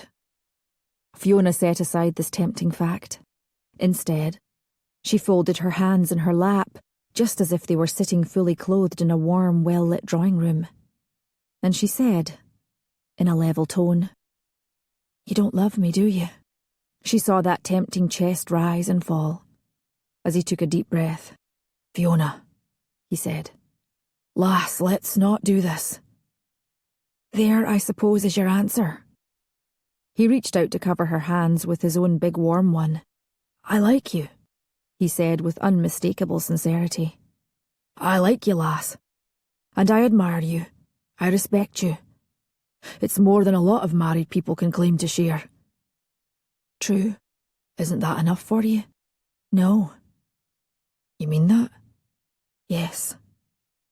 Well, he said, that's a problem. But it's all I have to give to you. Fiona pushed his hand away. It's not enough. You knew this was to be a marriage not of our choosing. His voice was a little cooler, a little harder. Your expectations, they ask too much of me. You've no right to be changing the terms as we go along. Here again the words tumbled out of her. Life is about change, don't you see that? It's because of you, you wonderful, maddening man, that I finally learned it. You taught me how to love, truly love, and I don't want to give that up. He stared at her. And finally he replied. Can't we agree to meet in the middle? Each bringing to the table what we have. Oh, Alasdair, don't you understand? It was a plea, raw and vulnerable. It's not enough for me. Not enough after all these years. I'm afraid I'll dwindle away until my existence is nothing more than a pathetic half-life. I'll be a machine that gets things done, that's all. I'll be a ghost. 2 great fat tears spilled from her eyes. And angrily she swiped them away. I won't live that way anymore. I want a real, full life. Can't you understand? Don't you want that? I have a real life that I enjoy, he answered coldly now. And here's what I think, for what it's worth. I think you're being greedy. Greedy. The word sounded so harsh. Like a reproach, a slap in the face. A confirmation once again that she simply wasn't good enough. Would never be good enough. In that instant, Fiona wanted to crumple. Wanted to bury herself under the covers, hide her head as well. But then her pride reasserted itself. She lifted her chin. You are, of course, entitled to your opinion. I thank you, Alasdair said. In his tone a certain irony, and he saw Fiona sit up even straighter, if that were possible. Coldness, irony, detachment, all excellent defences for a man who felt he'd been sent reeling with his back against a wall. Christ in his heaven, he thought, with more than a prickle of resentment. But he hadn't wanted to have this conversation at all. What was the point of all this yapping? What could possibly be gained from it? Why, he asked himself, couldn't she simply leave well enough alone? There she was, some 3 feet away from him, her silvery blonde hair shimmering in the pale faint glow of the moonlight, her eyes huge and blazing in her slender face, her body lithe and taut, to it clinging a subtle, intoxicating scent of wild roses. She was tousled, dishevelled, magnificent. Even now, with hostility practically crackling out loud between them, he wanted her. But when she spoke again, there was nothing in her manner which suggested that any sort of rapprochement was possible. She was as dry and analytical as a lawyer. You say you have only liking to give me, but not love. That is so. It's a lie. It's not that you can't love me, it's that you won't. There's a world of difference, Alasdair. She knew. She knew. Her words were like a brilliantly aimed sucker punch to his solar plexus. Hard and painful. But he willed himself not to show it. You think yourself very shrewd. But I'm right, aren't I? No matter what he said next, he was doomed. If he told the truth, that she was right. If he denied it, he would be lying. He was many things, but not a liar, which meant he had nowhere to turn, nowhere to run. Savagely he ran a hand through his hair, and to think that lately he'd felt so confident, so buttressed by his certainty it was all going to be easy. It was all going to be fine. Smooth sailing. He'd laugh at himself if it wasn't so bitter a humour that now took hold of him. Oh yes, very smooth sailing. His wife was staring at him as if she'd like nothing better than to throttle him. Or worse. "Answer me," she hissed. All at once Alasdair wished there was a cattle meet somewhere he could sneak off to in the middle of the night. But weariness swept over him then, weighty and hard, implacable, as if pinioning him to the bed. This, he thought, is what Sisyphus felt like, after being made to push a boulder up a steep hill all day long. It almost seemed like a boulder was on top of him. Would this excruciating, pointless exchange never end? "Oh, for God's sake, Fiona, have done," he said heavily. "I've had enough." He heard her sharply in drawn breath. Then she said, "I've had enough also." "Good. Let's go to sleep, and if you like—" He exerted himself. He wanted to be generous. He wanted to at least offer her something. Said, "If you like, we can talk more tomorrow." "No. No more talking. Enough." "It's up to you." "Is it? How nice." Alasdair didn't know what to say to that, so he only replied, "Good night, then." He slid back down, feeling with intense relief the pleasant sensation of his head resting against his pillows. But he realised she hadn't moved. "Lie down, Fiona, under the blankets. You must be cold." She was still staring at him. "Yes, I am cold." "Come under the bed covers, then." "It's apparently escaped your notice that I'm still wearing my evening gown." "Does it matter?" He could hear how he was almost slurring his words with drowsy fatigue. His eyelids were impossibly heavy. Sleep, like an irresistible sorceress, beckoned. Did it matter? For the life of her, Fiona didn't know how to answer him. Why not crawl underneath the warm bedclothes, still in her gown and jewellery and blue silk slippers?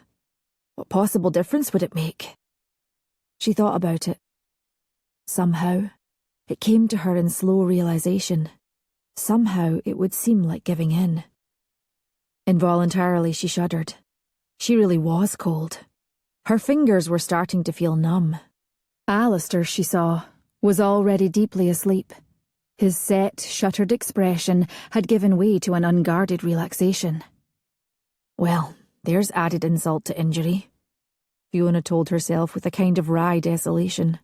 He had slammed a door in her face, and then promptly fell asleep, while she sat ramrod straight, exhausted yet wide awake, feeling utterly alone, blearily, hopelessly. She got off the bed and eased from it one of the heavy blankets, then took one of her pillows and went quietly into the dark, high-ceilinged passageway off the bedchamber. She meant to go into her dressing room, but somehow her steps led her to that mysterious locked door, and she found herself standing in front of it with her hand on a doorknob that turned but did not yield. An actual closed door, and not simply a metaphor for her life, Fiona thought with that same bleak amusement. She gave the doorknob a last futile twist and made her way into her dressing room, where she lit a single candle. Without haste, she folded the blanket into a makeshift bed, changed into her heaviest nightgown, took off her jewellery, brushed and braided her hair, cleaned her teeth. She did all this methodically, like an automaton, and finally she blew out the candle, lay down, and snugged the blanket around her. "Ha! I've made my bed and now I must lie in it," she thought, staring into the obliterating darkness. She couldn't even make out the shapes of the armoires, the dressing table, anything. She did catch a whiff of the rose perfume she had earlier in the evening, dabbed with joyful anticipation behind her ears. That seemed a lifetime ago. She had been reasonably happy then. And now? Now she was nothing. Empty. With nothing to say, nothing to talk about. The long minutes ticked past, one after the other, just as slowly as they had in the great drawing room. Eventually, she supposed, they would all add up into an hour, and then another hour. Morning would, whenever it was ready, come. A deep sigh escaped her. She turned onto her side. She wished that rose scent would go away. Oh, she was weary, so weary, but not the least bit sleepy. Her mind churned uselessly on and on. Was she right? Was she wrong? Was she greedy and demanding? Was she foolish to have allowed herself to fall in love with Alasdair Penhallow? And could these things even be controlled? Her love for Alasdair was like... oh God. It was like a wild riot in her heart. Unstoppable. As exuberant as wildflowers in the spring. Nothing you could do would ever keep them from blooming in dazzling profusion as far as the eye could see. Suddenly, her brain served up a new idea. I could try to make him love me. And just as quickly it was rejected. What, manipulate Alasdair, lie to him, be someone she wasn't? And what sort of sorry love would that be? No, he had made it clear what his limits were. And you couldn't lose what you never had. People were what they were. She couldn't help but feel more than a little foolish for issuing her passionate speech to him about change. Take her, for example. She thought back to the second night of her marriage, when Alasdair had come strolling toward the bed, naked, jolting her into awareness of his intense and alluring masculinity. "Had your fill?" he had said in his deep and equally alluring voice. Mocking her, unsettling her.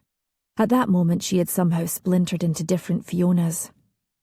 The cool, efficient, everyday Fiona, a cracklingly angry Fiona, and surprising her, a Fiona so alive with desire she practically caught on fire with it. Here in the silence of her dark, dark dressing room, she could almost feel herself reverting to that first fundamental, reliable Fiona. It was like putting on an old pelisse that you'd had for years. It wasn't in the best condition, perhaps, and was tight-fitting in certain areas, because you'd outgrown it. But it was familiar, and with familiarity came a certain comfort, a certain sense of safety cocooned in which she could acknowledge that a great love was clearly to be denied to her. Well, that was life, wasn't it? And after all, she had a lot to be thankful for. As if by magic, a sheet of paper presented itself to her mind's eye. Good health, meaningful work, a beautiful house to live in, a library filled with books, delicious meals, wonderful rides with Gaelic, a husband who doesn't berate or beat me. This imaginary sheet of paper, only partially filled with her neat, efficient writing, seemed so vivid that Fiona felt she could almost reach out into the darkness to touch it. "And there you see," she told herself. "You're back to making lists again. How splendid! Congratulations." If there was a rather sardonic quality to this little interior commentary, well, she could live with that. And immediately, with a sort of horrible fluency, she turned her mind to the tasks that awaited her tomorrow. No, today, actually, given how late in the night it was. Hand over those old bills to Alasdair. There was no point in hanging on to those, that was plain. Talk to Cook about the dinner party. Visit the heavily pregnant farmer's wife. Take the lovely, elegant, damaged, celestial blue evening gown, cut it into small pieces and stow them away in her scrap bag. Oh, and it was brewing day. She must see how the fermentation was coming along. Write letters to her sisters and to Mother. Suddenly, Fiona knew a sharp, painful stab of homesickness. For soft, sweet Mother. For her old bedchamber in the high turret room with a view that seemed to go on forever. For Wick Bay. For Mother's cheerfully messy solarium. The horribly draughty drawing room. Even the interminable parade of mutton dishes. Even, yes, even for Father. She'd be there right now if Alasdair had married one of the other women. Bold, vivacious Janet Reed. She would have been a spirited mate for Alasdair. Perhaps in time she'd have matured. Mellowed. Possibly she would have been kinder to the servants. And the dainty, ethereal Mary McIntyre. Not a terribly useful sort of girl, but oh so lovely to look at. Some men liked a wife high on a pedestal, as an ornament to admire from afar. As for the bovine wine de Ramsay, and her obsession with the English ton, and her execrable French, well, at least she had a tremendous bosom, which is more than she could say about herself. Oh, that wretched clan decree. If not for that, she'd never have met Alasdair, married him, would never have fallen in love with him. She'd still be home in Wick Bay, no doubt, and wouldn't that have been better? Fiona wrestled herself onto her other side, bunching the blanket firmly around her. She tried to tell herself it was true. When Alasdair entered the breakfast room that morning, he did so a little warily, not knowing quite what to expect. How would it be between himself and Fiona? Hostile? Difficult? Peppered with barbed comments, thinly veiled insults? Would there be a loaded question, perhaps, about how well he had slept? There she was in her place at the foot of the table, wearing a charming long-sleeved day dress of softest periwinkle, her hair smoothly coiled into a low knot at the nape of her neck. She was her usual elegant self, slim, upright, neat as a pin and pretty as a picture. She looked up from her teacup as he entered. Pleasantly, she said, "Good morning, Laird." And Alasdair was aware of a rush of relief. "Good morning," he answered, and nodded at Duff and Isabel, who were, he noticed, eyeing him with trepidation, before glancing with the same nervousness at Fiona. Yes, there had been quite a scene last night in the drawing room, and no doubt they were expecting something of a similar nature. But Fiona had obviously set the tone, and Alasdair gratefully took his own seat at the head of the table. Today was, after all, a new day. Perhaps they could talk things through. He saw that next to his plate and silverware was a dark red brocaded document folder. He looked at Fiona. "The old invoices," she said calmly, "for your review." And that was that. A servant offered her more tea, and with that same pleasant manner she accepted. "Thank you," Alasdair answered, pushing aside the brocade folder with a sharp repugnance he didn't at the moment care to analyse. "You're welcome." Silence then filled the breakfast room, which was illuminated by a particularly beautiful and piercing September sunlight, warm and golden. It wasn't until halfway through the meal that Alasdair became aware of that silence.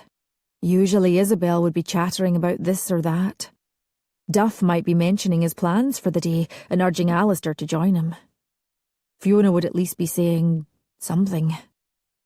It was then he realised that Duff and Isabel kept glancing between him and Fiona, and that Fiona, usually so hearty in her appetite, had barely touched her food. That underneath her eyes were the heavy dark circles of one who had not slept much the night before, if at all, but to this she had not referred, and had only sipped calmly at her tea. "Madam," said Alasdair, "is your breakfast not to your liking?" She turned her eyes, cool grey today, to him. "I find I'm not very hungry this morning, Laird." "Ah," he paused. "Are you unwell?" "By no means." "I'm glad to hear it." "Thank you for inquiring." "Of course." It was all very civil. Her tone was still pleasant. So what exactly was bothering him? It was like having a pebble in your shoe, such a small thing yet impossible to ignore. Doggedly he continued. "My bailiff Shaw says that the bull sent by the Calling brothers has arrived. I know we talked about riding out together to see it. Would you like to do that?" "How kind of you to ask, but I'm afraid I've so many things to do today. Perhaps another time." Fiona rose to her feet, smoothed out her gown. "In fact, I really ought to get started, if you'll excuse me." Briskly she left the breakfast room, baffled, struggling within himself. Alasdair stood and caught up with her in the long, high-ceilinged passageway. Servants bustled to and fro, but he had to speak. "Madam," he said. "Fiona." She turned, Her eyebrows lifted inquiringly. He came close to her, and saw with a certain gladness that she didn't step away. In a low voice he said, "Would you like to talk?" And lightly she answered, "About what, Laird?" "About last night." "No." "No?" "You were honest with me," she said lightly, pleasantly. "I appreciate that. We understand each other now, and when I agreed with you about no more talking, I meant it." "Yes," he said, "but—" She waited. His eyes searched her face. His brain searched for words. Abruptly there flashed into his memory an experience from long ago, when at a dare from Hughie, both of them reckless 15-year-olds, he had agreed to climb a sheer rock face on Ben Macdooey. Initially he'd done well, and had easily ascended to a point some 50 feet above the ground, and then his fingers could no longer find purchase above him. It had been a sickening sensation. He could go no further. That's what it felt like right now. Fiona wasn't cold, wasn't furious. Those luminous eyes weren't blazing with passionate emotion. Yet it was as if he could gain no purchase on her. She was, in some fundamental way, inaccessible. "Well," she said at last, "if that's all, Laird?" "Yes. No." He groped for her hand, held it gently. She did not resist. But there was about her the slightly distracted air of a busy person who was mentally already somewhere else. "How sweet," Fiona said, and with equal gentleness withdrew her hand. "I do hope you have a nice day," and she turned and walked away from him. Although he had long finished his breakfast, Duff lingered at the table while Isabel poked at a strawberry tart, picking away at the buttery crust, until a pile of golden crumbs had accumulated on her plate, and the sweet red interior lay exposed but uneaten. Her white brow was wrinkled, and her lips pursed distractedly, her eyes downcast. She wore this morning a high-necked gown of soft violet, trimmed at the neckline and sleeves with a modest fall of white-ruffled lace, and it came to Duff, as he observed her, that she rather resembled a pansy. He liked pansies. One of his favourite flowers, now he came to think on it, he said, unconsciously echoing Alasdair. "Is your tart not to your liking, madam?" She started. "Oh, only look what I've done. How wasteful of me. I'm sure it's delicious, sir, but—" "Call me Duff, won't you?" "Oh, ought I? I should hate to appear forward." He observed with pleasure the pretty blush on her plump cheeks. "Not a bit of it," he declared. "And might I have the privilege of calling you by your Christian name? I've always thought Isabel to be a lovely name. That's what I called a terrier bitch I had when I was just a lad. What a hunter! She must have killed 100 badgers if she killed a one." Nostalgically, Duff added, "Had bright eyes, like little shiny buttons just like yours." "How sweet of you, Duff," answered Isabel, fluttering a little at the compliment. And he felt in the region between his stomach and his shoulders an unfamiliar but agreeable sensation. In his lungs? What else was in there? Kidneys, liver? Yes, and also one's heart. He smiled and said, "Now then, what's had you so preoccupied that you've torn that pastry to bits?" At once Isabel looked worried again. "I was just thinking about what happened last night in the great drawing room. Such a fierce quarrel. And it was so tense just now between dear Fiona and the Laird. Underneath, if you know what I mean. It's dreadful. I can't help but be upset." "Yes, well, but oughtn't to dwell on. I mean—" Fumblingly, Duff struggled to think of something consoling to say. It didn't come easy.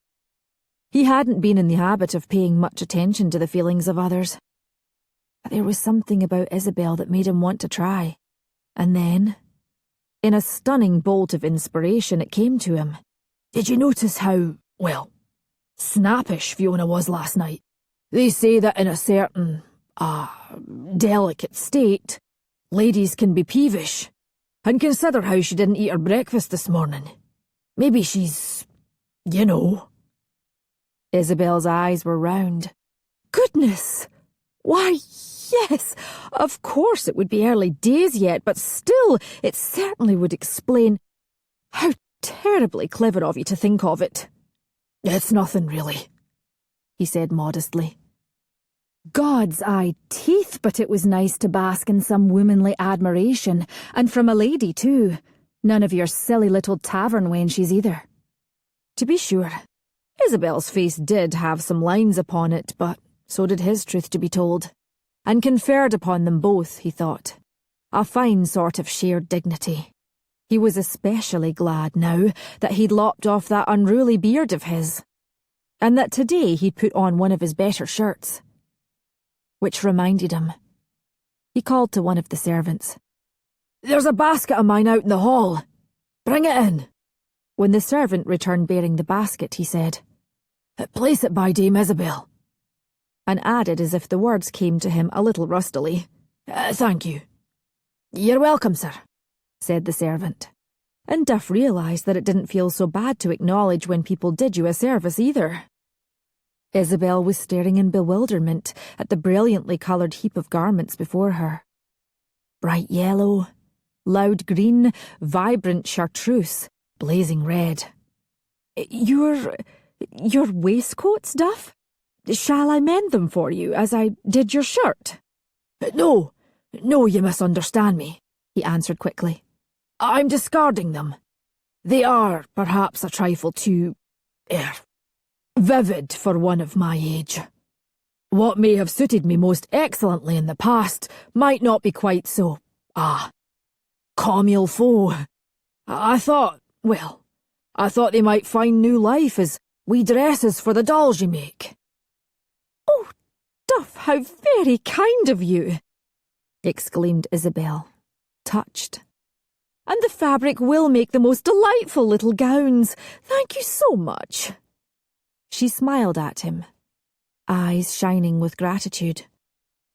Duff opened his mouth to reply, but found himself at a loss for words. It had been a long time since a lady had looked at him in that way. Maybe never. A servant broke the spell by offering to take away his empty plate. Oh, yes, I thank you, said Duff, and was filled with a surprising regret when Isabel rose to her feet, saying, Oh dear, we're keeping the servants from their work, I'm afraid. She ran a caressing hand over the smooth, bright material of a gaudy yellow waistcoat. How lovely! Well, thank you again. So considerate of you.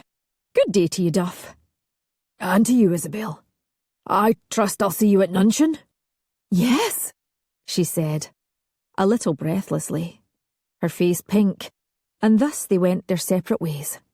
Isabel with her basket to the little drawing room, Duff to the library, where he intended to pore over the latest racing journal, but instead stood at the window, thoughtfully puffing on his pipe, in a state of pleasant, very pleasant, abstraction. Chapter 14. By late afternoon, Fiona had accomplished all the tasks on her list, moving through them capably and efficiently, one after the other. So what if she felt like a machine? At least she might felicitate herself on disguising that fact reasonably well. Or so she thought. She was in the kitchen garden, clad in an old muslin gown, on her knees among the mint, fennel, basil and dill. For quite some time now, she had been trimming, watering, uprooting weeds, picking off snails. Cook, surprised and solicitous, had more than once sent servants out to help, but Fiona had waved them away. In particular, there were several prickly spear thistle plants, which had recently sprung up, and she was determined to eradicate them. A large bushy heap had piled up in her basket when, abruptly, a shadow fell upon her. Quickly Fiona looked up, But it was Monty. No, but, she corrected herself. It was Monty. Madam, He said in his gruff way. that's enough for today. Fiona looked up at him, and with a grimy palm wiped the sweat from her forehead. I've more thistles to pull up. It won't take but an hour or so. Madam, He said. your hands. She glanced at them. Not only were they filthy, but they were scratched and bleeding in several places. Oh, she said, feeling oddly embarrassed, as if she'd been caught out in some way. It's nothing. Is there something you need? I thought you might wish to look at the beehives with me. Not today, thank you. Very well. But he continued standing there, looking at her from beneath craggy eyebrows.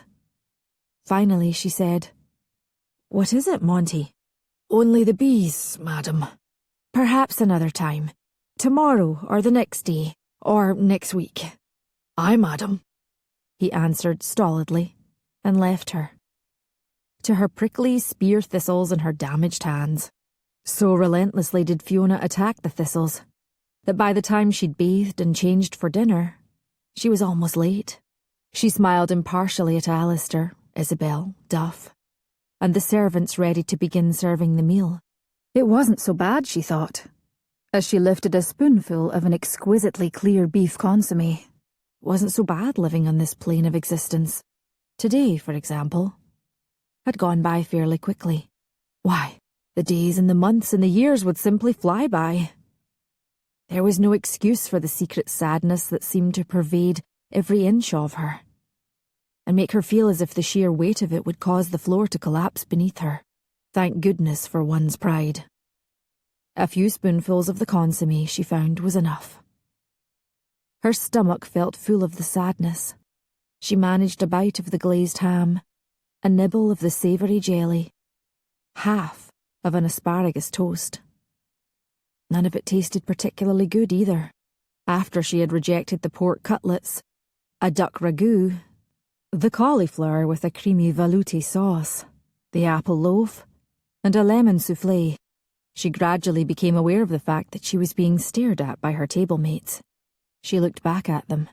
Duff and Isabel, she noticed without any particular interest, shared a smilingly conspiratorial glance. Alasdair was sombre. What ails you, Fiona?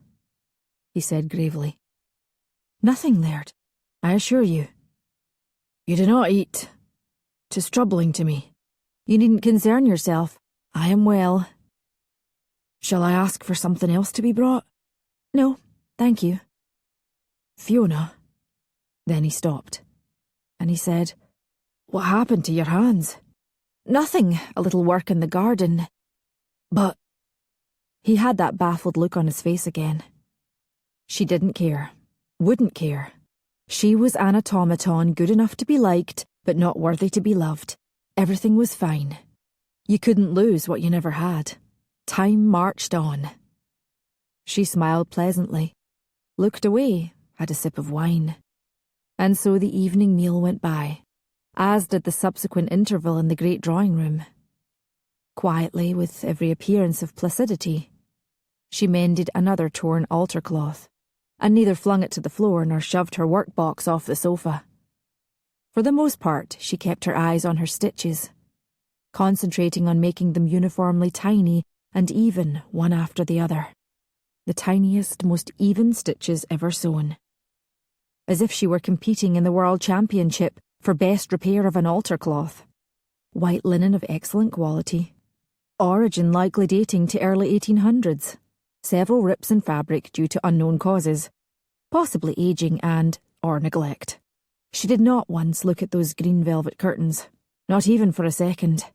For all she cared now, they could stay up forever. Or until hell froze over. Whichever came first. Isabel and Duff seemed to be finding a great deal to say to each other.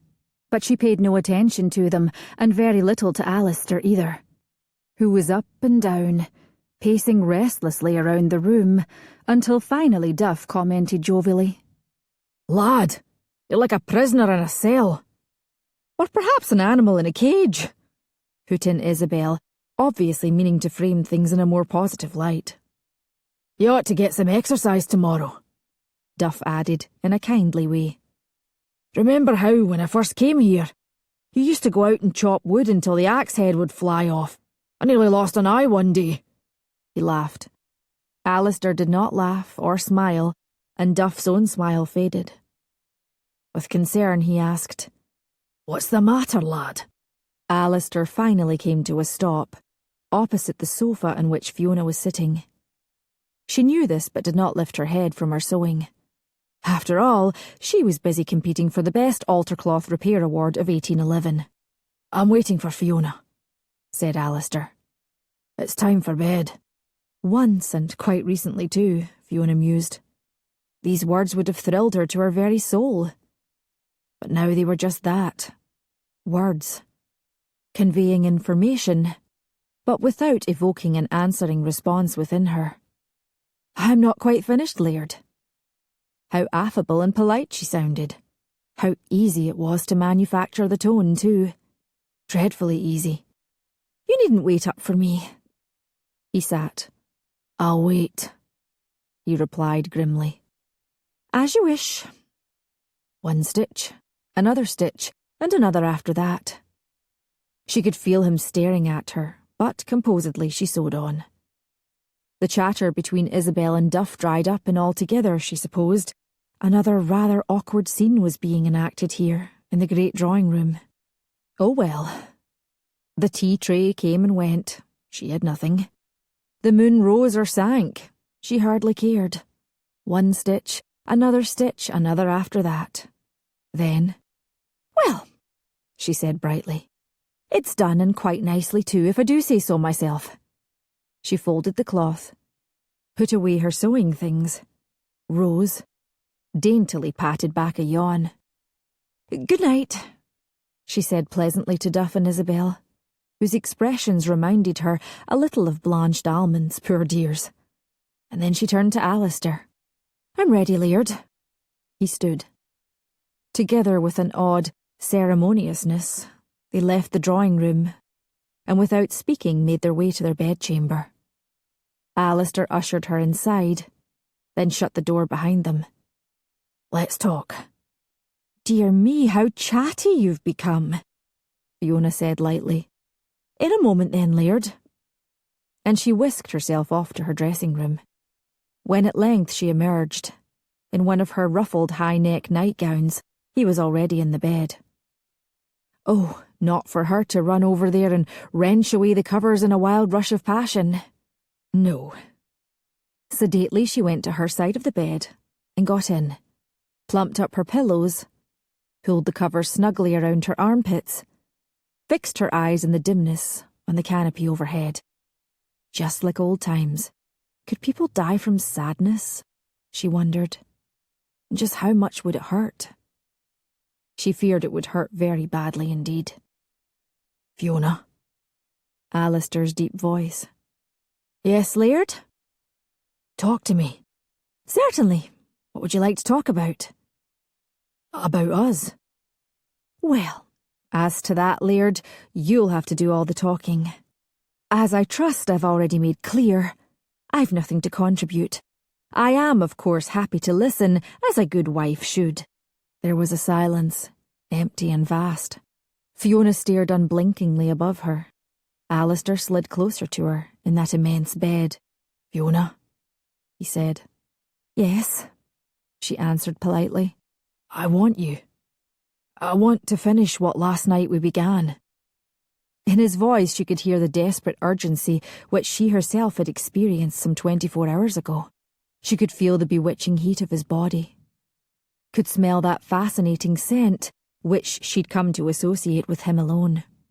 Soap and clean damp hair, and just a musky trace of the stables. And she felt nothing. Nothing could penetrate the sadness which had apparently turned her into a living statue. But neither did she resent his words. In all fairness, she had to admit. Yesterday in this very bed she had tried to do the same thing. Fine, she told him. Just a moment and I'll lift up my nightgown for you. What? As a dutiful wife, Naturally, I will accommodate you, Laird. Oh my God, he said, revulsion in his tone. Stop it, Fiona. I'll have none of that. As you will. I'll wish you a good night then. And she turned on her side, presenting him with, should he care to peruse it, an excellent view of her back. A kind of shield which would conceal the fact that she was crying. Silently, without sobs or sniffles. Simply a stream of tears falling, one after the other, as if they sprang from an infinite well. It was on the following morning, when Fiona had stepped onto the front portico to check if the weather was sufficiently auspicious for wash day, that she saw Sheila sitting on one of the stone steps, loudly weeping. Quickly Fiona went to her, and placed a gentle hand on the little girl's bony shoulder. "What's the matter, Hinny?" Sheila raised a wet, woebegone face. "Oh, lady, I was running to help catch a chicken that got loose, and I fell." She pulled up the dirty hem of her gown to show Fiona a pair of badly scraped kneecaps. "See?" "I do see. Won't you let me clean those poor knees? I have some very nice salve for them too." "All right." Slowly Sheila stood, wincing. And suddenly a strange, opaque look came into her pale blue eyes. "Why must trouble come in threes? Why, lady?" "I don't know, Hinny. But I do know that cook has made a lovely batch of gooseberry dumplings. Maybe you'd like one after we fix you up." Fiona watched as the little girl's face cleared, and she swiftly nodded. Hopefully there wouldn't be 2 more incidents to plague poor Sheila. But of course, Fiona could not have guessed that Sheila wasn't referring to herself, but to the troubles of some other person entirely. The days passed. Fiona went about her business. Alasdair went about his. The harvest this year was abundant and the weather benign. The threshing barn of old Norval Smith was promptly repaired, made even better than new. The bull sent by the Calling brothers was pronounced entirely satisfactory. The dinner party hosted by the Laird and his lady was talked about for some time.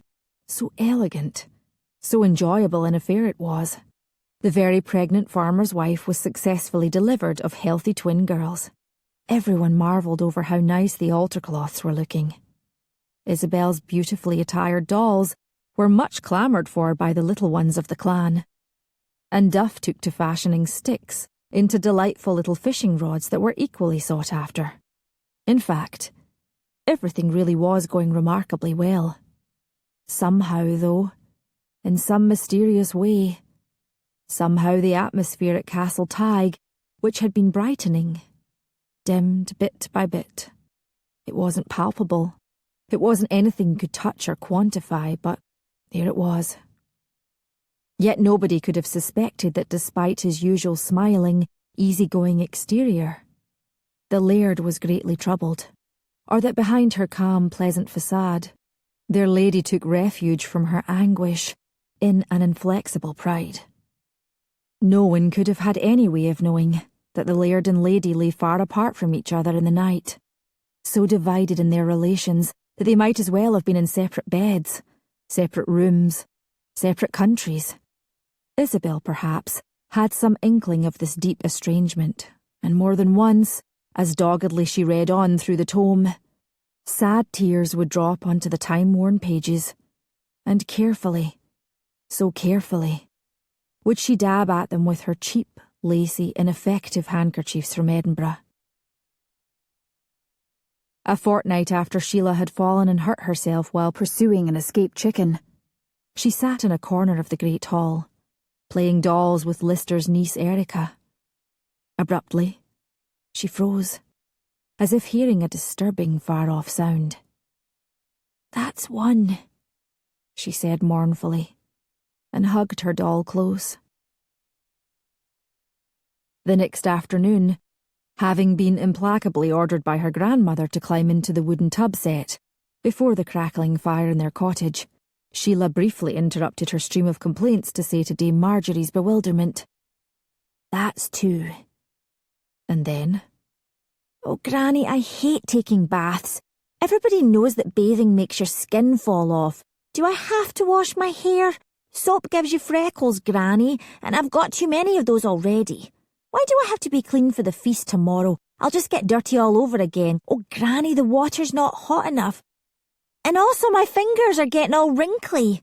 If you make me stay in here any longer, they'll be that way forever. While Sheila was taking her bath, Fiona realised that her woman's time was upon her again. She was not pregnant. And the way things were going between Alasdair and herself, she never would be. Alone in her dressing room, she thought of the Bonnie, or the James, or the Maisie, or the Archibald. Such beautiful, beautiful baby names. Who would never be, and of the loving family she had once hoped to create with Alasdair.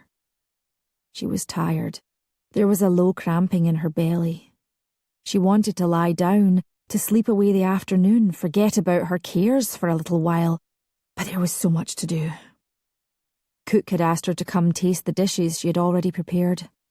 Mrs. Allen wanted to go over last-minute arrangements for the decorating of the Great Hall. Lister was waiting for her to review the list of wines he had selected. A man from the village, the leader of the musicians she'd engaged, was downstairs, needing her approval of the songs they were to play tomorrow, and so on, and so forth. Fiona looked absently into her mirror. Gracious, she thought, but I've become the skeleton Janet Reid once taunted me about. How she'd laugh to see me now. And those circles under my eyes, I look like some kind of ghastly clown. She shrugged at her reflection. She left her dressing room, and she went back to work. Alasdair walked slowly downstairs toward the Great Hall, alone, feeling very much alone. He could hear the clatter and bustle from below, servants talking and laughing, musical instruments being tuned up, little snatches of this and that being played. It was all very cheerful, and it only served to highlight the desolation within him. He felt, he imagined, much as a man did who'd been clouted in the head by an oar, vigorously and repeatedly. Such a man would be dazed, befuddled. The world around him might even stop making sense to him. What had gone wrong between himself and Fiona? How had things gotten so bad? If he could have, he'd have left the castle at sunup and stayed away till late in the night. He was in no mood for a party. For a dirge, yes, or an exhumation. But he was the Laird, and nothing short of illness, incapacitation, or actual death would keep him doing his duty, which was to preside over the evening's festivities. He walked on, hoping that in his eyes wasn't the stunned, hopeless look of a man who'd been savagely beaten within an inch of his life. It was, everybody agreed, the best clan celebration anyone could remember. The food, the drink, the music, all were simply splendid. And the Great Hall had never looked so convivial and inviting. It was a grand thing for the clan, everyone said, when the Laird had married the lady. And just see them now, sitting up at the high table.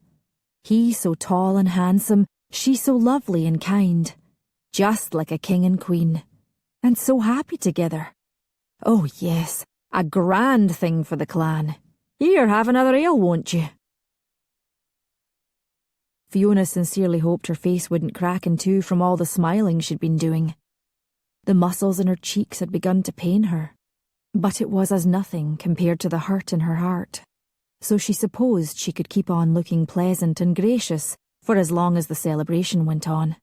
In a sense, she mused, it was all a play, and she was merely an actor performing her part, and sufficiently well too. There would be no applause, no standing ovation, but it was nice at least to see everyone enjoying themselves. Although not quite everyone, she suddenly realised. Even as Duff, at her left, leaned toward her and said, "Lass, where's Isabel? Is she unwell?" "I've no idea, uncle. She sent no word. I'll ask for her maid." "Nay, lass, you're needed here, and why call our maid away from the fun? I'll go tap on her bedchamber door." You might also try the little drawing room. That's where she often spends her mornings, I believe. And let me know if there's anything I can do." "I will." Duff stood and surprised Fiona by briefly placing a hand on her shoulder. "You're a good girl," he said, and went away. And Fiona sank again into her abstraction. More food, more wine and ale, more music, more of everything. Time passed, and passed, and passed, and the cheerful noise levels in the great hall went up and up, obviating the need to try and make stilted conversation with Alasdair. He sat next to her, at the high table, magnificent in a dark jacket and tartan kilt, his dark red hair spiked upwards, a little above his forehead, in a way she loved with ridiculous fervour. She wanted to run her fingers languorously through his hair. Wanted to kiss him for hours on end. There was no denying it. She ached for him, body and soul. But never again would she reveal it, never again risk being hurt that way once more. She would infinitely prefer to be torn apart by wolves. In fact, she'd go out into the woods and look for them if necessary. She smiled at a group of children, pretty flower garlands in their hair, who had joined hands and were spinning in a circle in time to the music. She had, quite frankly, nearly forgotten about Isabel, and was therefore startled to see her come into the great hall looking as if she'd seen a ghost. Duff, his expression as grim as Fiona had ever seen it, had one arm around the tottering Isabel, and in the other he carried the tome. Oh heavens, Fiona thought sardonically. I must have inadvertently violated clan law by allowing marinated asparagus and broad beans to be served at the annual harvest celebration. I suppose they're here to tell me this dish can only be served in October. 10 lashes with the cat o' nine tails for me, no doubt.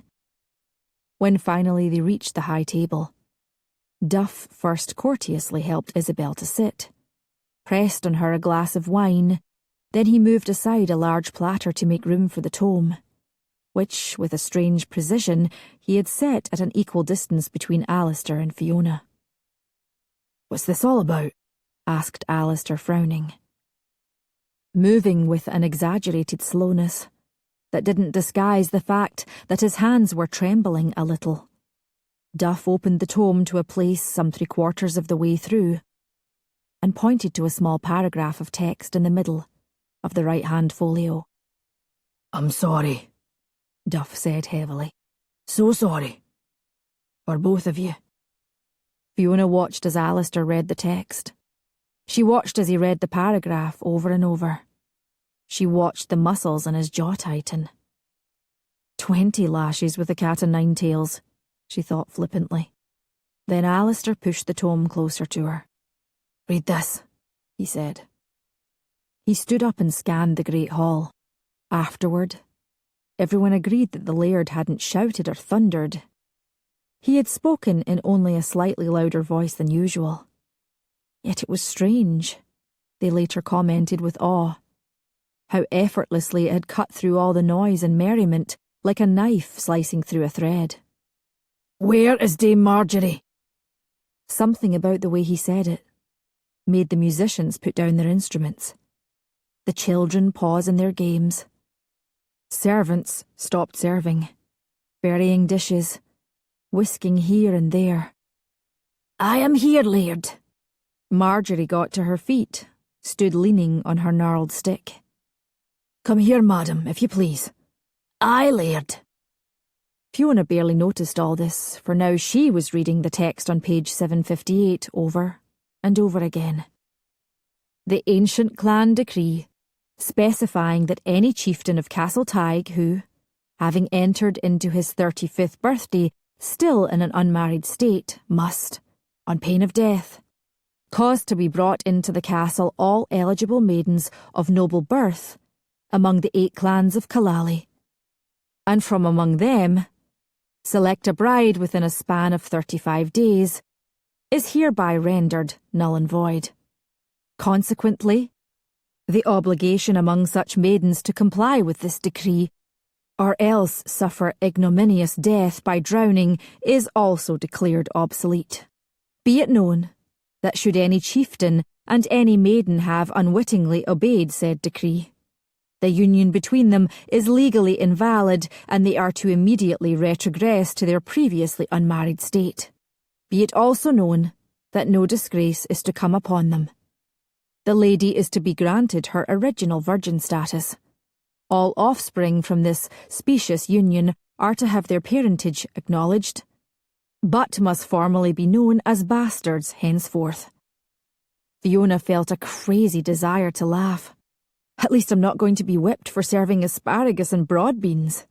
But instead of giving way to an unseemly brave laughter, she loosely laced her fingers together in her lap, sat up straighter than ever, and made herself breathe in a steady cadence.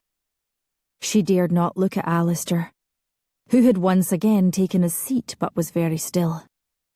A leaden silence descended, as slowly Marjorie made her way among the crowds thronging the great hall. People stepped away from her as if from an Old Testament prophet, respectfully but also uneasily. At long last, the old lady reached the high table. "How may I serve you, Laird?" "I assume, madam, you are not familiar with this passage in the tome." In a careful, controlled voice, Alasdair read it out loud, and Dame Marjorie went white. "Oh, Laird, on my life I was not. Surely you must know I was not." "Anyone might have missed it," Isabel put in, anxious to be helpful. "It was in the middle of a tremendously dull section about logging rights and timber sales, which seems like an odd place for such an announcement when you think about it. It's a wonder I came to notice it, for I'm not the least bit interested in lumber transactions." Marjorie's stricken gaze didn't waver from Alasdair's face. "I believed I knew the tome from start to finish, Laird. Every page, every word, every statute and decree. My arrogance is unforgivable." She bowed her head. "You must punish me as you see fit. Banishment would be a mercy, but if it's death, then so be it." "Nonsense," responded Alasdair in that same controlled manner. "You may return to your seat." "I thank you for your lenience, Laird. 'Tis more than I deserve. With your permission, I'd like to go home. I've no stomach now for the feast or the festivities." "Of course you can go home. Need you an escort?" "Nay, Laird. In my spirit I am shattered, but my legs will carry me. For your benevolence I thank you yet again." As sorrowful as a mourner at a funeral, Dame Marjorie turned and, leaning on her stick, with plodding steps began walking away from the high table. Alasdair saw before him a sea of stunned, troubled faces, saw the question in their eyes. He said in a quiet, yet carrying voice, "Those who wish may stay. Those who want to leave may freely go." At his words, the crowd quietly dispersed. Nobody actually ran screaming from the hall, but there was no question, Fiona thought, that they were fleeing as they would from a disaster. A flood, say, or a fire, possibly a plague of locusts. And it was remarkable how quickly the place emptied. How eerie it looked with the tables still laden, but with the vacated chairs set higgledy-piggledy all around them. Only Duff and Isabel remained, their faces pale and drawn. "Christ, what an unholy mess," Alasdair said. For a few seconds of wild confusion, Fiona thought he was referring to the abandoned feast, and the monumental effort it would take to clean it all up. But when she looked at him, she realised he was staring grimly at the tome. It was then that she finally understood, not just in her brain, but in every particle of her being. She and Alasdair were no longer married. Grief slammed through her, hard enough to make her grip her hands painfully together. These past weeks had been awful, worse than awful, yet never in 1,000 years would she have dreamed their marriage would be severed in this way. So quickly, so cleanly, so decisively. But in the wake of that sad dark wave, there came a sudden thought. It's not too late. What has been put asunder can still be joined together. Hope fluttered up. Quickly Fiona half-turned in her chair, looked at Alasdair. Even as Fiona turned, Alasdair did the same, within him an inarticulate longing. Their eyes met, and held. A word, a whisper, the slightest smile. A hand extended, any sign of yielding could have brought them back from the brink. There was infinite opportunity in that locked gaze. There was a future, but between them, separating them, was pride, like a high fence staked deeply into the ground. Fear, anger, stubbornness, old hurts, new hurts. How could hope stand a chance against it all? And so the moment passed. Their gazes fell away. Accompanying Dame Marjorie home to their cottage, Sheila suddenly said, "That's 3. A vague memory floated across her mind. How she had, weeks ago, gotten out of her bed, very early before anybody else was awake, and slipped off to the castle, in the gloom of waning night. There she had gone into the armament room, an intimidating place under ordinary circumstances, filled as it was with old guns and sharp swords in large glass cases, alarming suits of armour, shields and nasty-looking spears set high on the walls. After Granny had told everyone in the great hall about how the Laird must marry, and after the great fuss that had followed, somebody had put that big dusty old book back in the room, on its elaborate iron stand that looked just a little like an instrument of torture. She had taken the book, oh how heavy it was, upstairs, as quick as any deer of the forest, and gone into that pink frilly room where a big mahogany cabinet stood. She had pulled open one of the little doors and slid the tome inside. Why, Sheila wondered now, had she done that? It had seemed so important at the time. 3 what, sweeting? Granny asked. Sheila looked up at her grandmother. She'd already forgotten what she had said, and the memory of taking the tome was swiftly fading. "Oh, nothing, Granny," she replied. "It was a strange feast, wasn't it? See, I told you I didn't need to take a bath. I'm still hungry, aren't you? What's for supper tonight, Granny? I hope it's something good." In the great hall, Fiona said to Alasdair coolly, "That's that then. I'll leave tomorrow." He watched in numb disbelief as she slid the gold ring from the 4th finger of her left hand. It came off with an ease that somehow seemed a little obscene. Gently, she placed it on the table between them. Did she feel freed? From a burden so dreadful she couldn't wait to be gone? Had her feelings for him then dissolved so quickly? Or was there something monstrous, repellent in him, some awful fundamental aspect of his character that was driving her away? Her face calm, as remote as a medieval saint set in stone, was his answer. And he remembered that ugly exchange between them in the great drawing-room, when she had vehemently said, "You're nothing to me, I'm so sorry I married you." And determined to hold himself aloof from her, he'd replied, "I'm afraid, though, that you're stuck with me." How wrong he had been. How terribly wrong. "But the baby!" blurted Duff. And Alasdair whipped around. "What? Fiona is... That is, Isabel and I assumed... The symptoms," Duff stammered out, then faltered when he saw Fiona give a small shake of her head. "Ah, lass, I'm sorry." "Look on the bright side, Uncle," she answered levelly. "No bastards to worry about." My God, Alasdair thought, but she's a cool one. Out loud, he said, "Are you certain, Fiona?" "Oh yes, quite sure. Nature has told me so." She stood up. "If you'll excuse me, I've so much to do before I go. Laird, I trust you'll allow Begbie to assign some of his men as outriders on my journey to Wick Bay." "I will escort you myself." "No.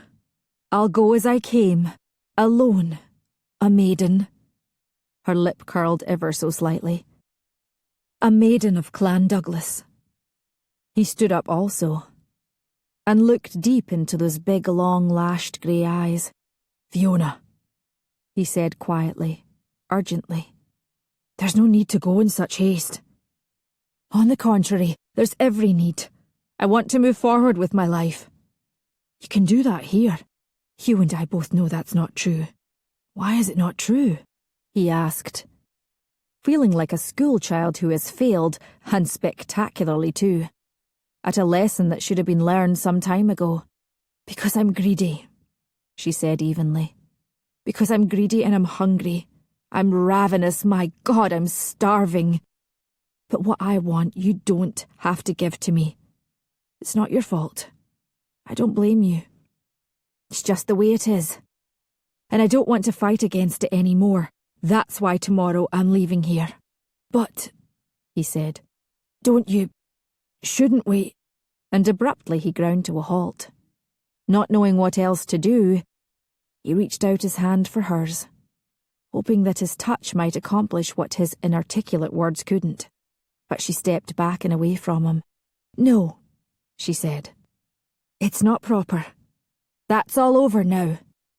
Will you have Begbie assign some outriders for me? As you will, he replied numbly.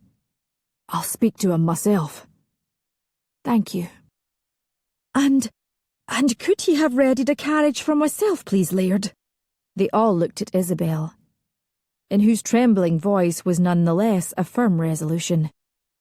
But, said Duff, and stopped.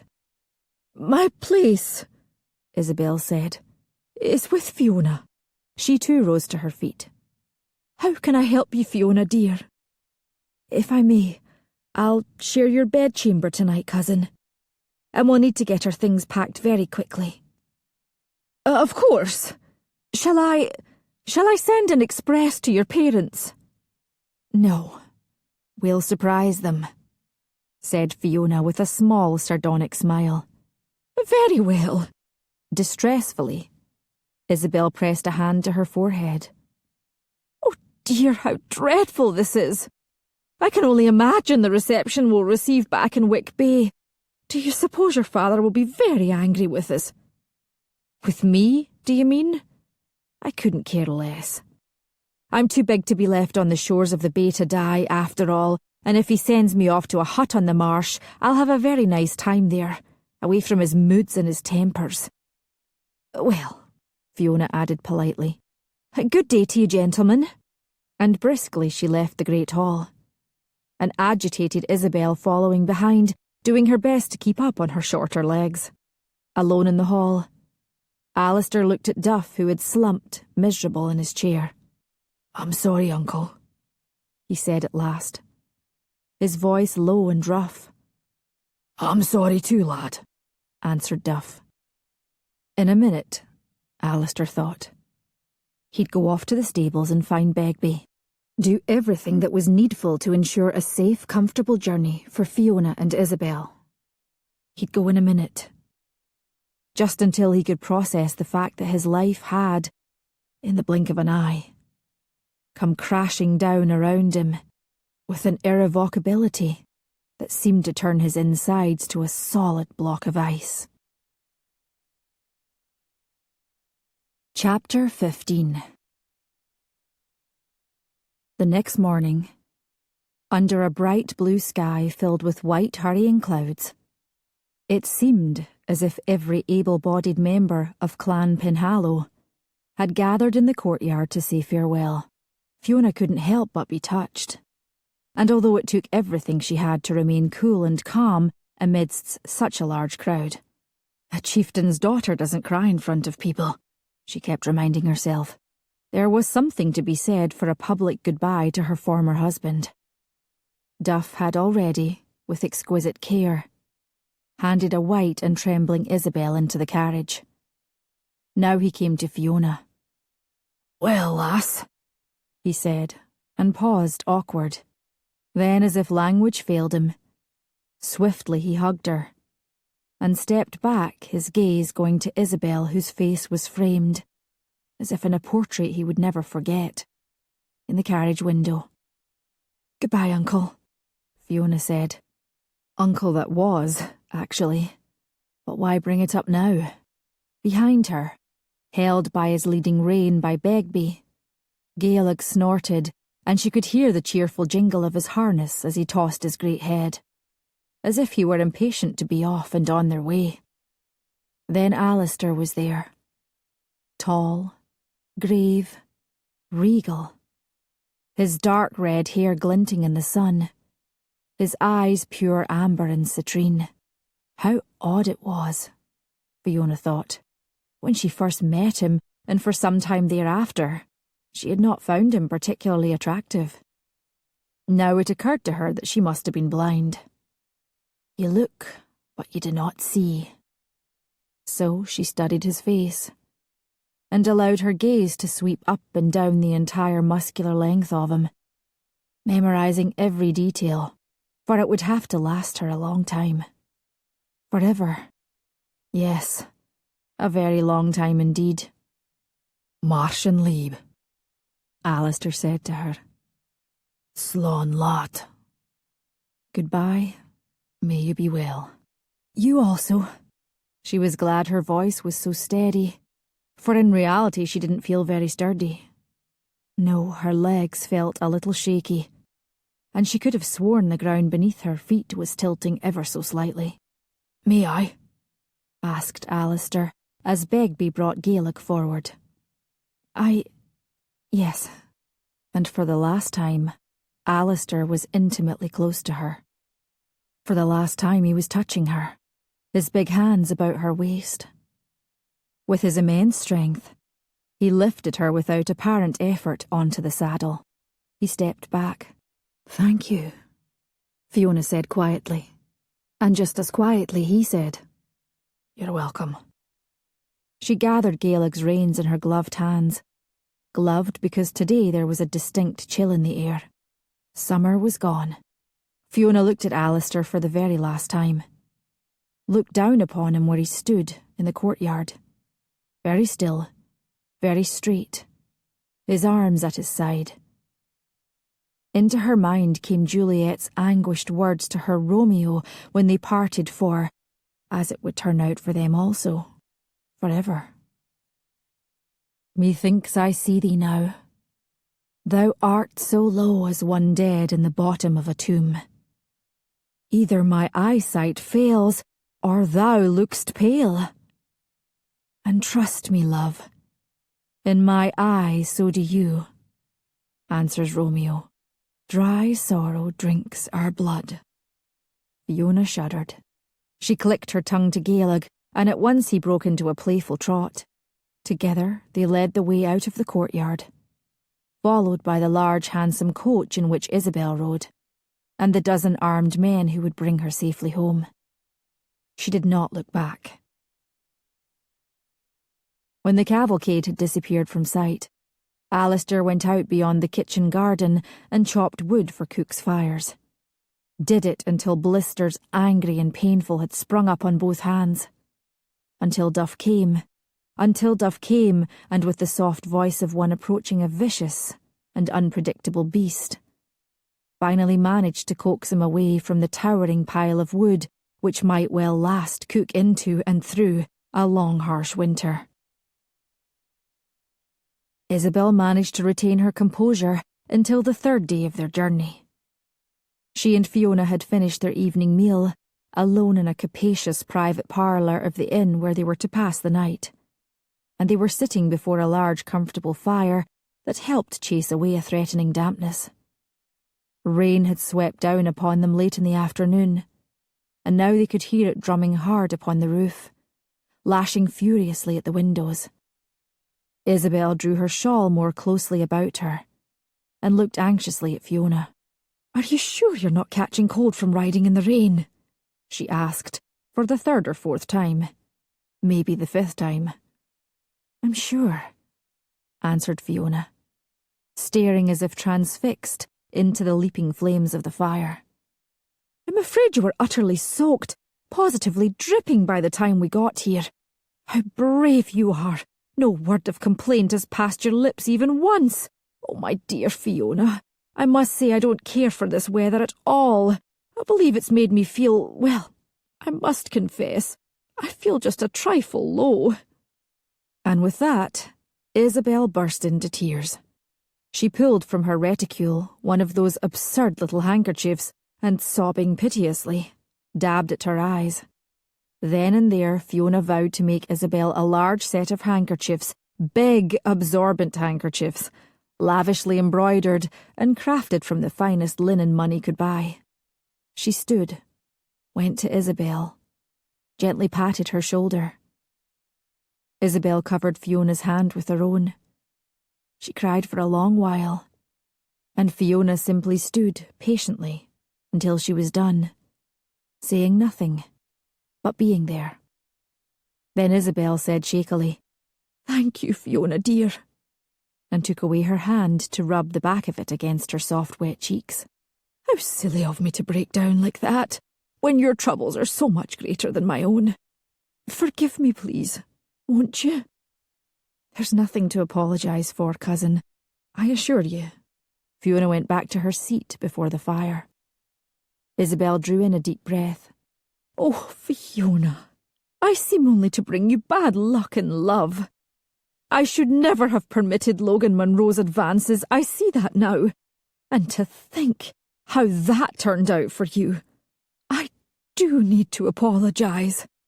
I should have done so years ago. What a foolish, sentimental old maid I was and am, and now it's all my fault that your marriage is over. I am so deeply sorry. You are not responsible for Logan's actions," Fiona said, slowly, her eyes once again fixed on the ever-shifting fire.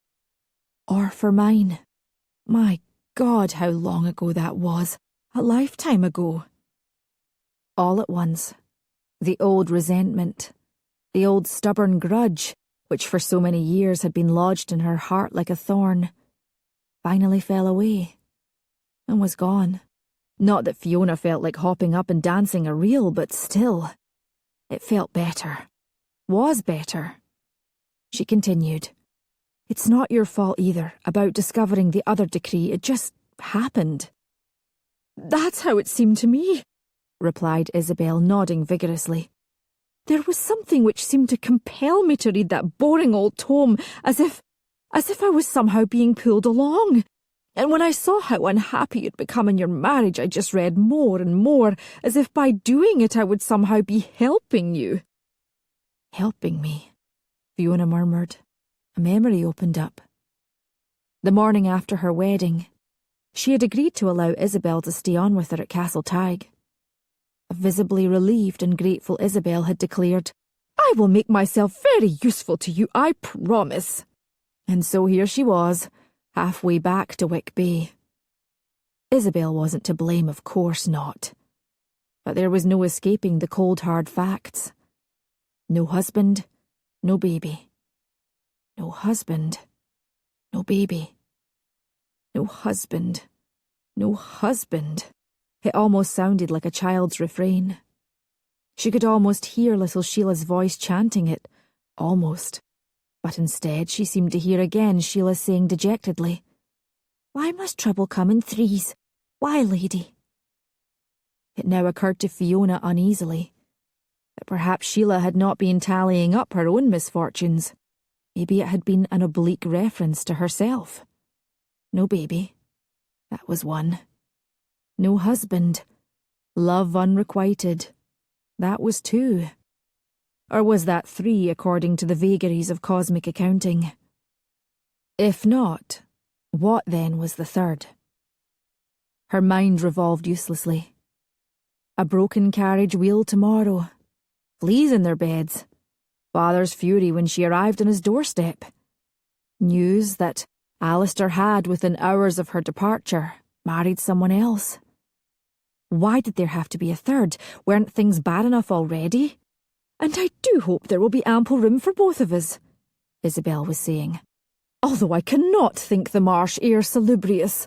My petticoats will doubtless become mildewed, and it seems all too likely I'll succumb to an inflammation of the lung before the year is out, which will at least make the hut less crowded," she concluded, in the tone of one looking hard for a silver lining and finding it decidedly meagre. Fiona blinked. "What hut do you mean, cousin?" "Why, the one to which your father will exile us." I was being sardonic, mostly. And truly, Isabel, no blame could possibly be attached to you even by father. "Well, I am preparing myself mentally, Fiona dear. I don't wish to live in a hut, but I will do it for your sake." Recognising this for the heroic sacrifice it was, Fiona was able to summon up a wan smile. "Thank you, cousin," she answered sincerely. And then both ladies were silent, absorbed in their own less than sunny reflections. Letters had come for Fiona. A small pile had accumulated in only the few days since she had gone. "Shall I send them along to the mistresses, to Miss Fiona's home in Wick Bay, Laird?" asked Lister. "Yes," Alasdair answered shortly, but added hard upon, "No." Then, "Yes, of course, send them on." "Very well, Laird." Lister looked a bit puzzled, but continued, gesturing to a different stack upon his desk. "These invitations, Laird, how am I to reply to them?" "Say yes to all of them."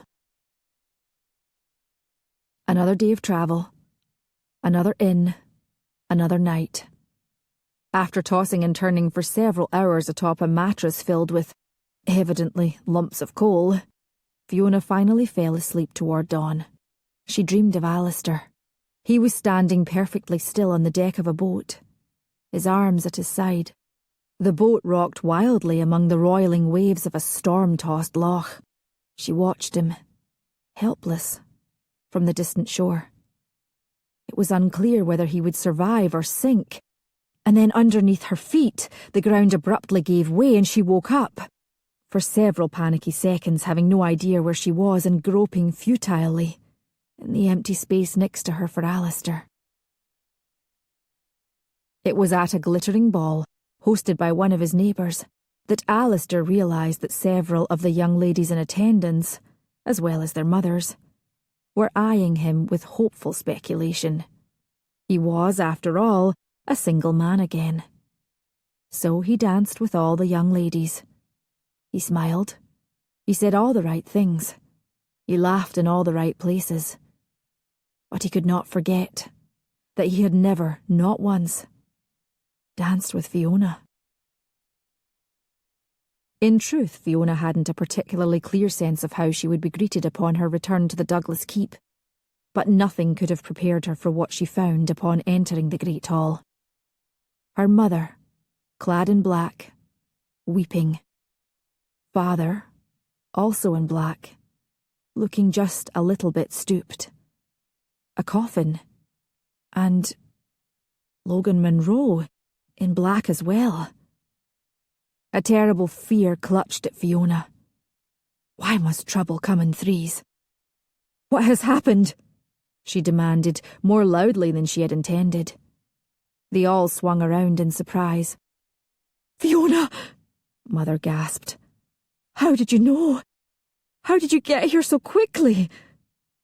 She hurried to Fiona, hugging her tightly. Fiona hugged her back, but a little absently, her eyes, in them an urgent question, meeting Father's over Mother's shoulder. "Nairna is dead," he said, his face a graven mask.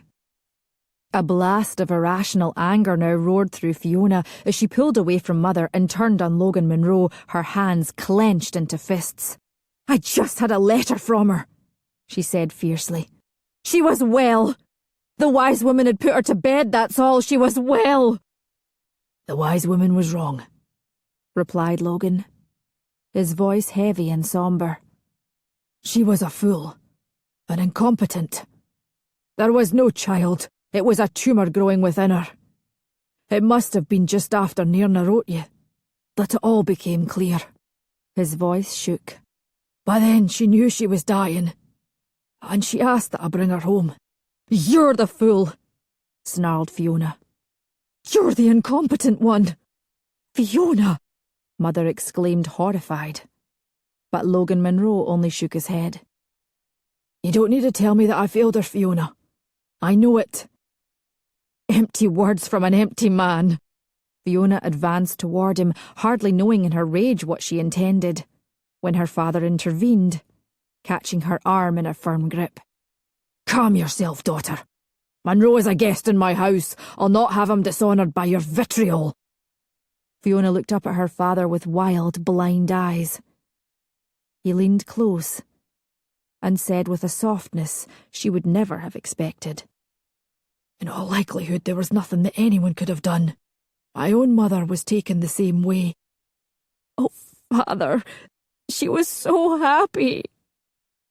I know. And when Fiona couldn't think of anything else to do, wearily she leaned her head upon his shoulder. Just for a few moments.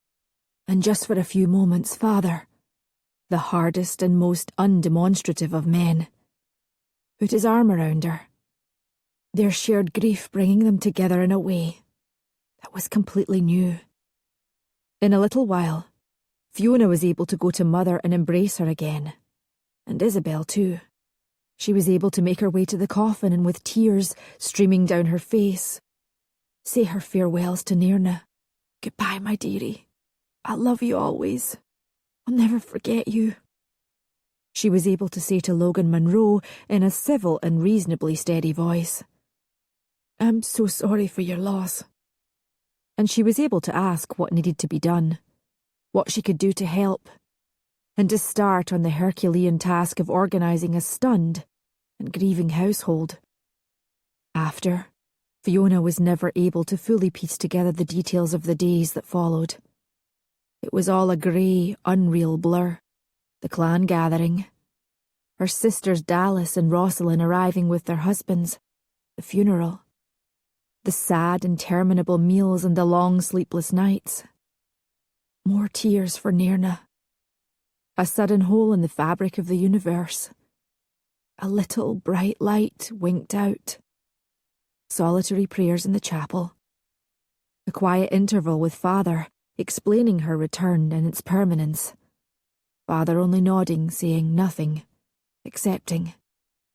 Mother collapsing, needing constant attendance and finding in Isabel an unexpected source of strength. One day dissolved into another. The mourners left. Her sisters departed. Mother slowly recovered, but Logan Munro stayed on. The fact of his presence barely pierced the shroud of misery in which Fiona was enveloped. He was simply there, at meals, in the evenings, in the cold, draughty saloon that served as their drawing room. She would come across him in a passageway or see him half lounging on a sofa in the solarium, talking with Mother and Isabel, or find him by the horse paddocks, not riding, but leaning against a railing and staring off into the distance. Everywhere she turned, it seemed, there he was. A handsome figure of a man, very tall, very broad-shouldered, black-haired and black-eyed, dressed all in black. An object of sympathy. A devoted husband who had tragically lost his young wife. The soft-hearted maidservants couldn't do enough for him and would endlessly watch him with tender, eager eyes. Well, that was interesting, said Duff, as he and Alasdair rode away from an afternoon event described by their hostess, well known in the neighbourhood for boasting that she had twice been to a museum in Glasgow and 4 times to a concert, as a lyrical, poetical, musical entertainment. It was remarkable, really, just how many of the local young ladies were keen to display their musical abilities and were fond of reciting the work of derivative, second-rate poets, specialising in lurid descriptions of hellish landscapes, bad weather, love affairs gone wrong, and very long death scenes. Interesting, if you say so, Alasdair replied. Didn't realise harps have become so popular. Nor I. Not particularly fond of them personally. Perhaps you should be, Uncle. As Lady Nia Carlson made a point of observing within my earshot, a jeune demoiselle playing the harp is provided with an excellent opportunity to display her figure to best advantage. Duff laughed. That, he said, is inarguable. They were riding along a wide trail flanked by trees, whose leaves had passed their glory of red, orange, yellow.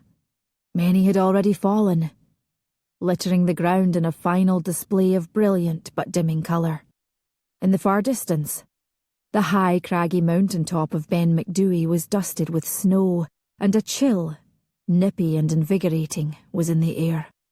"You've been quite sociable these days, lad," said Duff mildly. "Just keeping busy, uncle."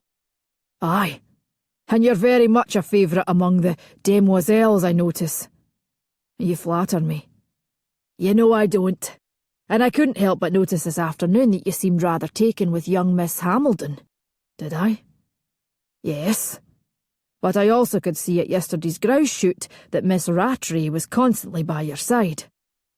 "So I'm wondering, lad, what's on your mind?" Alasdair looked over at his uncle. What could he say? Fiona has been gone for 17 days and 16 nights. In her bedchamber, I can still smell the faint pleasing scent of her rose perfume. And the castle has never been so desolate. Oh, and inside I seem to still be composed of a single block of ice.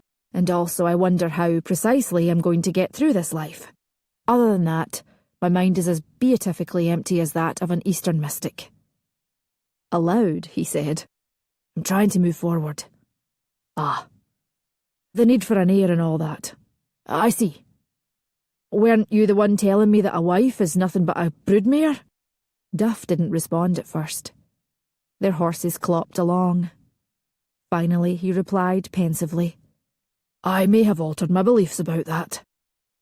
And here I thought you were the one thing I could count on not to change." Alasdair meant to sound wry, jocular, but somehow his voice was more serious than he wished. "It's slowly been dawning on me, lad, that life is about change." A memory of Fiona saying that very thing seared through Alasdair, painful and harsh. He said nothing, only listened as Duff continued. "I never thought I'd shave off my beard, or care what my stockings looked like. Never thought I'd begin to value courtesy over rudeness, kindness over selfishness. God's blood, I never thought I'd spend countless hours making fishing rods for the children and enjoying every minute of it." He rubbed at his bare chin. "It's unsettling, to say the least. Old habits die hard. But here you are."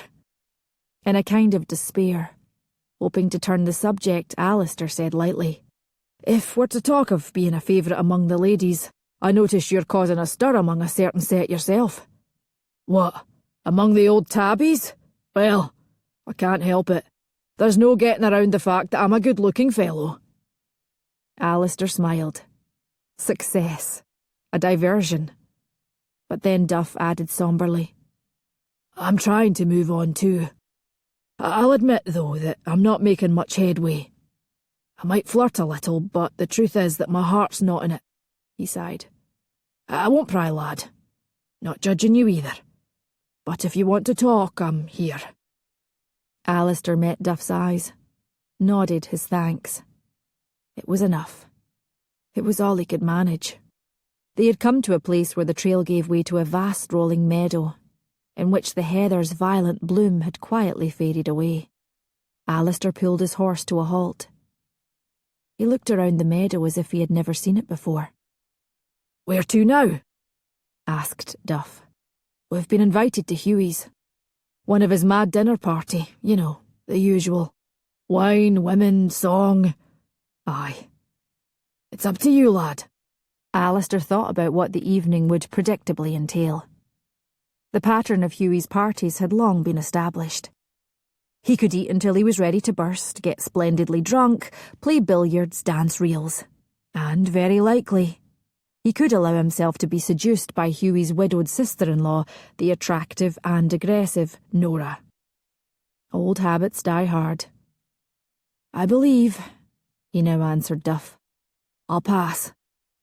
"Then so shall I. Race you back home?" Motion, speed, the chilly wind pressing hard on his face.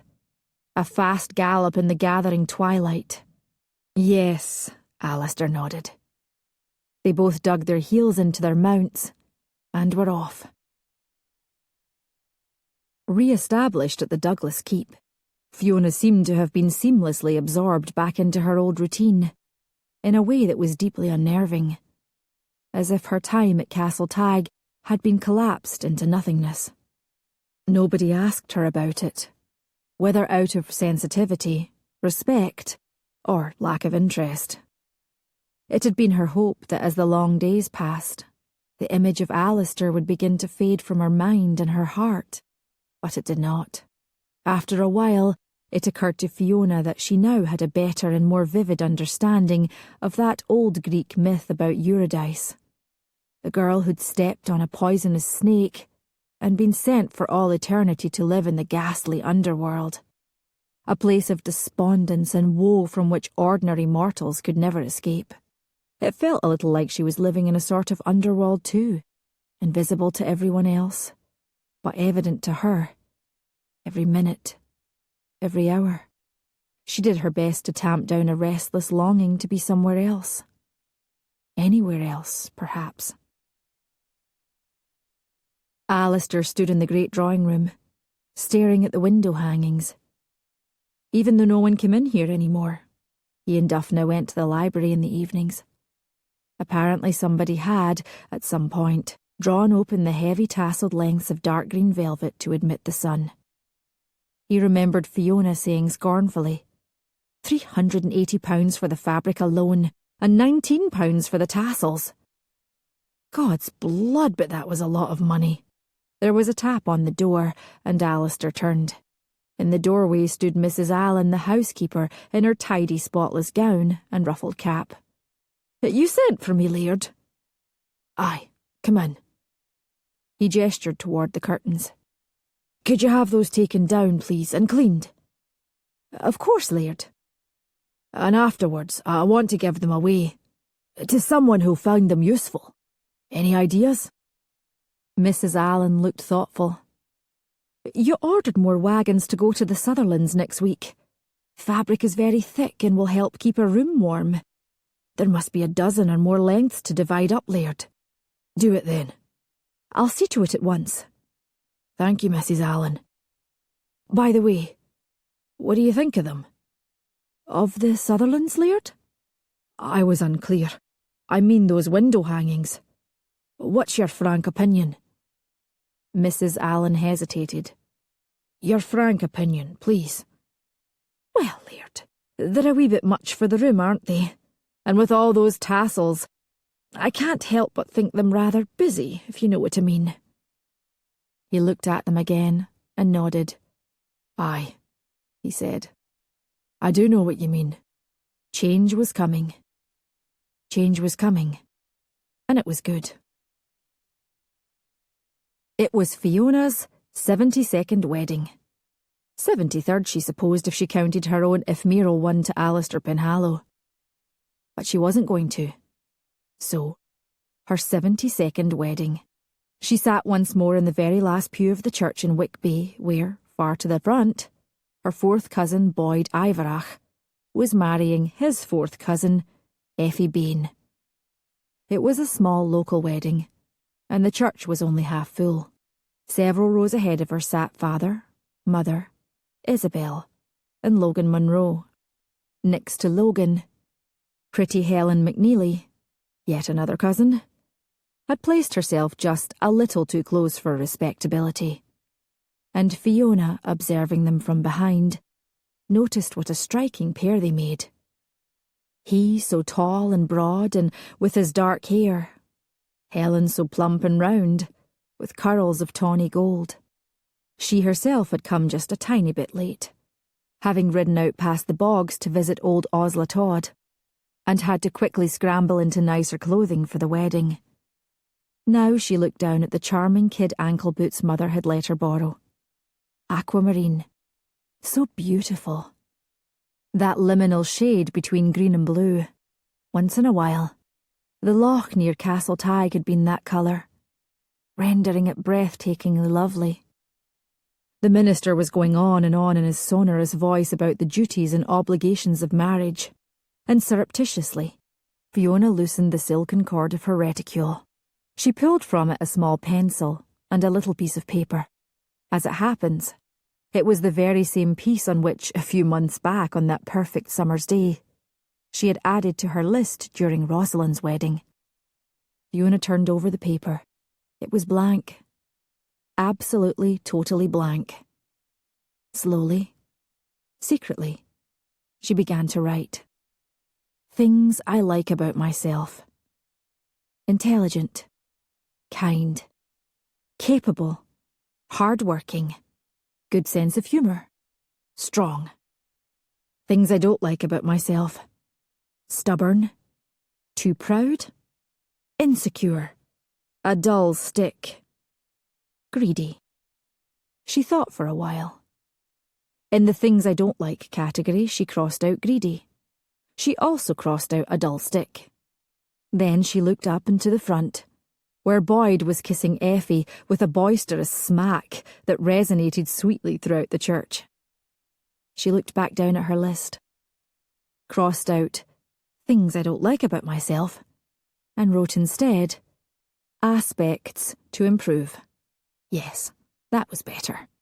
She'd work hard to improve on her stubborn, insecure, overly proud aspects. She gave a decisive little nod. And finally, in the things I like category, underneath strong, she added, good enough. I am good enough. I am more than good enough. I am worthy. I am... She paused. What was the right word? Then it came to her, and she wrote, lovable. Capable of loving, and worthy of being loved. Suddenly, she noticed that the wedding was over. People were standing up, talking, laughing. Fiona folded her paper and put it and the pencil safely back in her reticule. With a firm step, she went to warmly congratulate Effie and Boyd. Time marched on, relentlessly, inexorably, everywhere around the vast earth. Yet for two particular people, in their separate parts of the world, long miles apart from each other, it had a distinctly peculiar quality. Was it going by quickly, or curiously slowly? It must have been 2 months after she'd come back to Wick Bay on a cool, cloudy morning that Fiona sat at a workbench in the still room, using a stone pestle to grind the tough leaves of a house leek into a pulp for a poultice. Isabel had a headache, and leeks were an excellent remedy. After she had delivered the poultice, Fiona glanced at the long list she'd set near the mortar. She'd go to the kitchen to talk with the cook, then stop by the stables, and after that sit with Mother for a while in the solarium and do some sewing. Then, hello. Fiona paused. There was Logan very nearly filling up the width of the doorframe with his massive shoulders. She looked up at him. Hello. Then she went on mashing a particularly fibrous leaf. You've been avoiding me. Fiona considered this. No. No. No. But it would be fair to say that I haven't been seeking you out. Are you still angry at me for Nirna's death? Fiona considered this also. No, I'm glad. There was a silence. Fiona finally mangled the leaf into a satisfying pulp. Logan leaned against the doorframe. A long time ago, he said softly. We used to have conversations. True. Perhaps we could have one now? What about?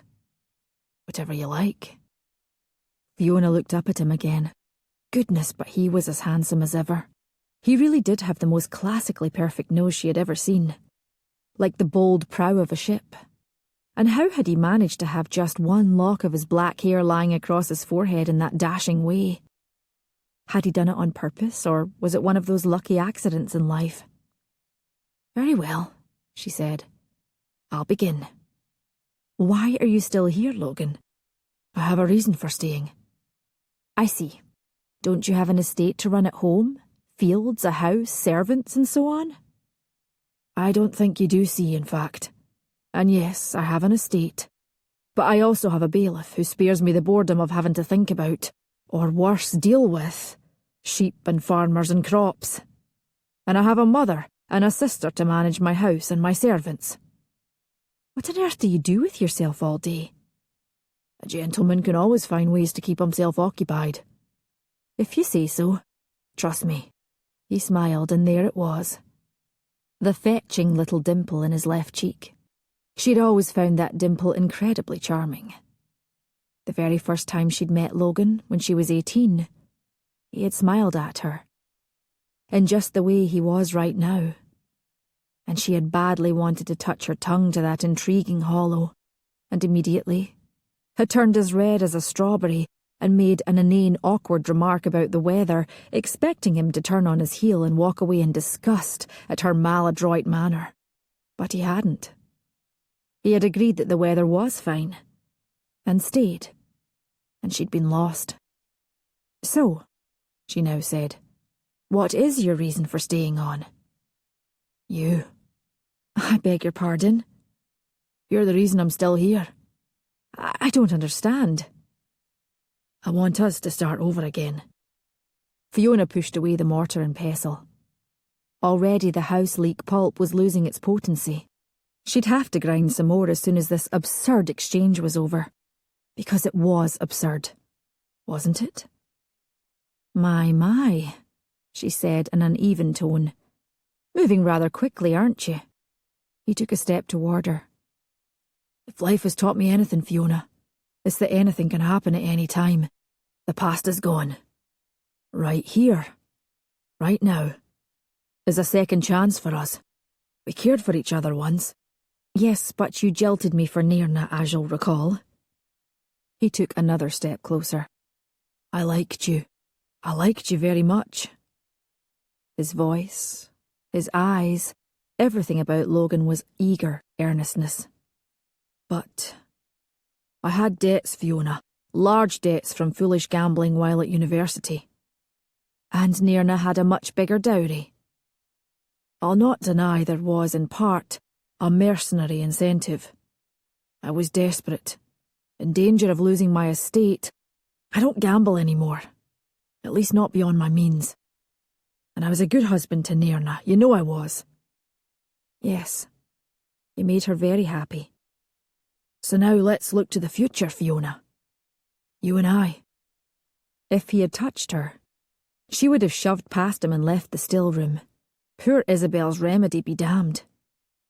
But he simply stood there, so very tall, so very big. And whether he knew it or not, he was saying all the right things to a woman with a broken heart. Past is gone. Start over again. Second chances. The future, Fiona said. Just so we're clear, are you saying that you want to marry me? Yes, my darling, that's exactly what I'm saying. She let this sink in. Such marriages were far from uncommon among the pragmatic Douglas clan. No one would bat an eye.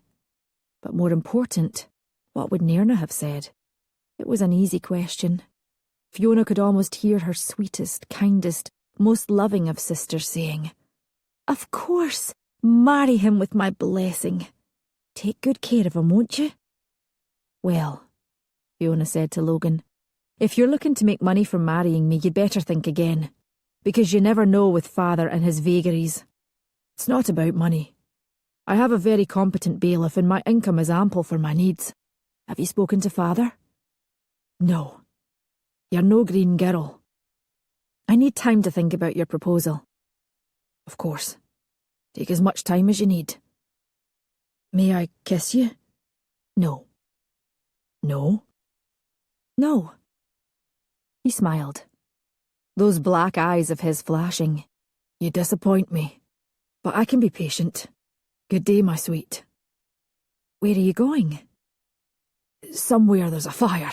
This keep is atrociously cold." "Father's gone off to look at some fishing boats, if you're interested." I'm not. As you like. Good day. His smile was caressing. Till we meet again. Then he was gone, and Fiona was alone again. She turned at once to the mortar and pestle.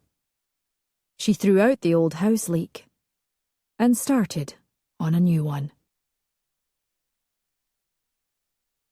Chapter 16. Alasdair whistled, and Quillan came running, panting joyfully. They'd been to the river and back, and now, as they made their way through the gardens toward the castle, Alasdair saw the long ladder once more propped up against that tree, where once he had watched Fiona high above him. Monty was slowly descending rung by rung, and when he reached the ground he said in laconic acknowledgement, Morning, Laird. Alasdair paused. Quillan frisked around him, plainly wondering what next exciting adventure awaited them. Alasdair said, So how are those eggs? Monty reflected. Nay, Laird. Though there was that time when you were stuck on the roof. You offended me grievously with your suggestion then also. You were 9, Laird. I may have broken my collarbone jumping down, but my pride was intact. Monty smiled ever so slightly, which for him was the equivalent of a face-splitting grin. You were ever a game lad. That's one way to put it. My mother used to say that I was an imp from hell, and that's when she was in a good mood. Alasdair went to the ladder and swiftly climbed it. There, high among the branches, was a cup-shaped nest, and in it were 5 little... what were they called? Not fledglings, for the tiny fragile creatures had no feathers to speak of. They were covered in a fluffy grey down that made them look at once rather comical, and, he thought in wonderment, incredibly vulnerable. Their eyes were black and bead-like, and utterly without guile. New life, new hope. He found himself wishing with a startling intensity that they'd survive, grow, fly. A little flutter from a branch some 3 feet away caught his eye. An adult finch. A nervous parent. At once Alasdair went down the ladder.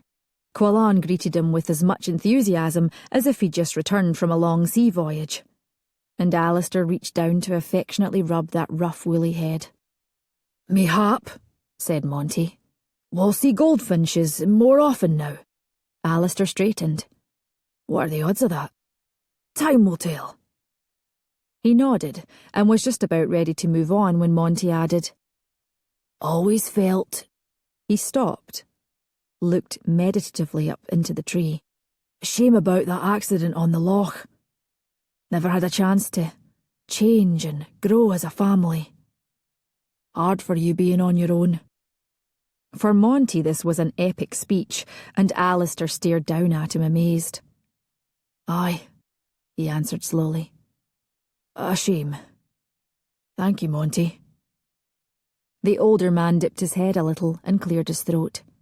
Rose bushes need cutting back if that's all, Laird? Aye. Alasdair watched him trudge off.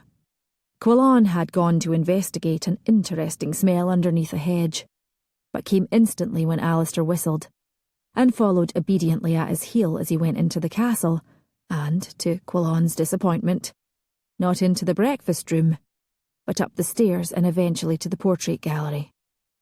Alasdair slowed as he came to the painting of his ancestor, Rolf Penhallow, the savage medieval warrior prince said to have been the terror of half the island.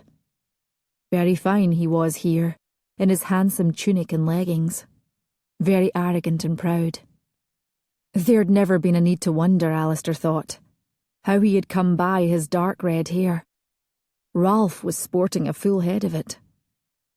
As a child he'd never spent much time looking up at old Rolf, for by some devious trickery, the artist had managed to render his eyes in a way that seemed to follow you about, with an expression in them that suggested ill intent. One of the pleasures of adulthood was that he'd become tall enough to meet Rolf face to face, as it were, without a superstitious chill running down his spine. Alasdair lingered there, his gaze resting thoughtfully on that haughty countenance. Not only was Rolf renowned for his ferocity, He was also notoriously stubborn, which made all his sieges successful. But in the end, evidently, he was undone by his insistence on eating oysters brought in from Cairnryan, against the advice of his ministers, his astrologist, his surgeon-barber, his wife and his mistress, and his priest, for the distance was such to make consuming them hazardous. He was dead within the hour. "You bloody old fool," Alasdair said out loud to Rolf. "Hoist by your own petard." He moved on. At length he came to the portrait of himself and Gavin. How they'd hated standing still for so long. Also, he and Gavin had been in the middle of a long-running feud as to who was better at spitting their saliva the furthest, and the only way the harassed artist could keep them from breaking out into fisticuffs was to abandon his idea of posing them with their arms around each other. But the entire time, he and Gavin had muttered crass, scatological insults to each other. Speaking of stubborn. Suddenly, Alasdair grinned. Christ. Maybe it all could have worked out all right, no matter what would have happened with Morag Cray. Anything was possible. His smile dimmed, and he reached out a hand to one of those faint discolorations on the wall. Then he walked on to the Laird's bedchamber and into his dressing room. On a low shelf in his armoire was a small box hewn from oak and fitted with ornamental brass along its curved lid. Inside the box was a steel key, and Alasdair took the key, went into the passageway, and stopped before the locked door. Into his mind came little Sheila's voice. That odd remark she'd made the day after his 35th birthday, right after Dame Marjorie had issued her stunning pronouncement. "A room with a door with a lock," she had said in that dreamy way she had sometimes. "An egg that won't hatch, a bird that can't fly." There was no doubt about it. Sheila was an interesting child with those pale blue eyes that could, apparently, see two things at once. Alasdair unlocked the door. Without windows, without candles to illuminate it, the room was dark. But Alasdair didn't need such things to know what was inside. A dozen portraits of his family, set carefully against the walls. Father, mother, Gavin and himself, painted from the time of his own infancy until shortly before their deaths. After they were gone, he couldn't bear to look at these portraits. Somehow he couldn't bring himself to destroy them, and so had placed them in here. Not in the attics where anyone might go and find them. Here, where they were concealed from prying eyes, and where they had been undisturbed for all these years. Alasdair leaned against the doorframe, his eyes fixed on the dim shapes of the portraits. He felt it coming. The massive wave of grief. But he didn't brace himself against it, or try to fight it, or ignore it as he'd done before. Instead, he let it roll through him, an overpowering rush of sorrow so intense that for a brief moment or two, he wondered if it would kill him.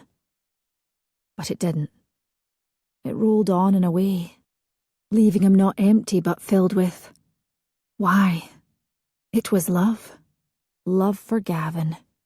Clever, mischievous, maddening, impulsive, merry, affectionate. For father. Intelligent, kind, easygoing. Maybe a little weak, but well-meaning and generous. For mother. Brilliant and moody. A limited person, perhaps, whom he'd never fully understand, but she'd done the best she could, which is, in the end, all that anyone can do. As for Morag Cray, what he felt wasn't love, or even the remnants of a boy's fiery infatuation. That was all in the past now, but he didn't feel the old longing anymore. The dreadful, insidious pull of what might have been. The wave would come again. He was sure of that. But next time, he thought, it would be a little less intense, more bearable.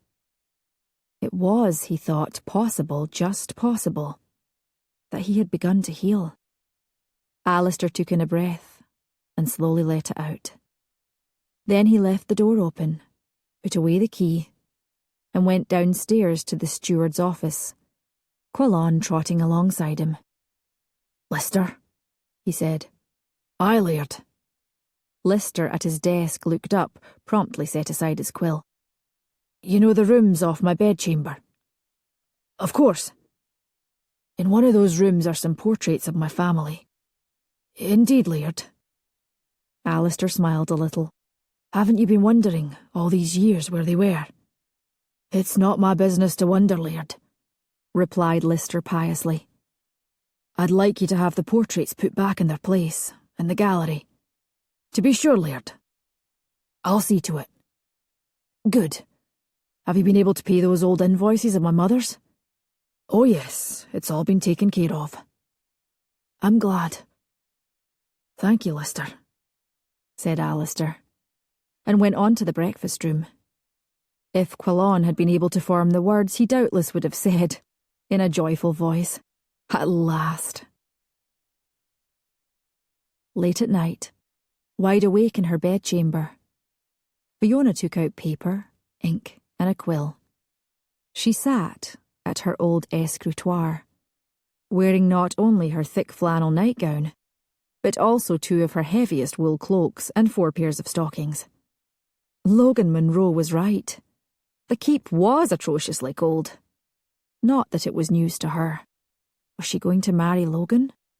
She dipped her quill in the ink pot and slowly wrote. Prose. Start a new life. Babies, hopefully. Logan is very good looking. His house is probably warmer. Cons. No real sense of humour. Fond of puns. Ugh. Has a weak chin. She paused. So what if Logan's chin was less than ideal? She herself, after all, was far from perfect. For example, she'd become so thin that the last time she'd gotten onto Gaeleg's back, he'd inquiringly turned his head around to see if it really was her, or perhaps a scarecrow from the field which someone had set on top of him. Fiona looked down at the sheet of paper on which she'd begun her list. Stared at it for a long time. She thought again about the things Logan had said to her in the still room. Then she pushed aside her list and began writing them down on a new sheet of paper. The past is gone. Start over again. Second chances. The future. At this, she also stared for a long time. Logan had said all the right things. He really had. Her mind moved and leaped, reversed itself and jumped ahead, looping over and over as she studied these 11 simple words. Finally, she slid aside the paper, revealing another blank sheet. Slowly, she began to write again. He was dreaming that he'd been very far down in the water, where all was icy blackness.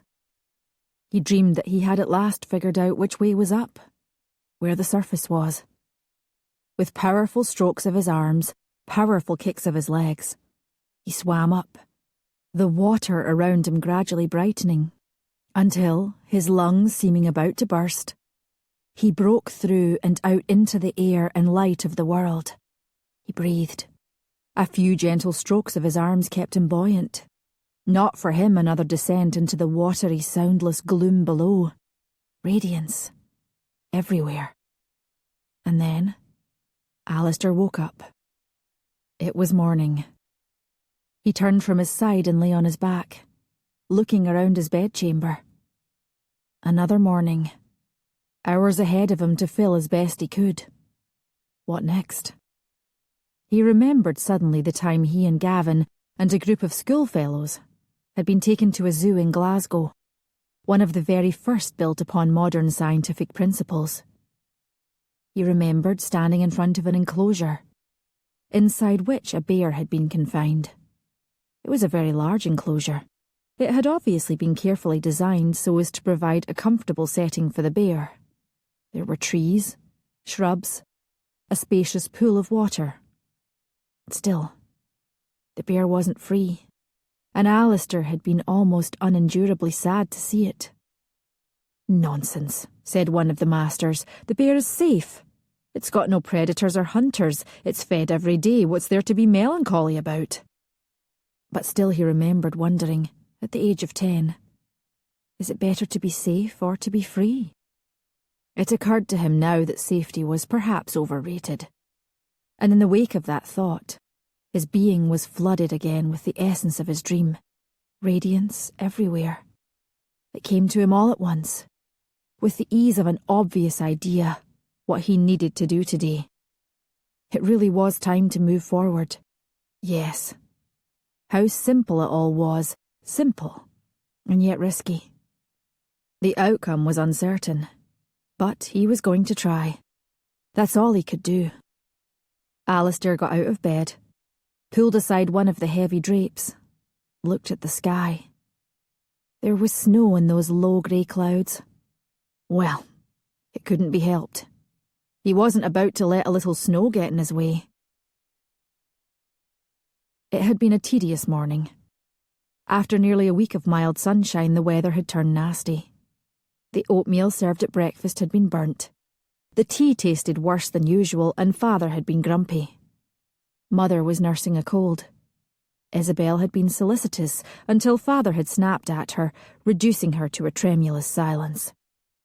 Only Logan had been cheerful, relating amusing anecdotes about his tailor back home and regaling them with a few choice puns.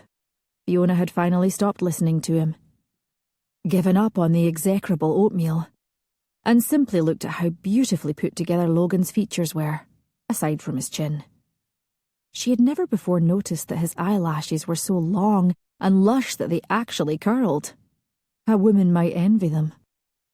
After breakfast, the ladies had escaped to the solarium, where the weak grey light of a cold, windy day seemed to fill it with a kind of hopelessness that not even the pleasant and colourful chaos within could overcome. Wrapped in an enormous tartan shawl, Mother had dozed on a chaise longue drawn close to the fire, and Isabel valiantly attempted, once more, to untangle various skeins of unruly yarn. Logan poked his head in, but, as if sensing the gloom pervading the solarium, had not come inside, only smiled intimately at Fiona before retreating. As for Fiona, she only stayed long enough to complete the set of embroidered linen handkerchiefs which she had been making. Very absorbent they were, wonderful for mopping up tears. She smoothed them together into a neat little stack, then placed it carefully on the table at Isabel's side. "For you, dear Isabel," she said. "May you have little need of them." Then she dropped a light kiss on the older woman's forehead and went quickly to her bedchamber to change into a heavy, thick old gown, a long wool pelisse, and stout boots. On her head, she tugged down a sturdy, close-fitting cap that was quite possibly the ugliest headgear she owned. But what did she care? It was warm, and outside it was freezing. In the great hall, she crossed paths with Father, who carried a musket in each hand. "Cleaning your guns, Father?" He nodded. "Aye. Where are you going?" "The sheep pasture." He nodded again, and so they parted in perfect harmony. The wind whipped at her skirts, not playfully but in a grabby, malevolent sort of way, as Fiona walked along the muddy track lined with trees stripped bare of their leaves. Winter was coming, that was for sure. Everyone said it was going to be a bad one this year. She came to the pasture fence and leaned upon it for a while, thinking. This past week had gone by so slowly. More and more she had come to realise just how much she hated puns. At breakfast, Logan had said, "Why is it dreadful to have carrion near?" And had answered himself, "Because it makes an awful smell." He had laughed and looked like he'd just thought of another one, and that was when she'd left off listening. Fiona straightened, then nimbly climbed over the fence and into the pasture. There were only some 3 dozen sheep contained here, and they eyed her placidly. She was well known to them. "Hello," she said, approaching them quietly, affably. A sharp gust of wind sent her skirts blowing wildly and doubtless revealed more of her legs than was seemly. Luckily, there was no one out here to see it. From behind her, however, someone said, "Hello?" Fiona wanted to spin around as fast as humanly possible, but through an immense act of will, she schooled herself. She turned very slowly, very carefully, as if by doing so she would ensure that the owner of that deep masculine voice, that voice like molten chocolate, would still be there when she was done pivoting her body. He was. Oh, he was. "Hello," she said again. Not to the sheep this time, but to Alasdair Penhallow, who stood just outside the fence in a dirty dark greatcoat. On his feet were tall, mud-spattered boots, and his head was bare. He had an ugly gash on one cheek, and his hair, longer than when she had last seen it, was a little rumpled. He was, without doubt, the most handsome, the most desirable man in all the great wide world. And his chin, so strong and so manly, she really could stare at it all day. "So," said Alasdair casually, "what are you doing out here?" "Oh," she said just as casually, "I had an idea the other day for treating bloody scours, so I tried it. I've come to see if it's working." He looked interested. "What did you use?" "I've been giving them a mixture of sodium carbonate in boiled water, with a pinch of salt, and a little molasses." "And?" "So far so good." "Excellent. I'll be sure and tell Shaw about your idea." "Do." The wind whirled viciously at her skirts, and this time she was able to clutch at them and keep them from flying up. Alasdair squinted at the sky. "Blustery today," he remarked. "Very," Fiona agreed. "By the way, how did you know I was here?" "Your father told me." "Oh, so you've met Father?" "Aye." "And?" "We had a pleasant conversation. He invited me to walk down to the bay with him to see some fishing boats." "And what did you tell him?" "I said I would, after I had found you." "Do you know about fishing boats?" "Quite a lot, actually." She nodded. Then she said, "I'm surprised my letter arrived so quickly." "What letter?" "The letter I wrote to you." "You wrote to me?" "Yes." He was silent for a moment. "You wrote to me," he repeated softly, as if he needed to hear it again. "Yes, isn't that why you've come? You got my letter, and you've travelled very fast to get here." "We did travel as fast as we could, but there was no letter from you before we left." Now it was Fiona's turn to be briefly silent. "So, you came without hearing from me?" "Aye." Ah, she took this in, as might a parched land receive the sweet benediction of rain. Then, "You said we." "Duff and I." "Duff! Excellent! I'm so glad you had a travelling companion." "He insisted on coming with me." "Isabel will, I think, be very glad to see him." "I hope so. He hopes so." "What did you say in your letter?" Fiona looked into those eyes, all amber and citrine, that were fixed so straightly upon her. "I asked if we could try again." "Ah. And may I tell you why I'm here?" "Yes, please." Alasdair smiled. At last he smiled. And at once she felt an answering smile upon her own face as he said, "Why, I've come to woo you, lass." Fiona hoped she wouldn't explode, melt, dissolve into a dew from the joy that was filling her to the brim. A gust of wind tried to blow her over, but she wouldn't let it. Slowly, unhurriedly, she walked over to meet him at the fence. "What do you mean, woo me?" "You and I, Fiona Douglas, are starting over," he said, "if you'll have me." "Yes," she replied instantly. "Yes, Alasdair Penhallow, I'll have you." His face, his dear, beloved, familiar face, lit up. He looked so happy that even though she hadn't thought she could possibly feel more joyful, she did. Don't explode, she warned herself. Today is the first day of the rest of your life. Fiona? Yes, Alasdair?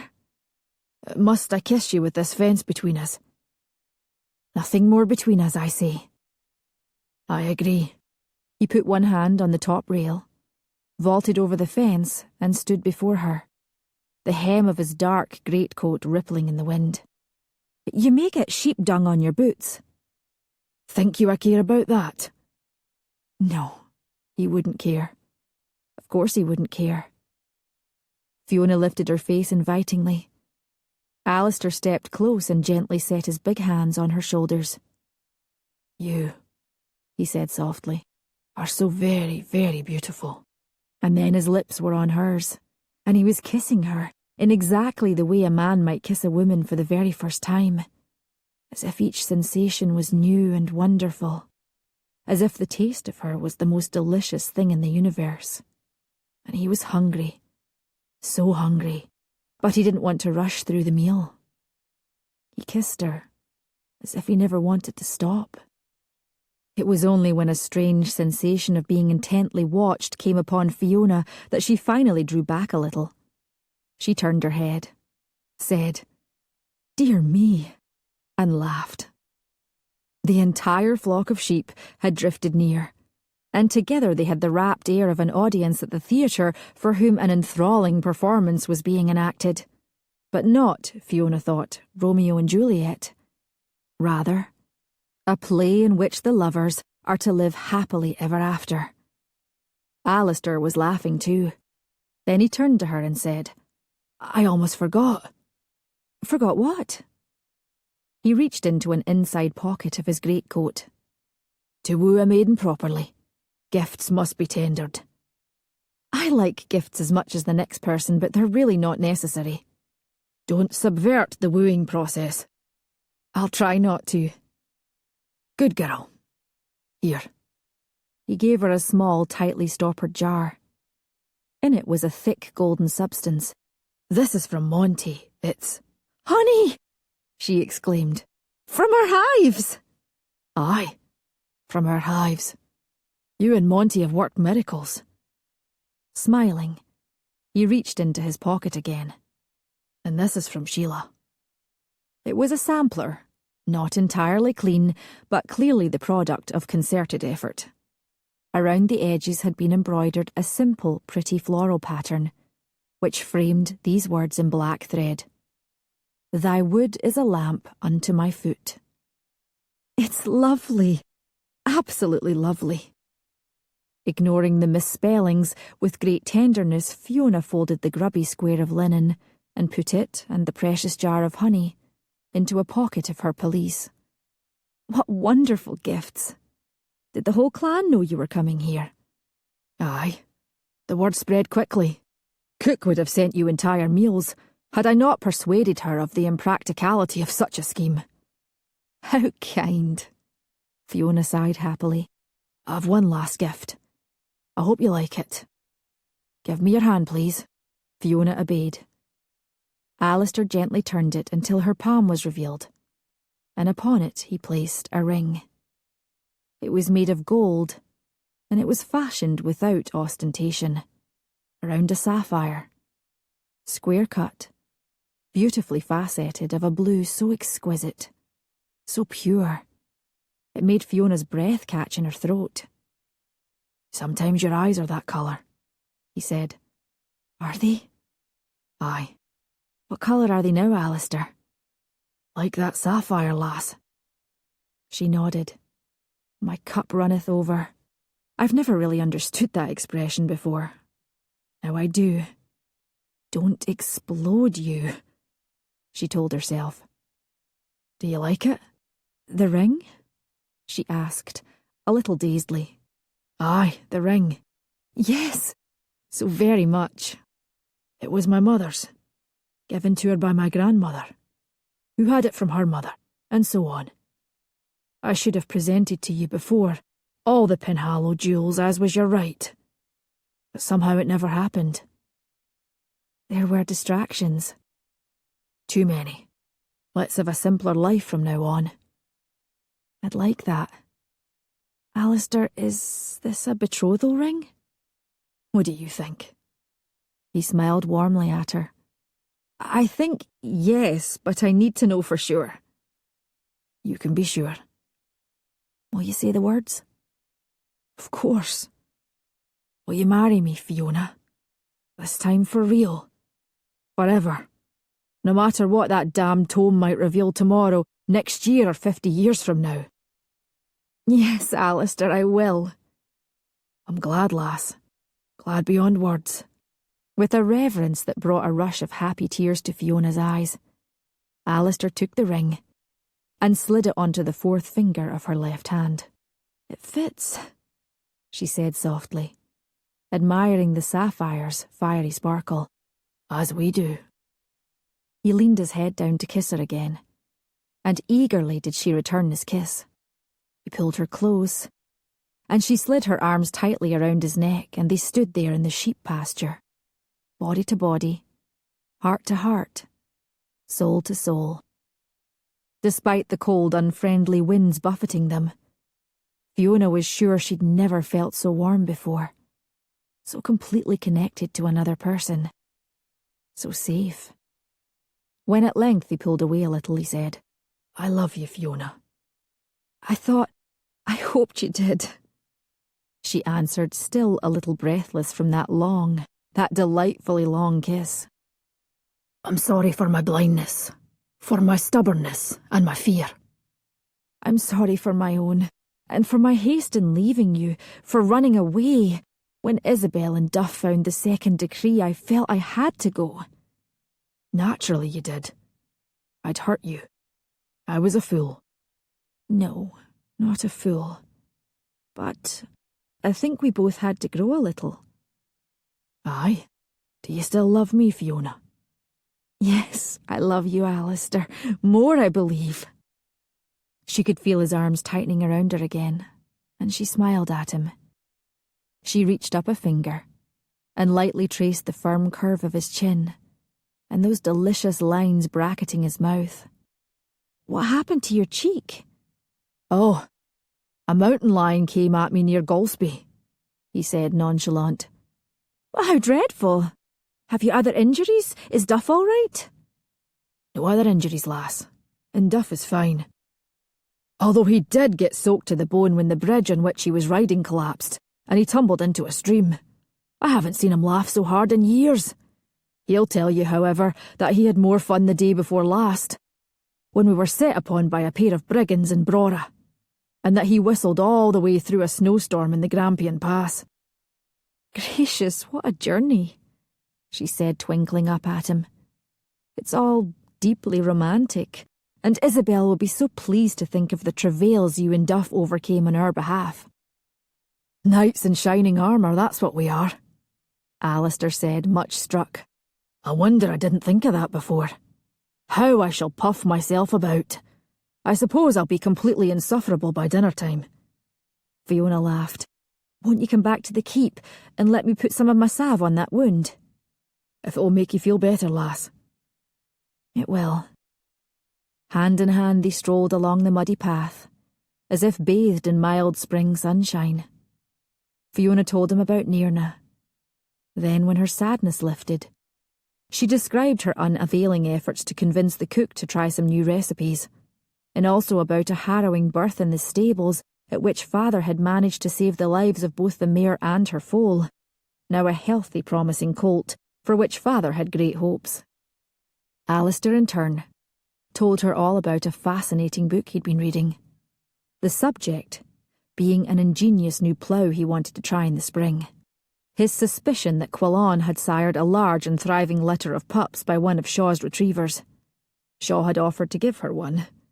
And also about the rumour going around the castle that Dr. Colquhoun had secretly proposed to Mrs. Allen.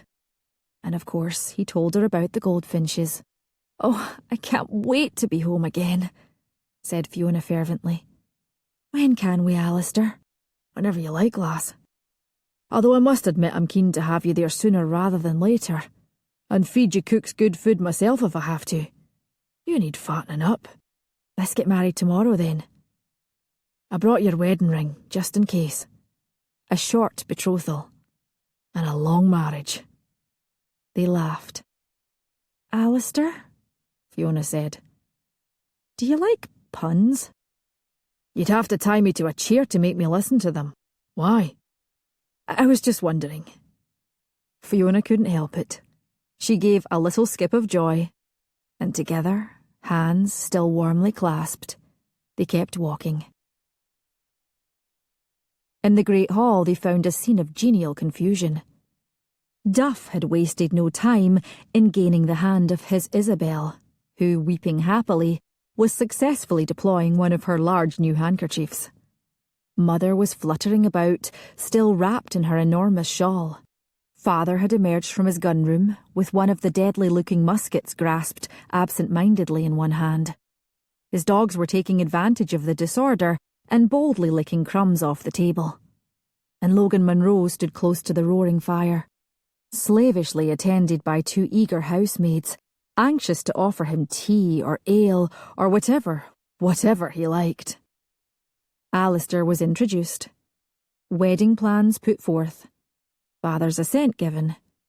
Mother joined Isabel in happy crying, and Logan, seeing that he was beaten, gave in with good grace, shook hands with Alasdair, congratulated him on his good fortune, and promptly made himself scarce, leaving the keep quietly the next morning, and his absence mourned only by the maids. Even Mother, the most good-natured person imaginable, privately confessing to Fiona that she'd gotten tired of having Logan lounging around the solarium, talking, and all too often interfering with her naps. Chapter 17. And so, the very next day, in the church where her sisters had been wed, Fiona and Alasdair were married. Rather to the disappointment of the local folk, there were no brawls, no sudden deaths, no ferrets dashing about, no spectacular leaks in the roof, or anything really, to liven up what was, after all, just another wedding. Of interest was only the fact that immediately after Fiona and her foreign Laird were leg-shackled, her cousin and his uncle were also married. And although Dame Isabel twice sobbed loudly enough to drown out the groom's responses, nothing else untoward occurred. The feast that followed was also sadly unremarkable. There was no shouting, no cursing, no overturned tables, no fights among the dogs for scraps. Altogether a dull affair, said the locals. Fiona, however, wasn't the least bit sorry everything had gone so smoothly. There were a few surprises here and there, but agreeable ones. Father, for one, was positively mellow. He had given a toast so eloquent and sentimental that she'd had to borrow Isabel's handkerchief with which to dry her cheeks. And Mother had made a comment of stunning perspicacity. "I told you, Fiona dear, that you'd find someone you like," she said complacently. Further stunning those assembled, Father had nodded sagely, and then planted a loud kiss on Mother's lips. Wonders will never cease, thought Fiona, and turned her gaze from Mother's astonished but pleased countenance to look across the table at Alasdair. They smiled at each other. There was another surprise in store, when the musicians began to play the lively, lilting Largo Fairy. Not well, but with enthusiasm. Alasdair came to her and said, "Will you dance with me, lass? I've not yet had that pleasure." Fiona demurred. "Oh, Alasdair, I haven't. The last time I tried was so long ago, and I tripped over my own feet and forgot the steps, and really I was just terrible at it." She trailed off, and for his ears alone she added softly, "I'm afraid." He took her hand in his. "It seems to me that a woman who saved my life from the Dalwhinnies, and who kept herself alive and well when kidnapped by a band of desperate ruffians, to mention only 2 examples of your courage, need not fear a real. But fear, I know, isn't a rational thing." He lifted her hand to his lips and kissed it. "If you wish, I'll teach you. If you trip, I'll catch you. And if you prefer not to, I won't persist." Fiona took a deep breath. The fiddles and the flutes did sound awfully inviting. Plenty of other people were already dancing, among them Isabel and Duff, and he so light on his feet it was a gladsome thing to observe. Everyone was having so much fun, and she had been thinking about slipping away, to make sure Duff's things had all been moved into Isabel's bedchamber, and that Alasdairs had been brought into hers, and that a maid would be sure to bring up a cup of hot tea for Mother at bedtime, and also... But no, she could do all that later, or not at all. Everything would work out just fine. And meanwhile, the dancing looked like so much fun, and wasn't it time that she allowed a little more fun into her life? Perhaps she and Alasdair could nip in there, inconspicuously. "Yes," she said to him bravely. "Yes, I will." And then he smiled and led her into the dance. They passed their first night together in her cold, draughty bedchamber. Her bed was really too small for them both, but Fiona and Alasdair noticed neither the cold nor the size of the bed. They were intent on each other. Whether it was to rediscover or to discover each other, it was impossible to tell. It didn't matter. A second chance had been given them, or perhaps it would be more accurate to say that together they had created this second chance, and they were both determined to make the most of it. Their love-making was by turns fierce and tender, raw and achingly sweet. It wasn't until the deepest dark of night was just beginning to yield to soft intimations of morning that they lay at rest, entwined, at their ease, utterly content. "Now that," said Fiona with a purr in her voice, "is what I call a proper wedding night." He kissed her ear. "Aye, better this time around." "Indeed? It makes me wonder what our third wedding night would be like." "I don't think we'd survive it."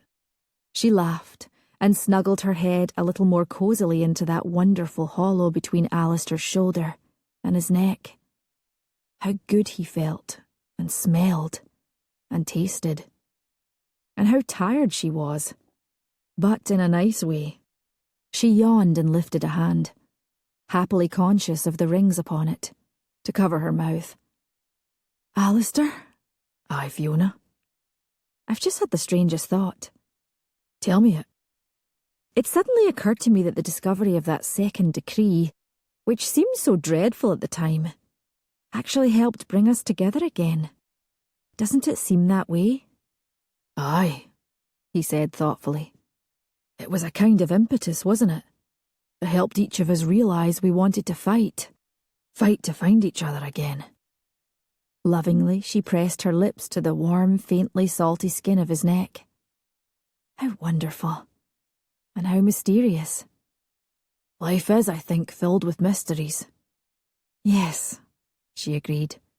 "There's so much we can't know." "How Isabel came to read the tome in the first place." "Why Goldfinches arrived at Castle Tig," Fiona said. "Is there really a mysterious grey man roaming the summit of Ben Macdooey?" "The reason dogs turn in a circle before lying down." "Why people like bad poetry," said Alasdair. "Will Monty let me have some roses in the spring?" "The spices your cook put into the mutton stew." In the cosy dimness, Fiona smiled. "That, I dare say, we'll never know. And maybe better off not knowing." The edge of the thick wool blanket had slipped away from Fiona's shoulder, and Alasdair brought it up again, tucking it securely around her. "Thank you, dear heart," said Fiona drowsily, and yawned again. "Good night," she said to him. "Sweet dreams." And then, as if it was the most natural thing in all the world, she gave a soft, happy sigh, closed her eyes, and fell deeply, deeply asleep in his arms. And a minute or so after that, Alasdair had fallen asleep too. There were, in fact, so many things Alasdair and Fiona could not have known. They didn't know that on this night they had conceived a child, who would grace them with his presence some 9 months later. They would call him James Amhuan Gavin Penhallow, Amhuan being the masculine version of Nairna. James would have the dark red hair of his father, the changeable blue-grey eyes of his mother, and a merry laugh so contagious that you couldn't help but laugh along with him. They didn't know that James would be joined by a little brother approximately 2 years later, Archibald Stuart Bruce Penhallow, known at once and forever as Archie, much beloved by James, and vice versa. Nor could they know that Duff would become so outraged by how Isabel had been cheated of her modest fortune that he became a dedicated student of the law books, and would successfully bring her case through the tangled morass of the Edinburgh courts. But they did not live in the city, preferring instead to set up a house in a charming cottage not far from Castle Tig, which very soon became a favourite haunt of the local children, who could rely on Isabel for a doll or a treat, and on Duff for a toy he'd whittled, or a fascinating story he would tell. James and Archie would spend a lot of time there. Further afield, Logan Munro would eventually marry again, to an amiable, attractive young lady whose chief interest in life was dressing in the height of fashion. If he wasn't quite as good a husband to her as he was to Nairna, and if he thought of Fiona a little more often than he should, he at least managed to conceal this from his new wife reasonably well. And if he did kiss housemaids in the stairwell now and then, so fond of him as they were, this too he did with admirable discretion. Little Mary McIntyre, dainty, girlish, ethereally pretty, would receive several offers of matrimony, but confounded expectations by refusing them all. Instead, she would become a passionate advocate for animal welfare in the Western Isles, spending most of her money on these endeavours, doing a great deal of good, and becoming yet more lovely as she aged. Winder Ramsay, who had run away from Castle Tig in the middle of the night, had gotten as far as Newcastle upon Tyne, England, where in due course she would marry a rich old shopkeeper, who would then oblige her by dying within a year of their marriage, leaving her his entire fortune. Winder would then at last betake herself to London. She would promptly wed an impoverished viscount, thus fulfilling her long-held ambition of entering the ton. If she hadn't quite made it to the upper echelons of society, well, it was a beginning. Her French never improved. And what else lay in store for Fiona and Alasdair? Immense happiness, and an appreciation for each other that would only continue to grow. Love, everlasting. And in the meantime, some other things would become known to them. For example, Shaw would give Fiona one of his retriever wolfhound puppies, who was, everyone agreed, the most engaging, the most adorable creature who ever lived, even with an incurable tendency to try and eat your shoes. Alasdair, despite a lifetime of avowals to the contrary, would indeed go to England, with Fiona of course, and to his surprise, he'd have a good time there on his visit. His Sassenach relatives, he would discover, weren't at all what he'd been expecting. The goldfinches would return, year after year, to Castle Tig. And Monty would indeed bring Fiona roses in the spring, and for as long as they grew and bloomed. His best roses.